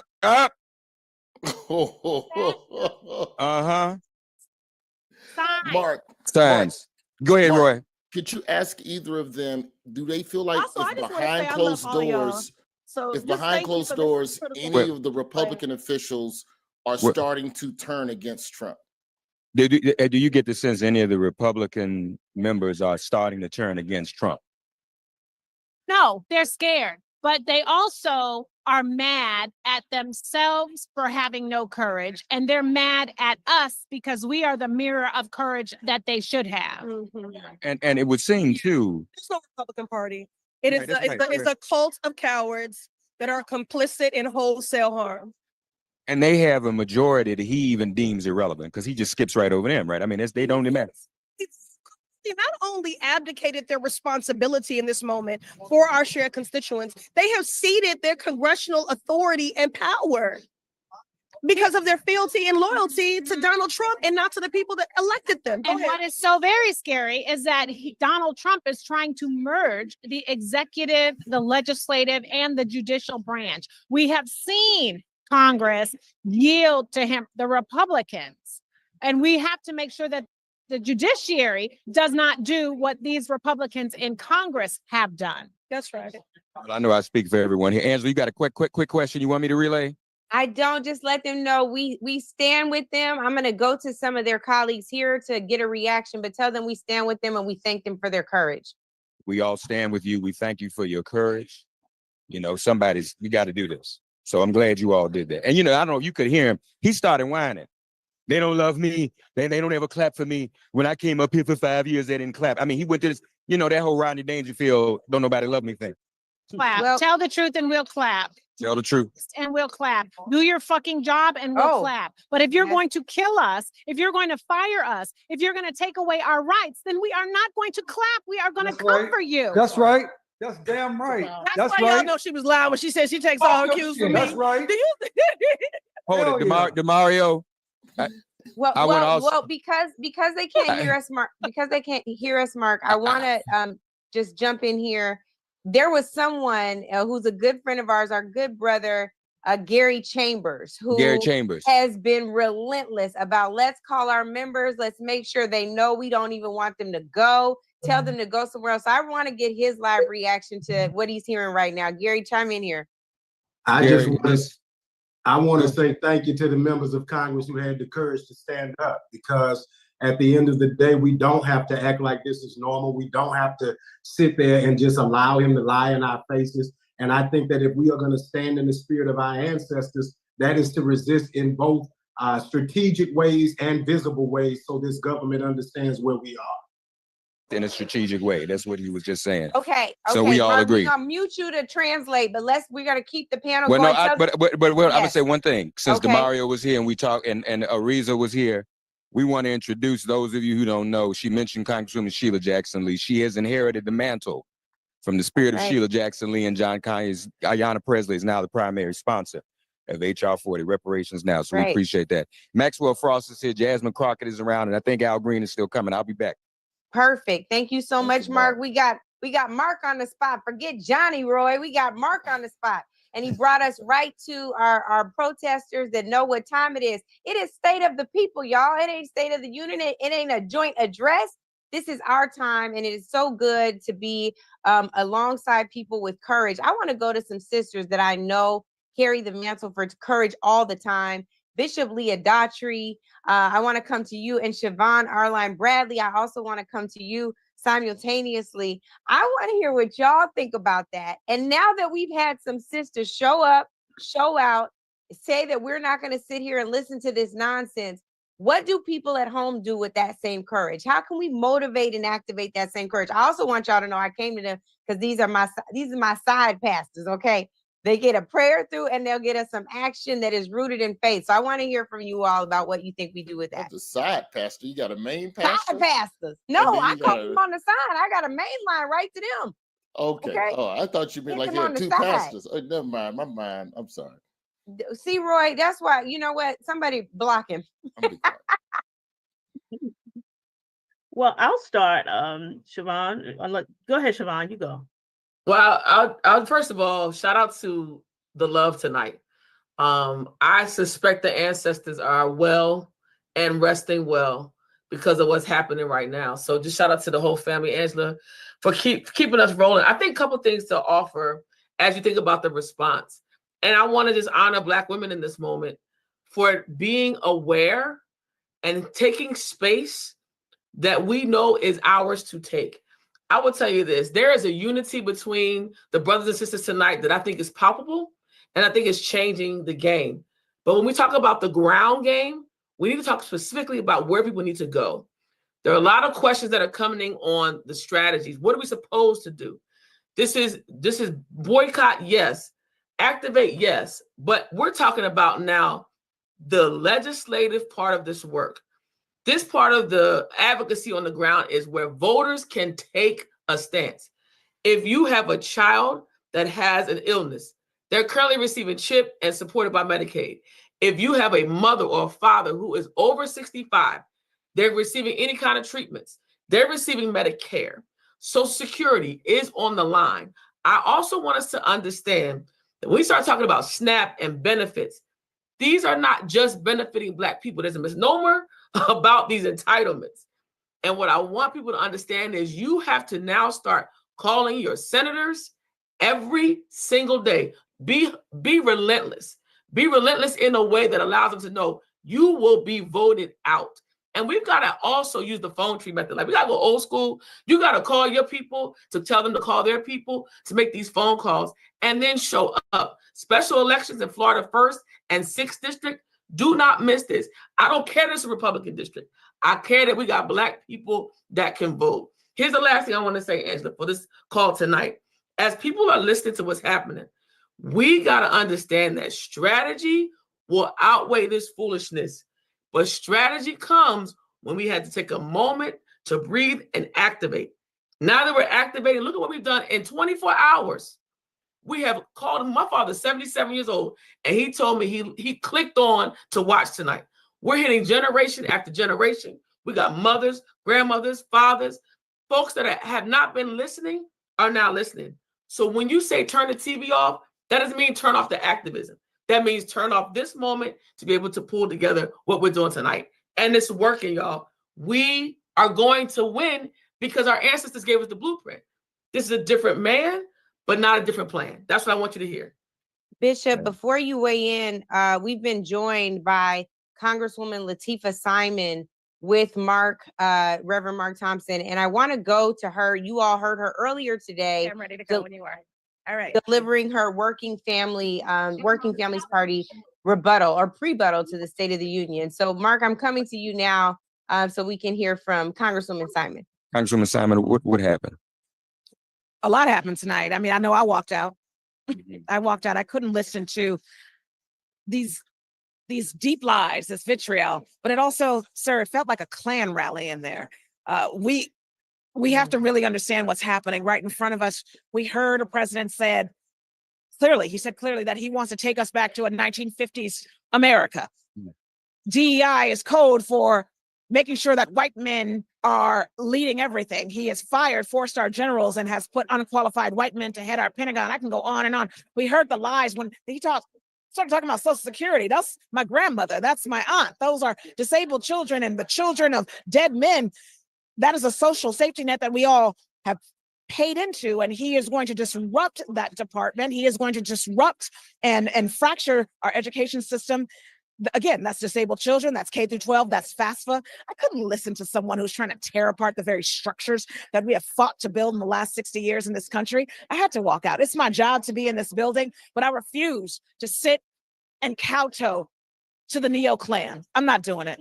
Had you contemplated that? Did you have a feeling that might be what you would do? I knew it, but my mother said, listen, my mother is from Malvern, Arkansas, and she told me this morning, Latifah, 800,000 people are expecting you to do your job and at least go. No one is supposed to kick you out of your house. So I wasn't kicked out today. I left mid-speech, very clear that we have work to do on the ground. And factually, block by block, if we vote block by block, we can take back the House, stop this madman, and win the presidency. It's that simple. These folks don't care about laws. They don't care about the judiciary. We're facing a constitutional crisis, but moreover, America is about to be sicker and poorer, and none of us are safe. Last thing I'll say on this, a few weeks into me being here, I'm a new member of Congress. I was one of the few people outside of DOE saying, let us in and talk to these folks who want to take apart funding for HBCUs, want to take disabled services out of our K through 12 for our disabled autistic children, intellectual and physical disabilities. We want to talk to them. Not only did they lock the doors, they sent Homeland Security. You couldn't see that behind the doors. There was a wall of Homeland Security officers with their hands on their guns. This is not the republic that we have fought for. These are dangerous times. This democracy is in hospice. Watch out and be close and be clear. We have to organize, and folks have to run and win office, because we are this close from being in a segregated apartheid America once again. We have literally shed blood, tears, intellectual beauty to have the small rights that we have. My mother wasn't born in a democracy. Yours wasn't either in this country. Literally, they couldn't vote. Their grandmothers couldn't vote. We're only 2.5 generations past those times. This thinly veiled democracy can be whipped away in a second. Look at El Salvador. The president of El Salvador ripped up the Constitution, slandered the legislative body and the judiciary body, and has now created a prison state.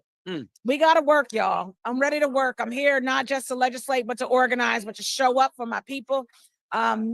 We got to do better, and I'm going to do better. That's what I'm here to do, and I'm proud and honored to be one of 200 people in this nation's history, less than, that has worn this pin. So it's about action.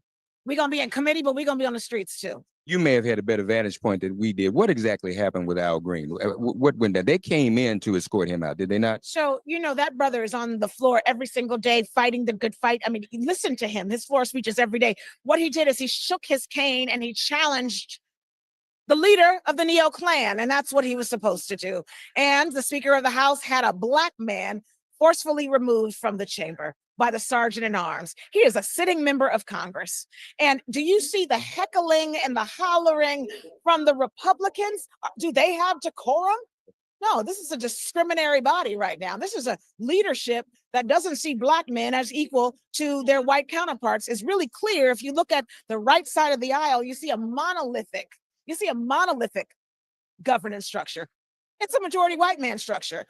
That's what they want. That's what they're pushing for. And you better feel the realness of that. They are going to make sure that every head of state, every department head looks like those men, looks like the men who come from a lineage who had our uncles swinging from trees. That is not hyperbole. That is the truth. Have to fight back. We got fire up here in the Capitol, y'all. Yes, I'm going to throw it back because I know y'all having dialogue and folks going to keep dropping in. Thank you, Congresswoman. God Thank bless you, Mark. Keep them coming. This is right. amazing. I want to go to Bishop Leah Daughtry now. We talking about you. Can you please show everybody your shirt? Because your shirt is prophetic for this evening. Look at this. Oh, yes. It says Black women vote. And what you're seeing is Black women leading, Black women walking out. Boots were made for walking. Black women cussing while they leaving. You got to feel proud, Bishop. I want to hear about this. It is an amazing moment. This whole day has just been an amazing thing. And to see these sisters step up and tell us what was happening on the floor is just singular. And, you know, Black women are doing what Black women have always done in this country. And I'm not discounting the efforts of the brothers, but I was asked to talk about Black women, so that's what I'm going to do. And so I think what we're seeing is the continuation of the bloodline and of the lineage. And I just want to remind us that nobody is coming to save us. There's no army that's coming to save us. We're going to have to save ourselves. And that's just the bottom line. And if we're waiting for some cavalry, the cavalry ain't coming, y'all. We have to save ourselves.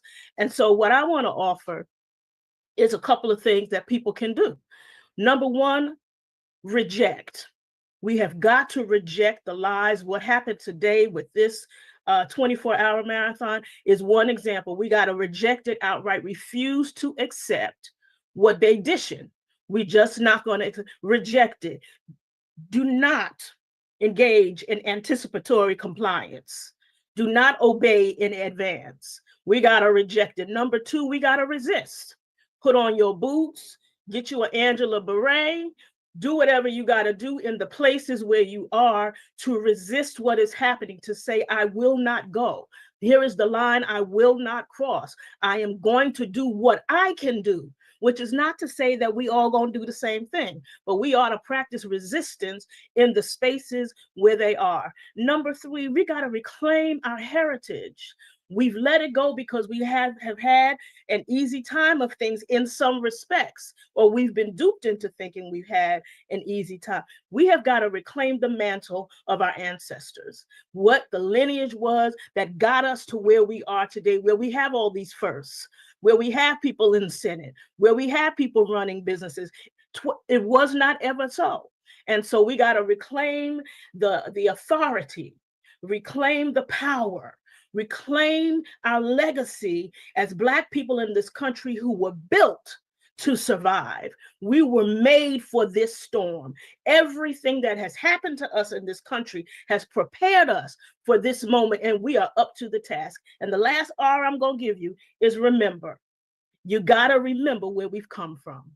You got to remember the battles we've already won in the face of these co-presidents who will try every day to dismiss, demean, and diminish us. We have to remember that we're the stock we've come from.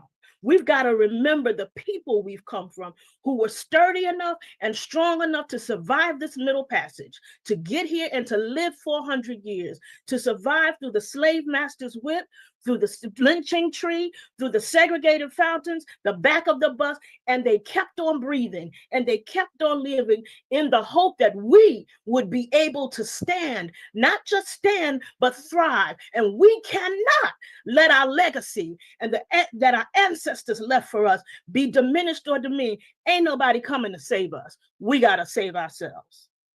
That is absolutely right. SOS.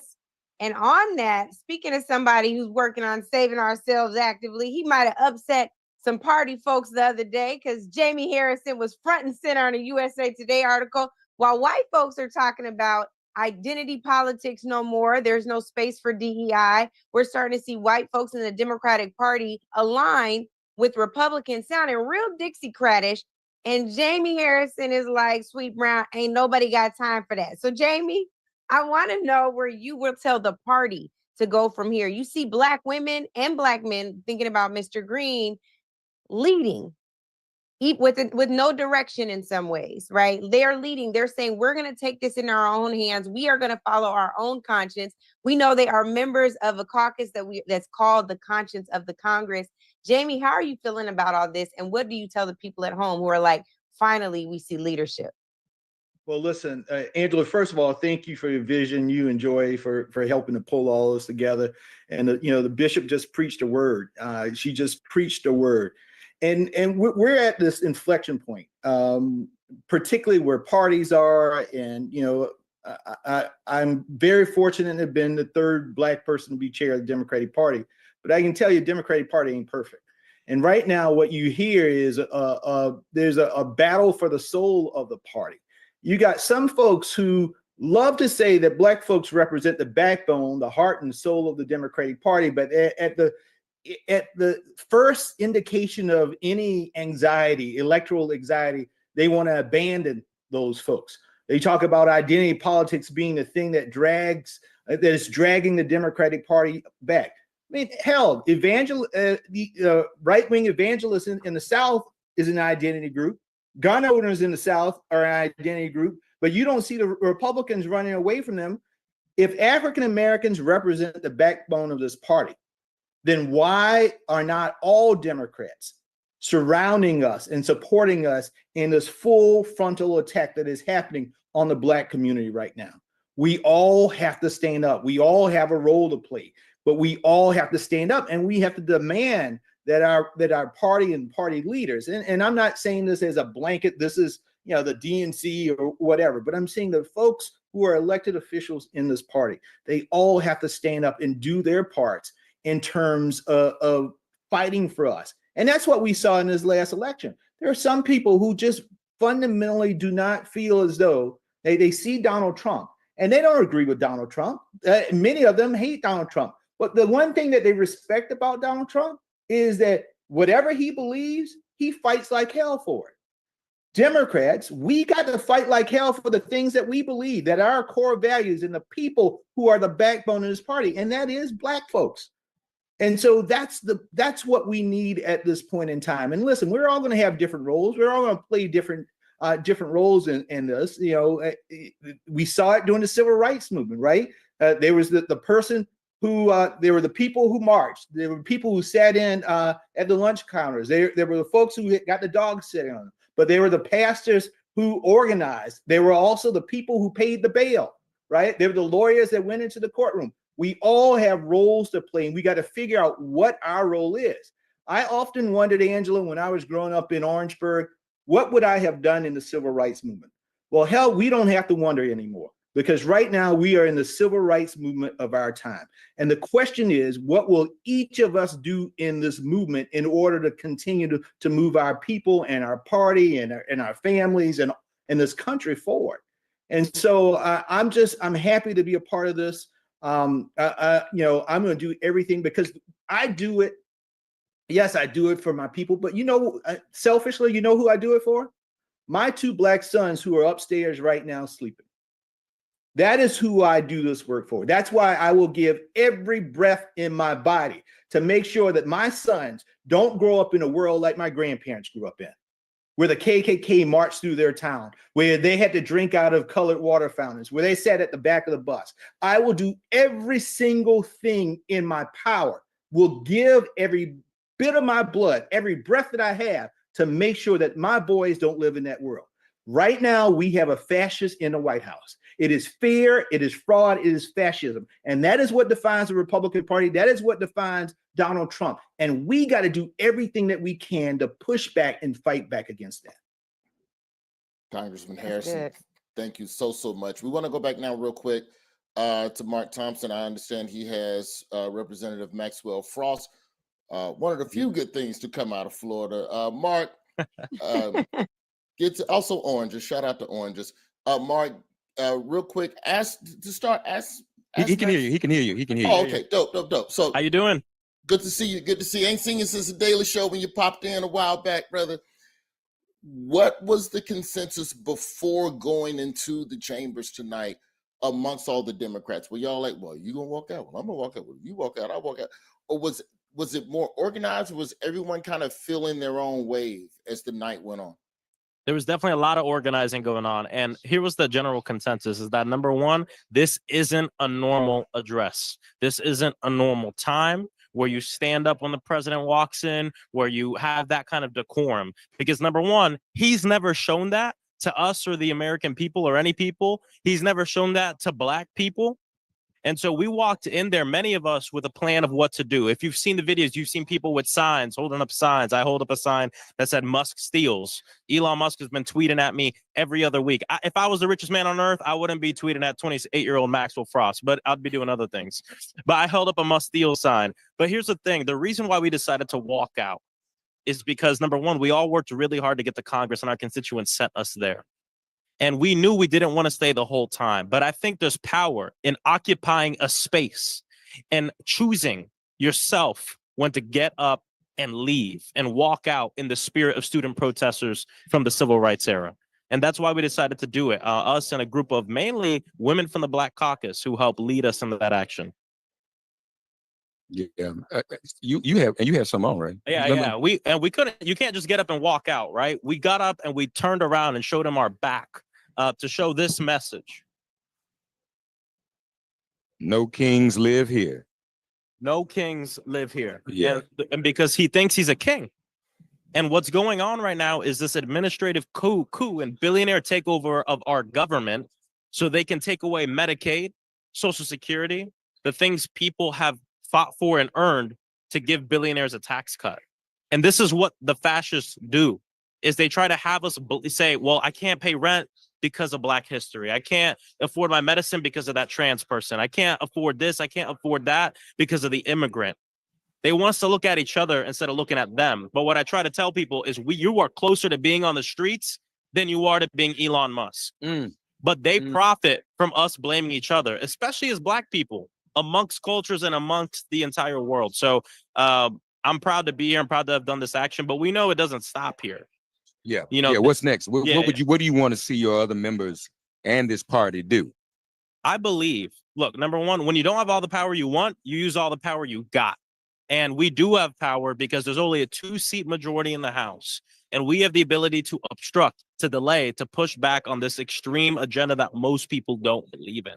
And I think that's what we need to do, whether it's working at subpoena Elon Musk in every single oversight committee hearing, right? Or as many as we can. One day, too many of those guys are going to be at lunch a little too far. And guess what? It'll move through. Believe it or not, that's how these things work sometimes. Yeah. Right? The other day, you have to challenge power too. The other day, I said grifter in chief. I think that's pretty tame. Yeah, it's tame. That's pretty tame. But they wouldn't even allow me to say that.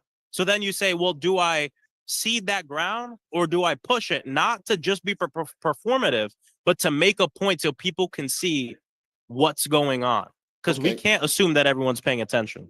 To that point, Congressman Frost, about not ceding ground. Earlier this week, President Trump tweeted or Truth Social or whatever about the possibility when it comes to the youth of if you protest at a college campus, automatic expulsion, or if you protest illegally, which basically means we will draw the lines of the appropriate way to protest and then just say you violated and expel you. How serious do you think of a threat that is as we get into midterms, and how serious I believe protesting is going to play an important part of everything we're talking about over the next 4 years. How serious of a threat is that? Do you think that to be? And what advice would you have to young organizers who are going to be facing these types of potential legal ramifications for speaking out? I think it's a very serious threat. I think that number one, we campaigned for a while talking about Project 2025. Now it's happening. Yeah. We have no room to act surprised about the things they're doing because they wrote them down and we told people they would do it. And this attack on freedom of speech and students is something that we have to take seriously. So what would I tell students to do? Well, thinking to my organizing, number one, build community and grow your movement outside of students too.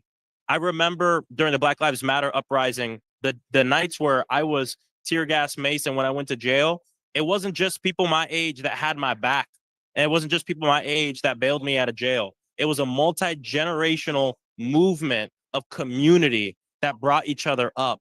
You know, our pro bono lawyers, where many of them were seniors, right, who came out to help us. So I encourage people, young people throughout history will always be leading, right? But it is important to make sure that you bring everybody into this movement because it's of us, by us. And I think that's how we protect us. So that's what I would tell students across the country. Take this seriously and also call on your elected officials to protect your freedom of speech, whether you're advocating against babies dying in Gaza, you're advocating to make sure that we have accountability in law enforcement or whatever it is, housing justice, whatever it is. We all deserve to say what we want to say. And that he wants to go after that. And here's the other thing I'll say. I think another reason he wants to go after it is because a lot of times in history, that energy does turn into votes against fascism. We had the largest youth voter turnout in the history of our country in a midterm in 2018. What else happened in 2018? Massive protests. What else happened in 2018? Marjorie Stoneman Douglas was shot up, and students around the country said, enough is enough. In 2020, we had the highest youth voter turnout in the history of a general election. What happened in 2020? A black man was lynched in broad daylight. People woke up and saw the video and said, enough is enough, took to the streets, then they took to the ballot box. So there's a danger in allowing social movements to emerge, and they want to try to scare people from even going out to the street in the first place. We have to take it very seriously. Thank you, brother. Congressman, Thank just, you. Just one Go ahead, I'm last sorry. question for Mark. Congressman, it's Angela Rye. Thank you for joining us. Quick question for you. When you consider what just happened and you see how Congressman Green was treated, do you think it was worth it to show up to the joint address tonight? Yeah, obviously, this is I don't want to talk bad about anyone for their individual decisions. Everyone's going to decide how they want to represent their constituents. I'll tell you where I'm coming from. Number one, I come from direct action and movement-based politics. And for me, it's all about space. How are you taking up space? When are you leaving a space, and making sure you're doing that on your own accord? And of course, I worked hard to get here, but more importantly, my people set me here, I believe, to take up space. But here's the thing that's more from a practical point of view. When you don't show up and sit in a seat, they put a Republican staffer in that seat. When you leave in the middle of the speech, there's no staffers available to sit in your seat. So all these are the things that we try to think about when we do the action. Did I not want to go? Of course I didn't want to go and listen to this BS lies from this neo-fascist racist. But I think there's power in stepping up, leaving in solidarity, of course, with Al Green, but also in solidarity with Black people and oppressed people across this nation. And so everyone has their own way of advocating. Some people boycotted it. Power to them, power to everyone. But this was the way I decided to do my action tonight with a great group of people. Let me say this as he leaves, brother. We appreciate you. Tamika, this reminds me, being with this young 20-something-year-old brother in this Capitol reminds me of when we were with those other young 20-something-year-old brothers in the Capitol in Nashville. So this is deja vu. Love you, man. You keep that up, man. Proud of you, Doc. Appreciate it. All right, all right. God bless. We'll be back, y'all. Go ahead. All right, thank you. I am so grateful for these cutaways to the Capitol. It's putting us right in the moment. This is really, really good reporting on behalf of Reverend Mark Thompson. I want to come to our sister that she wipes her face. Latasha was on the plane for 20 hours traveling to get here tonight. Latasha Brown is the co-founder of Black Voters Matter. Black Voters Matter got something to say about some of this too. So LB, I want to come to you because you all have always been about the work of the people and making sure that we get engaged. I want to know your reaction to what Maxwell was just sharing and what you think our next steps need to be. Oh, freedom. Oh, freedom. Oh, freedom over me. And before I be a slave, I'll be buried in my grave and go home to my Lord and be free. You know, I wanted to sing that song because this is the week marks the 60th anniversary of people who sang that song on the Edmund Pettus Bridge in Selma, Alabama. It is also a song that our ancestors, when they did not have politics on their side, they didn't have resources, they have any of those things. They knew that there was something inside of them that, no, you're not going to dehumanize me. You're not going to take away the Constitution is not what gives me my right to live. God has given me my right to live. And so I say that in this space that I wanted to bring the ancestors and the history and the long history of the ancestors and our resistance in this space, that is a song of resilience, but it's also a song of resistance. And so in terms of going forward, there are 4 things. I'll be real quick because I think I'm turning into a pot of sand right now. I think there's 4 things, and I'm calling it, but I'm saying it in terms of this strategy around force, what we have to do. The first thing is around the fortify. In this moment, people, we have to fortify ourselves. What does that mean? We have to protect our assets and our information. You cannot take for granted that all of the things that you have that is based on the computer that is going to be there. You need to download your documents. You need to protect your resources. My family, who literally lived through the Depression, my grandparents that raised me, that were born in 1905 and 1910, they always kept money in the house.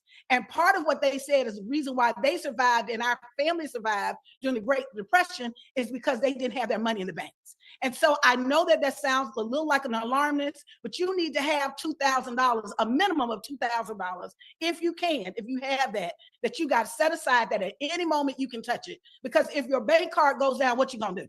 Right. And so I think it's really important for us to really think differently. We have to think in terms of a self-determination model on how we're going to protect ourselves and our assets in this moment. When I say protect your information, you have to check your sources, y'all.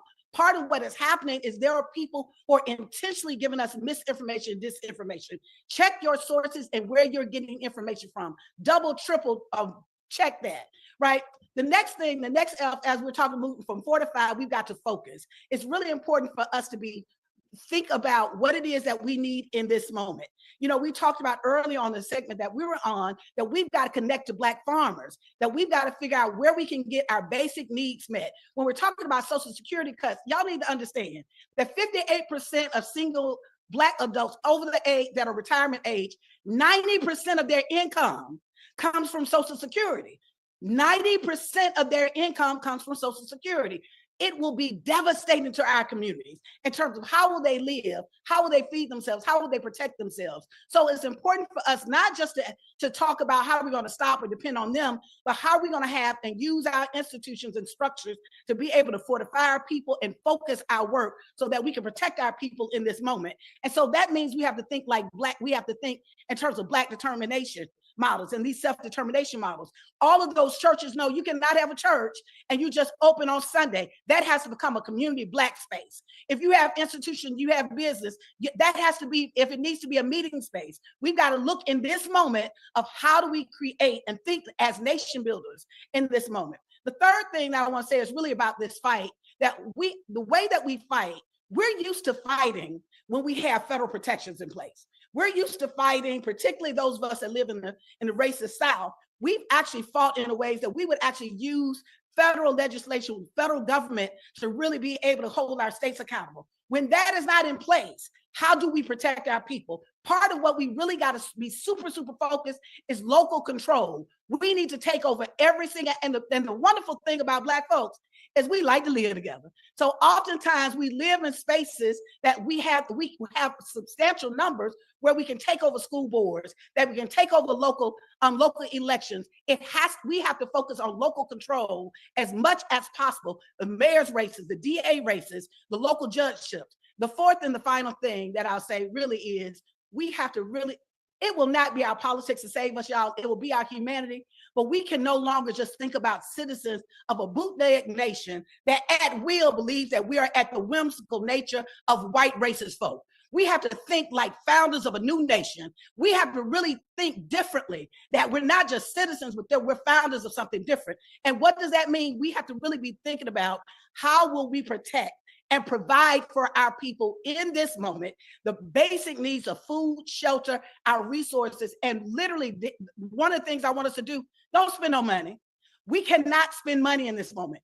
Why? Unless we're spending money with our communities and with things that we need. Don't take for granted that the eggs are $14 now. With the tariff, this trade war, it is going to have a substantial impact on us. So this is not the moment to go buy your Gucci bag. This is not the moment to go and spend on Amazon. This is not the moment. And we ain't trying to get them our money no doggone way anyway. So I think it's really important in this moment that we really save our money. And if you are going to spend some money, to invest some money, invest it in a Black organization that is leading this work.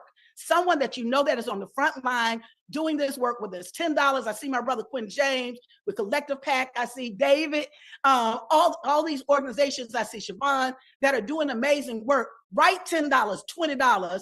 Pastor Mike that has been standing in this space, really making sure that our communities are protected, those of us who have been marginalized. And so in that, I'll just say, in this moment, I'm gonna leave with a question. I always ask this question everywhere we go. Everywhere I speak, I ask the question. I ask people to close their eyes. And my question to them is, what would this nation look like without racism? What would the institutions look like?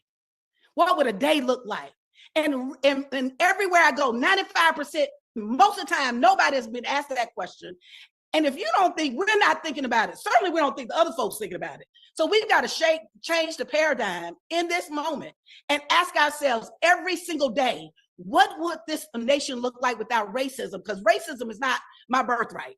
And what will it require for us to build in that? And so we've got to be moving on that, because I will tell you this, there's not been anything that has ever existed in the physical realm that wasn't first envisioned. Somebody had to envision the cell phone. Someone had to envision this. Somebody had to envision a racist concept around what it means around this white supremacy hierarchy. So those of us, we who believe in freedom, we also have to see ourselves as visionaries, and we've got to radically reimagine every single system in this country. Instead of us responding to the limited vision of others that don't want to see us in power, we've got to literally create the systems that every child can get fed. We've got to create systems that we can actually have healthcare for all of God's children. We've got to create the systems that's really about a wholesome education. So shift your thinking. It's not citizens of this nation, but go beyond that. We have to be founders of a new nation, founders of a nation that's yet unborn. And part of that is going to require us having the discipline to lean into that, to really use our imagination, our innovation, and self-determination to move forward. Thank you, Angela. Thank you, Latasha. Thank Let's you so raise the much. offering. Yes, the send the doors of plate the church around. are almost open.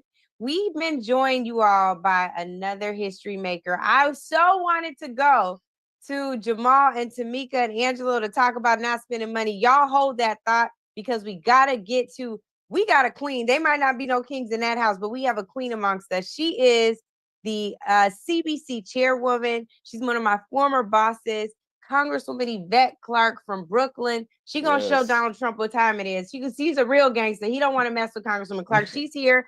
Tell us how you're feeling, Miss Clarke.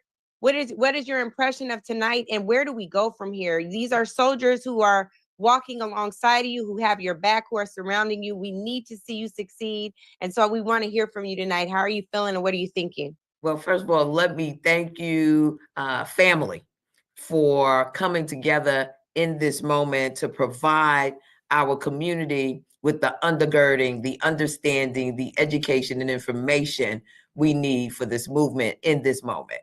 There's a MAGA fest, a MAGA rally going on in the House chambers in this moment.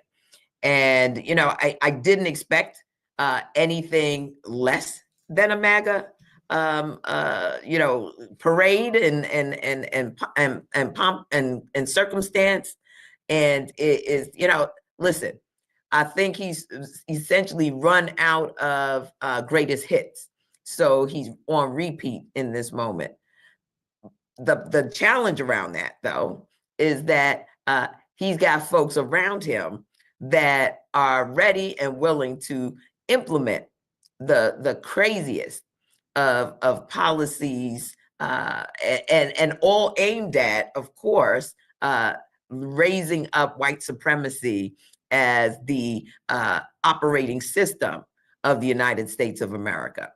So when I heard Sister Latasha Brown just talk about very, I think, fundamental things that we need to be doing as a community, she's absolutely right. And I believe that certainly there are so many of us who have come together around sort of like mind in this moment, crystallizing where our communities need to go. We need to buy Black.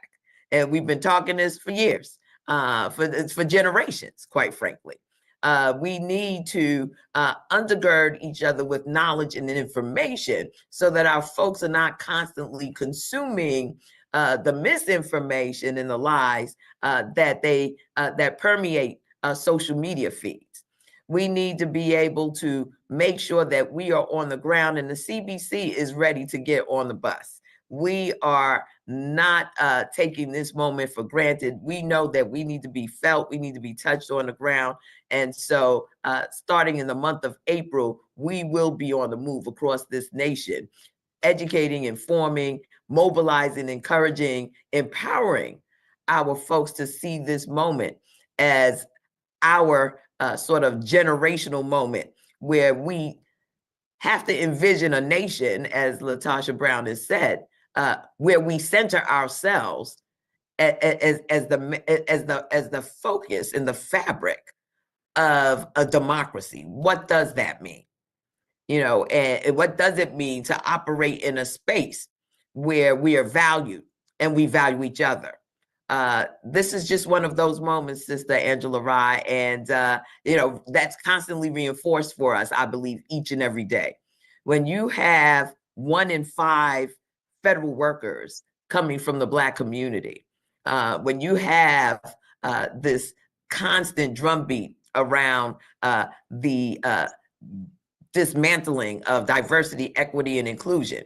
When you have all of these sort of factors, add to that the fact that the cost of living continues to escalate, compounded by these tariffs that Donald Trump is insisting on putting into place, our folks are certainly hurting economically and otherwise. And so we have to, I believe, make sure that our folks are handling business in an unconventional way, that we move forward with and encouraging our people to shop among our people for those basic goods and services. I think, again, Sister Brown said, this is not the time for luxury goods.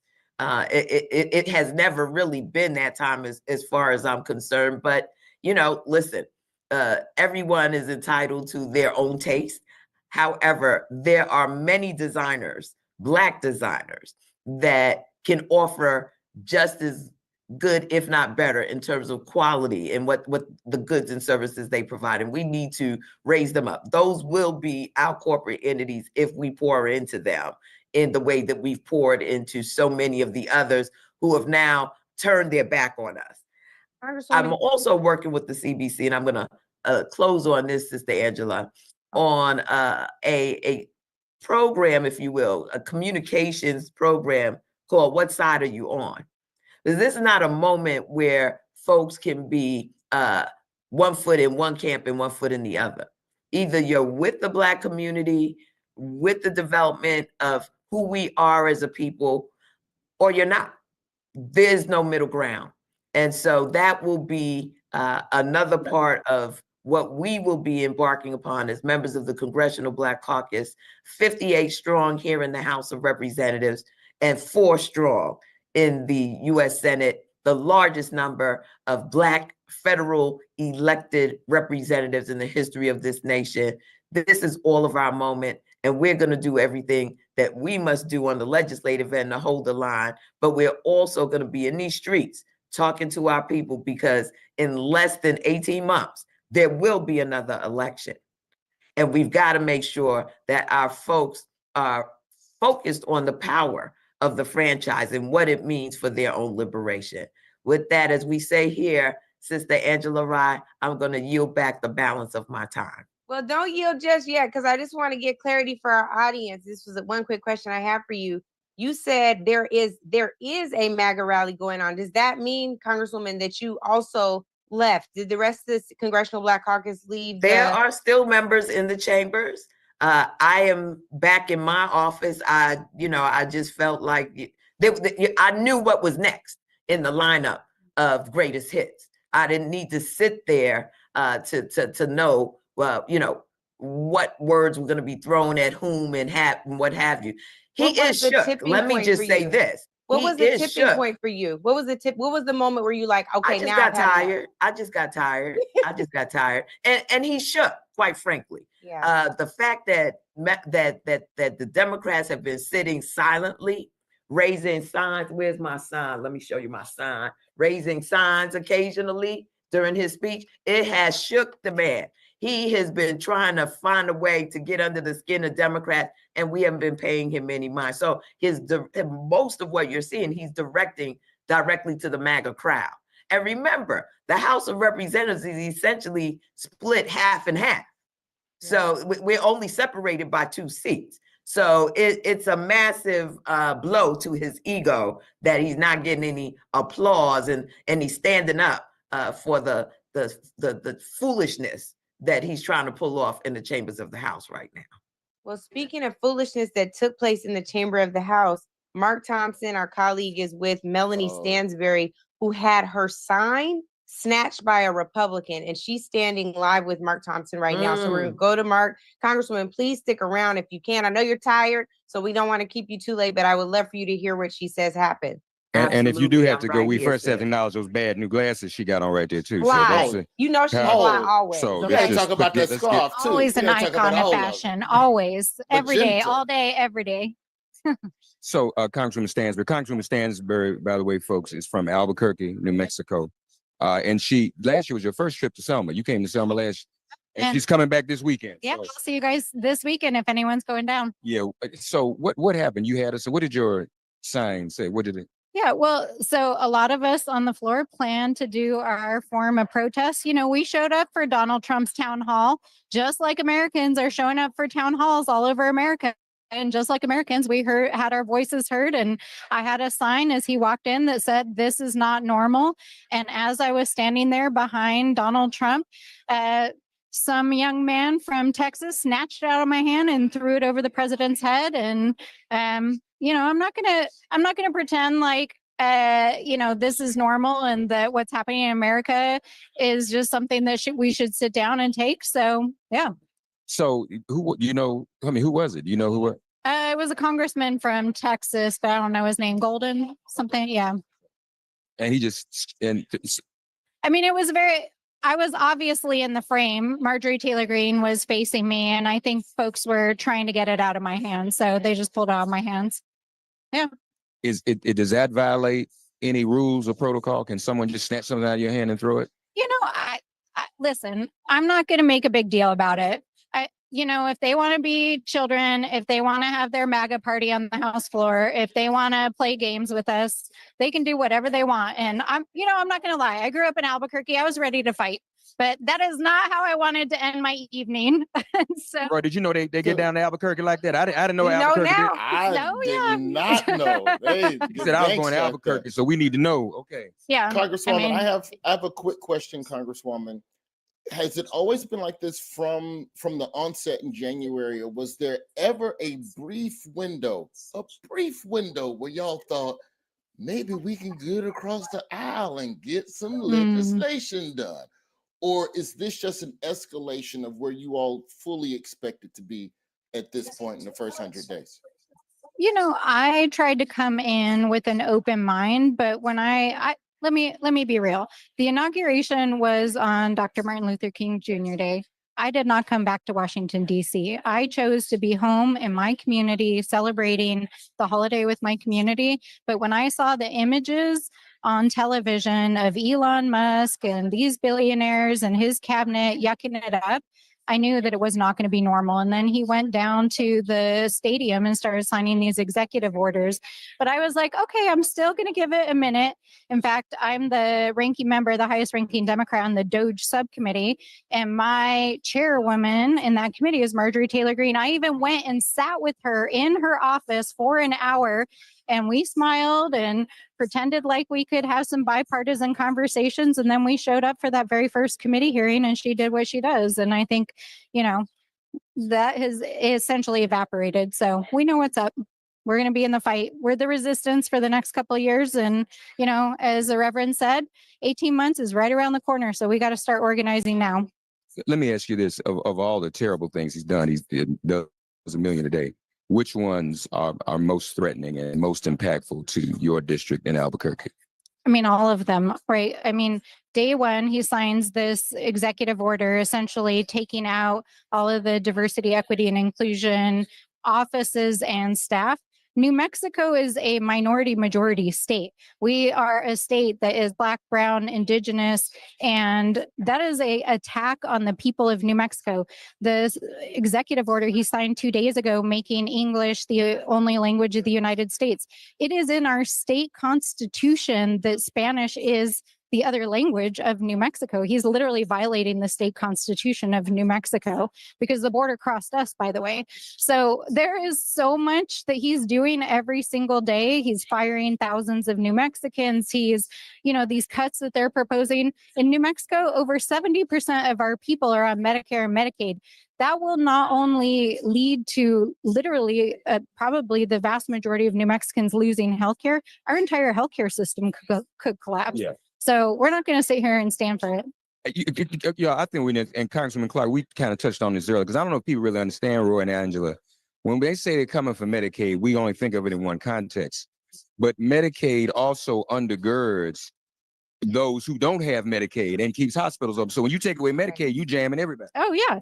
This is what I'm saying is like, if you take away Medicaid, every hospital in the state of New Mexico is going to go bankrupt. So if you think it's hard to get in to see a specialist right now, after they got Medicaid, all of that's going away. This is not just going to affect low income people, but it is going to affect low income people. And as somebody who grew up in the system, somebody who would not be standing here today if it weren't for income supports and Medicaid and food stamps, you know, it is to me not only immoral and unconscionable, but it's going to tear apart the fabric of our country.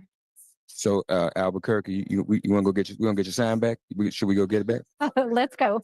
We're gonna go down. Y'all please stay out of jail. Y'all please stay out of jail. But thank you so much for joining us. I want to turn really quickly to we had some encouragement around not spending money. Our dear brother's head was plastered on a sign at the White House just a few weeks ago during a Black History Month reception. That is Reverend Jamal Bryant. Also here from Until Freedom are Angelo Pinto and Tamika Mallory. Y'all, we have to get into this because Latasha brought up Amazon. She brought up we don't need no designer goods, but we're also talking about Target. Jamal, you have exceeded 100,000 signers on this pledge around the Target fast. I want you to get into that. And Tamika and Angela, I want to hear from you as well on that. Thank you and good evening, everybody. This is what Dr. King called the urgency of now. It is a critical moment, and we no longer have the question of community or chaos. It is absolute chaos, which is why we need community. I want to take a note really from across the border from our dear leader of Canada, who said, I don't want to, but I'm going to have to cut the power. Is that I supply, the Prime Minister said, power to 4 different states, and you're forcing my hand. I think that Black people don't realize how much power we wield with $2 trillion worth of spending power. And what has happened today at Target for them to say that they're spending, their growth has gone down because of the economy and recession and tariffs, when the tariffs just started today. It is a reflection of what our power is. Black people, Angela, spend $12 million a day at Target. If we redirect that to our own ecosystem, what will that mean? The Montgomery bus boycott absolutely destabilized the South, not from speeches, but from redirected spending. And so I think that when it is that we saw the inauguration on January 20th and saw who was on the front row, it was not cabinet ministers, it was those who wield wealth, which suggests that's what this president responds to. The wealth of what it is that we have has got to be redirected until we take white supremacy down to their knees. They don't even understand that the next step after civil rights is civil rights. Dr. King was assassinated because he was mobilizing the Poor People's Campaign. And they understand when marginalized and oppressed poor people come together, a revolution has to start. A super bad sister from Harvard University said we don't even need 100% participation, we just need 3%. If 3% of the populace do what a lot of our brave brothers and sisters did today and walk out and lift their voice, I think America's going to come to a screeching halt. We've got enough power to do it just with the number of people who are on today for the 24 hours. And let's not undermine or belittle the strength of what happened with the blackout on Friday. America's about to have an asthma attack and a hyperventilator because we understand what our worth is. We know what our value is. And we've got to withhold our funds in order for the revolution to move forward. I'm excited about it. We start tomorrow on Ash Wednesday, this thrust of this Target fast, because we wanted to interlope the spiritual property of what's necessary. While it is that we're strategizing, we have historically also been a spiritual and a praying people.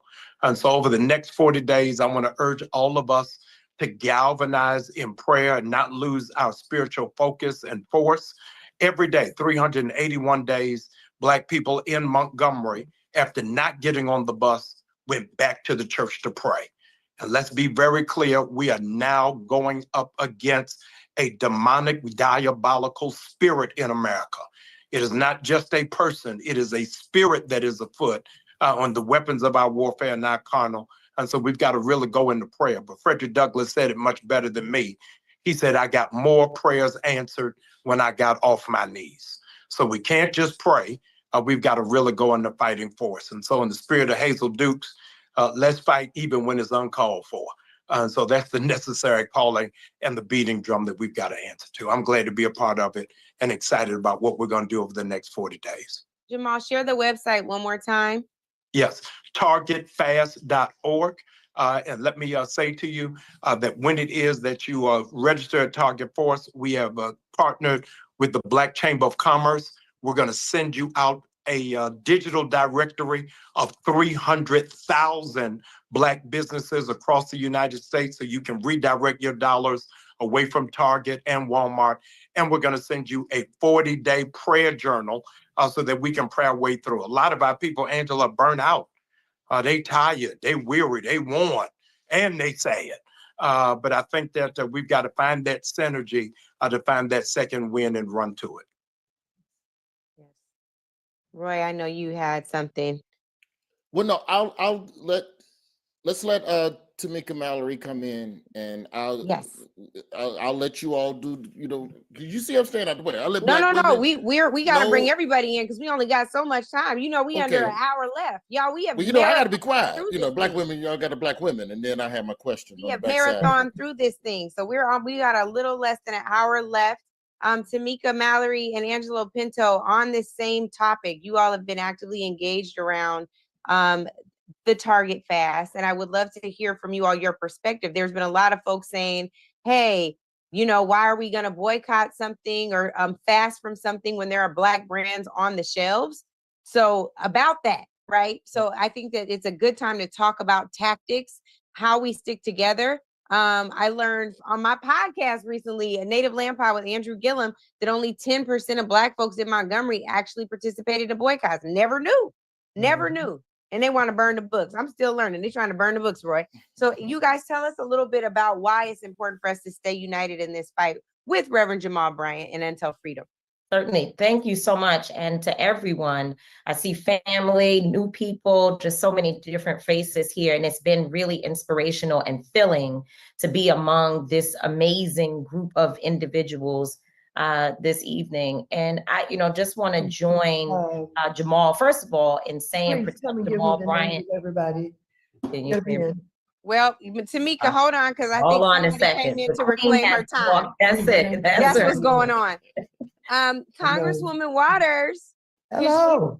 Hello. We heard you, so we thought that meant you were reclaiming your time. So you now have the floor. We want to know why you chose not to participate in the State of the Union tonight. Please tell us why. Thank you so much, Angela. You know me very well. And you know that I was not about to put up with that bullshit that he was going to talk about tonight. You know that I think he is the most deplorable, dishonest, no good man that I've ever encountered in my life. He has insulted us. He's insulted the American people. He's a sexual predator. He's everything absolutely awful that you can describe in a human being. I've never met anything like him before. Angela, you've been out there in Los Angeles. I've worked with gang members, the Crips, the Bloods, everybody. I've never encountered anybody like Trump. Trump is a person without a conscience. He will lie at the drop of a hat, and he knows that you know that he's lying, but he continues to lie. What he did tonight was, first of all, he continued the lies about all of the Mexicans, all of the people coming from, the countries of, Mexico and Guatemala and everybody. What he talked about was had you believed that they're all rapists and they're all murderers and they're all this and they're all that, continuing to pump up the lie that he has used as his number one issue to divide and to create hate and to have something that he could point to keep the American people believing that he had to protect them from. So it was pretty awful. And I really did not like the way he used the tragic incidents and the families that were there, who of course appreciated, what they think is their president caring about what happened, to the 12-year-old and to others who were victims. And we all feel sad and bad for them, but he misused them. He misused them. And what he did was he focused on them instead of focusing on the real issues that we're dealing with now and the harm that he's creating for workers by telling them get out of their office by 3 o'clock, by 5 o'clock. You know what that reminds me of? The sundown towns who would tell Black people they had to be out of town by 5 o'clock, before dark. He's still the dishonorable human being that he's always been. It is so sad that we're going through this kind of change right before our very eyes as he and Elon Musk move into all of the agencies and departments of government, shutting them down, firing people, doing everything that they can to basically make sure that this country is ruled by the white billionaires that showed up with him at inauguration time. What he's saying to all of us, we're getting ready to run this country the way that we want to run it. We're getting rid of all these regulations that have protected people in the Consumer Financial Protection Bureau. We're getting rid of HUD with all of the money that's going to housing and to the homeless and all of those people in urban areas that don't deserve it. All of those messages for me were continuing messages that he has put forth for a long time, long before this election. But it's not nice to say, but I told you so. When he first ran, I told everybody that he should have been impeached. When we got into it, we didn't do it right. We waited too long. We didn't use the right issues, etc. And unfortunately, we got him back. But let me hear from the other people that you have on the program tonight. Because I could talk about this thing all night. We have one of your colleagues who has joined you. And she's someone who regularly says she stands on your soldiers. He says, whatever Max says we're doing, we're doing. That is Jasmine Crockett, who chose to go to the State of the Union tonight, but she also chose to walk out. So she's right here. Jasmine? Okay. Hey, yes. Listen, for sure. Max is an OG, just like Al Green. I follow their lead. I thank God for them. I really do, especially in this time. As one of the younger members in the Congress, it is so important to have people that are always going to give us a sobering message about the moment that we're in. And as y'all just heard, she did not hold back. She gonna call that motherfucker what he is at all times. And so, and I'm here for it. And what y'all don't know is we both from St. Louis. Listen, we from the show me state, okay? This is what you get out of St. Louis. But I am so eternally grateful because as I was trying to figure out what I was gonna do, I was on the phone calling Max and trying to figure it out. And one of the things that we wanted to do was we wanted to make sure that there was space that was held for us. And if we did not show up, then what they were going to do is just put seat fillers in. And I wanted to make sure that the space that, my ancestors bled and died for, that I occupied that space. But I also got the privilege to walk the hell out of it. And so that's exactly what we did, so that he could have those empty seats sitting there and that our messages would be seen. Even if he decided he didn't want to hear us, he was going to fill us in our actions. And so I didn't just want to sit there and not clap, but instead I wanted to make sure that I stood up in defiance and I turned my back on him, like he has turned his back on the American people, like he has turned his back on the Constitution, like he has turned his back on laws in this country. That is what I wanted to do. And I wanted the American people to know that while we may not have the numbers just yet, that doesn't mean that we don't have fight left in our bodies. And so I am going to fight him every step of the way until we get what we deserve, because it was my ancestors that built this motherfucker. Okay, I'm done now. I'm done because I didn't say all Let's the thank words. Jasmine not only for what she just said, but she has been carrying the fight. She has been every day, every week, whether she's in committee, whether she's on the floor, whether she's in the streets, she has been telling what she has learned about him, his leadership. She's called him out. She's called out every dumbass that he's appointed to office while he's talking about getting rid of diversity, equity, and inclusion, and hiring some of the dumbest people, some of the most incompetent people in all of the agencies of government that he can get. And then, yes, Elon Musk, because Elon Musk had the money to buy him. This was transactional. He put the money into his campaign, and Trump turned it over to him. And we don't know everything that Elon Musk has done with his high technology ass. We don't know what he's being accused of by some, as it may relate to the election. But we're not going to give up in investigating and finding out whether or not Elon Musk and all the people that he's got hired in his business who are now working for him, we may be paying them through these dumb ass false contracts that he's gotten so much money from. This billionaire is a billionaire because he's exploited the United States of America, et cetera, et cetera. So thank you, Jasmine. You continue to be whom you are. You walk as you tried to get everybody else to do.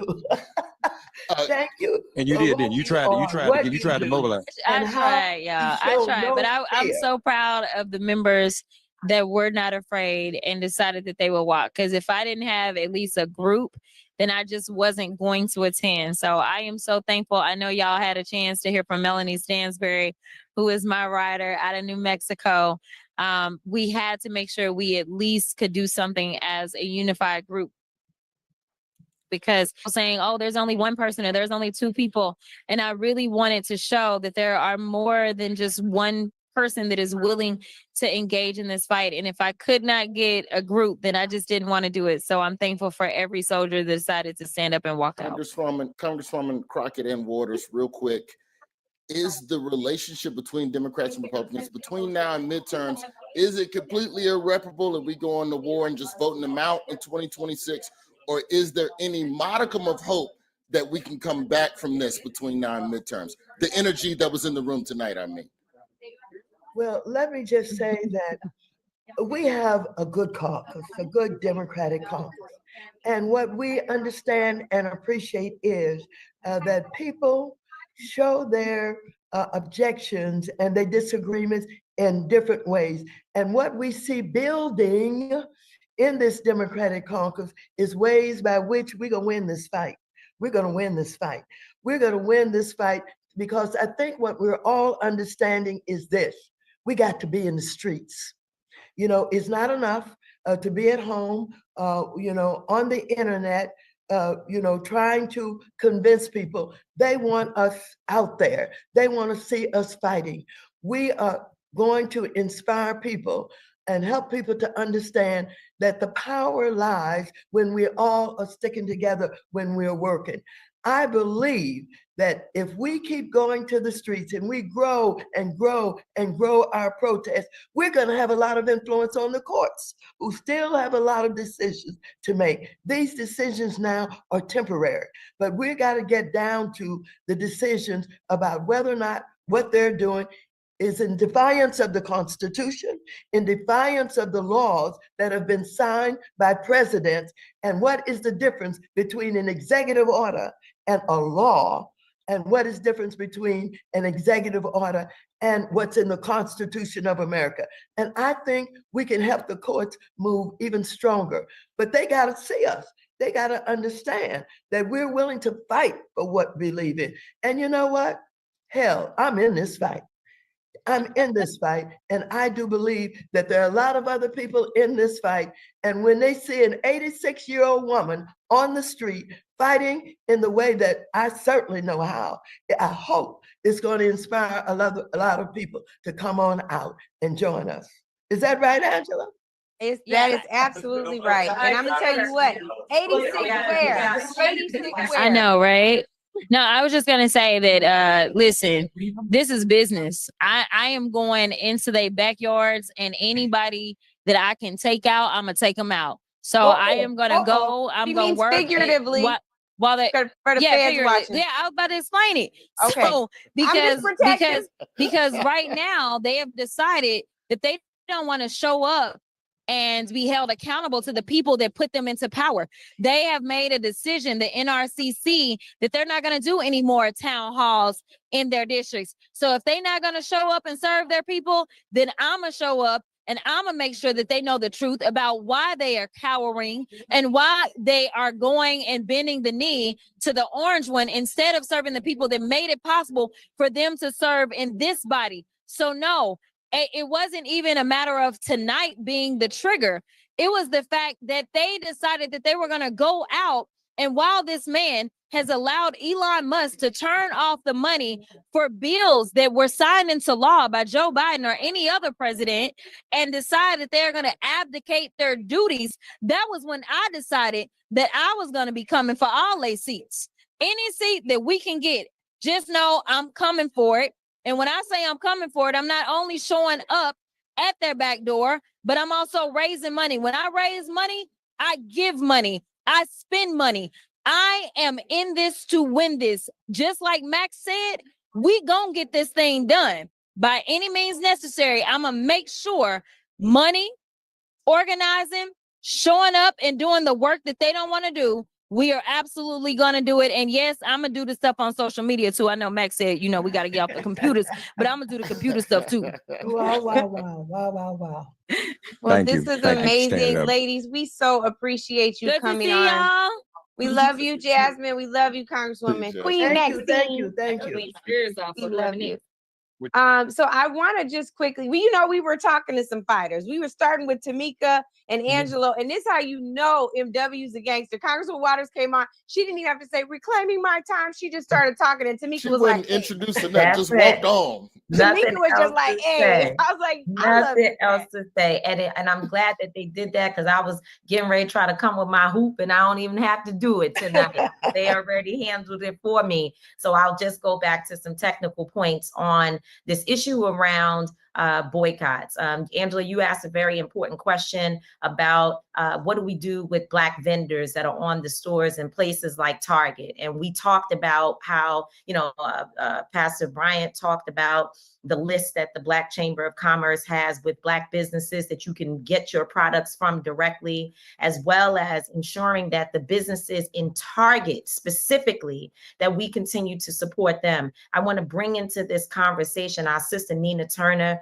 who was one of the first people to say that we needed to boycott Target for an extended period of time. Also, our sister Nakima Armstrong, who is there in Minneapolis, where the Target headquarters is located, holding local protests and meetings and organizing there on the ground. I just want to make sure that they are not missing in the context for how this boycott has come together. All I will say is that there's been a theme throughout this entire very powerful night, and it's been about us engaging in the streets and getting with our people. And I want folks to know that I didn't wake up to a call about a boycott from a group of leaders. It came from the ground. It came into the comment section on almost every post that I could find where Target said that they were rolling back their diversity, equity, and inclusion programs. People started saying, I will never go there again. I'm not shopping at Target. They said their feelings were hurt because Target to them was a place that they went, especially as Black women, as a safe space, and to see that they would cower to white supremacy and to this effort to take away what we believe is the gains of many of us, and of course people who came before us that fought so hard for us to have diversity, equity, and inclusion in these spaces.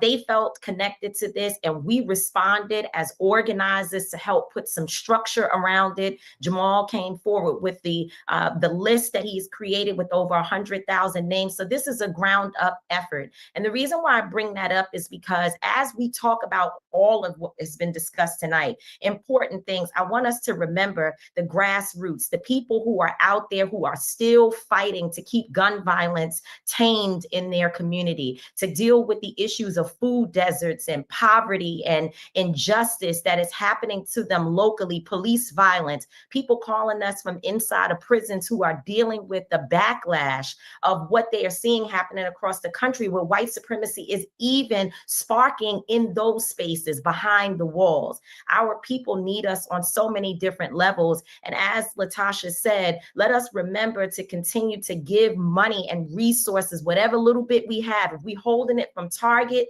take it, take half of it, put it under your mattress or wherever you want to save it, and take the other half and send it to a grassroots organizer or organization that is out there doing the consistent work. That while we plan on a mass scale, it is important that we deal with every single issue we talked about here this evening. But we must not forget that there are people who are literally the thing between the trigger and the finger of a 13 or 14-year-old child who might kill somebody tomorrow because their grandmother lost their job.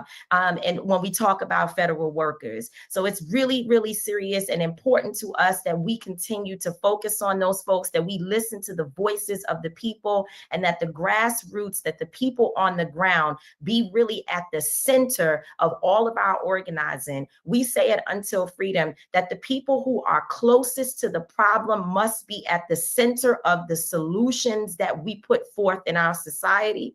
And we want to make sure that everybody here, whoever you are, wherever you're organizing, let's ensure that we diversify. We want to talk about diversity, equity, and inclusion outside in the world. Let us diversify every single space that we are working in to ensure that our people, all of our people, are there to inform us as we go forward and do our work. God bless y'all, and I love y'all. And I'll just say, I think that we're boycotting because we know we have to make America think again, right? We need to make America think again. And the only way you make folks think is when you speak their language. So if their language is money, you got to speak money or act money. If the language is votes, you got to act votes. If the language is viewership, you have to act viewership. And those of us who fight, we know that you have to fight on every front. And as Pastor Bryant said, boycotts are really redirecting our spending. And the reason we redirect our spending is because we know we must redistribute the pain. Black folks can't be the only folks in this moment who are feeling pain. And when we begin to redistribute how we spend, we can redistribute some of that pain. And a big piece of that is really showing our outrage. We often say we're not outraged enough. But when we begin to change our actions, we show our outrage, and the outrage must be paired with action. It must be paired with consistent action. And for us, the message that we're really trying to send to folks is, you can vote with your pocketbook. You can vote with your bank account. You could vote with your viewership. You can vote with every vehicle. We have power, and Black folks have a lot of power. Don't listen to anyone who says you don't have power. But every place you have it, you must send a message to the gatekeepers that we're going to use the power so that Black folks can get the things we need and not be oppressed any longer. We also always say we need to build something different. I think this moment has showed us that we need something different more than ever. But not only do we need something different, Black folks got to be the ones that build the something different. And in this moment, I think the biggest lesson of all is we have to begin to build things that can't be rolled back. We cannot build more things that a new administration, a new whoever can come into position and roll it back. And I believe the only things they can't roll back is when we spend with ourselves. The only thing they can't roll back is when we vote for Black folks who carry our agenda. The only thing they can't roll back is when we organize like this to deliver messages we know our people need. So for me, the more we organize, the more we move together, the more we can build institutions, plans that they can't roll back. So that's what we do. What have you all found, Angelo and Tamika? First off, thank you all for what you all have been putting together with regards to this. What have you all found over the years and years of activism that you've done is the most effective way of getting other Black folks on board? Like my mama whole side is from Clarksdale, Mississippi. Pretty much every store there is a store connected to a bigger conglomerate that rolled back DE&I. So when you're trying to get them to understand, hey, here's something you can order from an independent vendor. There's TikToks now of people going in Target and basically putting the camera in front of Black and brown folks and like essentially using shame as a tactic. There's education as a tactic.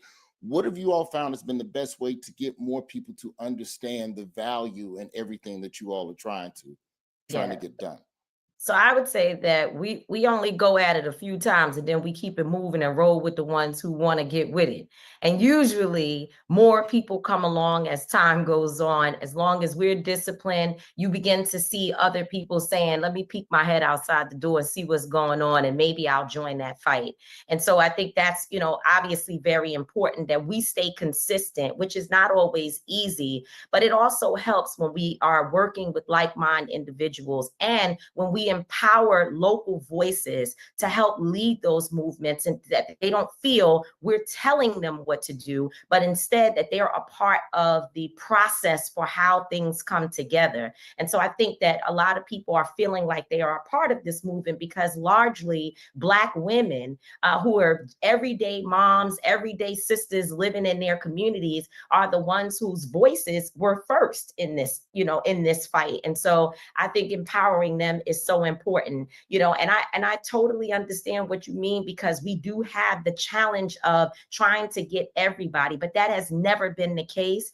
Angela, you talked about the percentage of people who actually participated in the bus boycott, and even all of those people didn't start at the beginning. It took time for them to see a couple of things. One, to be ashamed to keep trying to get on the bus when everybody else was making sure that they walked right on past it. And I think that's one of the tactics that we also use, is to let our folks know you look kind of crazy going in Target while the rest of us are standing outside. And I would say Black people are really a people of rhythm, right? I think Angela trying to. Yeah, she tried to. Oh, I'm on mute. I'm on mute. 12 o'clock.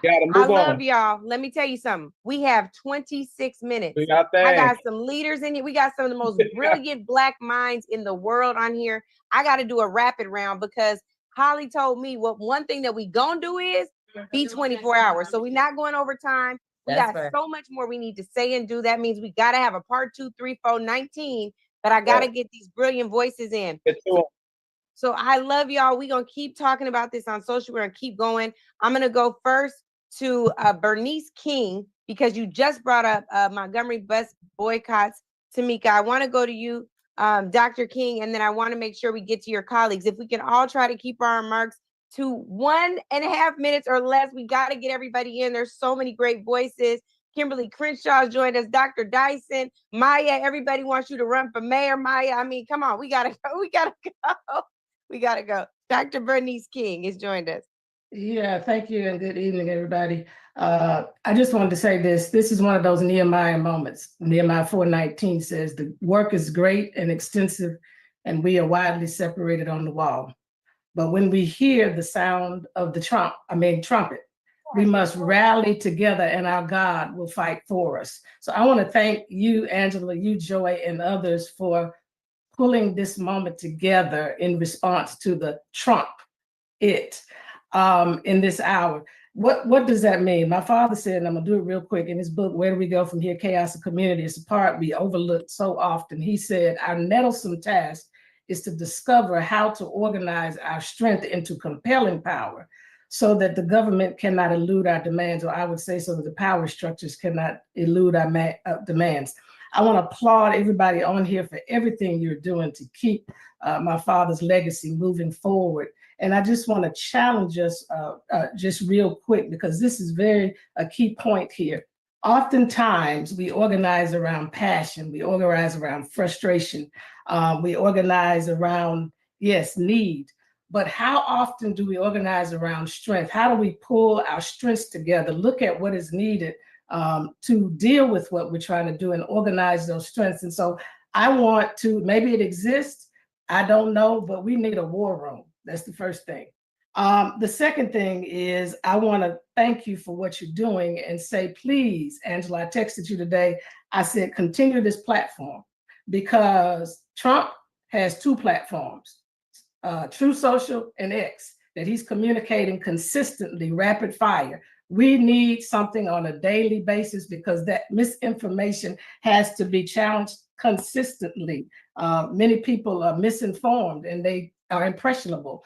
And so we need this information. So much truth was shared today that people don't know. So thank you and kudos for bringing all of those different elements together. And then finally, which is a hard one, I'm Dr. King's daughter. I embrace fully nonviolence. I'm not perfect at it, but it is the best way to move forward. It is strategic. It gives us the spiritual discipline that we need and the soul force we need. In the I Have a Dream speech, and I close with this, he reminded everybody who was on the threshold of freedom and justice. And this is another part we missed in I Have a Dream in his words. He said, we must forever, and that's an underline and a bold and an italicized, we must forever conduct our struggle on the high plane of dignity and discipline. And so every day we got to prepare our minds, we got to prepare our spirits, because this is a marathon. And then finally, as we're doing what we're doing now in this season, in this moment, we have to figure out the strategies to change the numbers in Congress. There's a strategy to do that. Not just registering to vote, but I love what Bernie did to go to the Trump voters. We got to think outside of the box to get those 3 numbers that are needed in the midterm. There's some elections coming up in April. It may be too late for that. But anyway, I just want to leave you with that. Thank you so much, Angela. I appreciate you. Thank you so much, Dr. Bernice King. I'm going to go next to Maya Wiley from the Lawyers Committee, and I'm sorry, not the Lawyers Committee, Leadership Conference on Civil Rights, and then Mark Morial, President of National Urban League, Kimberly Crenshaw, African American Policy Forum. Please, folks, let's get it in, but we want to make sure we're brief and we get everybody else in. Maya, I'm going to start with you. Well, first of all, let me just say, I'm going to be very brief, just how grateful I am for all the wisdom, all of the action, all of the activism that we've already heard. I am just going to say one thing that we have not talked about. We are talking about a madman who has promised to weaponize the military against our communities.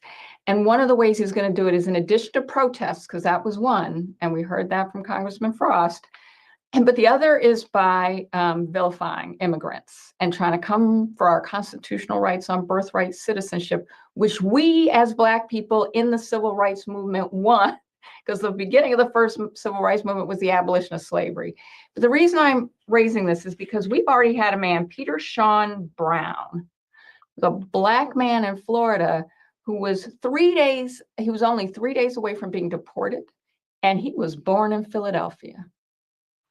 You know, and in our history, we have a lot of Black people who were put into detention because they were believed not to be citizens, even though they were.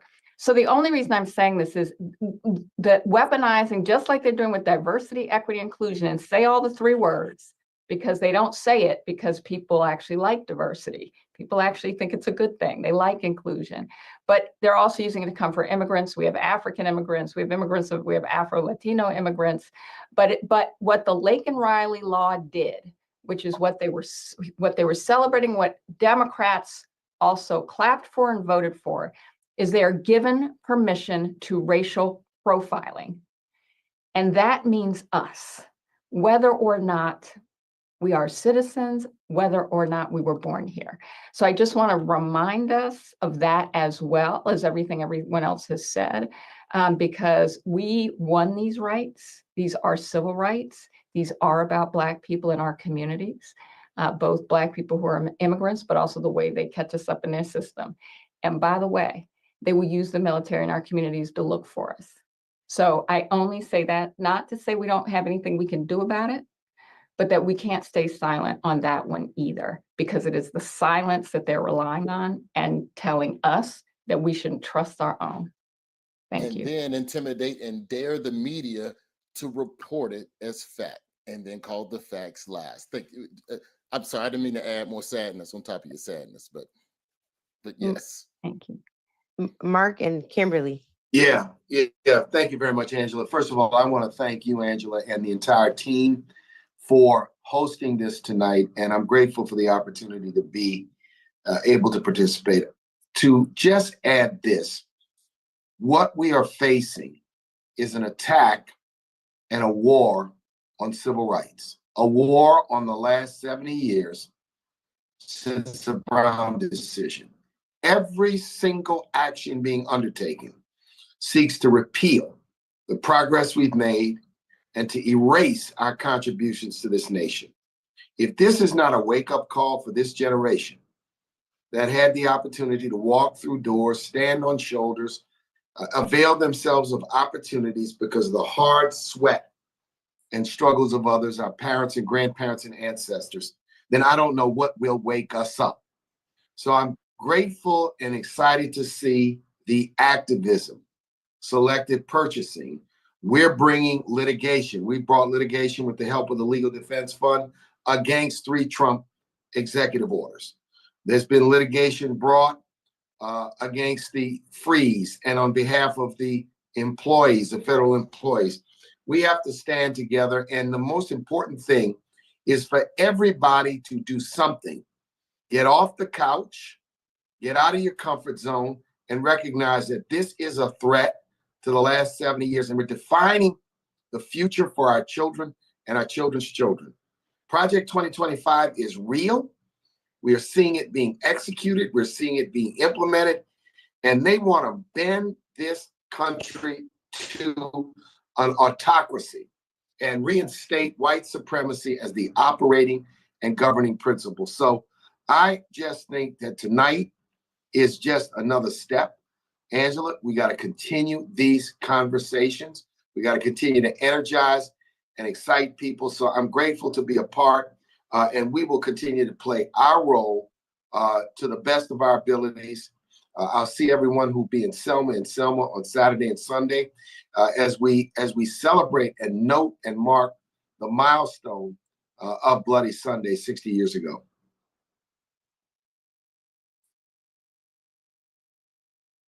Kimberly, you're up. Yes. Angela, I cannot tell you how thrilled I am that this is happening. And also how impressed I am. I was watching you last night around this time and you are still looking good. So thank you and many, many props to you. Listen, here's the main thing I want to remind us of. We have been here before. We know that this is the same thing that happened to us after Reconstruction. We know what violence did to our aspirations. We know what happened when individuals and organizations, not just those who were coming after us, but the party of Lincoln finally decided that they didn't want to have the burden of us on their chart anymore.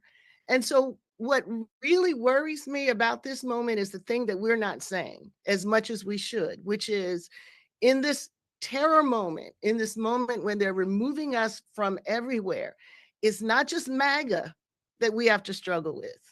The call is coming from in the house.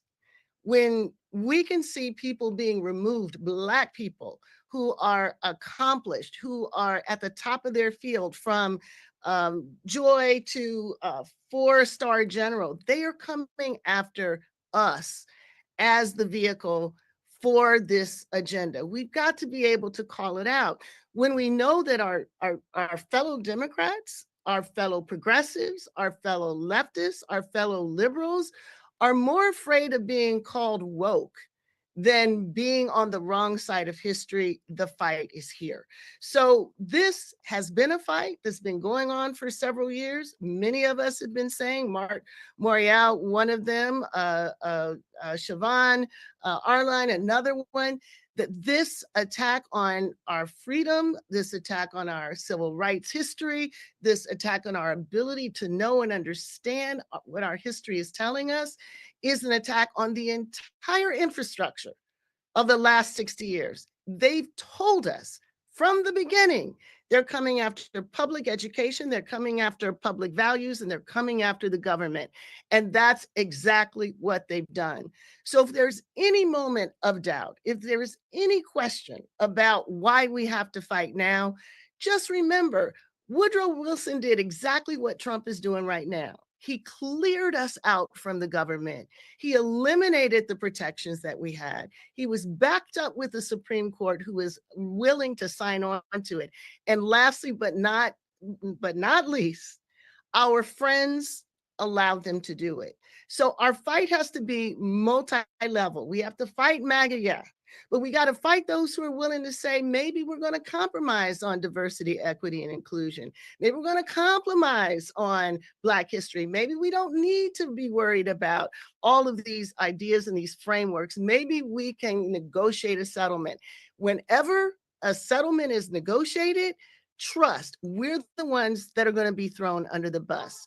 So I couldn't be happier to be part of this. I couldn't be more enthusiastic and excited about the fact that we are on the march. The Saints are marching in, and I'm glad to be in that number.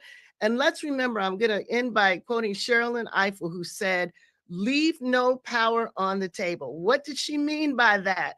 She meant to say, yeah, we're fighting at the federal level, but the real power is at the local level. It's at those school boards. It's at the city council. It's at all the places where these decisions about what actually shapes our lives are made. So we need to step up, step in, be there, recognize that this fight is not the fight for the next 4 years. It's a fight for a century, and we need to be part of it.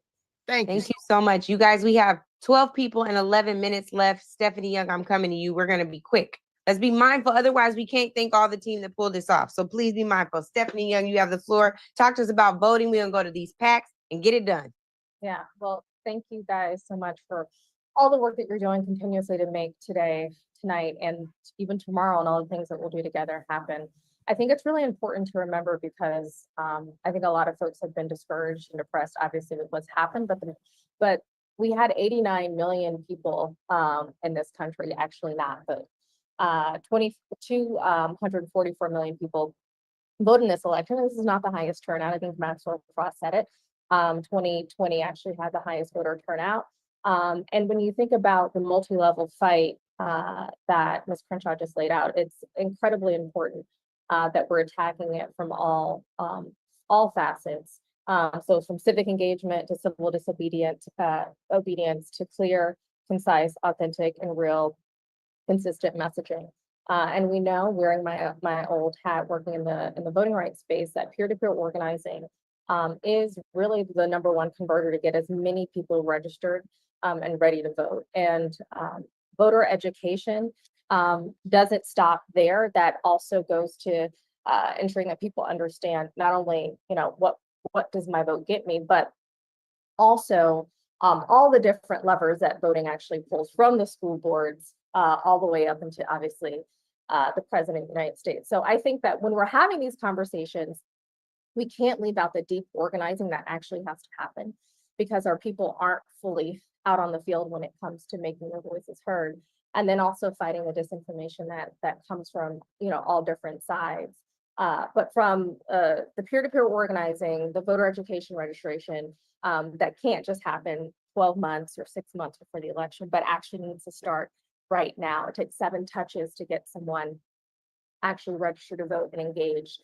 And we're not talking about, 7 pings just on the internet. We're talking about phone calls. We're talking about peer-to-peer. We're talking about a multi-lever and layered process. So as we continue these conversations in community on how we all can play our part, I want to make sure, and I know that from Derek and NAACP and Collective PAC, and obviously Latasha and all the work they're doing with Black Voters Matter, we have a lot of work to do in the voting space. And I know that voting hasn't always been sexy, but it's incredibly and very critical to ensuring that in the midterms that we make our voices heard, but also obviously 4 years from now. So I'm looking forward to doing the work with each and every one. Thank you, Steph. You guys, there we have a very important guest who's just joined us, and I think that Quentin and Mike McBride might be okay with me yielding their time to her. Their work helped to solidify this history-making Senator Lisa Blunt Rochester out of the great state of Delaware, and our good friend. And I'm just so happy you're here. So I want to yield a couple minutes to you. We're trying to meet our deadline, Holly. We might be over, but it's a good reason why. I'm gonna be very, very brief. I just left the floor from a very bizarre thing to witness and behold. And I will just tell you that, Angela, to you and everyone on here, Miss Reed, and I'm calling you Miss Reed because just thank you for the service that you have done for this country. To all of you on this line, I want to say I needed to get on here to be refueled. And I think in this moment, it is going to require each of us to recognize what can I do in this moment. The fact that Angela also Brooks and I were sitting in the same row as Jim Clyburn, and in front of us, Cory Booker and all of us, we said, no, this is our house. We're not leaving. You're going to look me right in the eye and say these things. And we are going to then take our power and act. And so I just want to thank to the collective, to everybody who helped us get to this place. Now the real work begins. And as was said, they're using words like scrub, to scrub our history, to scrub us out of jobs. Even veterans who are 1/3 of the workforce, they don't care. And so I'm on fire in this moment. I appreciate the help and support and the wisdom. Like Sherlyn Eiffel is going to be meeting with me and talking to me and talking about some of the levers. I'm once an urban leaguer, always an urban leaguer.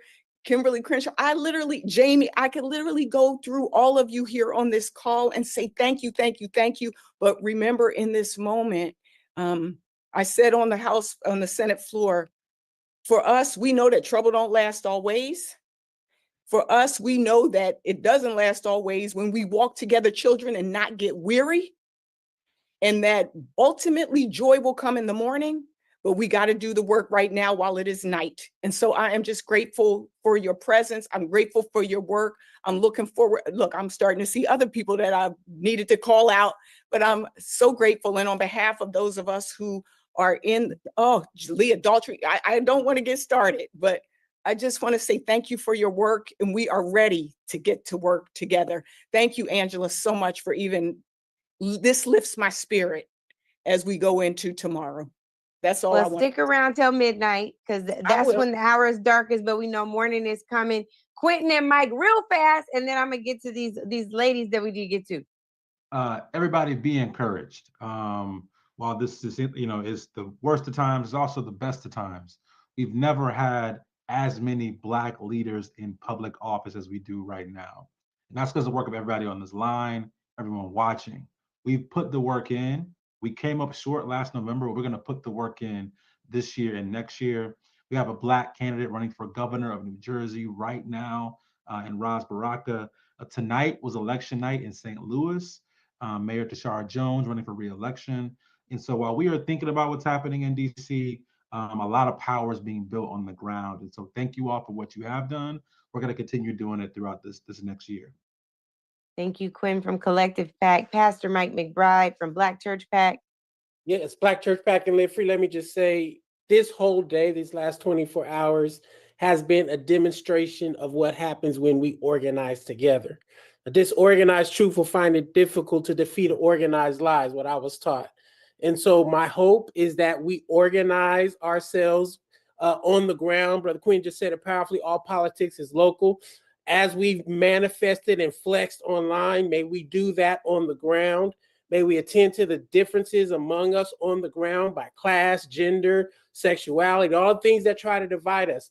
organize ourselves into the power we need to keep this demonstration of our unity together. I think Elijah Muhammad said, our unity is more powerful than an atomic bomb. May we use our unity to defeat this wickedness around us. God bless everybody. Thank you, Pastor Mike. Since we're in the Bible, I'm going to go to red lip theology. I missed my red lip today, but Candace Marie Benbow is here. We need to hear from you. I personally reached out to you, sis. My best friend was like, you know who you need to have. So you're here. Please, we want to hear from you. I just want to say that the one thing I want to challenge us all to do, creators create, writers write. If this is a moment of disinformation, of misinformation, they are burning our books. What will the record bear 50 years from now? So not only do we need to document this time and tell the story, we also need to do the work that our souls need to have and our souls must have. And as we're talking about self-care, as we're talking about lifting each other up, that's going to come from the art that we create. That's going to come from the love that we emit and give each other. And I am heartened by tonight, sis. I'm so proud of you. I was up last night when you started, and I'm with you here at the end, and I'm so proud of you. Thank you so much for this. Thank you so very much. I'm going to go to Hope Giselle and then to Dr. Raquel Martin. Did I lose Hope Giselle? I might have lost her. Okay, Dr. Raquel Martin, I'm sorry. Yeah, no problem. So I just wanted to state that although we acknowledge the fact that activism is inspired and sustained by love and community, when it is constantly being challenged by injustice, the emotional toll is going to lead to burnout and numbness and detachment. So I am working with clients. I'm a licensed clinical psychologist. I really just want y'all to be mindful of signs of resistance fatigue. That's the exhaustion that comes from sustained activism, advocacy, fighting for justice. If you're feeling numb or detached or indifferent to issues that you used to deeply care about, you're having low frustration tolerance, you're feeling guilty about resting. Some things that I've been talking to my clients that are activists about are just sharing the load. Activism was never meant to be solo. So creating a care rotation with fellow activists where you're alternating who's organizing the meetings, who's managing social media, who is driving the people to the everywhere, hosting the meetings. You're building restorative community, creating consistent structured check-ins. I told one of my clients to make a buddy system with someone where activists are responsible for checking in with each other, directing small acts of solidarity. They make a big impact. Mutual aid isn't just about organizing huge efforts. It's about every single day support, checking in, rides, childcare. When it comes down to it, as a medical professional, I'm also a liberation psychologist, and healing isn't just about the individual. It's about dismantling the systems that make us sick in the first place. And all this extra stress leads to increased susceptibility to illness and autoimmune disorders. So to all the individuals watching this, the medical and health professionals, our job isn't just to help people survive oppression, it's to challenge it. So if we're not working towards justice, we're also maintaining the harm. So doctors can contribute to this by providing equitable care, anti-racist care, addressing social determinants of health, because therapy does not have a monopoly on healing. I am a psychologist, but it doesn't have a monopoly on healing. So whether it's your path to healing is therapy or creating or activism, it's going to be paved with community, and we're going to need that more than ever. So also check in with yourselves, everyone on this call. If you notice the same people are organizing every single one of these talks, that's a problem, because the whole aspect of longevity isn't just about skill or outworking everyone. It's about taking care of yourself. So many times people talk about pouring from an empty cup. Most of y'all don't even have cups. Y'all have like spaghetti strainers. Y'all got colanders because everything's poking holes in it.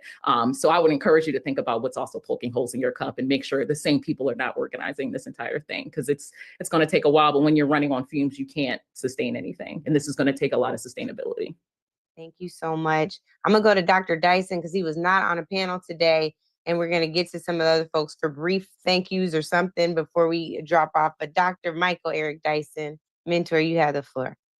Love you. Love what you do. Love what you stand for. So proud of you. Very briefly, let's make sure diversity is diverse, right? Don't be suckered by these people trying to make you hate trans people or gay people or lesbian people or poor people or and the like. Let's understand that they are all, those of us who are Black, understand the liberation movement for what it does. Number two, the truth is, be deadly serious about what you are committed to, but don't take yourself too seriously at all. And in that way, like Elijah in the Bible, I only am left. No, you ain't the 7,000 others. So stop and focus on the job at hand. Thirdly, My pastor used to say, we've already come through what we've come to, which means we've been through this stuff before. Let's remember those lessons. And finally, Howard Thurman said, you don't reduce your dreams to the event you confront now. You have a choice. You can be a prisoner of hope, or you can be a prisoner of the event. We choose to be a prisoner of the event. And I'll end by saying, I know Bishop Daughtry said that the cavalry ain't coming. That's true, but Calvary is here. And on that old rugged cross, there's a lot that's been penned there, and that has sustained us as a people. Thank you so much. God bless you. Thank you, Dr. Dyson. We are going to go to Dr. David Johns, the journalist extraordinaire, Ed Gordon, Monique, and Alfonso, and we are wrapping, y'all. Quickly. I love y'all. There's something special about being in the care of Black women who love Black people. So thank you to you, Lolo, Jill, the whole team.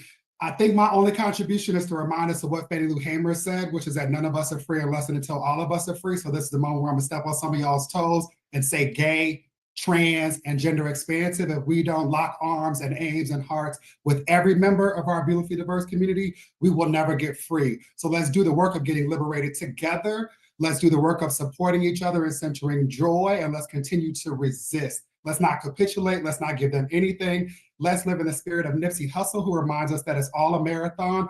All we got to do is keep going. I love y'all sincerely. Thanks, David. And on that note, Hope Giselle dropped. I'm sure she was just tired, but please look up the work of Hope Giselle. David, can you share her Instagram handle? Yep, at Hope Giselle. She also is a leader with NBJC, so you can check us out at www.nbjc. Download our Black Facts data. It aligns with the Black Census Project, and you can also find us at NBJC on the move. But shout out to Hope Giselle, who is doing tremendous work. Find her, support her, find ways to love on members of our community, again, who are trans and gender expansive. They are at the tip of the spear of these neo-fascists who are legislating genocide. Thank you so much, DJ. Okay, Monique and Alfonso, come on. And Ed Gordon. You want Monique to go first? She on mute, so go ahead. You go ahead. Angela, thank you. Thank you to Joy. Thank you to Rev Mark, Lolo, Holly, all of our partners who helped work on this. What I want to leave us with is make sure we remember is that there's a direct connection between our wallets, our pocketbooks, and our dignity. All too often, we treat economic justice and social justice like they're separate conversations.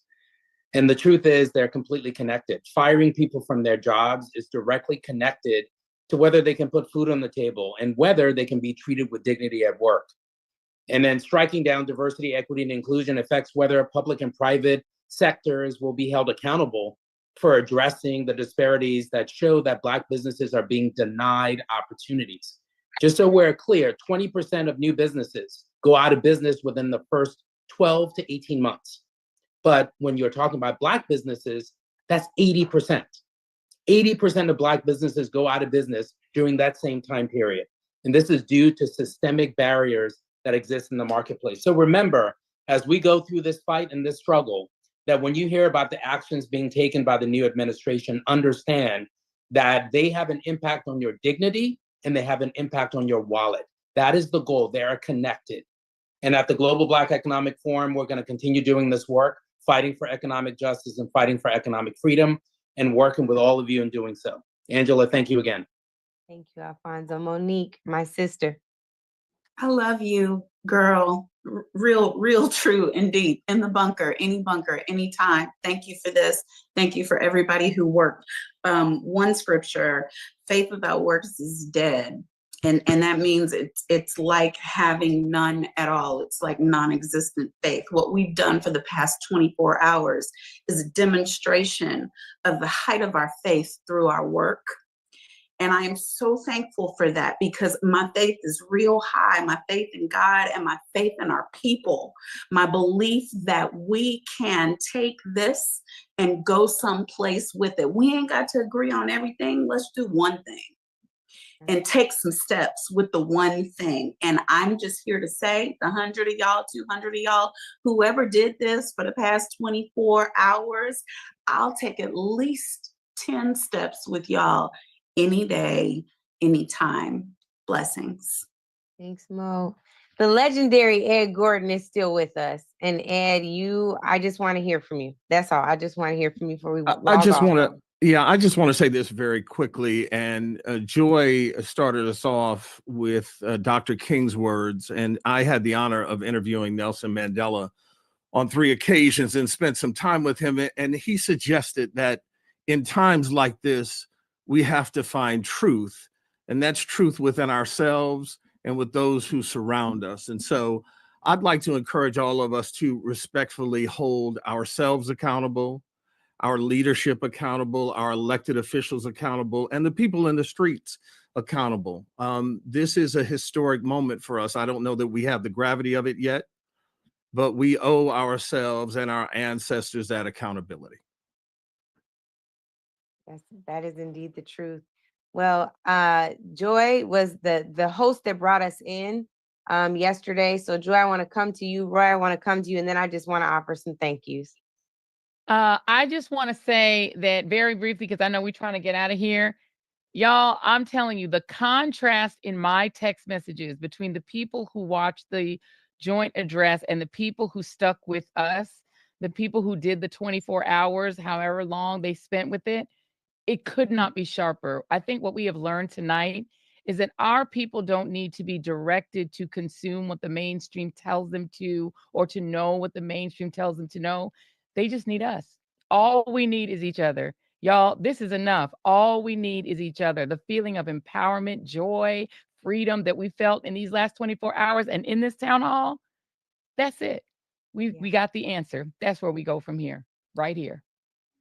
Thank To you my to illustrious co-host that said yes at 1 a.m, Roy Wood Jr. He Don't did. even that. She texted me at 1 a.m. You were doing the thing, and the way that you all organized this, I have to praise you all and tell you all thank you. I mean, Angela knows it's 40 pots on the stove. Joy, you know it's 40 pots on the stove. So I'm not always able to be part of the construction of any of this, but if you tell me where to be, I'll be there. Just By the way, I stirred no pots. I showed up with everyone else. I have to say that the people who organized this, I literally am so in awe of everyone who participated in making this happen. Ashley, Holly, Angie, all of y'all. I rode. I told y'all I was in that little car next to the bike. I was in that little, the little buggy next to the big bike. sidecar. I was in the sidecar, and I was just proud to be there. I am in absolute awe. This was amazing. Here's what threw me off, Joy. Angela said, I saw the flyer. I was like, that'd be good. The flyer was so fly. But I just never looked at the date. And then Angela's like, well, you want to do the thing that's on the flyer? I'm like, yeah, I'll do the thing that's on the flyer. I thought it was next week. She go, hey, tomorrow, here's the window, 9 p.m. All right, I'll be there. You did. I'll be there. So to be able to turn this around and to be able to, just a quick shout out to Mark Thompson as well on the ground. Yes, Mark Thompson. Can I just tell y'all, as a picking them cable off person, as they walked out the room. look, Literally. the cable correspondent moment. This There is he the thing. Mark Thompson, correspondent in the field, doing the thing. And we've seen him do it before. He used to do it sometimes for me on my cable show. When I tell you that brother made this thing one of the most entertaining, informative, live. It was in the moment. This was some of the best non-television television that I'm a veteran. I've been at this a long time. Y'all, I'm an oldie goldie. Baby, this was some of the best non-television television I've ever seen. I was inspired, but I was also quite entertained. I gotta tell you, I gotta tell you. Thanks. Oh, there he is. Mark. There what he you got? is, You Mark. got some, now, Mark, you can't have preacher words, but you got some parting words, because I'm gonna get these thank yous into all these people. So this is an incredible group I've had the honor to work with. I have been up since 6 a.m. Monday morning, not just 24 hours. So I'm gonna go try to find a few minutes to sleep before I go to Selma and not sleep at all. God bless you all. Really great to work with Ashley and Holly and Lolo and all of you two, Angela and Joy. Vince and I were just talking, I think we're gonna do something. We're gonna do something here. I think we've proven what we can do. So can't wait, y'all. Can't wait. Can't wait. And before I say anything, I know we're over time. If y'all gotta drop, you just gotta drop. But I am gonna yield this time to this sister that has been the glue. Y'all don't see her often, but when she shows up with joy. She shows up with patience. She is the chair of the Elemental P community. She knows what that is. I meant to say committee, but it's late and I'm tired. The Elemental P committee. That is Holly Holiday. Holly Holiday, outstanding. She gonna shout out her podcast right now because she got in trouble with her podcast co-host. Shout out the podcast, Holly. You know you are a gangster. Like, I don't know. Elon Musk, I keep saying Elon Musk got to run for his money because she got integrity and a moral basis and a moral compass. Holly Holiday, you got to say something before we leave. I'm gonna do y'all like Russell Simmons used to do on Def Comedy Jam because it is the most appropriate thing to say. Thank you and good night. Before you hang up on us, Holly, I got some other people to thank since you gonna be rude and not oblige me. Indulge me rather. See, I'm telling y'all it's late. Ashley Allison. Yes. Oh my God. Ashley Allison, Mark Thompson, Holly Holiday, the other Holly Weeks, who works with Holly Holiday. I wanted Lolo. Oh my God. Lolo is Charles Barkley of Native Land Pod. Lauren Lolo Smith, Chloe and Avani on graphics, Bree, Rachel, and Steph Young, who's sitting right here. They are press gurus. The press around this has been fantastic. I want to shout out Essence Studios. Alfonso let me tell you about Alfonso David. See, y'all see the president of Global Black Economic Forum, but that is a political staffer at heart. Jamie Harrison, you know what I'm talking about. He another thought partner. So y'all need to stay close. I want to thank all of the producers, everyone who hosted a segment, every single panelist, Latifah Simon on a response, Latifah Simon on a walkout, Maxine Waters telling you she's 86, working on 36 because she got more energy than most of us. Every single person who tuned in today, every prayer, Bishop Daughtry, who let me call her on the side. I talk about my side preachers. Roy tried to jag me. I'm not going to let you drag me. And Joteka Edie, the infrastructure around Win with Black Women, all the folks who are, talkers. That's all I'm going to say. Thank God for y'all. Vince Evans, who was double timing as a CBC staffer and staffing us. Lisa Blunt Rochester, because your prayers, I know that you were praying with and for us. I thank God for you. I thank God that you're in the Senate. The Senate needs you. For every member of Congress who signed up to participate tonight, to Wes Moore, who opened us up at the 9 p.m. Tish James with the drama on the tape. She was ready. Everybody, we thank you so